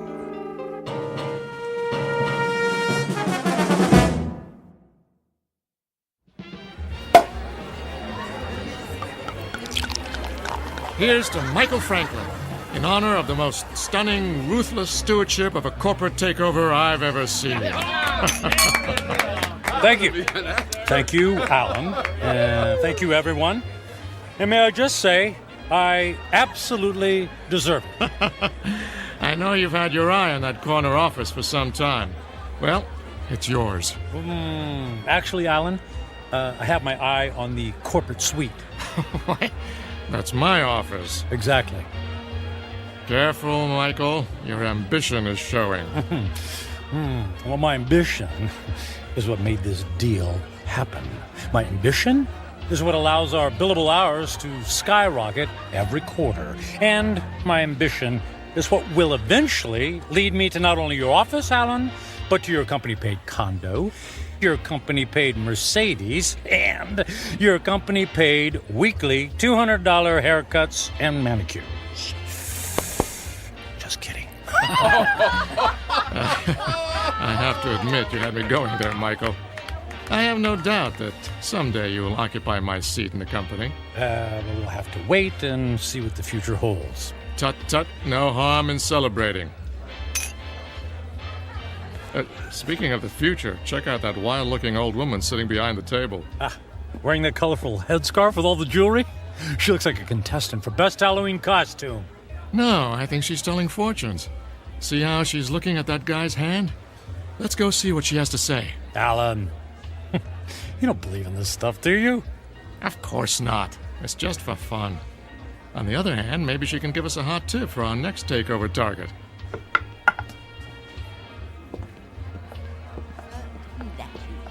The warnings of the tea leaves, for they are never wrong.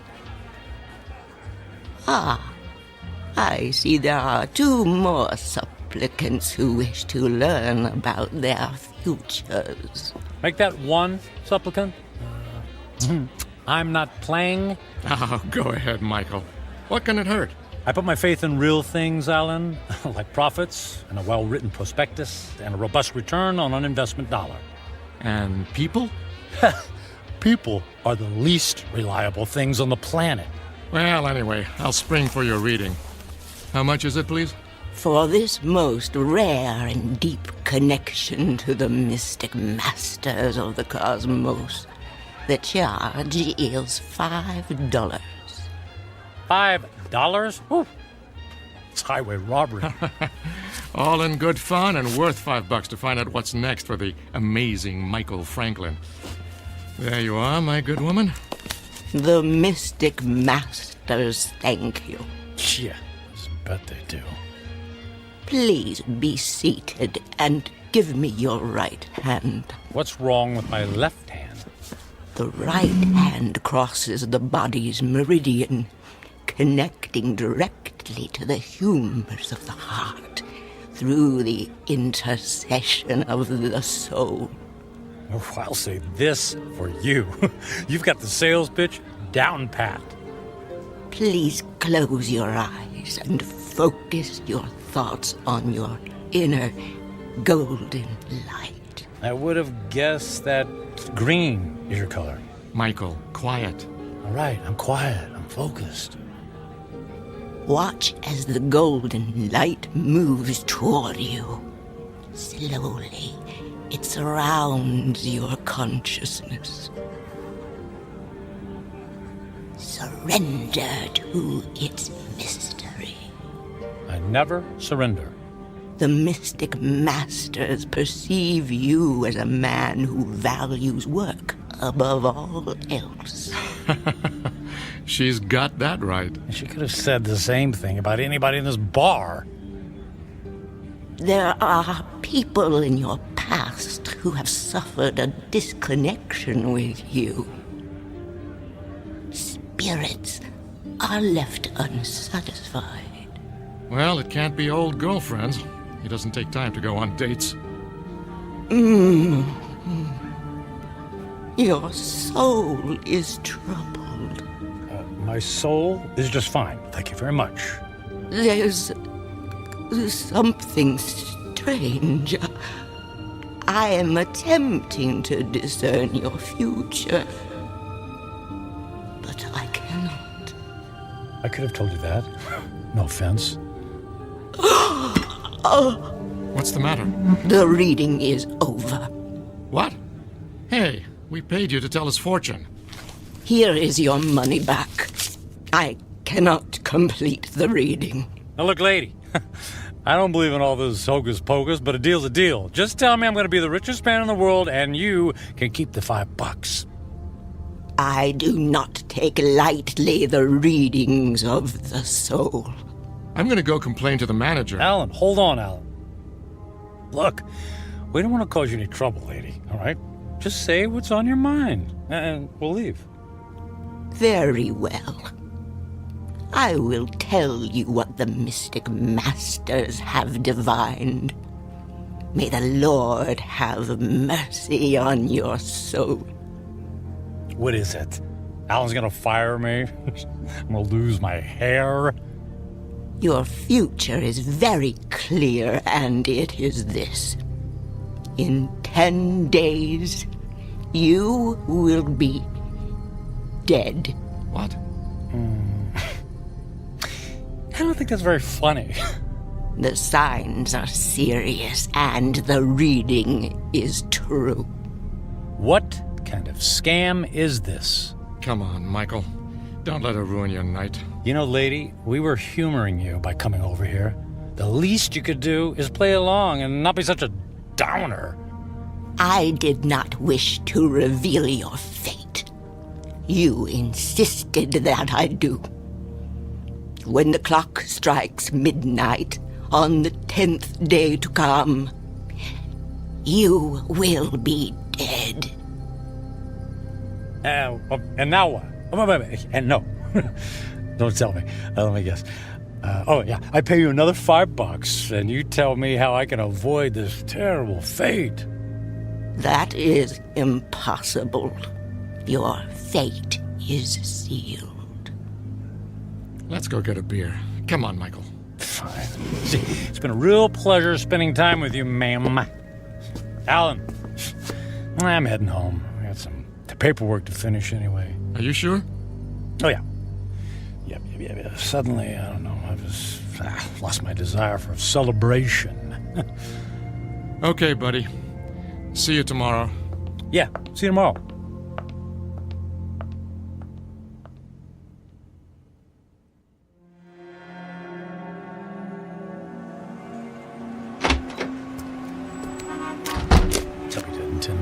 I'll be dead in 10 days. Jeez. God. Con artist. Hey. Come on. Where's a taxi when you need one? Oh. Hey, taxi! Taxi over here!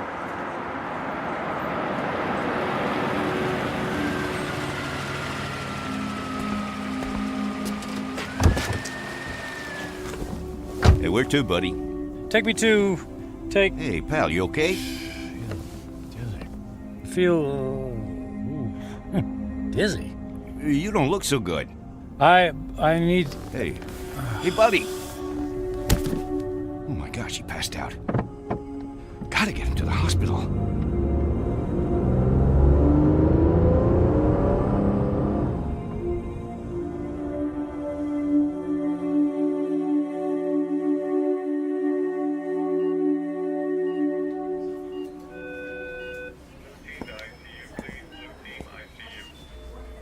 Mr. Franklin, can you hear me? Where am I? You're in the emergency room at Samaritan Hospital. What? What happened? What's going on? Easy, please. Don't try to sit up right away. You're still recovering from the anesthesia. Anesthesia? Yes. For what? You were brought here because you passed out in a taxicab. Do you remember that? Vaguely.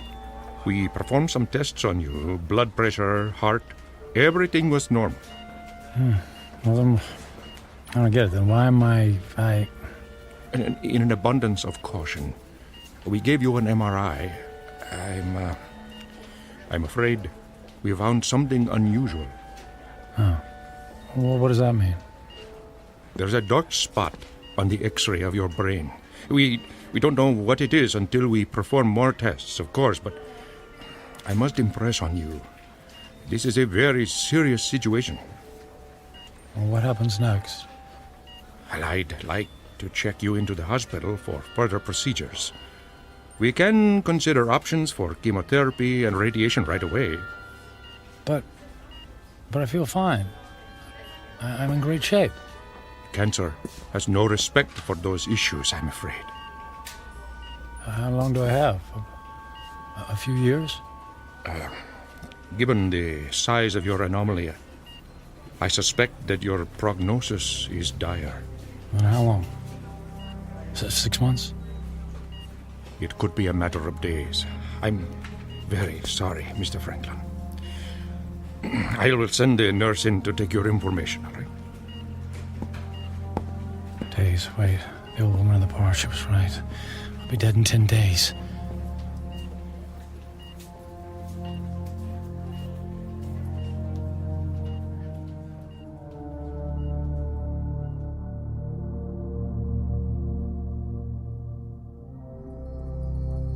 portrait of a man frozen in the amber of fear.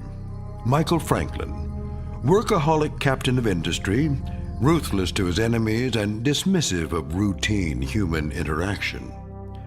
Given a prognosis that would send a chill of terror down the spine of the most stalwart of men, he is faced with the rising specter of his own mortality. But even worse, he stares into the rear-view mirror of a life only half-lived. Devoid of true friendship, with only a string of consummated business deals to mark his measure, Michael Franklin is about to embark on a frightful journey of self-examination that can only be experienced in the land between regret and insistent memory, a land we like to call the Twilight Zone.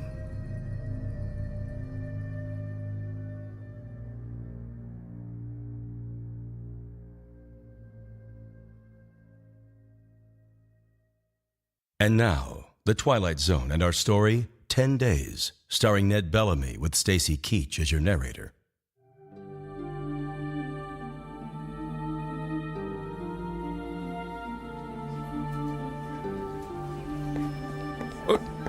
Nurse, what happened to the patient who is in this bed, Mr. Franklin? I just saw him a moment ago, Doctor. I have no information about his condition. I certainly hope he isn't about to do something foolish.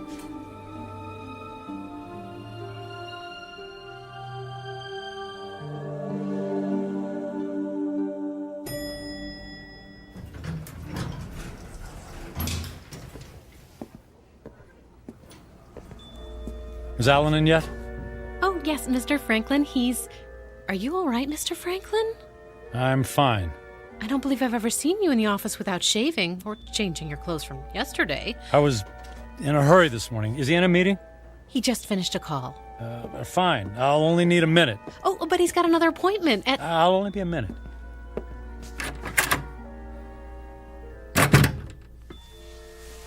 Michael, you look like you haven't been to sleep all night.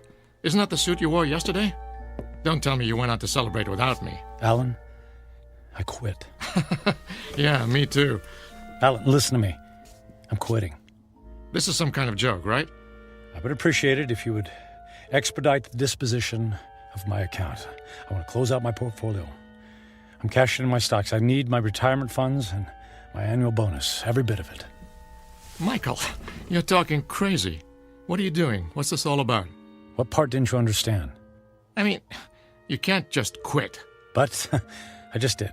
What on earth for? Personal reasons. Personal reasons? After all these years of working together, you offer me that? Correct. Michael, if this has something to do with that crazy old woman who told your fortune last night... It's not that. I just decided to take my career in a different direction. I've just been thinking about making this move for a long time. I don't believe you. Alan, no offense, but I don't care if you believe me or not. I've made my decision, and I'd like you to honor it. You realize that if you disassemble your corporate portfolio early, there will be substantial penalties. Not to mention the perks you'll be losing. The company car, the country club membership, the center court basketball tickets. Can you have the accounting department wrap everything up right away? Oh, and I'd appreciate all of the various income streams to be folded into one check. That check will be worth several $1 million. Yes. Well, I can't say I approve of what you're doing, and I can only hope you have a good reason, even if you won't tell me. Could you make the call, please? I'm in a bit of a hurry.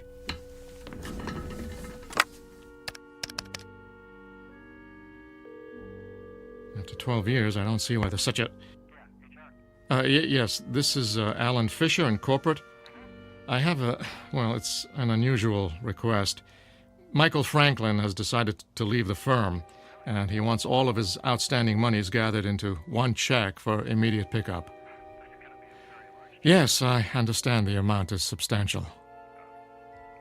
Very good. He'll be right there. All right, Michael. The check is being... Michael? Michael? Where did he go?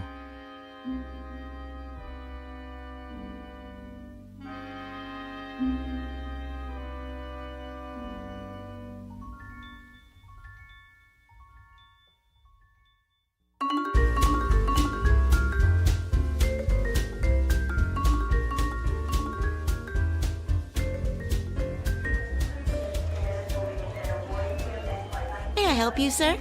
I'd like to buy a ticket to Rome, please. Leaving today. Very good, sir. And on what date would you like to return? Just a one-way ticket, please. I just love Rome. The sights, the food, the museums. It's a banquet of... Yeah, I'm in a hurry. Please. If you'll just sign here. Will you prefer a window or an aisle seat? Surprise me.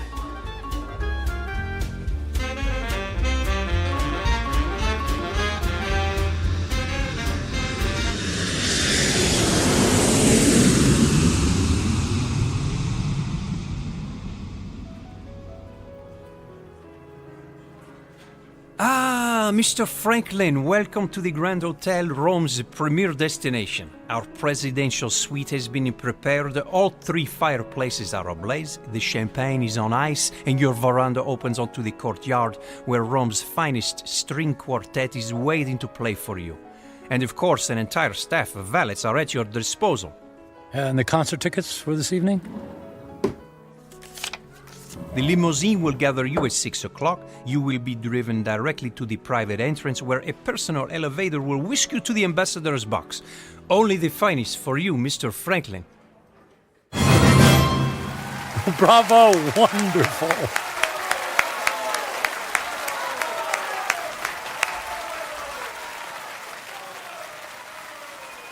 Excuse me, Mr. Franklin. The young lady in the next box has sent this fine wine to you. Well, please ask the lady if she would care to join me. Right away, Mr. Franklin.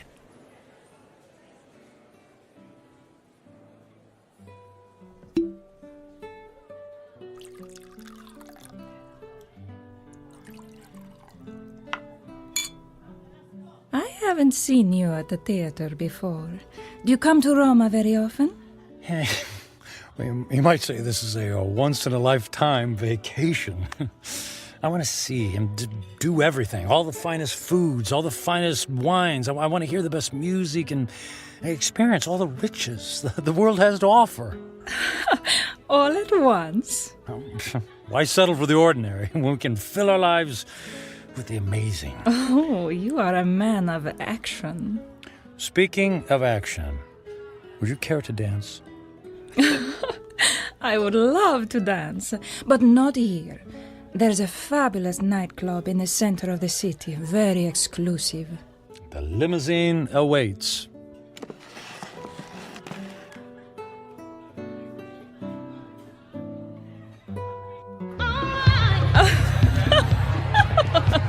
What a wild dancer! It's not me. It's the champagne. You're so funny. I believe I'm slightly tipsy too. Oh, tipsy. What does it mean? It means I've had too much to drink, which means I'll probably have a ferocious hangover tomorrow. Oh, that is too bad. Oh, but no worries. The way to prevent a hangover is to keep drinking. More champagne! More champagne! More champagne! And more dancing! And more dancing!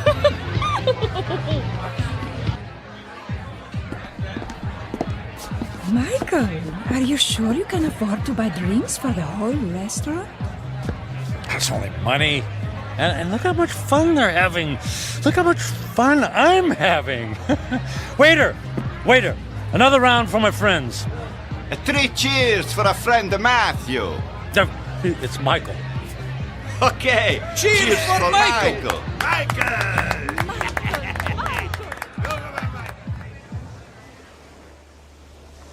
Michael, are you able to walk? It's not me. It's the streets that keep moving. You danced the night away. And we'll do it again tonight. The sun rises over the ocean. If I see 1,000,000 mornings, I never grow tired to seeing that sight. Imagine if you only had a few more to see. I'm sorry, what did you say? I said, would you care for some breakfast? I'm starving. Then let's go to the best restaurant in the city and order everything on the menu. I've never met a man like you, Michael. If you want something, you just take it. Of course. What's that old saying? Eat, drink, and be merry, for tomorrow we die. Michael, what's wrong? You look sad. Did I say something wrong? Maria, I wanted to ask you something. What is it, Michael? Would you care to join me on a small trip? Where to? Oh, I know a charming village near here. We could have a picnic. Actually, what I had in mind was Paris. Paris, France. And then London. And then Monte Carlo, or Moscow, or Hong Kong. I mean, we could go anywhere in the world. But what will we do when we get there? Whatever we want. I'll buy you diamonds, or a new car. Would you like a new car? Michael, you're making my head swim.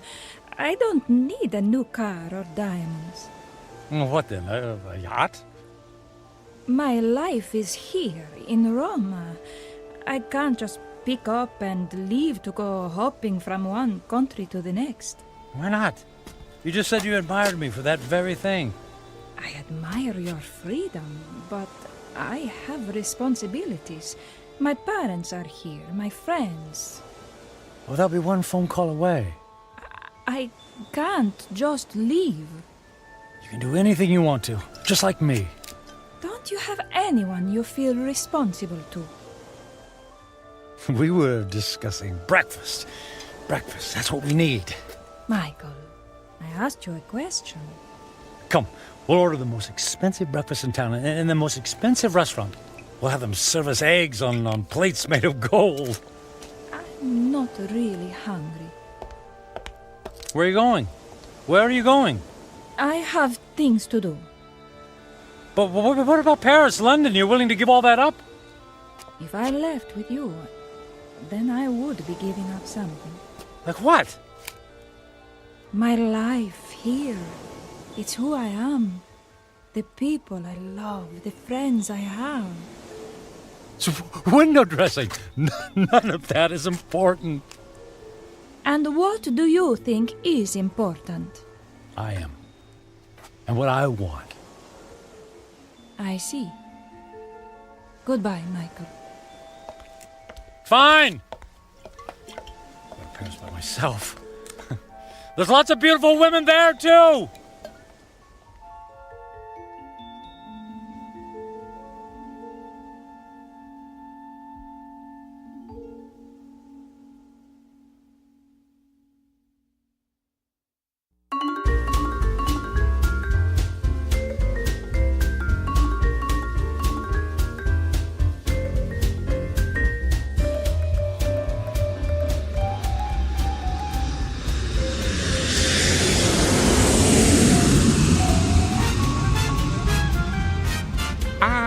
Bonsoir, Monsieur Franklin.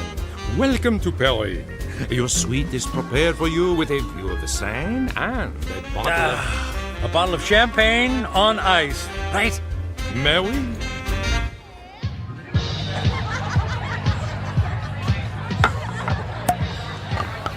What did you say your name was? My name is Angelique. I'll call you Angel, my beautiful French angel. What about you, my dear? I am called Giselle. Ah, Giselle. Giselle, I knew her well. Oh, you are so silly. I'm Michael. But why don't you call me Mike? Nobody ever calls me Mike anymore. Not since I was a little boy. Were you as naughty then as you are now? I was a good boy. Very smart. In fact, I was smarter than everybody. Did you know that? I was better than all of them. Oh, you are a good person, Mike. Nobody ever bought me a pearl necklace on the same day I met them. I'll buy you another one tomorrow. Hey, we need more caviar here, garçon. More caviar, s'il vous plaît.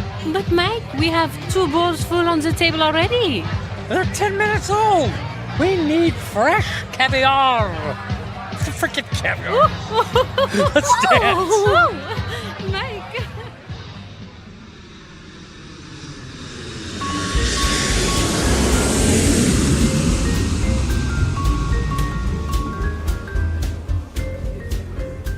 Welcome to London, Mr. Franklin. Your suite has been prepared for you and... Bottle of champagne on ice. Got it. Let's say, just on second thought, cancel my room. Book me on a flight to Monaco. I got an itch to gamble. Right away, sir.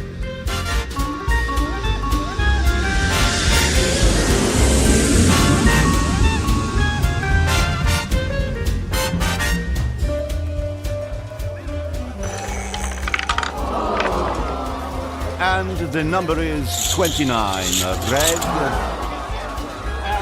Don't worry about it. It's only money, and there's plenty where that came from. Another 10,000 in chips, please. Is the gentleman sure he has already lost several $100,000? If the gentleman wanted to hire a babysitter, the gentleman would have done so. You understand? As the gentleman wishes.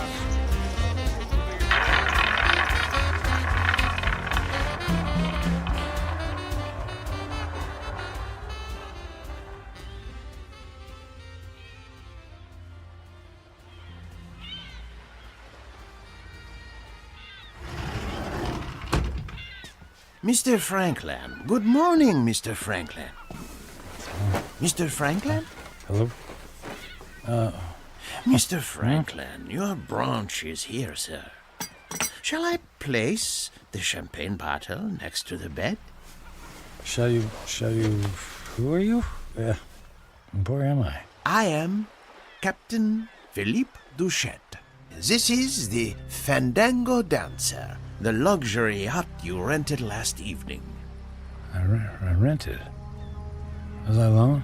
The gentleman was escorted by several very attractive ladies, and there was a request for the boat to take you to Australia. But, as you may know, that trip is beyond the range of this vessel. Wanted you to take me to Australia.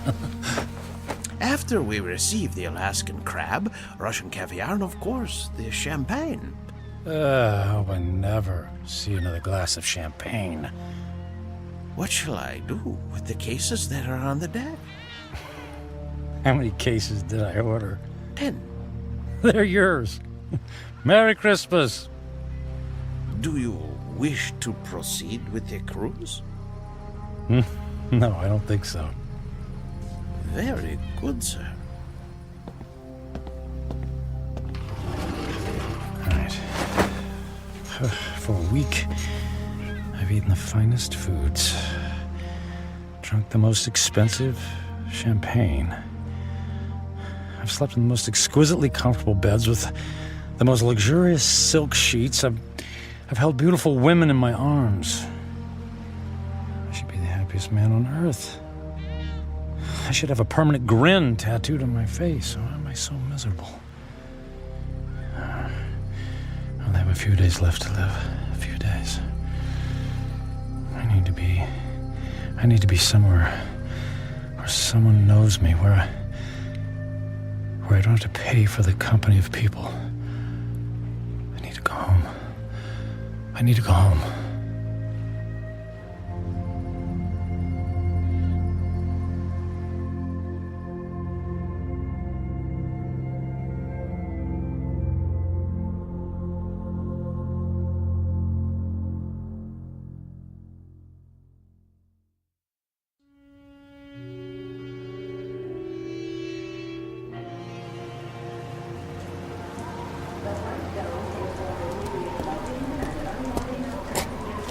Taxi!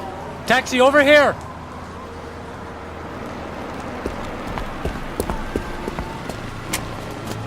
Hey, where to, mister?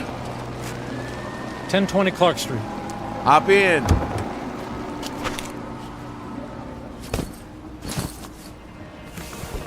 Looked like that wind was gonna take you away, mister. We flew in through the storm. It was quite a bumpy landing. Well, it'll probably blow over soon. Say, I don't think I've seen you around here before. Well, I haven't lived here for quite some time. That must be it then. Oak Grove being such a small town and all, I know just about everybody around. Yeah, well, as I said, it's been a few years. Just visiting? That's right. Family? Not really. What'd you say your name was? I didn't, but it's Michael Franklin. Your dad was the high school teacher. That's right. Oh, I don't think I remember seeing you at the funeral.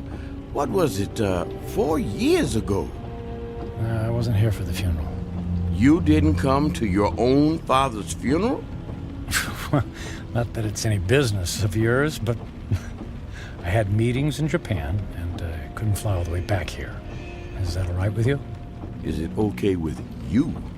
Look, if you don't mind... You'd prefer if I stopped flapping my gums, right?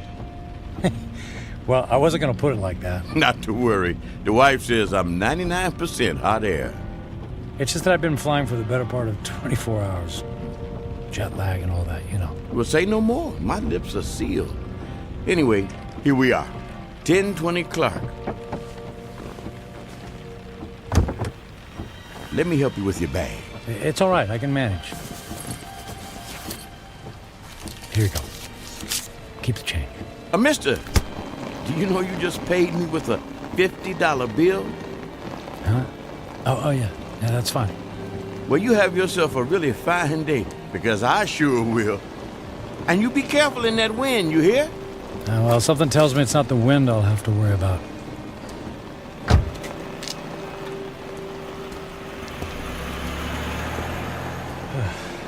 Here goes.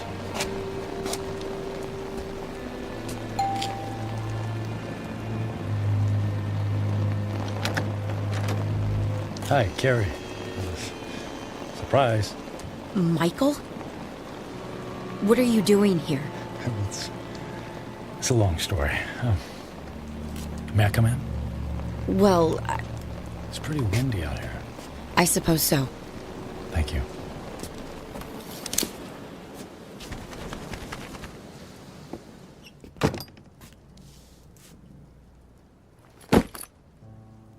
Michael, what's going on?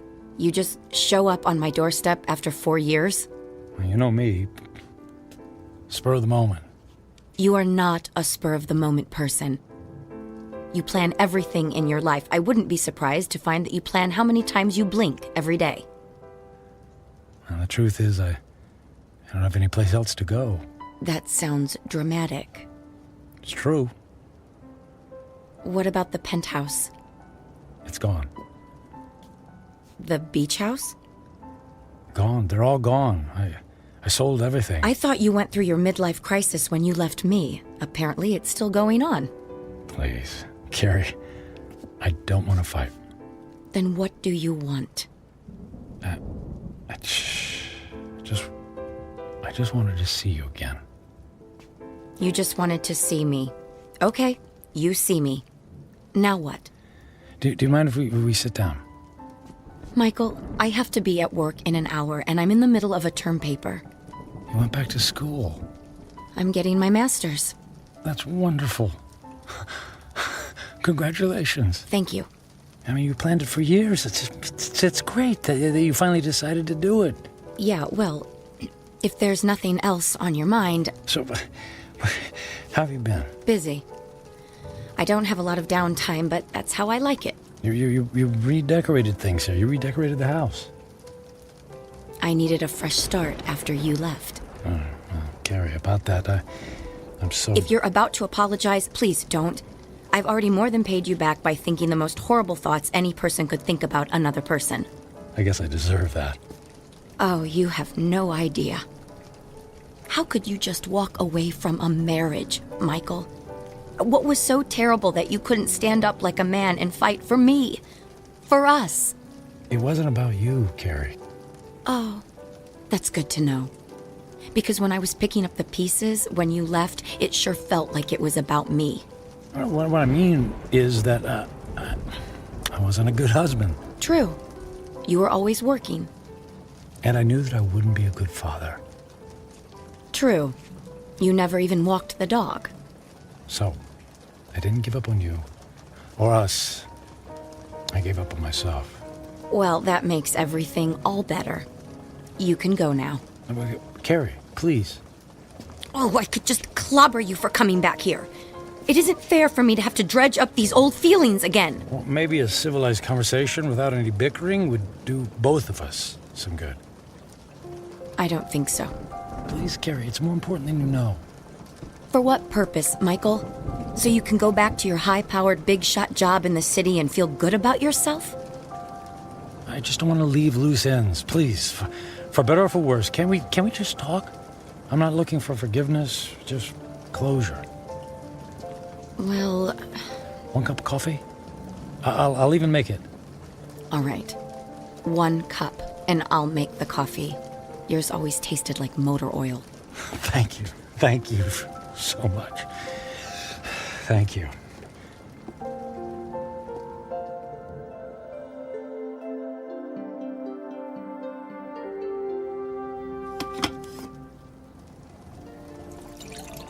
So you quit your job, sold your homes, and now you're here. It doesn't make sense. Yeah, about that. I guess I just realized that being a workaholic isn't very much fun, after all. But that's all you know. When we were married, you barely slept at night. You were up early to track the Asian stock market. You stayed up late to finish paperwork. I can count on one hand the number of times we actually went out on anything resembling a date. And even when we did go out, you acted like it pained you to be away from your business calls. That is all over now, Carrie. Money doesn't mean a thing to me. I find that hard to believe. Believe it, it's true. So, what? You're gonna take up oil painting? Or become the stand-up comedian you always wanted to be? Nothing like that. Actually, it's quite serious. Last week, What was that? It came from the living room. Oh, the tree! The wind knocked the tree into my house! Carrie, wait a sec, Carrie, don't go over there. It might be dangerous. That's a tornado warning! Oh my god! The house across the street! The roof just caved in! All right, look, let's get into the basement.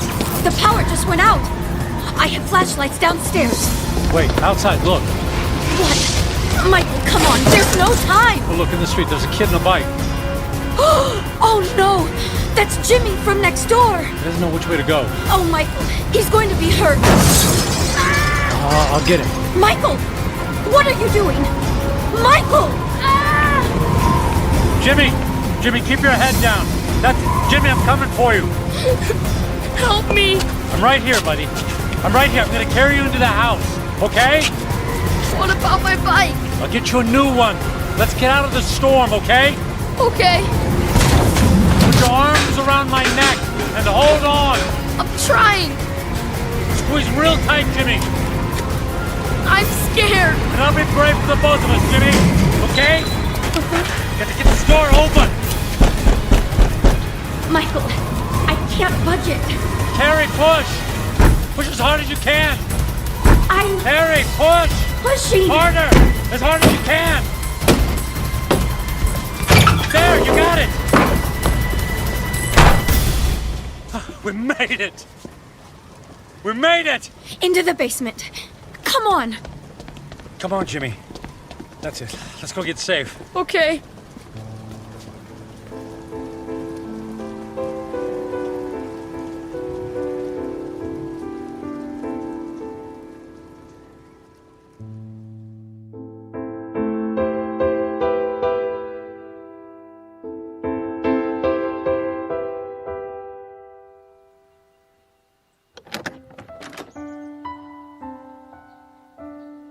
Storm's cleared. It's over. Is the wind gonna get me? No, honey. You're safe. Look. That car. It's been overturned. At least there's no more damage to the house. Mom! Jimmy! Jimmy! Oh, Jimmy, we didn't know where you were. We had him in the basement with us. I was so scared. And then the wind came, and then this man came and saved me. You saved my Jimmy? Well, not really. Yes, you did, Michael. You ran right into the path of the tornado and brought him inside. Oh, come here and let me give you a hug. You don't have to. Okay. How can I ever thank you? You don't have to. It was my pleasure. Is our house okay, Mom? Yes, sweetie. We were very lucky. Jimmy, you're a very lucky little boy. Yes, and thank you again for my son's life. Yeah, thanks. You're welcome. Michael, you saved Jimmy's life. You're a hero. I didn't even have time to think. I just saw him and ran. It was still amazing. When the chips were down, you really came through. I'm proud of you.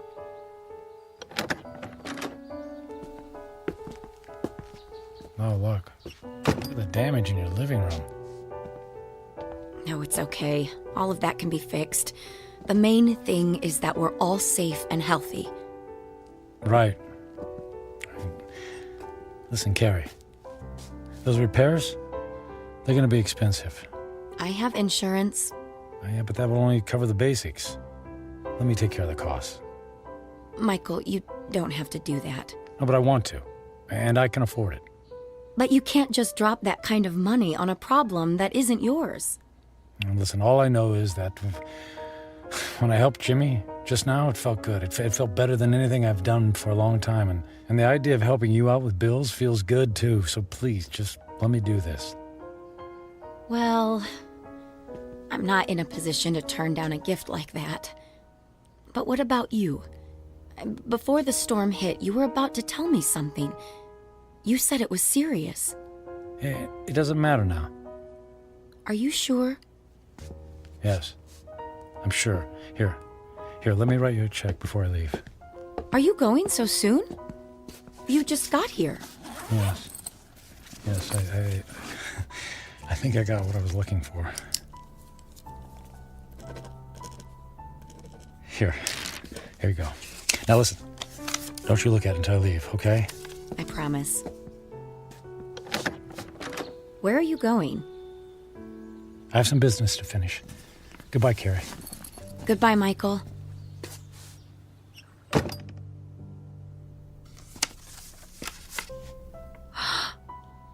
$1 million? Michael!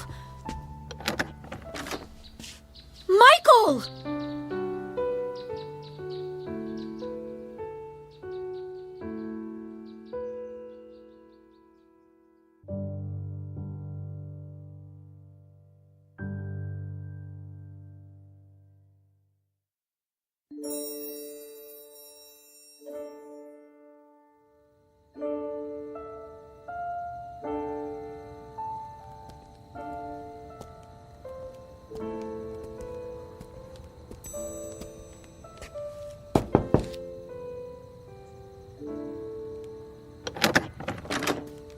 Yes?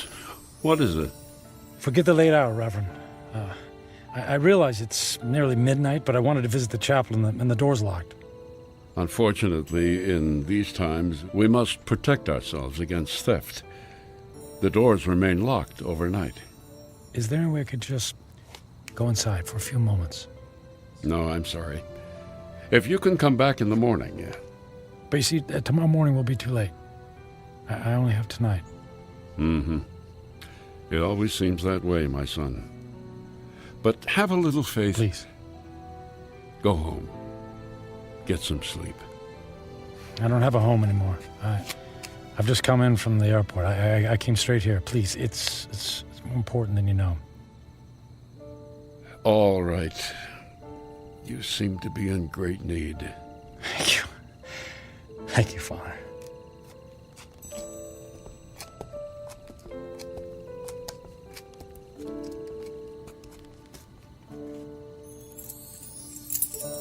Yeah, it's one of these. Here we go. I'll come back in 10 minutes. I won't need more than 5. And now that I'm here, I don't know what to say. It's been a long time since I've set foot in a place like this. In fact, I can't remember the last time. I suppose it's true. People come back when they're in trouble, but I'm not exactly in trouble. In fact, all my troubles will be over in just a few minutes. Then why am I here? Maybe I just wanted to see if I could find a moment of peace before everything ends. Just a single solitary moment when I don't have to feel so alone. The truth is, I'm alone because of my own actions, by the selfishness of the man I've become. I was given love, but I turned away from it in favor of my career. I gave up friendship in favor of business colleagues who couldn't care less if I lived or died. So what did it all mean? What is the sum total of my life? I have no job, no home. I'm gonna die without a single friendly voice in my ears. I did have some good times with Carrie. Thank goodness for Carrie. I don't blame her for being angry.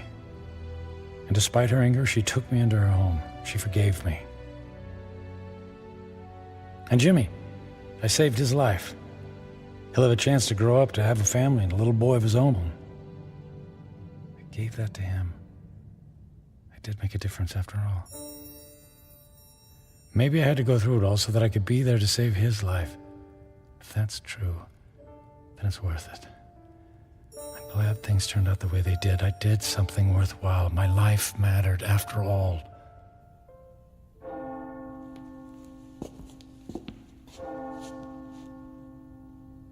Nearly midnight on the 10th day, just like the old lady said. When the clock strikes midnight on the 10th day to come, you will be dead. I'm not afraid. I thought this moment would be terrifying, but I actually feel ready. No regrets. I'm prepared to say goodbye to everything.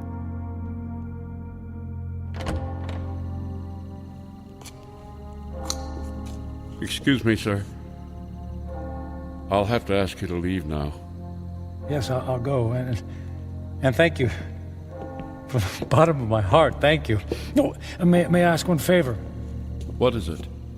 If anyone asks, can you tell them I was ready and that I was grateful? Grateful? For what? For everything. It was all a gift.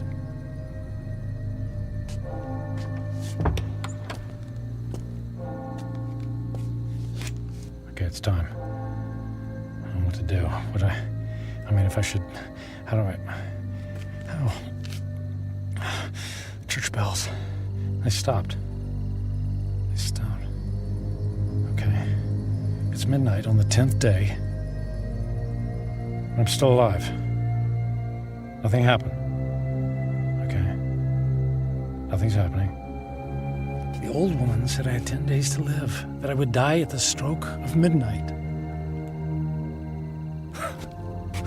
She lied. She lied.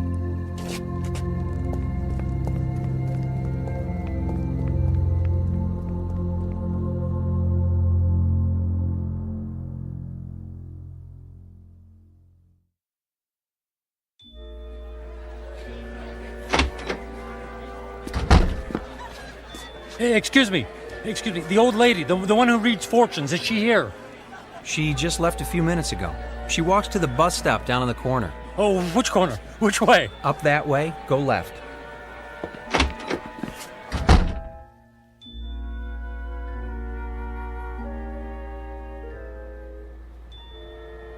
Where is she? I don't want to be. Don't let her be. Ah, there she's. Hey!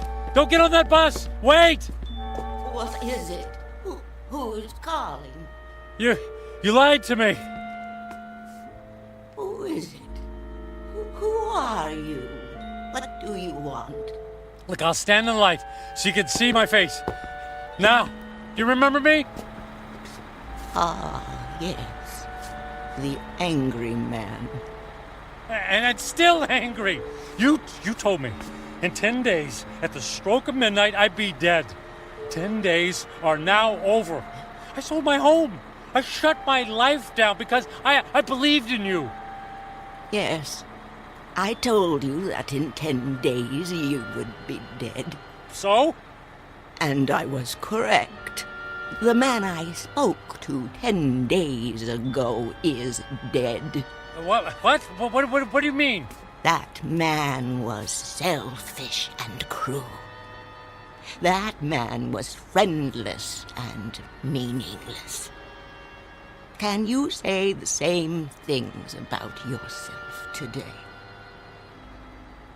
I guess not. He's gone. Bury him. Give yourself the rarest of all gifts in life. A second chance. A second chance? Huh. Sounds too good to be true. And yet, here it is, yours for the taking. You're right, things are different now. I don't know how to thank you. Live for someone other than yourself. That's the best thing any of us can do. Actually, there might be someone willing to let me try. And her name is Carrie. Thank you. Thanks for the second chance. Thank you.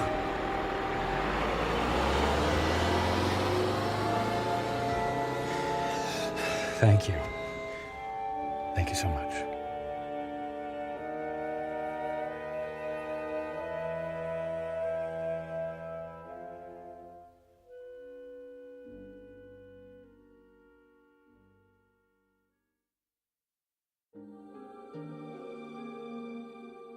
Michael Franklin, a man on a mission to burn every bridge even before he made his way across.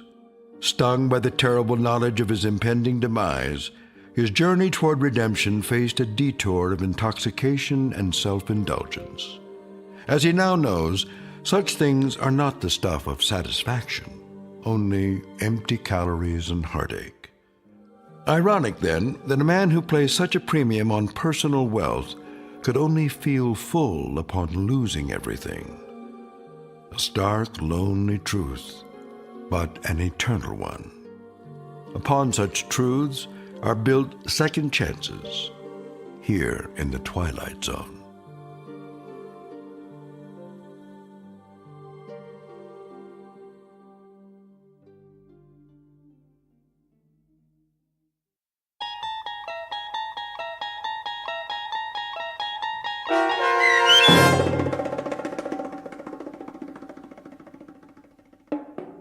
"10 Days," starring Ned Bellamy with Stacy Keach as your narrator, was written for The Twilight Zone by Mark Valente.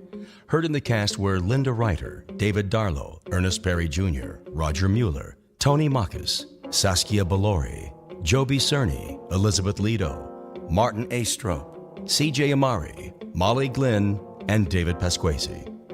The producers of The Twilight Zone wish to thank CBS Enterprises and the Rod Serling Estate for making this series possible. This copyrighted radio series is produced by Carl Amari and directed by Joe B. Cerny for Falcon Picture Group. Sound design, custom Foley effects, recording, and editing are produced in the Cerny American Sound to Picture Theater by sound designers Craig Lee and Todd Beyer. Music for The Twilight Zone is provided by CBS and American Music Incorporated, New York. To learn more about the Twilight Zone radio dramas and to download episodes, including 6 free episodes on our homepage, visit our official website at twilightzoneradio.com.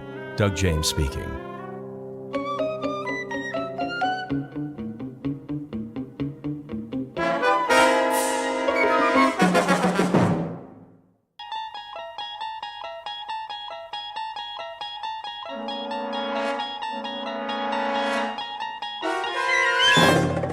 You unlock this door with the key of imagination. Beyond it is another dimension, a dimension of sound, a dimension of sight, a dimension of mind. You're moving into a land of both shadow and substance, of things and ideas. You've just crossed over into the Twilight Zone.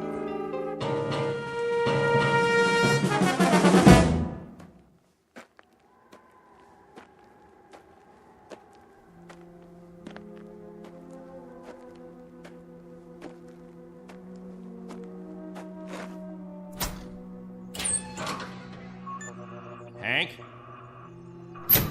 Hank! Oh, morning, Captain. Anything on the radar? Not yet. No signal at all. Try 4.0, true. It'll probably come from that direction. I had her on that all morning, sir. Still nothing. You're past your time, aren't you? Who's your relief? Al Baines, Captain. Baines? I'll see what happened to him. Yes, sir.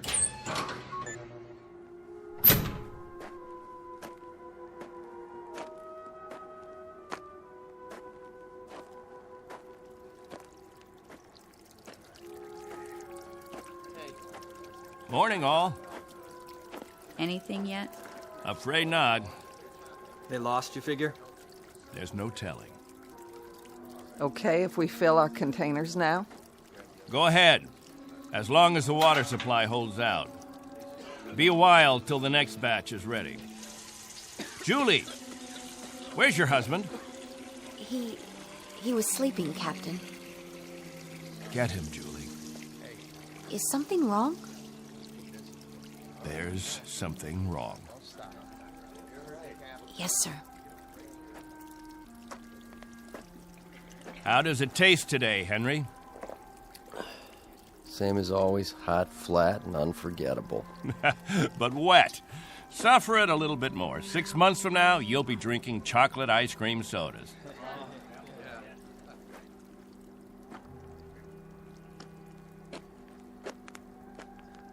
You want to see me, Captain? There's a man in the radar tower who'd like to see you, Al. He would have liked to see you 2 hours ago when you were supposed to relieve him. I overslept. Tell that to Hank Parker up there in the tower. Tell him you overslept, and then be good enough to tell him, Al, that you'll stand his watch all day tomorrow. That's not fair, Captain. It doesn't happen often. Once is too often, Al. More than once is intolerable. And many more than once is a case history of Albert Baines who likes his sleep. I prefer it to a stupid game in the hot sun, both of them. A game, Al?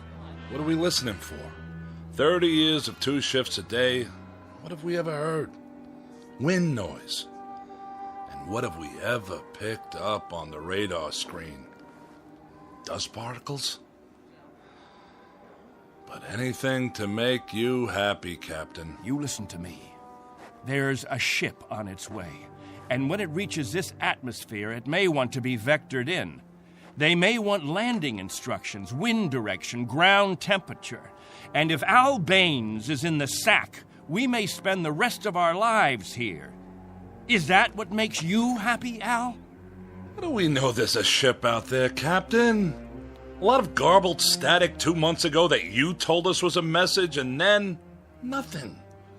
2 whole months, and you decide there's a ship coming here to take us back. You make the rules and set the watches and plan the days, and now you tell us the Messiah is coming. And you tell us to pray?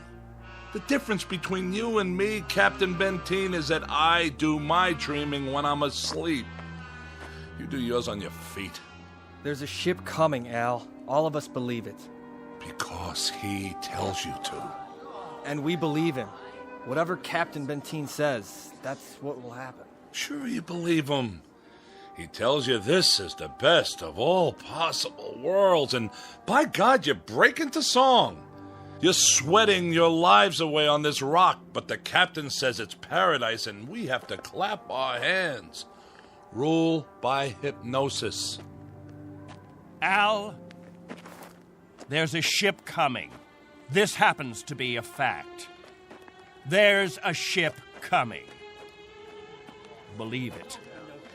I tell you, it'll happen. And you know it's real, just as you know this is real. You haven't forgotten our ship, have you? The Pilgrim 1? The first spaceship sent up to colonize the outer regions? And this plaque, placed here by the 130 men, women, and children who established the first off-Earth colony. We owe them our belief. Because they had faith. Don't ever forget that. Now, if you'll excuse me, I better go check on the generator.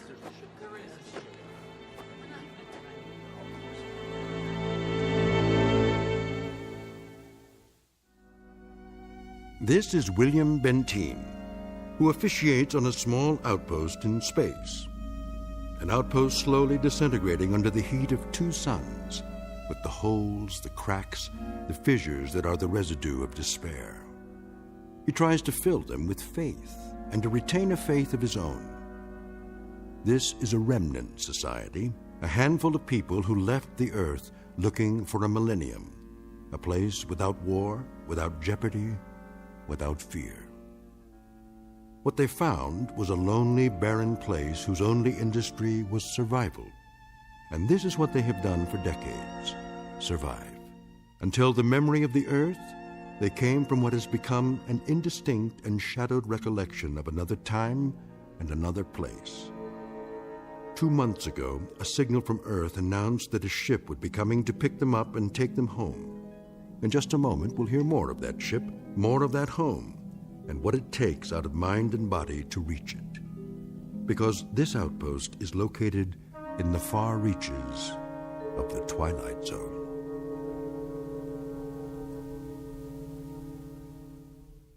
And now, The Twilight Zone, and our story, On Thursday We Leave for Home, starring Barry Bostwick, with Stacy Keach as your narrator.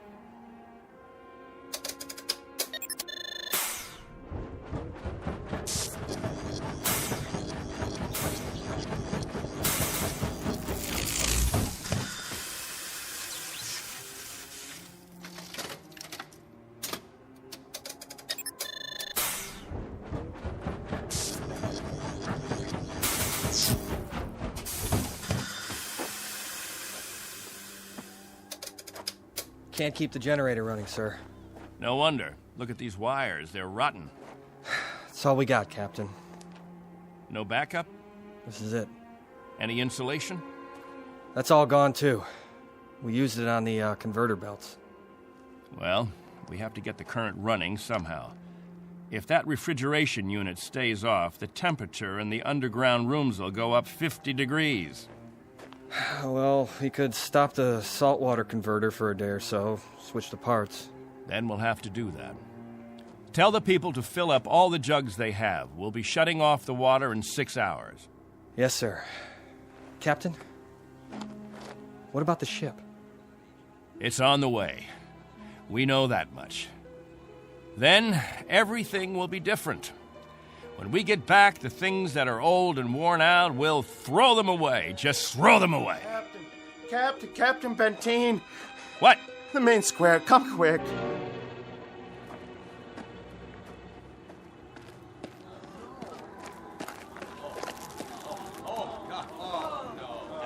It's Mrs. Rodale. She's hanged herself. Cut her down.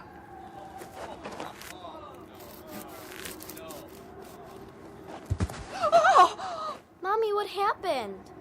Is that lady all right? Get them out of here. Come, children. God have mercy on her. You men there prepare her. We'll bury her in an hour. Yes, sir.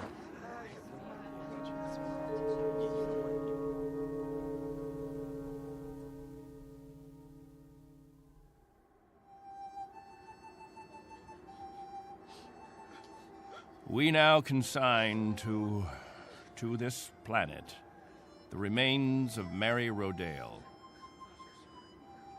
We ask God in His infinite mercy to give her the serenity and joy that she sought while she was with us. And we ask His forgiveness for her sin. Amen. Amen. We ask that this good woman be allowed to rejoin her beloved husband who preceded her in death 11 years ago. Bid your farewells now. Forgive her, Lord. Have mercy on her, Lord, for what she's done. A terrible thing. She didn't know what she was doing. She knew what she was doing. Better and clearer than the rest of us. This is a funeral, Al. The 9th funeral in the last 6 months. Nobody talks about it. We just let it go by. But there have been 9 people who thought that maybe heaven is a place where they can get a drink of water without salt in it, where they'll be able to breathe air without choking on the heat of it. If you want to talk blasphemy, Al, take it away from here. I'm talking truth, Captain Benteen. I'm saying that this woman and the others, they took their own lives because living became intolerable. And I say that dying was their right. Anything else? Just this question. I put it to everyone here. Al, please. No! Isn't living tough enough that we don't have to do it by the book? Isn't it hot and blinding and miserable enough that there shouldn't have to be rules? So that we shouldn't have to suffer by the numbers will anyone make the simple observation that there's far more happiness going into that hole than what's left above ground? There's more peace of mind in that dead body than in all you mourners put together. All we've got here is anguish. Captain Benteen, let us live with it or die from it in our own way. Young Mr. Baines here wants us to lie down in the sun. Young Mr. Baines would have us given to death when there is still life.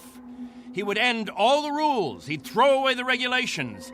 There'd be no standing in line for water. Let the strong take it away from the weak. No rationing of food. Let the young steal it from the old. And when that ship comes down to take us back to Earth, it won't find a society. It will find only a pack. There'll be no human beings left. Only animals. There's a ship coming. It's winging its way in now. It's on its way. Say it. Say it out loud. Let me hear you say it. There's a ship coming. There is a ship coming. There is a ship. There's a ship coming. There's a ship coming. There's a ship coming. There's a ship coming. There's a ship coming. That's right. There's a ship. A ship. Yes. A ship that's coming to take us. What's that? Hear that? Can you hear that, everyone? Do you hear? It's the...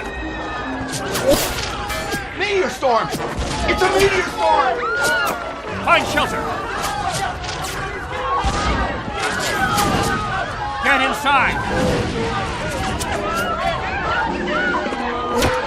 Up to the cave. Get up to the cave.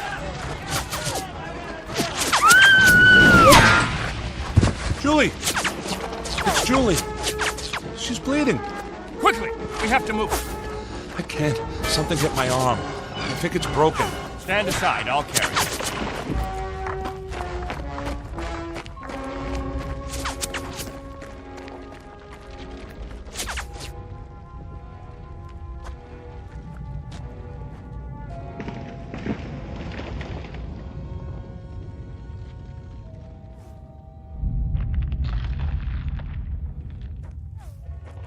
How is she?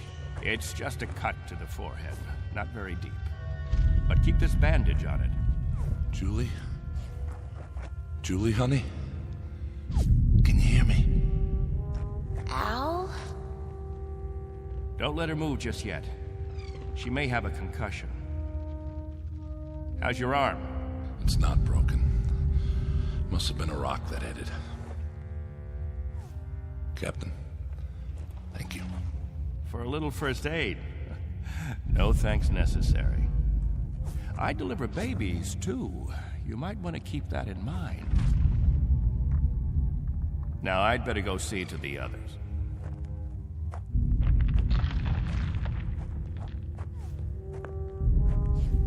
Will it go on much longer, Captain? I wish I knew. It sounds like it's spending itself. I've seen meteor storms before, Captain, but nothing this size. What about the damage, Henry? 2 underground cells destroyed. At least, that's what it looked like from out front. Everybody accounted for? I think we're all here, Captain. I've checked. Nobody's missing. Thank God. Everyone try to stay calm. The worst of it is over.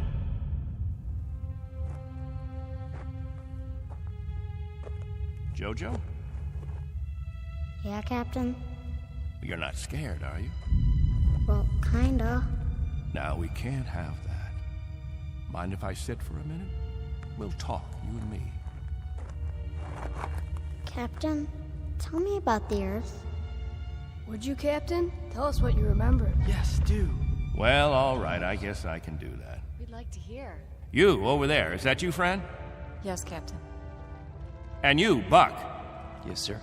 You fill in the holes if I leave out anything. Straighten me out if I'm wrong about any of my recollections. Jojo, I was a boy of 15 when we arrived here. But I remember Earth. I remember it as a place of color. I remember that in the autumn, the leaves changed.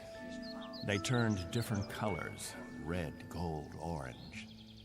And I remember streams of water that flowed down hillsides, and the water was sparkling and clear. And I remember clouds in the sky, white, billowy things that floated like great, majestic ships. They looked like sails. What are sails? Don't you know what sails were? In ancient times, that's how ships moved across the water. There was so much water. The men unfurled large sheets of canvas against the wind, and it was the wind that moved them. And I can remember night skies. Night. Endless black velvet with stars. And sometimes a moon that seemed to hang there as big as the face of an old man, looking down on us all. Captain, what's night? Why, that was the quiet time, Jojo. Night was when the earth went to sleep. It was the cover it pulled over itself. Not like here, with two suns always shining, always burning.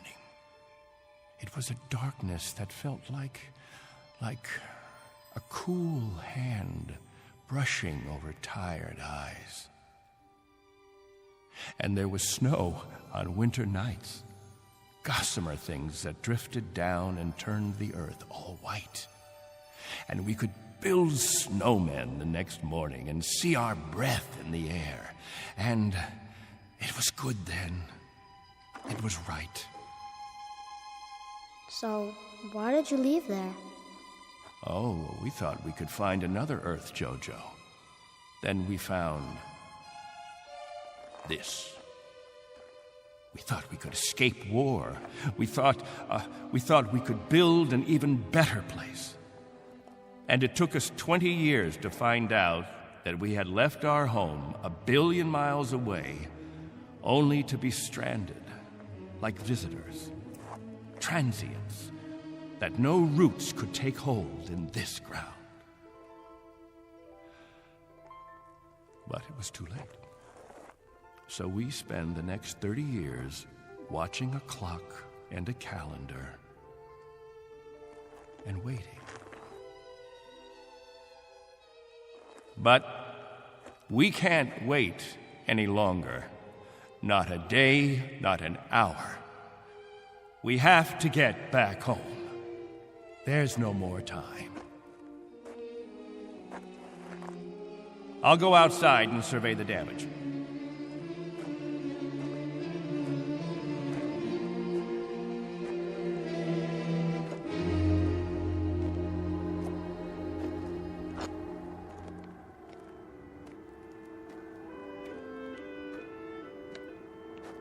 Not much harm.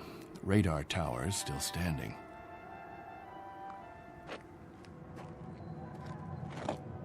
What? Why, it's... Al!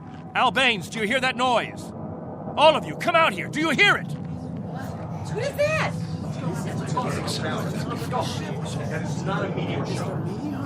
That's not a meteor, and it's not wishful thinking. Not this time. Those are rocket engines. Look, I remember the sound of it. That's the ship. The ship has come at last.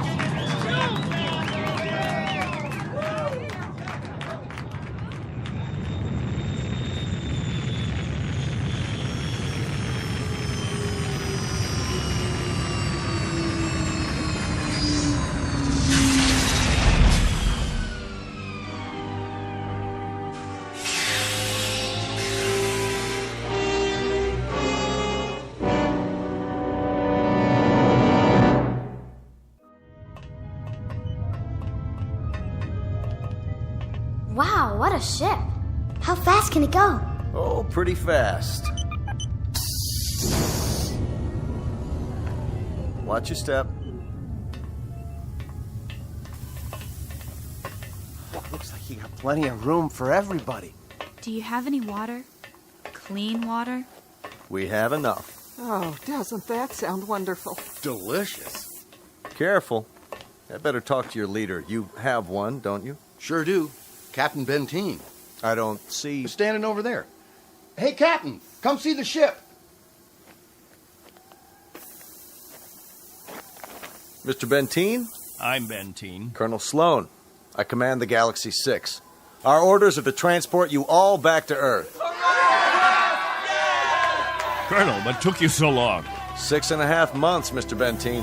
100 times that. We've been waiting for 30 years. Does it all look like this? Salt flats and scrubby mountains. 2 suns, hot and perpetual. 30 years of it. 30 years. The children have never seen Earth, and some of the older ones don't even remember it. They'll see it now. Our orders are to get you aboard as soon as possible. We figure that we should be able to lift off on Thursday. Are you still using Earth time? Of course. Good. That'll give you 3 days to prepare. Unfortunately, your people will only be able to take what they can carry. Over 200, aren't there? 187 men, women, and children. It may be a little crowded, but we'll fit you all in. You've been used to a lot of space, Mr. Benteen, haven't you? Space? Room to move around. That's all there is here. That and the heat. I can feel it. They'll make the trip standing on their heads if necessary. I'm sure they will, but I don't think that'll be necessary. Do you know, can you understand what a godsend this is for all of us? It's hard to imagine. I can only say your country's very, very proud of you. What of the Earth? Has it changed? Not too much. Still green? Still green. And the cities? The cities still stand. And war? As always, I'm afraid. One dies down, another one springs up. But through some miracle and the grace of God, we never had the big one. Now, Mr. Benteen, all things considered, I think you'll find it very much as you left it. Captain Benteen. Captain? That's what the people call me. This place, their very lives, it's all been my responsibility. You've done quite a job, Captain Benteen. But you can rest easy. I'll take over the responsibilities now. No need. I'm used to the job, Colonel. The living quarters, they're underground? I was saying, Colonel, I'm used to the responsibility. I wouldn't quite know how to function without it. Is it cooler there, Mr. Benteen? I'm sorry, I didn't... Your underground rooms, are they much cooler? Yes, they're refrigerated. It's... Captain. Morning, Captain. George. The best morning ever. We just wanted to say thank you, Captain. Why? For what? For keeping us alive all these years. That's right. Without the captain, none of us would be here. That's not necessary. You better believe it, Colonel. I do. I do believe it. Captain Benteen. Go ahead, Colonel Sloan. That's all right. I'll see to the others.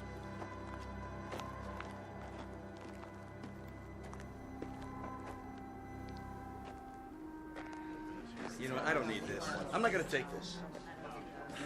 Hi, Captain. Julie, where's your bandage? Oh, I don't need it anymore. But we put one around your head so the cut would heal. What's this? Isn't it incredible?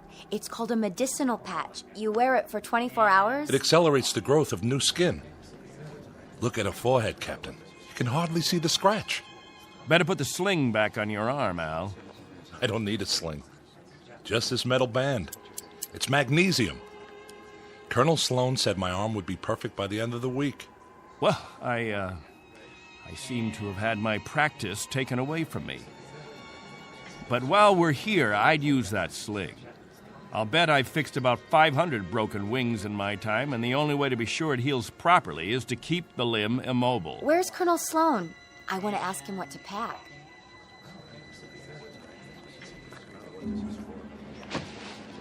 Eleanor, let me help you with that bundle of clothing. Thank you kindly, Captain. I'll carry it for you. No, thank you, crewman. I've got it. Here you go, ma'am. I don't know how to thank you. Are all the crew as strong as you? That's our job, ma'am. Nothing to it.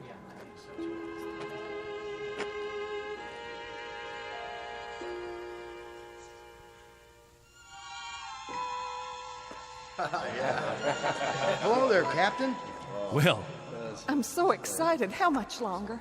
not long. Be patient. May I have your attention, everyone?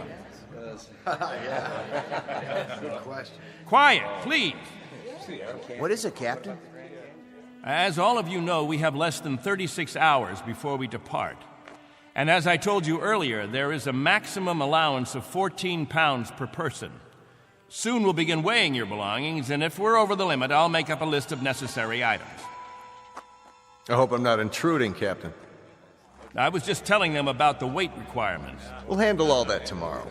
I heard you'd called a meeting here in the cave, so I brought Lieutenants Engel and Rafferty with me. Everyone has so many questions about Earth, I thought perhaps this would be a good time. Actually, Colonel, the purpose of this meeting is simply to make some last-minute arrangements. Colonel, I used to live in San Diego.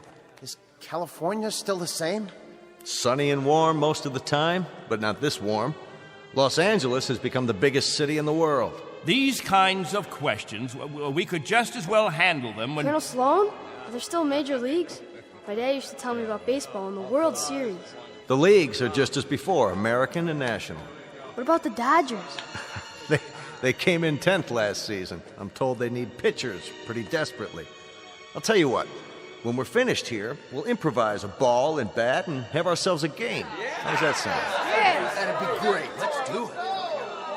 I think it's a little hot for that kind of activity. What we could do is have some group singing. We haven't done that for a while. I got an old sack. That'll be the ball. Who's got a stick? What are we waiting for? Let's go. Please, wait. We haven't finished yet.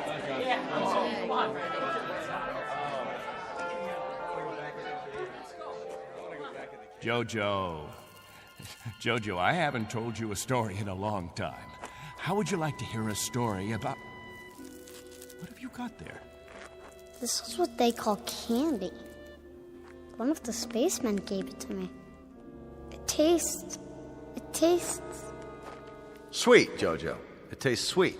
Yeah, sweet, Captain. Want a bite? Oh, thank you, Jojo. Back on Earth, we can get all we want. Something, Captain? I'm not sure. I'm not at all sure. You've promised them all candy. You've made it sound as if that was what the Earth is made of. Sugar and spice and everything nice. Maybe they ought to be told the truth.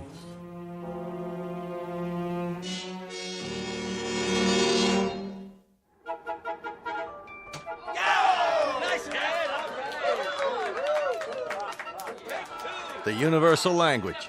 Baseball. You have a limited vocabulary, Colonel. Do you have any idea what the temperature is? At this hour, it's about 110. I don't know whether your crew can take it, but I know my people. They're going to pay for this little athletic event. Some of the older ones, it might even be serious for them. It's just a game, Benteen. My guess is that it's worth it. Now, I'd better get back to the ship. Colonel Sloan. Something else, Mr. Benteen? Colonel, when we get on the ship, you can tell us what to do and we'll all fall into line. But here, in this place, I'm in command. I'm not trying to usurp authority, Mr. Benteen, but I really don't see what harm a little game... It's still Captain Benteen. For now. Galaxy crewmen, back to the ship. That's an order. Oh, come on. It's time for rest now. All of you go back to your homes. I'll announce when the new day will start. I don't know. I guess it's suddenly illegal to have fun. You happy now, Captain? I was never unhappy, Colonel. I just happen to know what's right and what's wrong. I ask you to keep your crew in the ship during the rest time. I don't want my people distracted. You rule with a heavy fist. If it were 1 ounce lighter, no one would have survived. I've held these people together by will. They'd have died, Colonel, without someone they could hold on to. They'd have withered away. Not anymore, Captain. Relax. That's a luxury I've never been able to afford, Colonel. I've never been able to marry, to think only of myself, because of them. I've been a father figure, a governor, a confessor. I've been all those things. And if I hadn't been, there'd be no life here. These are my people. Understand? My people.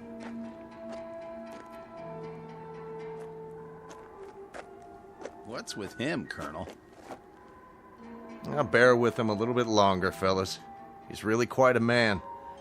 He's got just one minor aberration. And what's that? He believes he's God. As far as he's concerned, we're booting him out of heaven.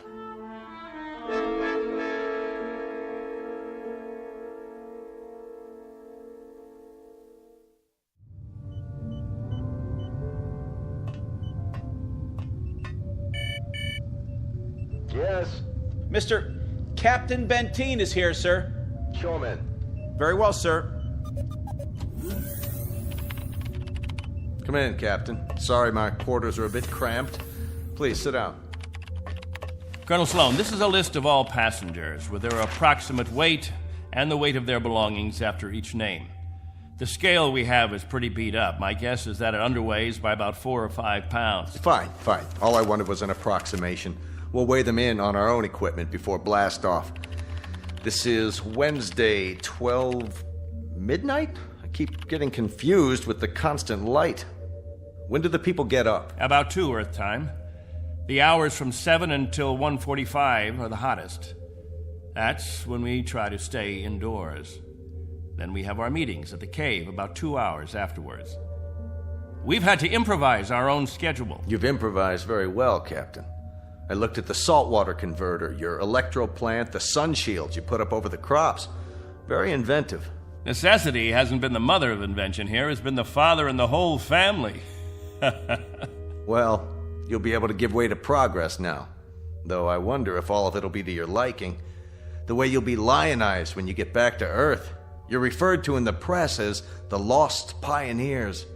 They're gonna make quite a thing of you when we land. Oh? Wherever any of your people settle, there'll be keys to the cities, brass bands. I expect they'll scatter all over the U.S. The government's had inquiries by, well, it must be thousands of relatives. My guess is that they'll just about have time to look into a television camera and then get whisked off. Well, they won't be scattered, Colonel. They'll go as a group. We'll find a place where we can settle, and that's where we'll stay. I'm talking about when we get back to Earth, Captain. That's what I'm talking about. They won't be splitting up. Not my people. Captain, as a point of interest, did you ever ask them? Ask them what? Whether they'd want to stay together. That would be a ridiculous question, like asking a child if he wants some more ice cream. They're children, you see, Colonel. Oh, chronologically, they range from 6 months to 60-odd years, but socially, psychologically, they're children. I've kept them alive and functioning all this time. Once we're back on Earth, I'll simply continue the process. Captain Benteen, have you told them that? Have you told them that after 30 years of waiting, 30 years of living in a compound, they're going to travel 1 billion miles just to walk into another one? Have you? There's no need. They wouldn't have it any other way. To leave them to their own devices, that would be an act of cruelty. Captain, do me one favor. Just ask them.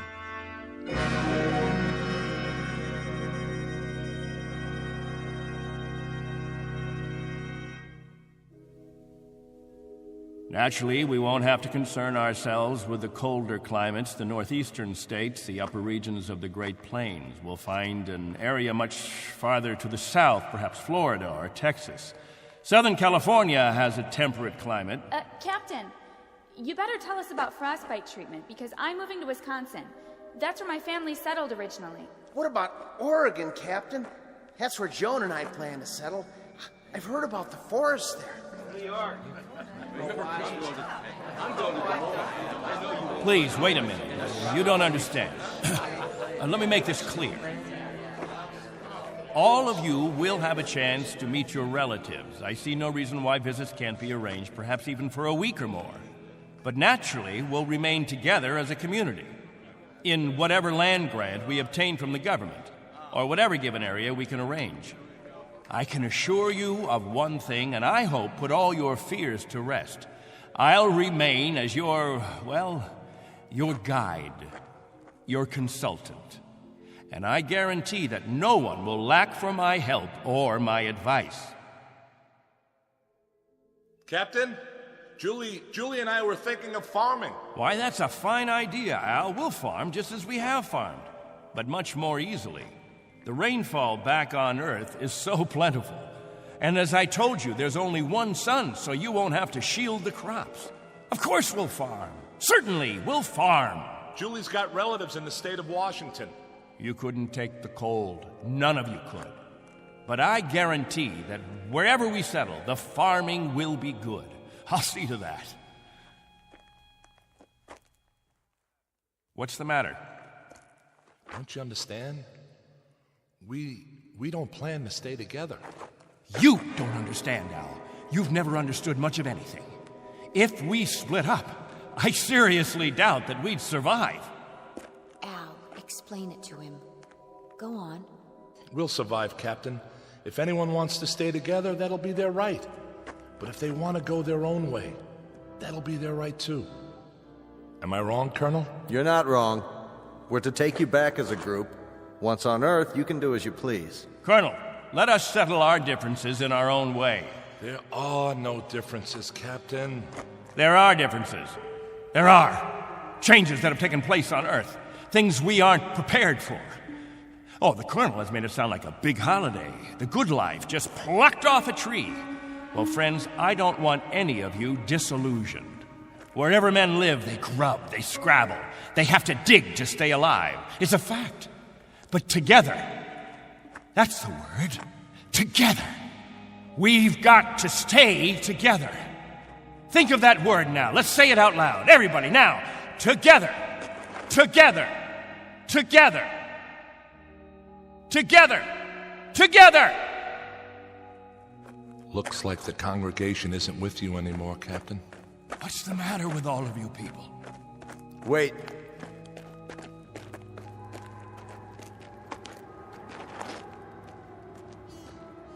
I've made the compartment assignments. I'd like to go over them with you. Assignments? There's not much time, and there's some things we have to check off. There's a decompression problem that we've got to tell them about, and a moment of weightlessness shortly after we leave the atmosphere that I want to explain to the children. Do you know what we called you while we waited for you to come? We called you the Messiah. Did you?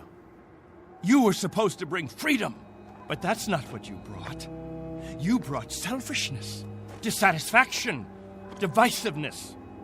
With all the misery we've had here, those germs never infected us. I brought nothing but a ship and a crew and a means of escape. You've had no diseases, no viruses. Did it ever occur to you why? You've lived in a test tube, Captain. Antiseptic and germ-free and sterile. Sure, you're a group, a cell, but that's all over with. Now it's time for you to be what God meant you to be, individuals. Time to break the test tube. Time to rejoin the human race. What I'd like to know is, why in the name of God you're so reluctant about it? Because I remember the human race. This is incredible. Oh, it's really incredible. I was wrong, Colonel. I've been telling them about an Earth that doesn't exist. An imaginary garden. No. We can't go back. It's too late. Captain, really?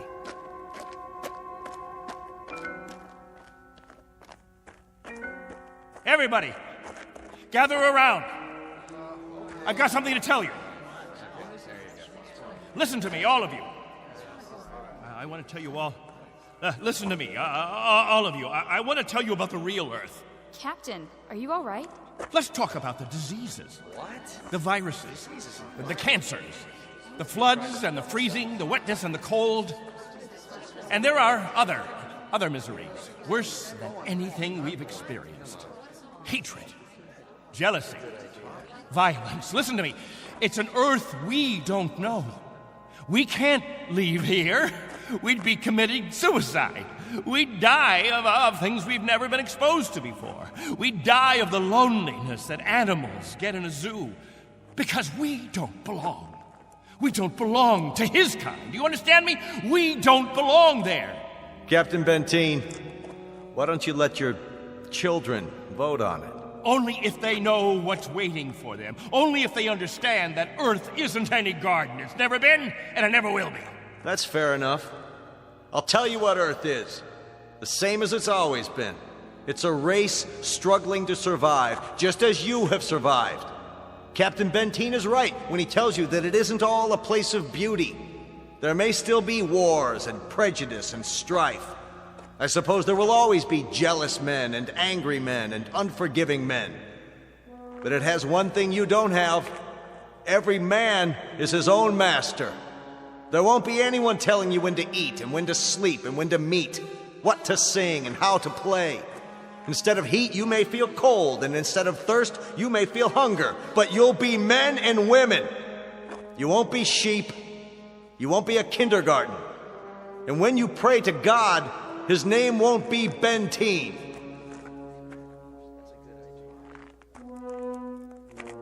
A vote now, Captain, and the majority wins. Those of you who want to be on the ship 10 hours from now, heading back to Earth, step forward. All right, I'm going. Let's go. Let's go. Go. That's it. I suppose that makes it unanimous, Benteen. Even you, Jojo? Well, I want to go with the Colonel. Give me something, anything. Give that sledgehammer. Here! No, let it go. Angle! Rafferty! There, sir. Stop him! He's running from the ship! No. Captain, no, please. I gotta grab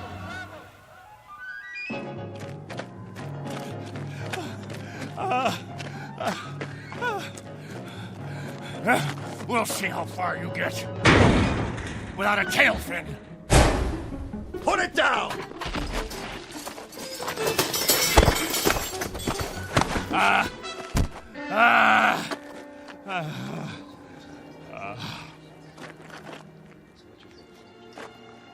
You all right, Colonel? I'm fine. What about the ship? Just a couple of dents, nothing serious. Lucky you stopped them when you did. Captain Benteen, let go. For everyone's sake, loosen your grip and let go. God help you. God help you all. Tomorrow you think you're getting on a ship headed for paradise. What you don't realize is you're heading for hell. What about you? I'll stay here. That's right. This is my home. This is where I belong. This is where you belong. You just don't have the brains or the guts or the sense to know it. This ship leaves at 0800 tomorrow. If you're not on board... I want no special privileges, Colonel Slow. No special treatment. If you're to blast off at 8, you blast off at 8. As for the rest of you, you can go on the ship or you can remain here with me. I'll be at the cave. Any who want to remain can meet me there.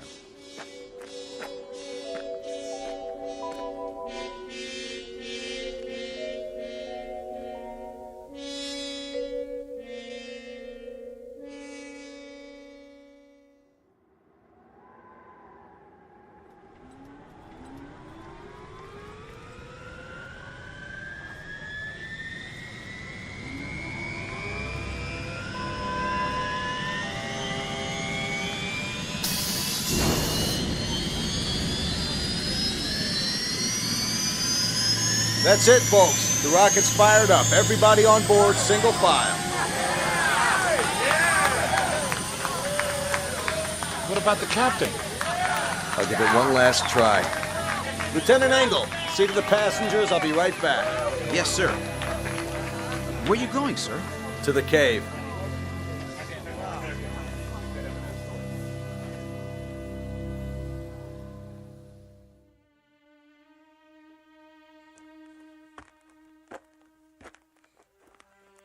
Captain?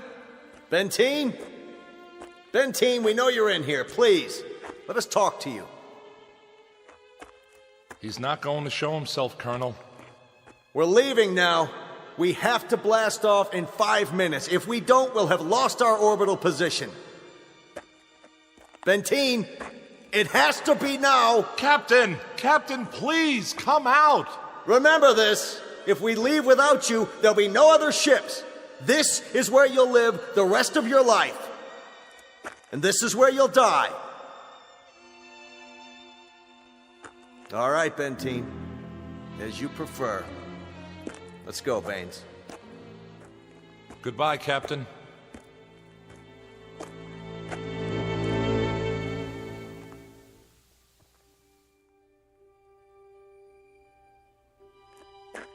Hello, friends, all together at the meeting place. Any new business today? No? Jojo, I'll bet you want to hear about Earth. About the rivers and the seas, the blue skies, or the night, the stars and the moon. Which do you want to hear about this time? There's color on Earth, the change of seasons. And the wind brings the smell of the ground, the plants, the seeds, the roots, flower petals, sap from the trees, and the smell of the weather, the rain or the mist or the fog. And on the earth, there's green, the color green, the feeling green. There's something fresh about it, something living. Earth. It's called Earth. Don't leave me. Please. Oh, don't leave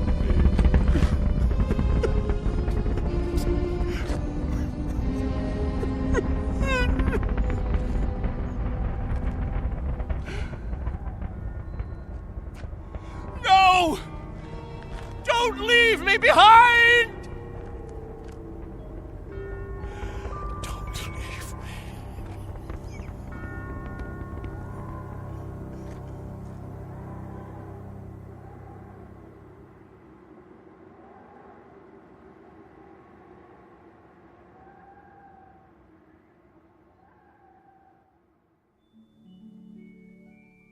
A man named Benteen, sometimes known as Captain, who had certain prerogatives. He could lead, judge, legislate, even dictate. It became a habit, and finally, a necessity. William Benteen, once a god, now a population of one, on a distant outpost in the Twilight Zone.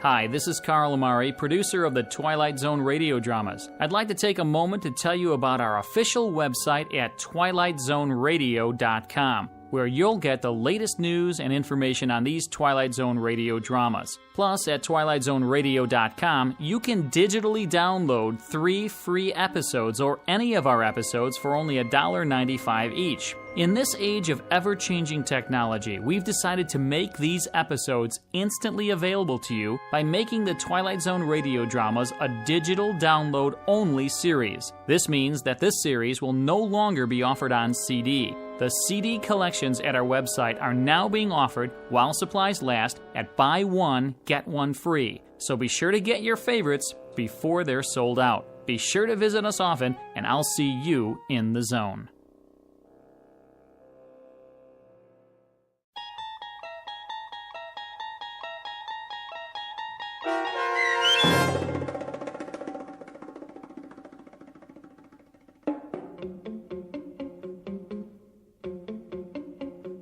On Thursday, We Leave for Home, starring Barry Bostwick with Stacy Keach as your narrator, was adapted for radio by Dennis Etchison and written for The Twilight Zone by Rod Serling. Heard in the cast were Mike Starr, Christian Stolte, Elizabeth Lido, C.J. Amari, Richard Hensel, Justin Kaufman, Kurt Nabig, Joby Cerny, Jennifer Joy, Meg Thalken, Tracy Hernandez, Jake Salins, Doug James, Jeff Lupetin, and Amanda Amari. The producers of The Twilight Zone wish to thank CBS Enterprises and the Rod Serling Estate for making this series possible. This copyrighted radio series is produced and directed by Carl Amari for Falcon Picture Group. Sound design and custom Foley effects for The Twilight Zone by Cerny American creatives Bob Benson, Craig Lee, Michael Slaybach, and Matt Sorrow. To learn more about the Twilight Zone radio dramas and to contact us, visit our official website at twilightzoneradio.com. Doug James speaking.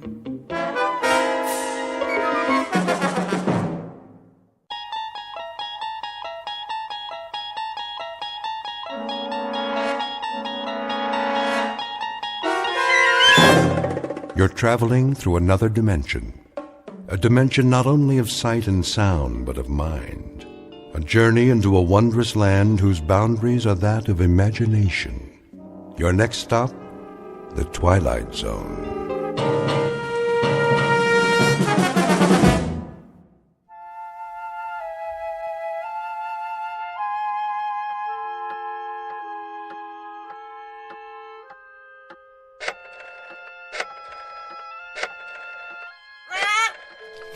Yes, Pete, here's a nut for you. Now, don't bother me, if you please. I have work to do.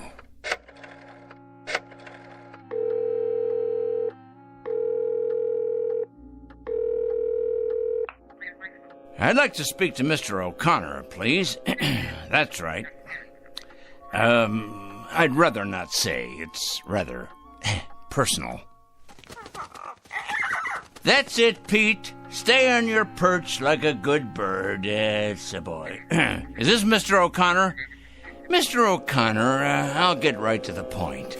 You have a young gentleman working for you in personnel. His name is Brewster. Alfred Brewster. Been with your firm about 1.5 years. Well, I'll tell you what about it. The man is a communist. That's correct, a communist, with certain terrorist affiliations as well.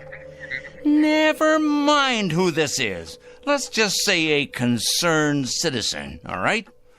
What is of the essence is the character of one of your employees. I happen to know that this man, Brewster, is a subversive and a menace to our society. What am I suggesting? Why, I think it's obvious.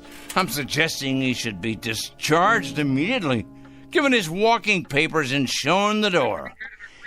Never mind how I know. I know, that's all. That's all. Now I'm going to check back in a few days, and if he hasn't been discharged, I'll be forced to take this matter to a higher authority. That's right, to the corporate office. Correct? Goodbye, Mr. O'Connor. Rather a full day, Pete, wouldn't you say? 11 so far. 11 names on this list.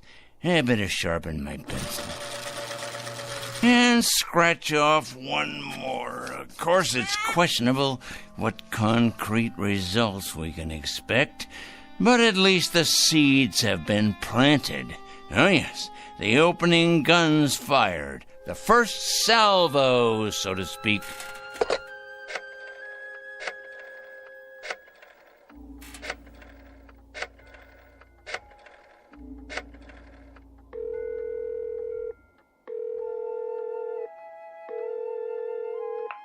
Hello, Board of Education? Well, please connect me. Yes, I'd like to speak with the Superintendent of Schools, please. It's a personal call. No, I'm not at liberty to give my name. That's right, it's urgent. Is this the superintendent? This is a concerned citizen. I'm calling about a teacher and your employee. That's correct. His name is Farwell. William J. Farwell. He teaches at your North End High School. That is correct. The man is morally objectionable. He's a drinker, a carouser, and I have it on good authority that his relationships with students are questionable at best. The man should be investigated immediately. Oh, yes. Never mind who this is. I happen to be giving you facts, and that is what is at issue here. Well, you best check on him. You most certainly should, and without delay. Quite right. Here you are, Pete. There you go. That's a good bird. You know, I'm rather tired. It's been quite a full day. You don't realize just how tired you can get during a campaign. But a dedicated man isn't concerned with physical discomfort or fatigue or anything else for that matter. No, a truly dedicated person is interested only in victory, in the conquest of morality over the forces of immorality.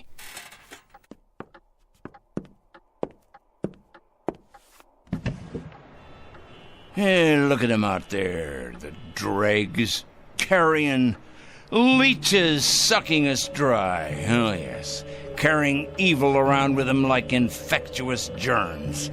We're gonna have to face it sooner or later. Huh? Phone calls are one thing. Threats and exposure is simply expedience. No, Peter, my friend, we're gonna have to embark on a much more ambitious course. Some major surgery, I think. The long scalpel, honed sharp and cutting deep. If the sickness is extensive, so must be the cure. And it must be today, Peter. It must be today, this afternoon. 4 o'clock. Oh, yes, that's when it will occur. Yes, we'll make it occur at 4 o'clock. At that moment, we will destroy evil. That is both my charge and my obligation, Peter, to destroy evil. And we shall do it at precisely 4 o'clock. I'm not sure of the method yet, but it'll come to me. Oh, yes, it'll come to me. Most assuredly, it will come to me. And it'll be a revelation, an epiphany. It will be the expiration of immorality everywhere, the exordium of the end. 4 o'clock, Peter. That's when we'll have it happen. Whatever it is. 4 o'clock, this very day.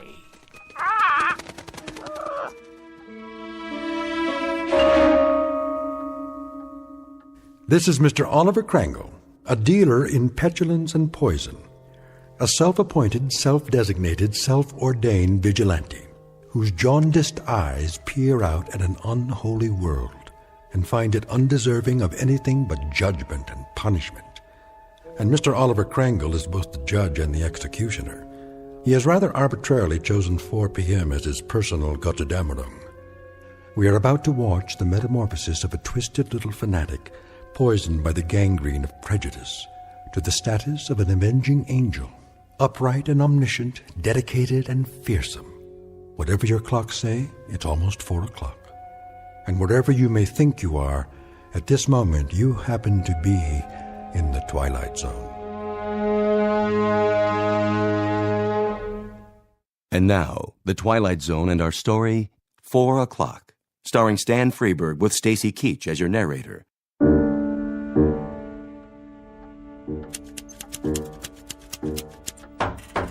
Yes? Mr. Krangle? What is it? Well, there's a special delivery for you. Just a minute.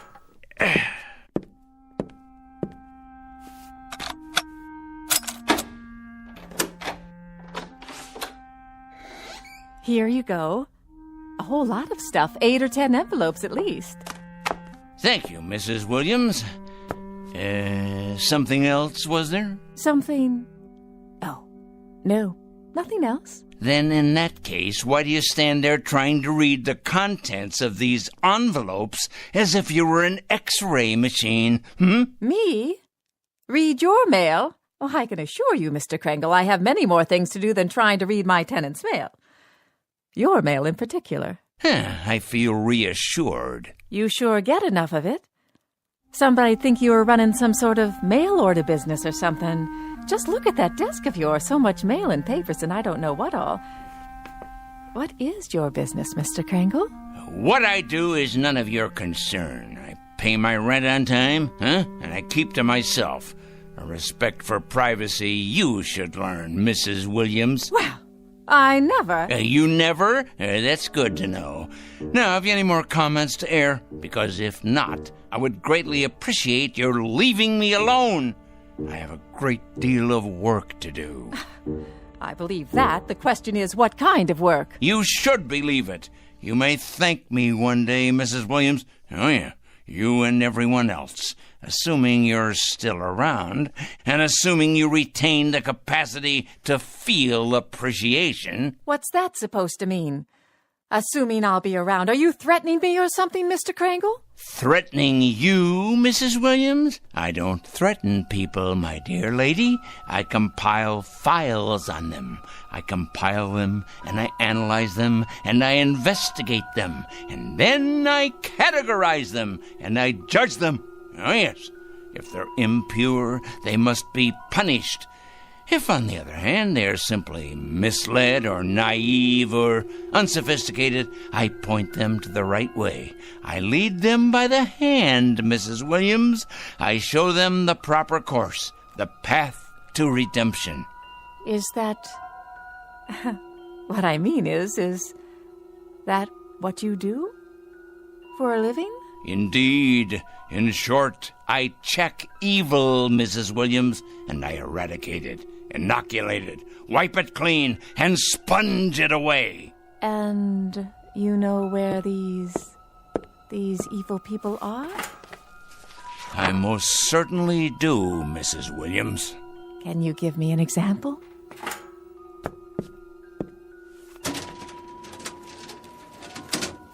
How about this one? Mrs. Claire Williams, age 54, widow, formerly married to John Alistair Williams. Political affiliation? None. Husband's political affiliation? None. Evidence of subversion? None. Negative personality traits? Curiosity and ignorance. Of course, that's just a preliminary report, Mrs. Williams. The in-depth research is in the master file cabinet right over there. Well, aren't you the strange one? You ain't nothing if you're not a strange one. I'll be going now, Mr. Krangle. Had your nap, Pete? All rested up, are we? Well, that's a good young parrot. It's going to be an exciting afternoon, Pete. Big things are going to happen at 4 o'clock. Yes, they are indeed. 4 o'clock? What's going to happen at 4 o'clock? Interesting question, Mrs. Williams. A very interesting question. Very much to the point. What's going to happen indeed? At 4 o'clock, we're going to expose evil, strip it bare, push it out into the light, dissect it, pinpoint it, and eliminate it. You are? Exorcise it, denude it, confute it, destroy it. Oh, now careful, Mr. Krangle. You're gone and broken your lamp. What? Oh, the lamp. I see. Sorry. Well, no matter. Would you like me to clean that up for you? No, I'm quite capable of cleaning up after myself, madam. That's one thing I'm very good at, cleaning. Something else, was there, Mrs. Williams? No, I don't believe so. If it's all the same to you, I'll be on my way.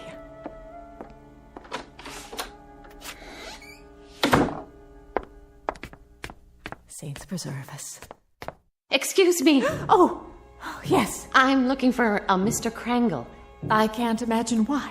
I was told he lives in this building. Oh, he lives here, all right. There ain't no doubt about that. With a vengeance, he lives here right there at the top of the next landing. But if you ask me, young woman, you won't be going in there without police protection. Is that right? If you ask me, the man has a leak in his attic a mile wide. I ain't sure anymore that he's safe to have around.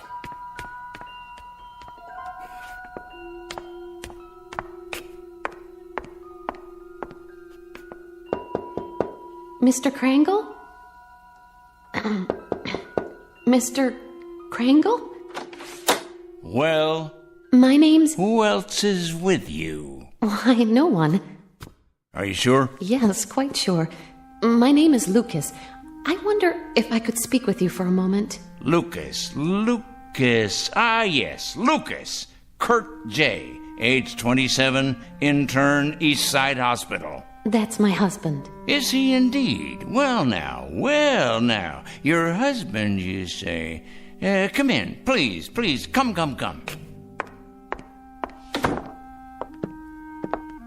Have a seat, by all means. Thank you. Now, what about your husband? Why, Mr. Krangle? Why what? Why are you trying to hurt him? Hurt? My dear lady. What has he ever done to you? To me? Why, nothing to me. That is, nothing personally. I don't know your husband, Mrs. Lucas. That is to say, I know of him. Oh, yes, I know of his background, but we've never met. He's a stranger to you then, isn't he? He's a perfect stranger. A stranger, yes, but not a perfect stranger, Mrs. Lucas. By no means. Your husband happens to be most imperfect.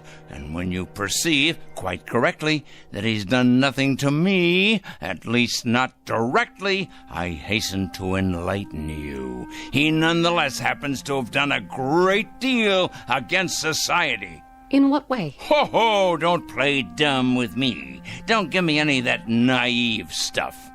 My husband, for your information, Mr. Krangle, is a dedicated young doctor. A gentle, decent, fine human being. He has only one abiding interest in life, and that is to cure, to heal, to stop pain. And to kill. How can you say such a thing? Yeah, that's his other abiding interest, the one you've conveniently skipped. L-L-L-U-C Lucas. Here we go. I know his file well. Lucas Kurt J., M.D., second-year intern, East Side Hospital. This year, on the night of March 12th, while serving in the emergency ward, he permitted the death of one Mrs. Angela Rienti by failing to relieve pressure accumulated as a result of a brain injury sustained in a traffic accident. It wasn't his fault.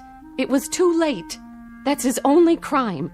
He wasn't able to treat her because he was responsible for half the ward that night. And by the time he got to the woman, she was already dead. That's your interpretation?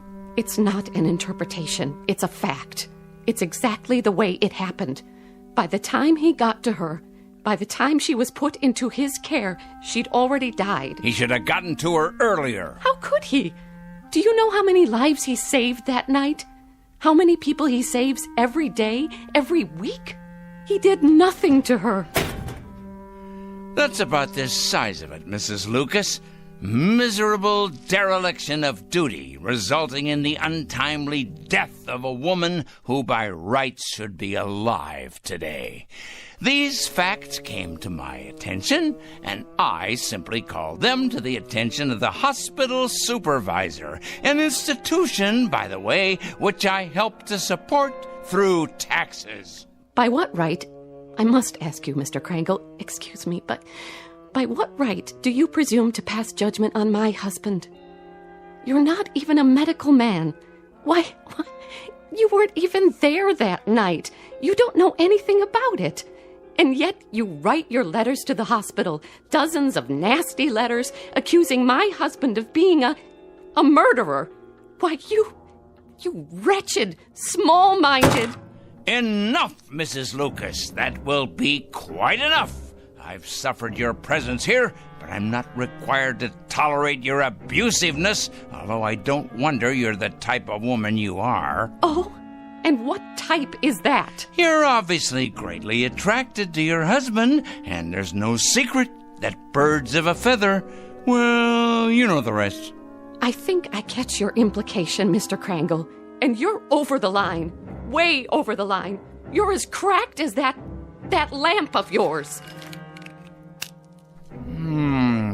Tell me, has the hospital discharged your husband yet? Discharged? That's right. Let him go. Cashiered him out. Eradicated him from the payroll. Given him the sack.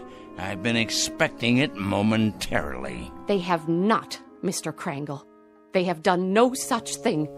It'd take more than a letter-writing campaign from a a crank like you to make that happen. Your husband is an evil man. He is no such thing. And I will not put up with evil in any form. And I will not stand by and allow an injustice like this.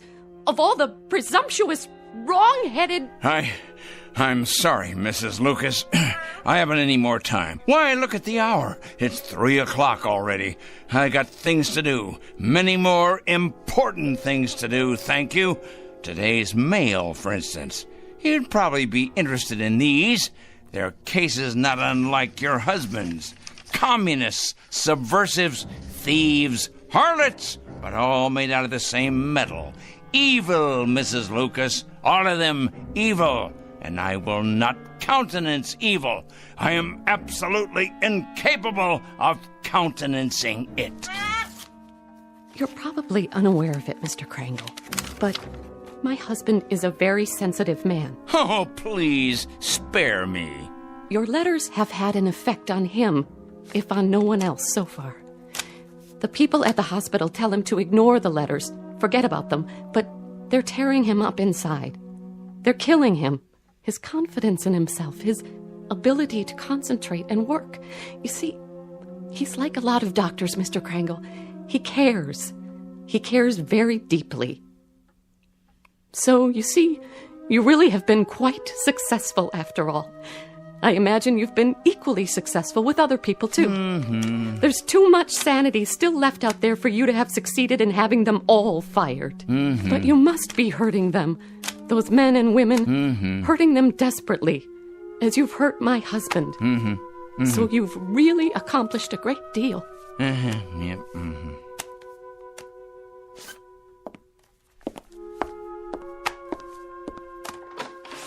Tell me, Mr. Krangle, if you can, that is. Why? What's that? Why do you do it? I really need to understand. Why? You ask me why? Why? Because they're evil. That's it precisely. Nothing too complicated about that, is there? They're evil, plain and simple. Here, take a look out the window. All those little bugs down there, you see? Bacteria. That's what they are. That's what your husband is. All those little... That's it. That's precisely it. What is? That's what I'll do. I've finally gotten the clue. I said little, you understand? That's what I'll do. I'll turn all the evil people into little ones, understand? I'll make all the evil people, let's see, 3 feet. No, 2 feet. 2 feet tall. That's it. At 4 o'clock this afternoon, at precisely 4 o'clock, every evil man and woman will become a mere 2 feet tall. A revelation, an absolute revelation. Peter, my lad, did you hear what I come up with? Did you? That's it. Do you see the beauty of it, Pete? That's it. It's brilliant, absolutely brilliant. 2 feet tall, Pete. 2 feet tall.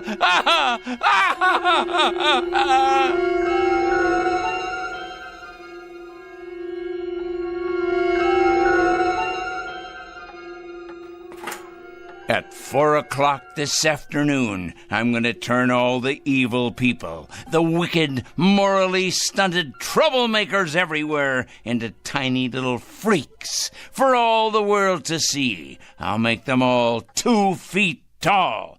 2 feet tall, I say. Yes, it'll be better than if they wore badges on their clothing. Impossible for them to hide the purest form of poetic justice. Evil will be made an object of universal scorn, laughter, humiliation. Yes, you're not. You're hungry, aren't you, Pete? Here you go, boy. I won myself. We must be strong, the two of us. Strong for what's about to happen.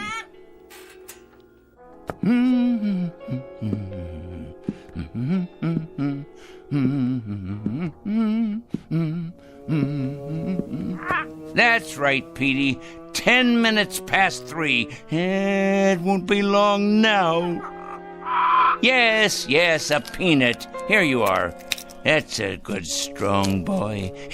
I'll bet you could crack open just about anything with that great big beak of yours, couldn't you? Yes, you could. I'm sure you could.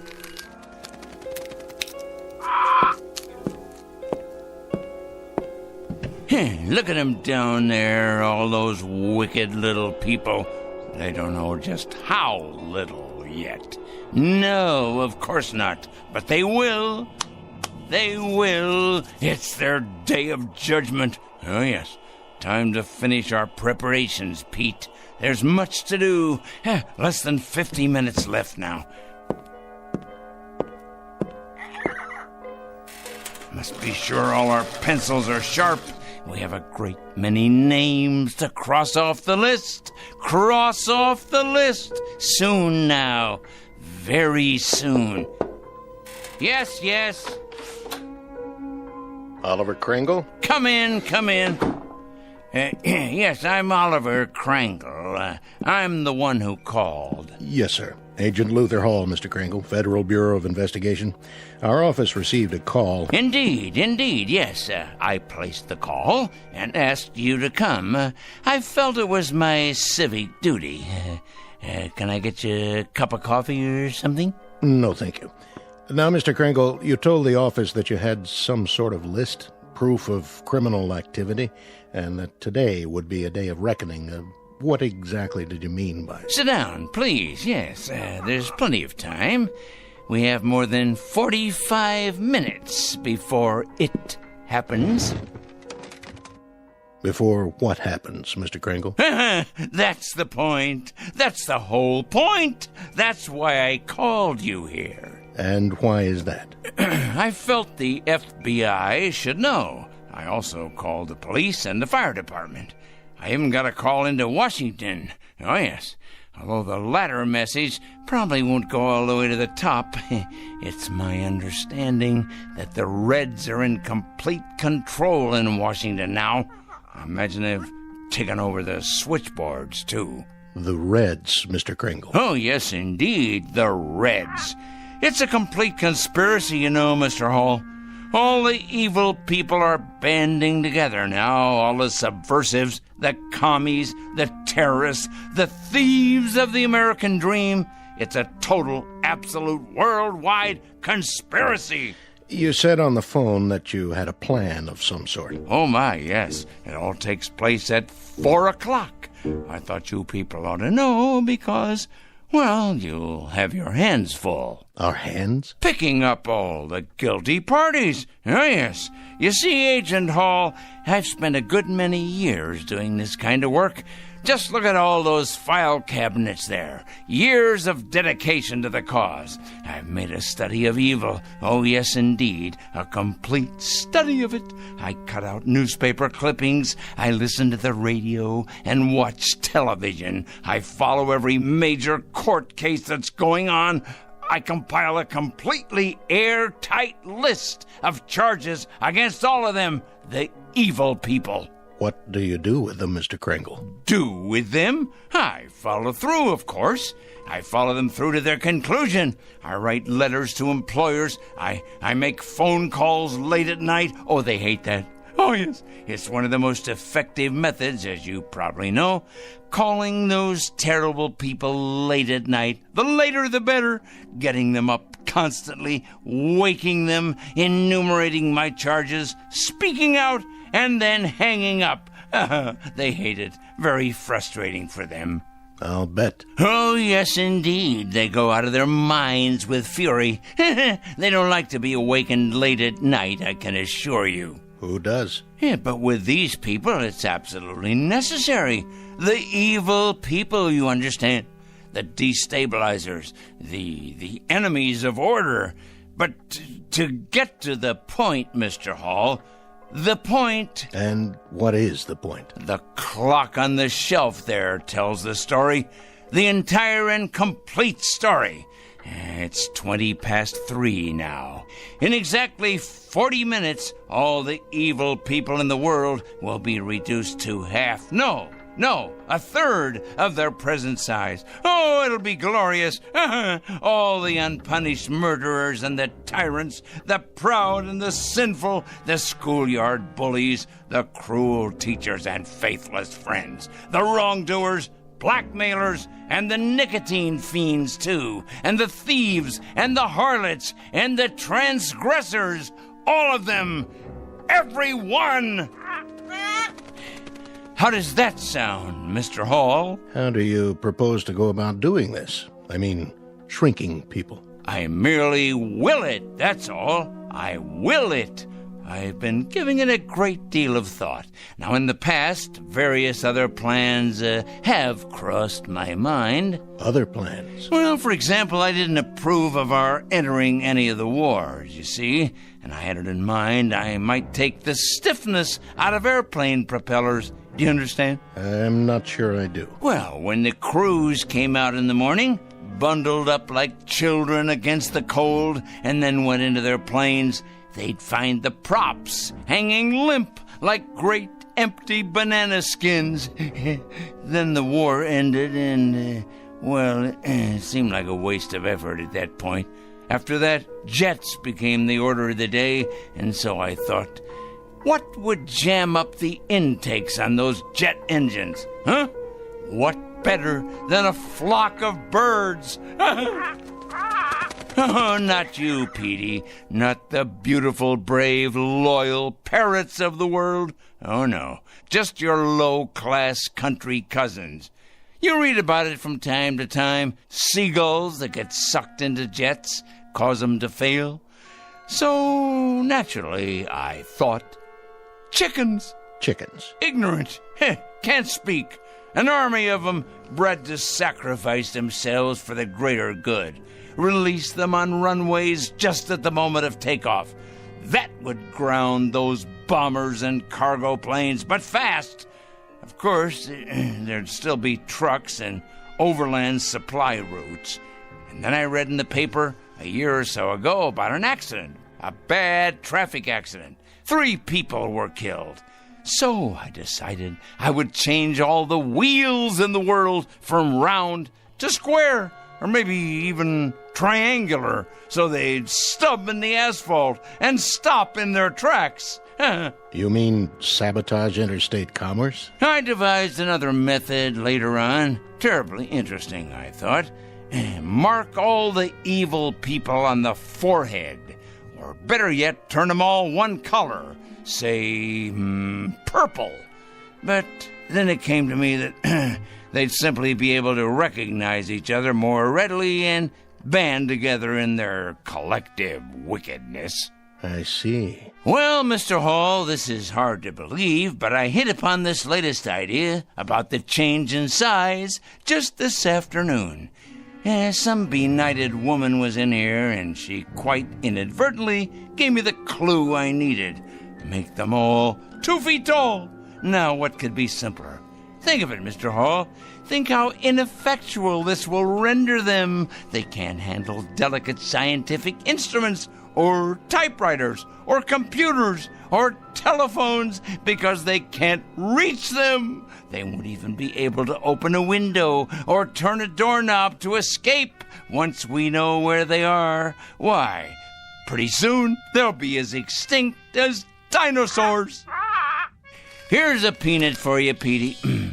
I think, Mr. Hall, that the most interesting place will be, let's say, a murder trial, where nobody knows whether the accused is guilty or not. And then at 4 o'clock, if he's guilty, or watching the drunkards in a saloon, or, there's so many places to be. Mr. Kringle? Yes? I'd like to ask you a question, sir, and I hope you don't take offense at it. Go on. Have you ever had any psychiatric help, sir? What? Psychiatric help. I don't think you're rational. I think you've developed some kind of obsession here, and I think you need some help. Help? Me? I need help? Why should I need help? I'm not evil. You obviously don't understand any of this, do you? I'm not the evil one. It's them.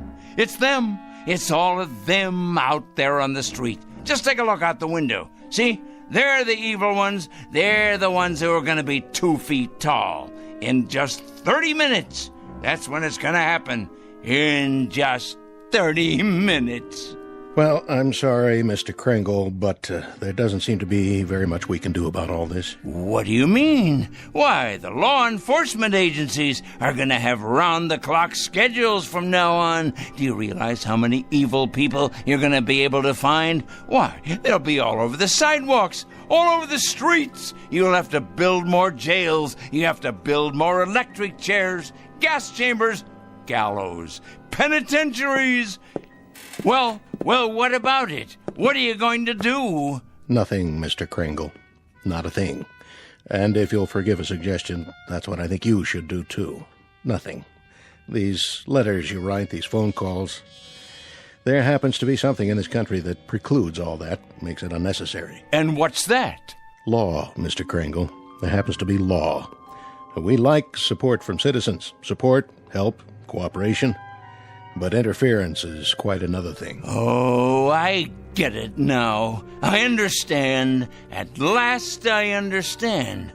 You're part of the conspiracy. That's it. You're one of them. Why, of course. I'm an idiot not to have realized it. Of course you people have gotten into the FBI. It stands to reason you would. You've infiltrated every other place. Well, I'm going to tell you something, Mr. Hall. Good day, sir. You'd better enjoy yourself for the next 20 or 30 minutes. You hear me? You'd better enjoy yourself to the utmost, because you're going to be 24 inches tall. You and everybody like you.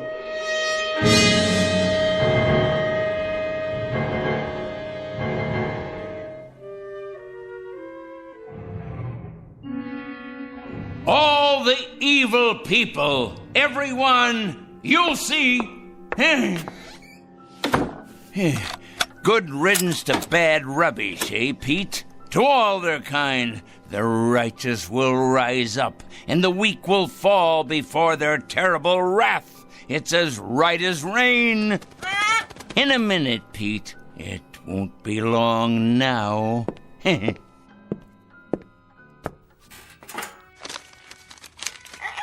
Yes, here's your nut.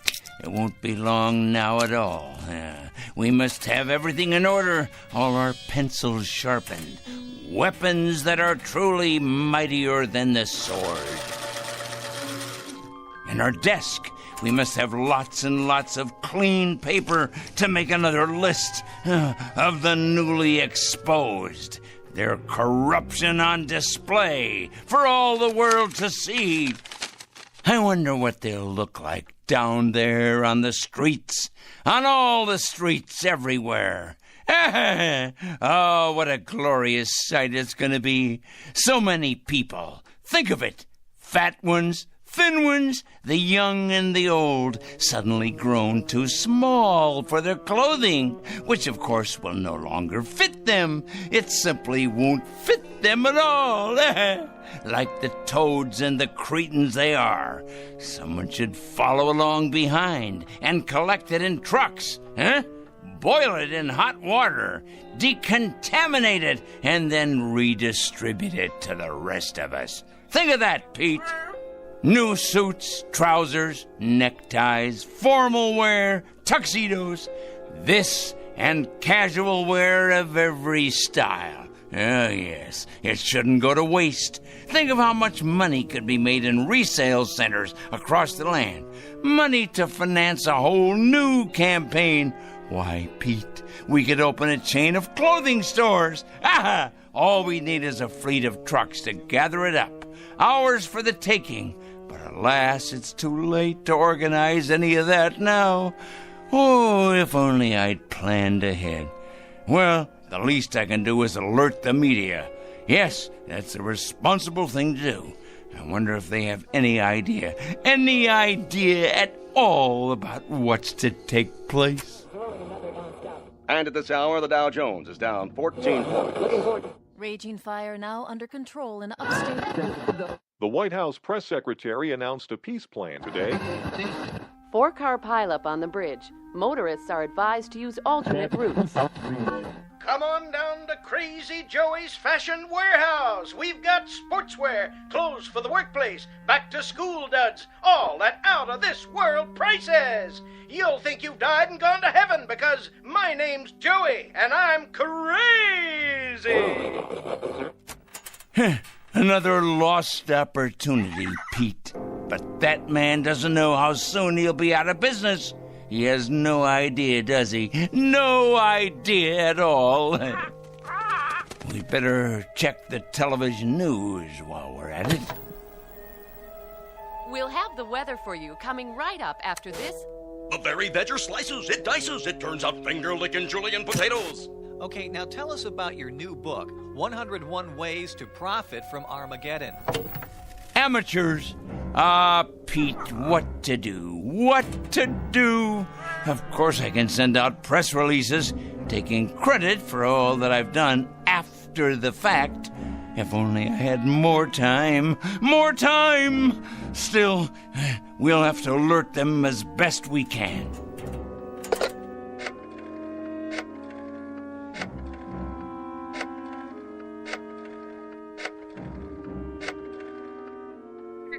Yes, put me through to the news department, please. Never mind who this is. Wait.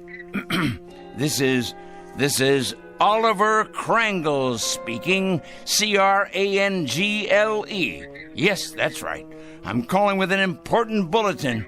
Yes, for the afternoon broadcast. That's right. You ought to break in right now with a news flash, you know. Oh, it's something big, all right. Something huge. Believe me, it is important. When? No, you don't understand.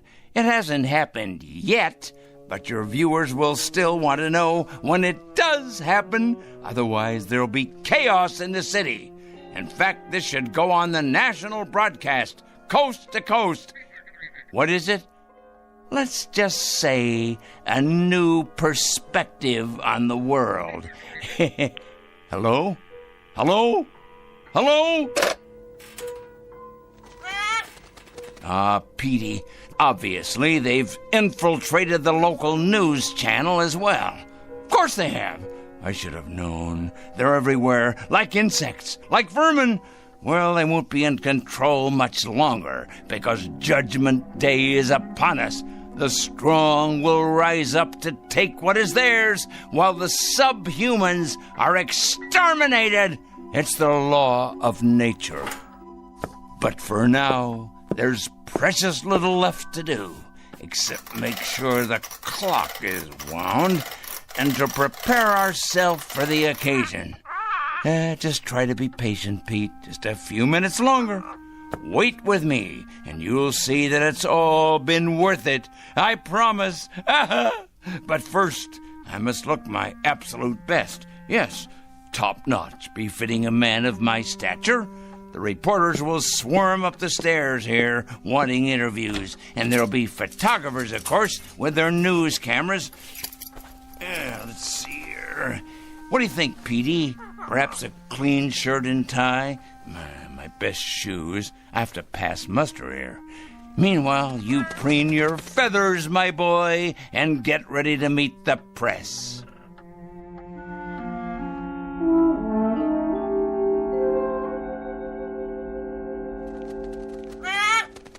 There! It's happened, Pete. It's happening right now. This very second. Can you feel it? Something in the air. The next phase of evolution for the human race. Oh, nothing will be the same after this. Nothing! The new order has come at last. Yes, but first, I can't wait to see them all down there, turning into tiny little gnomes. Just 1 second, Pete, as soon as I take a look out the window.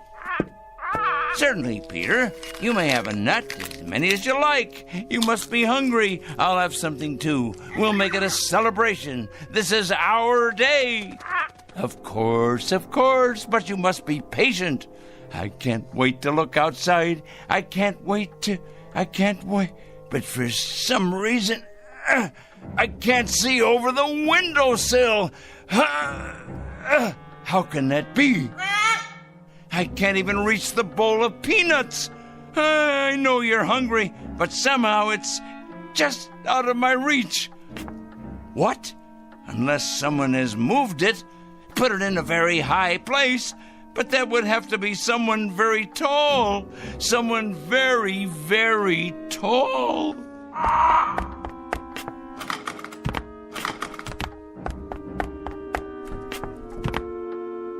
Pete, what's happened? You've grown so large, and I'm so close to the floor. These shoes don't fit me anymore. And these clothes, whose are they? Must get out of this ridiculous costume. Pete, why are you looking at me like that? Your eyes and your beak. Close it. Please close it. You're not still hungry. You can't be. Pete, you're frightening me. You know me, Petey boy. You must. That's a good bird. Yes, yes. Calm down now. No, Pete, no. Get away. Let me get out of here. I can't reach the door now. The locks. Let me out. No!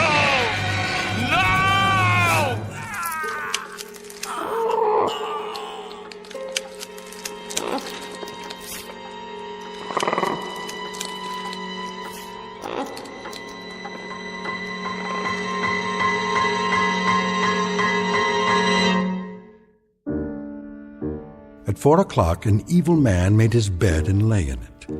A pot called a kettle black, and a stone thrower broke the windows of its glass house.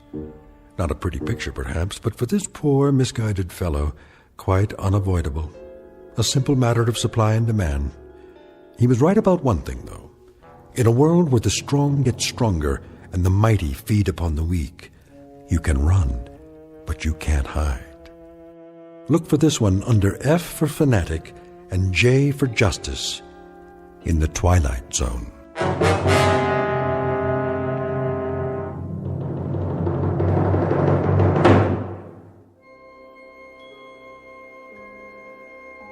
Hi, this is Carl Amari, producer of the Twilight Zone radio dramas. I'd like to take a moment to tell you about our official website at twilightzoneradio.com, where you'll get the latest news and information on these Twilight Zone radio dramas. Plus, at twilightzoneradio.com, you can digitally download 3 free episodes or any of our episodes for only $1.95 each. In this age of ever-changing technology, we've decided to make these episodes instantly available to you by making the Twilight Zone radio dramas a digital download-only series. This means that this series will no longer be offered on CD. The CD collections at our website are now being offered while supplies last at buy one, get one free. So be sure to get your favorites before they're sold out. Be sure to visit us often, and I'll see you in the zone.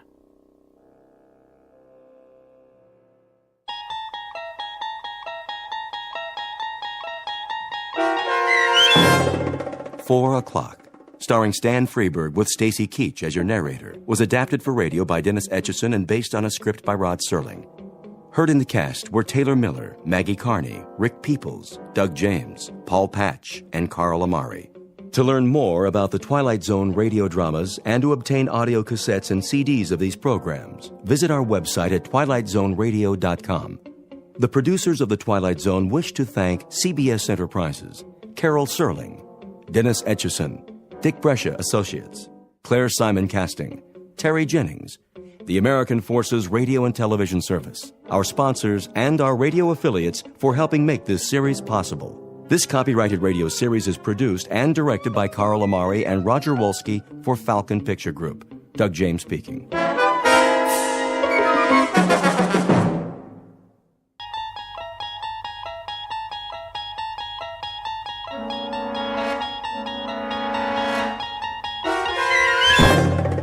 There is a fifth dimension beyond that which is known to man.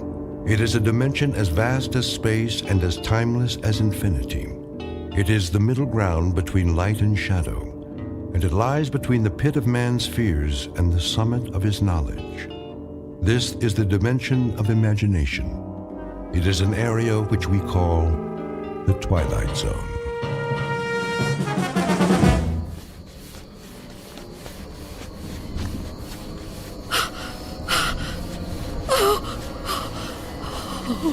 Oh, no, where am I? What am I doing outdoors? I don't remember leaving my... Oh, it's so dark. I don't live here. Or here. Which is my house. Oh, I must get home.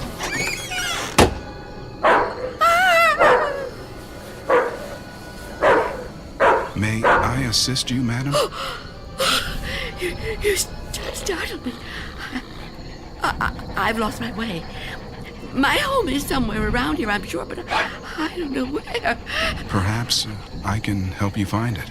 Oh, thank you. Thank you. I don't even know how I came to be out here. It's certainly not safe at this time of night. Oh, at any time. Well, surely the daytime when the streets are crowded. No, that's when it's most dangerous. For me. So you see, I never go out. Never? Never. But, dear lady, why not? I'm afraid. Afraid? Of something or someone? Someone.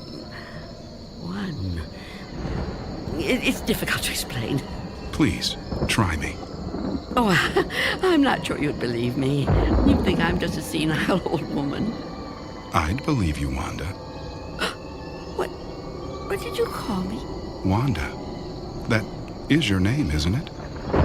Yes, but I didn't tell you that. You didn't? Are you certain? Yes, I'm certain. How do you know my name?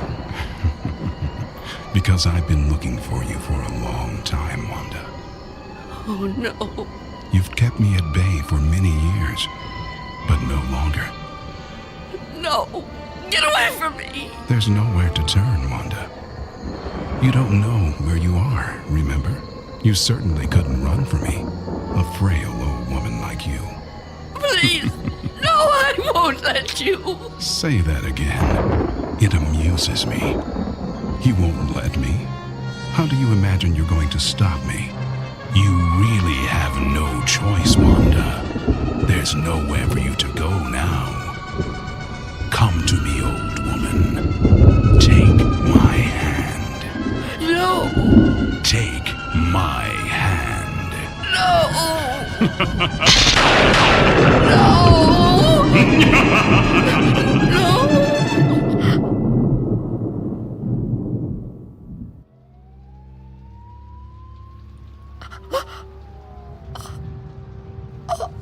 Oh, it was the dream. The dream again. I'm home. Of course I'm home. Where else would I be? But is it night or day? Oh, that's right. The clock is broken. It's been broken a long time. And I can't get it repaired, can I? Not without going. No, I can't. I mustn't. I have to resist every temptation. Oh, really, Wanda? How could you be so careless? How could you fall asleep before... Oh, I must check.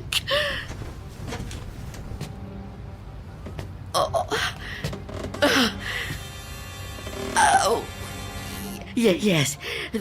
The boards and the windows are still secure. Is that...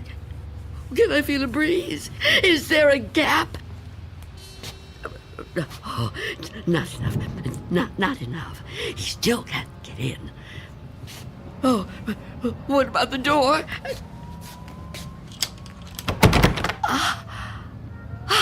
Chain is on. And the door is locked. Good.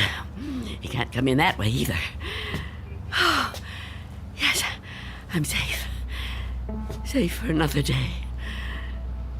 But I've been careless, really, falling asleep before checking. I mustn't take chances. I can't take chances. Not while he's out there, and he's always out.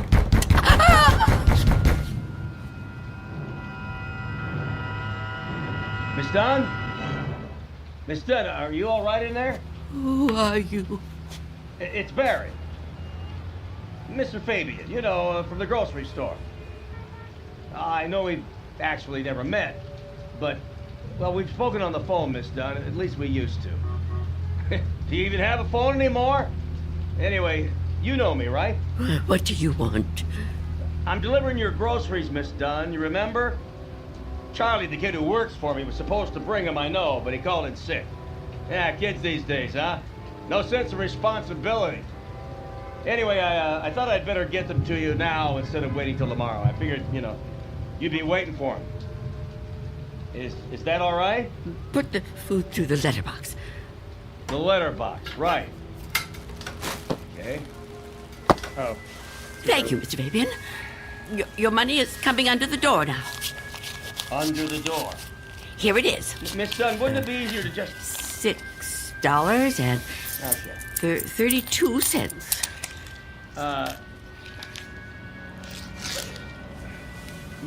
Many thanks, Miss Dunn, but, Good day to you, Mr. Fabian. Miss Dunn, are you still there? Yes? What is it? I've been thinking. I just wonder, Miss Dunn, does anybody else bring you food? I really don't see what business of yours that is, Mr. Fabian. Well, no, it's nothing like that, I promise you. I mean, this isn't anything to do with business. I'm just concerned for your well-being. I mean, it seems to me a person can't live on food big enough to fit through a letterbox. I can assure you, Mr. Fabian, I'm in no danger of dying as long as I observe this strict regimen. Oh, well, I'm glad to hear you talk like that, but I don't know. Maybe if I could come in for a minute. Come in? Yeah, I just want to talk, Miss Dunn. I mean, I can't do that so well out here. I really think you need to see a doctor. Out of the question. No one is coming in here, Mr. Fabian. Not a doctor and not you. Miss Dunn, could you open the door, please? Go away! Miss Dunn, I just want to help you. I know what you want. Leave me alone. Miss Dunn, I know who you are. You do? Well, that's good. That's very good. Myself, I have a very bad memory. Every morning, you know, my wife gives me a pen. Every day I lose it somewhere. So, will you let me in? Stop trying to get in here. You won't get me. Just go away and leave me alone. Come on, Miss Dunn. Look, I've got other deliveries to make. I just want to help you if I can. I think you could use a little help. Ah, the heck with it. Good luck living here in this neighborhood. What's left of it.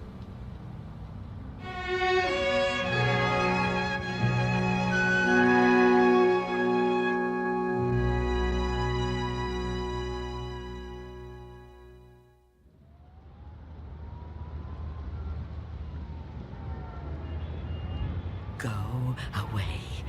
I won't let you in. I won't let you get me. Leave me alone. I don't want to die. I don't want to die. Police! Freeze!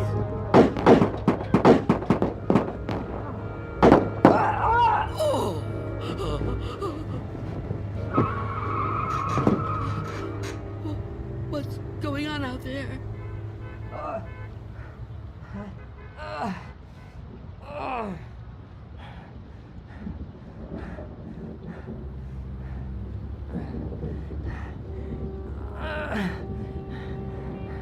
Help! Is anyone in there?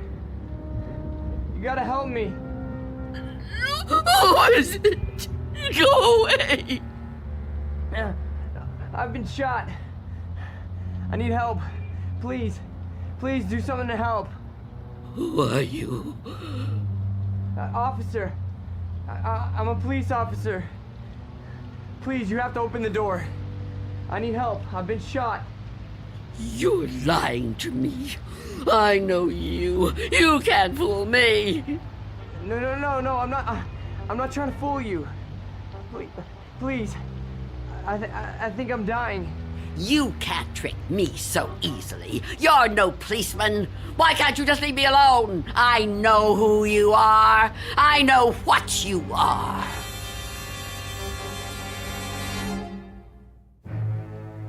An old woman living in a waking nightmare. An old woman who has fought 1,000 battles with death and has always won. Now she's faced with a grim decision. A decision that might to others seem the simplest in the world. That of whether or not to open a door. And in some strange and frightening way, she knows that this seemingly ordinary door leads to the Twilight Zone.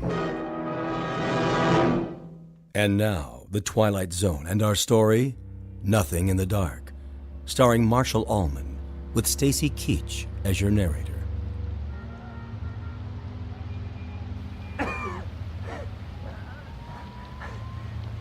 Please. Why won't you help me? Stop this! Why must you do this to me? I'm losing a lot of blood. It's so cold out here. Listen to me. I'm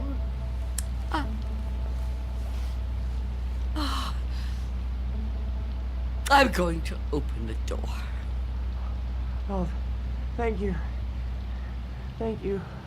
But I'm leaving the chain on. Don't even try to touch me. I won't let you. Don't worry.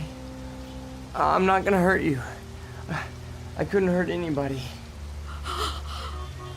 Oh. You're so young. Almost a child. Unless you help me, I'm gonna die. I don't think I can even move very far. Oh, don't say that. Oh, it isn't fair. No, it just isn't fair. You keep trying to trick me. I don't know what you're talking about. Don't move. Don't do that again. Or I'll close the door. What? Listen, lady. I've been shot. I'm bleeding to death. Do you understand? Do you understand? Please. My name is Harold Belden. I need a doctor. I need a doctor right away. Please, call the hospital. I can't get there myself. I can't call the hospital. I haven't got a telephone. Not anymore. Then let me come inside. You can't just leave me. I'm begging you, I'm freezing.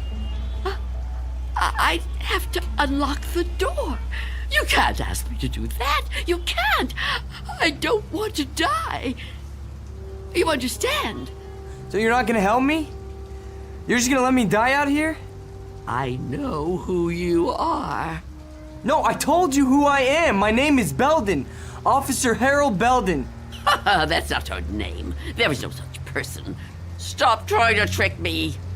I don't understand why you keep saying that. Look, it hurts. It hurts, okay? Please, lady, please. Stop! Stop! Oh, why are you torturing me like this? I tell you, it isn't fair. I don't want to die. Well, I don't want to die either. If I could get help for myself, I would, but I can't move. I've been shot in the side, you see? Look, I'm bleeding. Oh, it isn't fair. It isn't fair.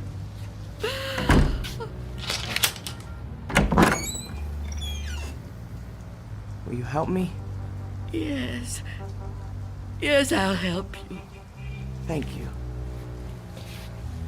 Take my hand. What? Take my hand. Pull me inside. No, I won't. I mean, I can't. Oh, can't you? Can't you crawl in? Well, I don't think so. Please try. Quickly. I don't want to leave the door open.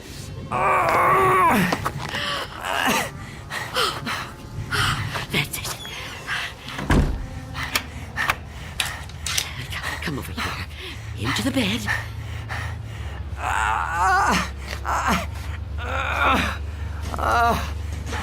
You just rest. Rest. Oh, what have I done? And what am I going to do?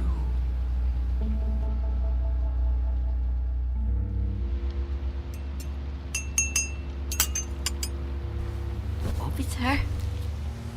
Officer? Officer? Oh,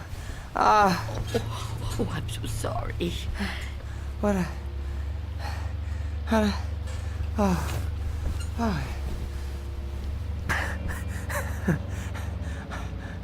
Oh, I'm alive. Yes. Yes, you are. Yeah, you're the lady that helped me. Yes. Eventually. Now, drink this. What is it? Tea. There's no milk, I'm afraid. No, don't get up, officer. Conserve your strength. Yeah, thank you. Thank you. Please, call me Harold. You saved my life. I owe you at least that much. Is it good? It's fine. Thank you. How long have I been out? Hours. What time is it? I'm not sure. Morning, I think. What do you think? I don't have a clock. I guess it is morning. It's hard to tell. What happened to your windows? Who boarded them up? Well, I did. A long time ago now. But they're still as strong as ever. What? Why would you do that? Oh, I have my reasons. Well, we all have our own reasons for doing things. Why would you want to be a policeman? To be in a job where people try to kill you? Well, why would you want to court death like that? Court death? I don't know that I'd put it that strongly. I do what I do because there's just some jobs that have to be done. You mean it's a sort of vocation? Yeah, I guess you could say that. Listen, Mrs. It's Miss Dunn. Listen, Miss Dunn. You should try to get some rest yourself. You need it more than I do. No, really, I feel much better. When the doctor gets here, he'll take me off your hands for good. The doctor? Yeah, sure. He'll check my wound, take me to the hospital. You didn't call the doctor? No, I didn't. Why not? I told you last night. I haven't got a telephone. Don't you remember? No, I don't. I was kind of out of it last night, I guess. Oh, of course. Perhaps you could use your radio to ask someone to come get you. Well, you could wait outside for them. No, I busted my radio when I fell on it. You see? Hello. And I don't think I got the strength left to get up on my own. Look, couldn't you go to one of the neighbors? Oh, there aren't any. What are you talking about? There aren't any neighbors. There must be. Everyone has neighbors. Well, I don't. Not anymore. Why? What happened? They've all moved away. Not all of them. That's impossible. All of them. Trucks came and took away their furniture. First one, and then another. Is something happening to these buildings? I wouldn't know. I'm sorry to ask, but how can you not know something like that? I mean, if it was my home... I don't have a great deal of contact with the outside world. I haven't for quite some time. I couldn't even tell you who the president is. Wow. But there has to be somebody around who can help, you know? Or maybe a phone booth somewhere where you could call a doctor. Perhaps. I don't know. But Even if I could call the doctor somehow, I couldn't take a chance and let him in. Why not? It's too dangerous. Dangerous for you? Yes. You let me in. Oh, I didn't have a choice. You were going to... I didn't know if I could trust you, but I'm still alive. Of course you're still alive. What do you think I was gonna do? I mean, but the doctor, he's not gonna be any harm to you. I keep telling you I can't let the doctor in. I can't let anyone else come in. Don't you see? It might be him. It might be him. Who? Him who? Mr. Death. Mr. Death? What? I know he's out there. He's trying to get in. He comes to the door and knocks. He begs me to let him in.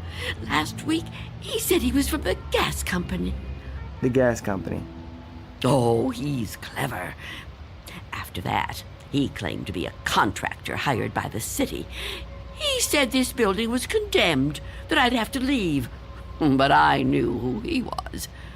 I kept the door locked, refused to let him in. Eventually, he went away. Condemned, huh? I mean, that explains why there's no one else in the neighborhood. No, he knows I'm on to him. Yesterday, he said he was Mr. Fabian from the store. But all he really wanted was to come in. That's all he ever wants. Wait a second. No, it's no use. You wouldn't understand. I knew you wouldn't. How could you? Well, I mean, wait, but I want to understand. I do. I mean, this man you're afraid of, you say he's Mr. Death. That's right. You don't mean just anybody, do you? You mean like death, right? Death. That's right. So is this Mr. Death a person like you or me? I know it sounds crazy to someone like you, to anyone but me, but it's true. I know it's true. Okay, I understand what you're saying, but, I mean, people die all the time, all over the world. Now, how could one man be in all those places at once? I don't know. Don't ask me that. Maybe there's more than one of him. Maybe. I didn't mean to upset you. Please don't cry. I'm not gonna hurt you. I'm sorry. Okay? Can I have another cup of tea? Please? Of course. Tell me about Mr. Death. Your tea. Thanks. Please, Mr. Death. I would like to know about him. All right. At first, I couldn't be sure. It was a long time ago. Everything is. It's been so long since anything happened to me. But I was on a bus. There was an old woman sitting in front of me, knitting a scarf, I think. There was something about her face. I felt I knew her. Then a man got on the bus. He wasn't special in any way. Not short, not tall, not fat, just a man. I remember that there were empty seats, but he sat down right next to the old woman. He didn't say anything to her, but I felt that his being there upset her in some way. I couldn't understand why. He seemed like such a nice man.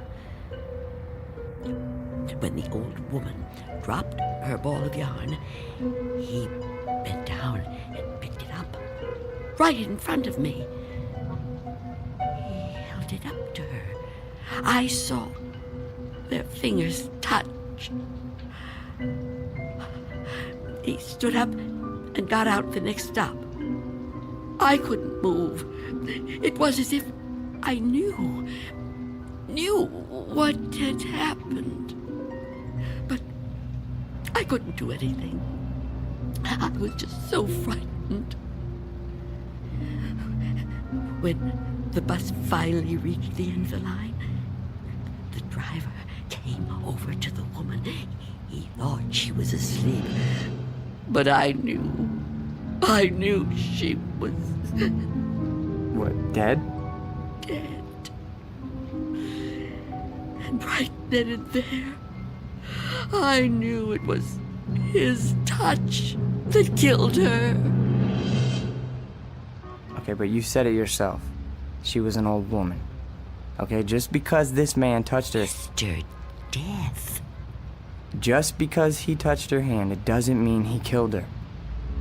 Maybe what you saw was just what it looked like. A man trying to be helpful. I mean, the real cause of her death might have been, a heart failure or a stroke or something. I don't know.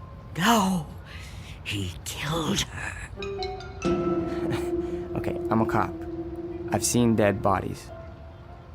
I've seen people that were killed by guns, knives, but never by a touch, okay? The man being there when she died, that's just a coincidence. But I've seen him since then, several times. I've seen him in crowds. I've watched for him. Every time someone I knew died, he was there. He, the same man, the one on the bus. No. Once he was a young soldier, then a salesman, a taxi driver. Someone you wouldn't notice unless you were watching closely. But you could see him. Oh, yes. And I wondered why that should be. Why I could see him when no one else could. And then I knew. Why? It was because I was getting older, and my time was coming. I could see clearer than younger people like yourself. Now, do you understand? Oh, I know you don't believe me. That would be too much to ask of anyone. But do you at least understand? Please, I have to know. All right. Maybe, okay? But if there is some Mr. Death who's able to visit all the people in the world like Santa Claus... Don't mock me. I'm not meaning to mock you, okay? I would never do that. I swear. But if he's real... He is. If he's real, then I don't see what the problem is. You don't see what the problem is? Oh, you must be joking. No, I mean, if you know what he looks like, what have you got to be afraid of? If you're right, and you can see death, I'd say you're kind of fortunate. Fortunate? Sure, yeah. I mean, you'd be able to see him coming. You could just avoid him. Oh, didn't I tell you his face is always different? He's different sizes, different ages, different races. I couldn't be sure. Well, how about when you go out? Out? Sure. Well, I know you said you don't have much contact with the outside world, but you have to go out sometime. I mean, to the shops or something, you know? Now, couldn't he touch you then, if he wanted to? No. Why not? I never go out. Never. Never. Oh, I haven't been out for years. I don't know how many. I don't keep count. That would be too depressing. But I suppose you can guess from the smell. You're too polite to mention it. But it must bother you as much as it bothers me. So what do you do about food? The boy at Mr. Fabian's store delivers it. But I never open the door to him. How can you live like this? Oh, don't think I enjoy it. So why do you do it? Because if I don't live like this, I won't live at all. If I don't watch out, if I let down my guard even for a moment, he'll get in. I know he will. I haven't always lived like this, you know. I was young once. People said I was pretty.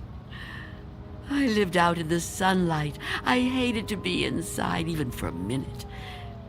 My mother always said I'd spoil my fine complexion, but I didn't care. I loved outdoor things. I lived out in the sunlight, so warm, so beautiful. Beautiful, like I once was. You're still beautiful. Oh, no, I'm not.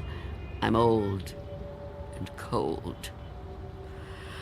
I miss the warmth of the sun so much. See that patch of sunlight on the floor? Where's it coming from? I think it's coming in from between the cracks in the boards of the window over there. Oh, yes. It's so warm to the touch. You know, I've always hated the dark and the cold. And now I'm old. I've lived a long time, but I don't want to die. I've heard people say it was his time when an old person dies. But it's not your time if you're not ready to die. I'd rather live in the dark than not live at all. Miss Dunn, I promise you, there's nothing to be afraid of. We're all alone here. Okay? There's nobody outside the door. I know you're upset, okay? And you're clearly under a lot of pressure. But I think all you need is some rest. Oh, officer. Yeah, and I need help. Oh, I don't know what to do. Just give me some medical attention. Look, I don't know how badly I've been hurt, okay? But I've lost a lot of blood. And I need help soon. Or I don't know how much longer I can... I've told you I can't go out there. You can't ask me to do that. Look, this whole Mr. Death thing, I promise you, you don't have anything to worry about. Shh. Someone's coming. Well, get them to help me. No! There's nothing to be afraid of. Please, answer it. Go on. That's right. Go ahead. You're doing fine. Answer it. Go on. I'm keeping the chain on. That's fine. Do whatever you want. Just see who it is and get them to call for help. I'm sorry, lady, but I got my orders. No! Get away! Officer Belden, help me! I can't fool around any longer. Step aside, I'm coming in.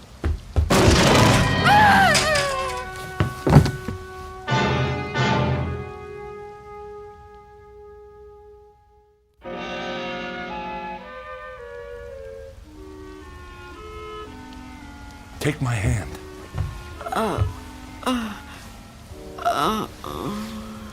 Easy, lady. Just lie quiet there till you get your strength back. What? You gave me quite a scare there when you fainted like that. Sorry I pushed you when I put my shoulder to the door. You started to faint and I offered you my hand, but you passed right out. For a second I thought that...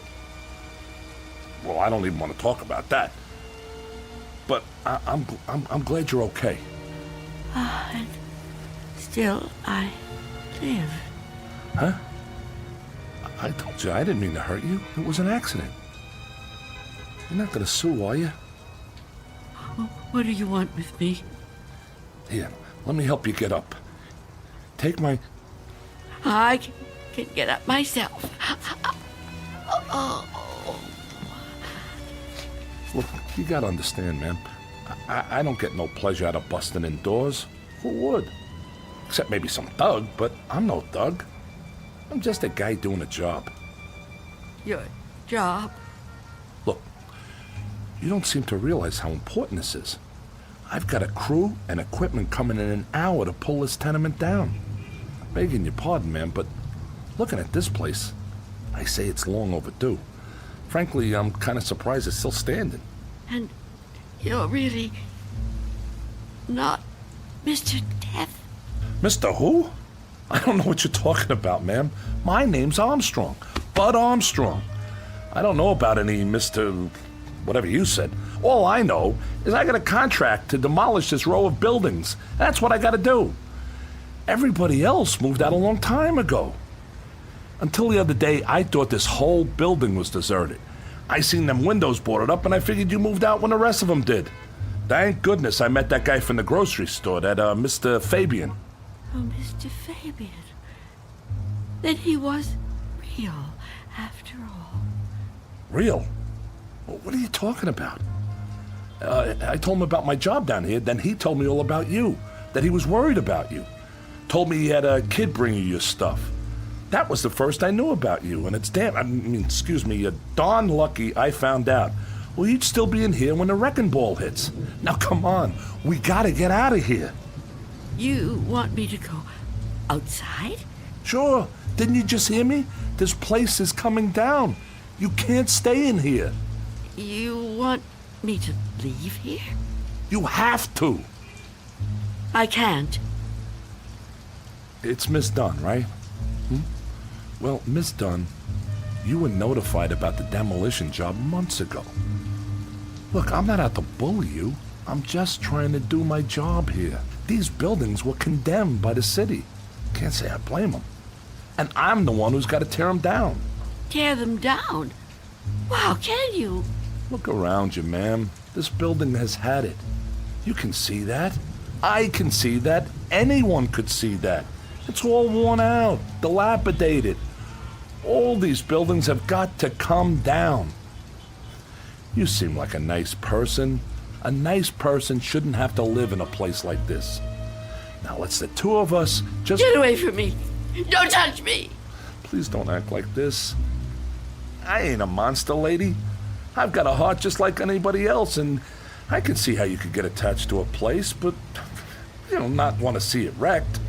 But when a building's this old, it's not fit to live in no more. It's dangerous. It's got to come down to make room for a new one, a stronger one. That's life, lady. Old make room for the new, you know? No. People get the idea that I'm some kind of destroyer. They think I get kicks out of tearing stuff down. But that ain't the way it is. No, that ain't the way it is at all. I just clear the ground so other people can build on it. In a way, I guess I kind of help them do it. Can't have one without the other, am I right? Look around you. It's just the way things are, like when a big tree falls in the forest and a new one grows right out of the same ground. Old animals die and young ones take their places. It's just nature. That's how it is. Even people step aside when it's time. I won't. When I finally kick the bucket or when I get too old to contribute, my son-in-law will probably take over the door! What about it? Oh, yeah. Sorry about that. I didn't realize the chain was on when I put my shoulder to it. Door's okay, but the chain's at it. You left the door open! Hey, there's no need Get to... out of my way!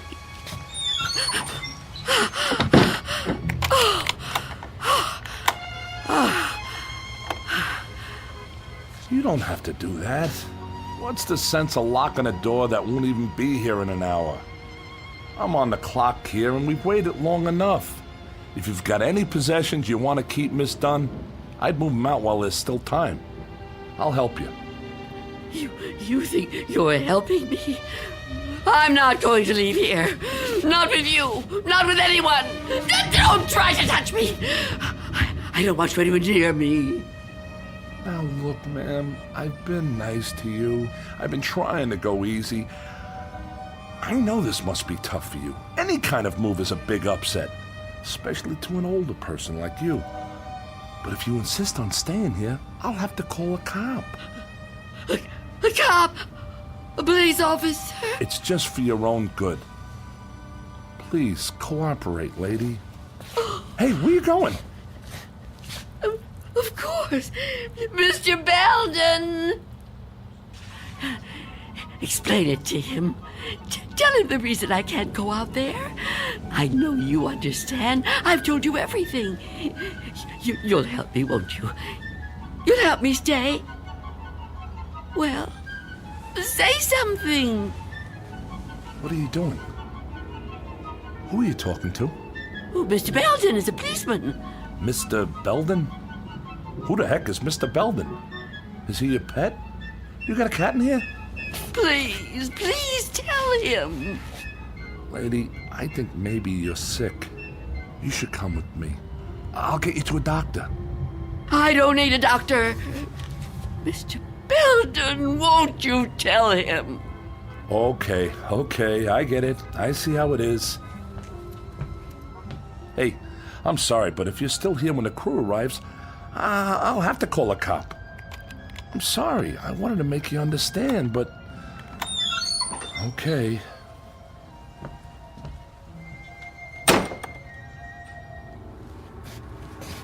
What's the matter with you? Why didn't you say something? Why didn't you help me? I thought you understood. I thought you'd help me. I think the question you should be asking yourself, Wanda, is how he looked straight at this bed and didn't see me. You called me Wanda, but I never told you my first name. Oh no. No. It's not true. It's not true. Yes, it is. The mirror, Wanda. Look in the mirror. What do you see? I can't. I won't. Look in the mirror, Wanda. What do you see? I see nothing. Nothing but an empty bed. Turn around. Now what do you see? I see you, Mr. Death.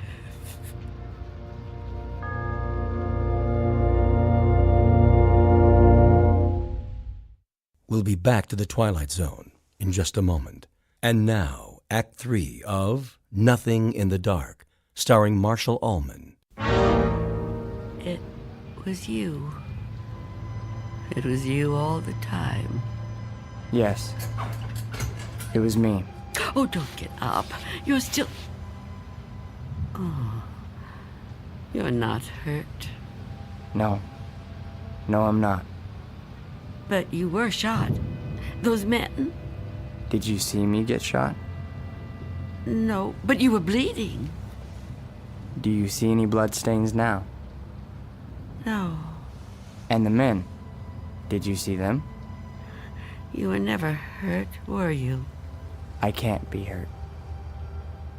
You tricked me. Yes, Wanda. I tricked you. It was all an illusion. One I created just for you. If it helps, I'm sorry. I would have preferred to avoid it if I could. But why? Why did you do it? The moment I let you inside, you could have taken me any time. Yes, I could have. But you were nice. You made me trust you. But I had to make you understand, Wanda.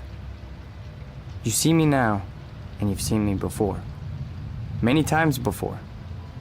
Starting with that day on the bus. Oh, I was right. It was you. The old lady's name was Iris. I knew then that you were upset. Upset? I thought it was important that you got to know me. What I said to you before, it was true. What you said?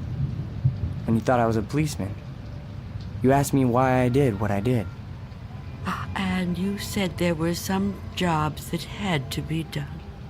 That's right. That it was a kind of vocation. Actually, Wanda, you said that. But I suppose you're right in a way. Now ask yourself, Am I really so bad? Am I really so frightening? You've talked to me. You've confided in me. Have I tried to hurt you? Well, no, but... Do you really believe I would ever hurt you? You don't look like someone who would want to hurt me. You see? It isn't me you're afraid of, is it?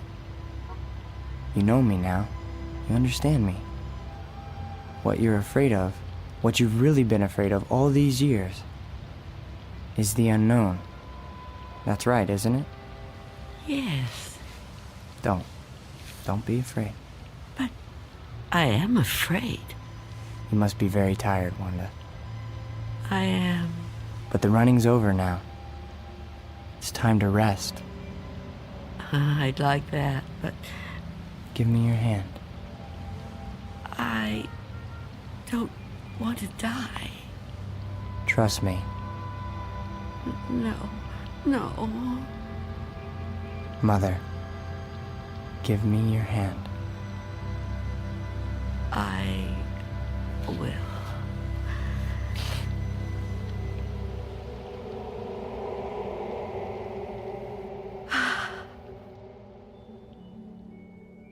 There. You see? See? See what? No shock, no engulfment, no loud thunder. What you feared would come like an explosion is like a whisper. What you thought was the end is the beginning. When will it happen? When will we go? Go? Yes. I'm ready now. Look over there, on the floor. What is there to... Oh. Now do you understand? It's me. It's you. My body. I look so calm. You see? We have already begun. Come with me. Yes. Please. I'd like to.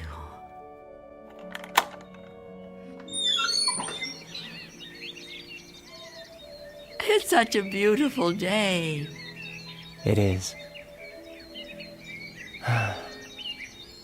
It surely is. You know, Mr. Armstrong was right about a lot of things. What things? Well, for one, his son does take over the business when he dies. Will that be soon? Another 16 years. Oh, dear. It'll be quick. I'm glad to hear that. I'm afraid I was a little harsh on him. Now the son-in-law, he lives to be 102. 102? Oh, goodness. I know. It's remarkable, really. Of course, the oldest person I ever met was a lady in Tibet. Well, how old was she? Take a guess. Oh, I'm no good at guessing. Come on, take a guess. You'll never believe it.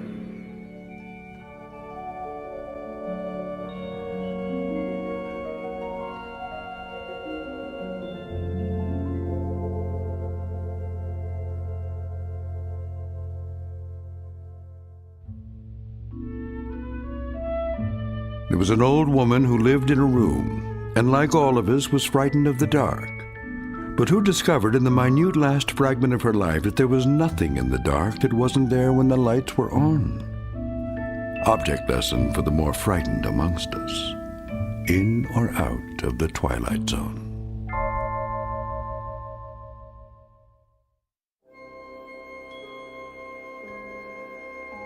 Hi, this is Carl Amari, producer of the Twilight Zone radio dramas. I'd like to take a moment to tell you about our official website at twilightzoneradio.com. where you'll get the latest news and information on these Twilight Zone radio dramas. Plus, at twilightzoneradio.com, you can digitally download 3 free episodes or any of our episodes for only $1.95 each. In this age of ever-changing technology, we've decided to make these episodes instantly available to you by making the Twilight Zone radio dramas a digital download-only series. This means that this series will no longer be offered on CD. The CD collections at our website are now being offered while supplies last at buy one, get one free. So be sure to get your favorites before they're sold out. Be sure to visit us often, and I'll see you in the zone.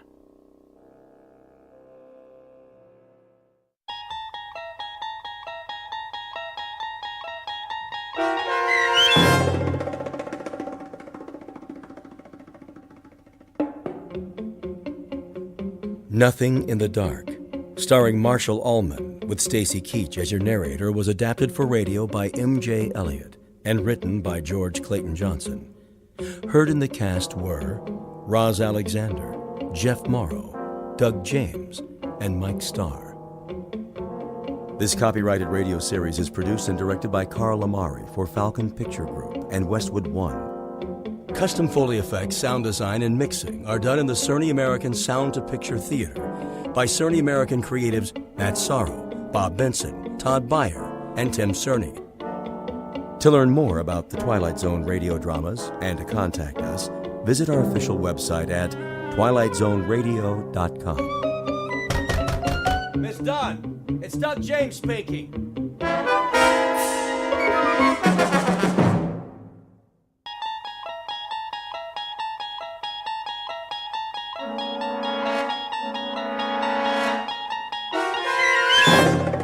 You unlock this door with the key of imagination.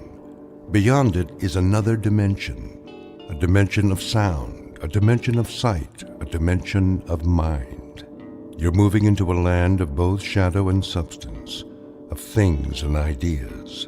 You've just crossed over into the Twilight Zone.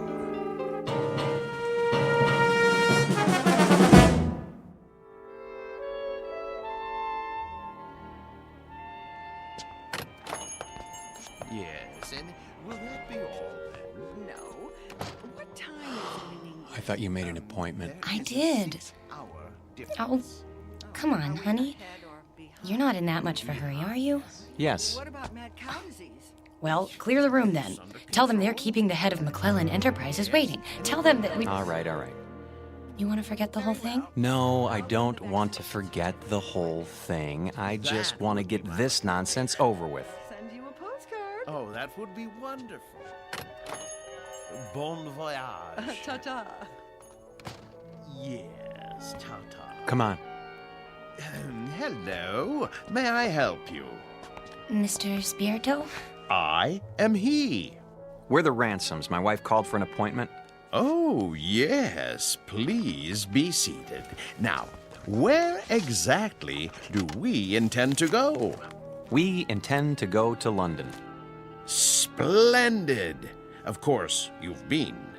Oh, no. Charming place. You have picked a rather bad time of year, though, but... Excuse me, we're kind of rushed today. I wondered if you'd... Certainly. Now, have we decided on an airline? No. Well then, if I may suggest... We're not going by plane. I beg your pardon? I said, we're not going by plane? Ooh, but you must, unless you're planning this for some time in the future. No, it has to be right away. Oh, then I'm afraid a ship would be out of the question. You see, it's the off-season, and the liners have all been booked up, or put on short runs. All of them? All the acceptable ones, yes. I hope you won't mind my saying this, Mrs. Ransom, but, you know, airplanes are perfectly safe nowadays. I realize that some people feel a certain trepidation, but there's absolutely no reason... Eileen, if it's the only way... May we see a list of boats that are running? If you wish. You promised. I know. It's important, Alan. We agreed on that. I'm afraid these are the only passenger-carrying vessels bound for England in the next 30 days. Some are freighters, but it's sometimes possible... What about this one? The Lady Anne? I don't think so. Why not? Well, it's very nearly the oldest ship in the water, and the slowest. 13 days till a half. Another half day to Southampton. Forget it. No. Wait. This says it leaves on Thursday. We'll take it. Please, Mrs. Ransom, the Lady Anne is a veritable antique. Listen to the man, Eileen. We can relax when we get there if that's what you want. Don't make such a big deal out of it. It is a big deal to me, Alan. A very big deal. Give us 2 tickets. For this relic? Yes, that's right. The Lady Anne. Oh, very well. A few extra days won't matter, will they? I don't have anything better to do. Check okay? Of course, sir. But, Mrs. Ransom, the Caravan Travel Agency takes pride in its service. I beg you not to do this. Well, it isn't going to sink, is it? With a ship that old, you can't tell what might happen. Oh, give me that check. Here. We'll pick up the tickets. Come on, Alan. You can go back to work now. Thanks for your help, Mr. Spierto. Very well. Bon voyage.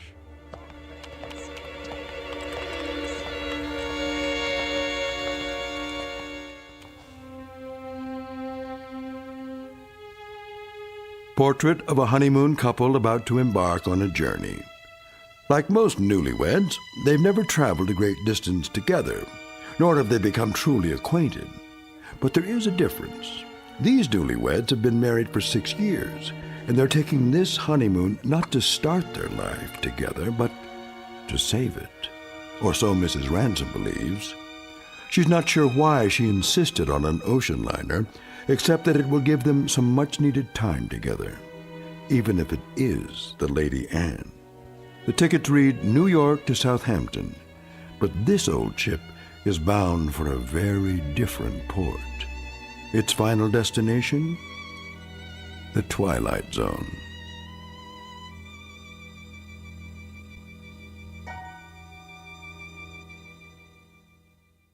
And now, The Twilight Zone and our story, Passage on the Lady Anne, starring Martin Jarvis and Rosalind Ayres with Stacy Keach as your narrator.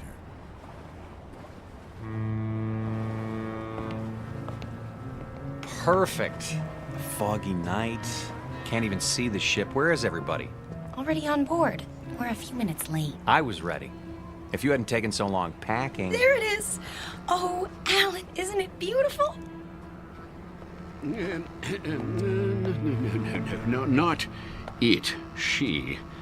The ship happens to be a lady. Sorry. She's beautiful. Indeed she is. Oh, yes. There's the gangplank, is that what they call it? Come on, Alan. I can hardly wait. You know, from the descriptions, we were expecting a cross between a kayak and the Flying Dutchman.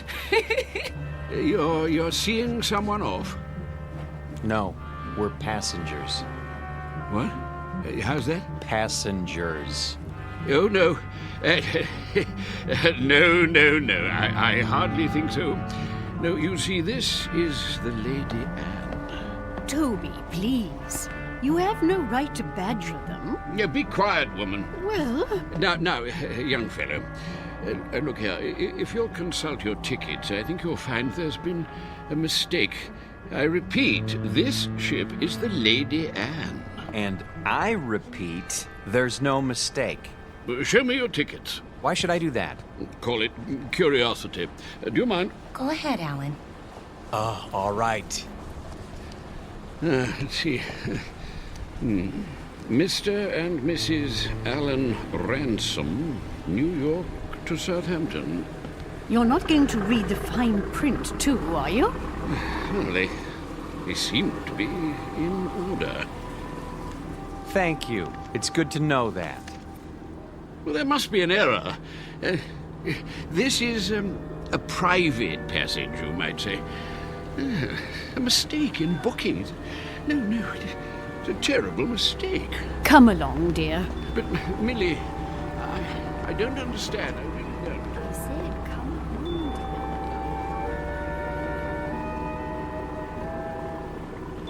Well, I guess that's how the British say welcome aboard.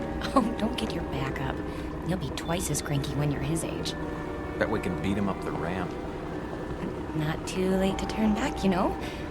I mean, think of being cooped up with me for 14 days. I made a promise and I'm gonna keep it. Isn't that good enough? Sure. Not very steady. Really gives you confidence, doesn't it? At least try to enjoy this. One moment, please. Your names? Ransom?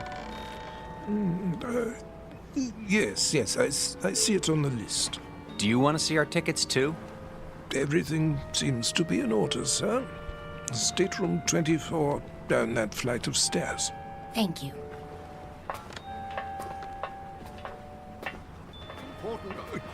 Oh, here we are. Yes, here we are. Good evening. I say, you're not going to let them do this, are you? I'm afraid it's out of my hands. Out of your hands?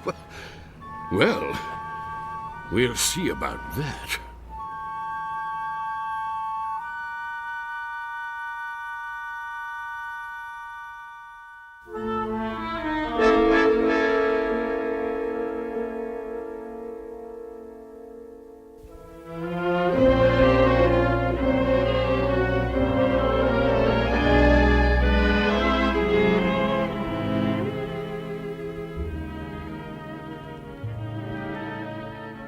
I hope they got the luggage on board.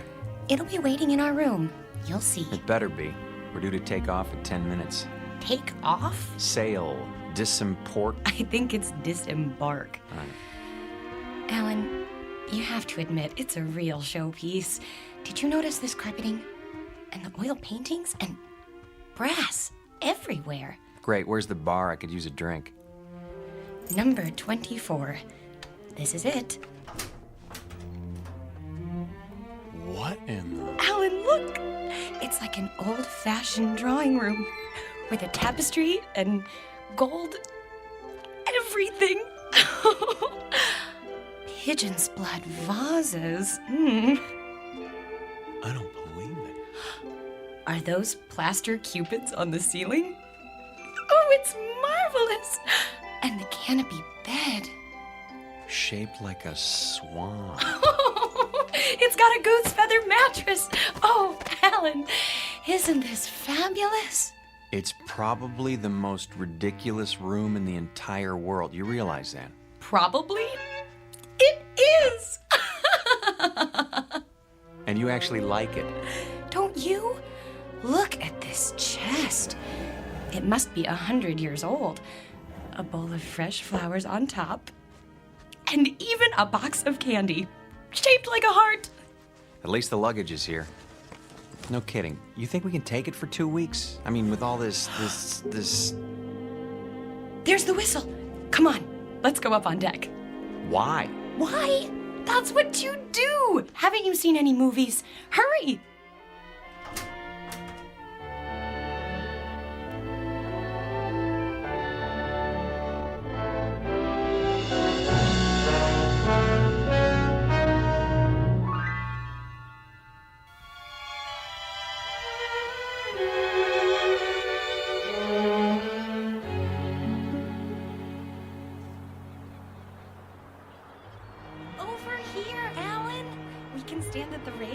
Those are the ones I mean, Burgess.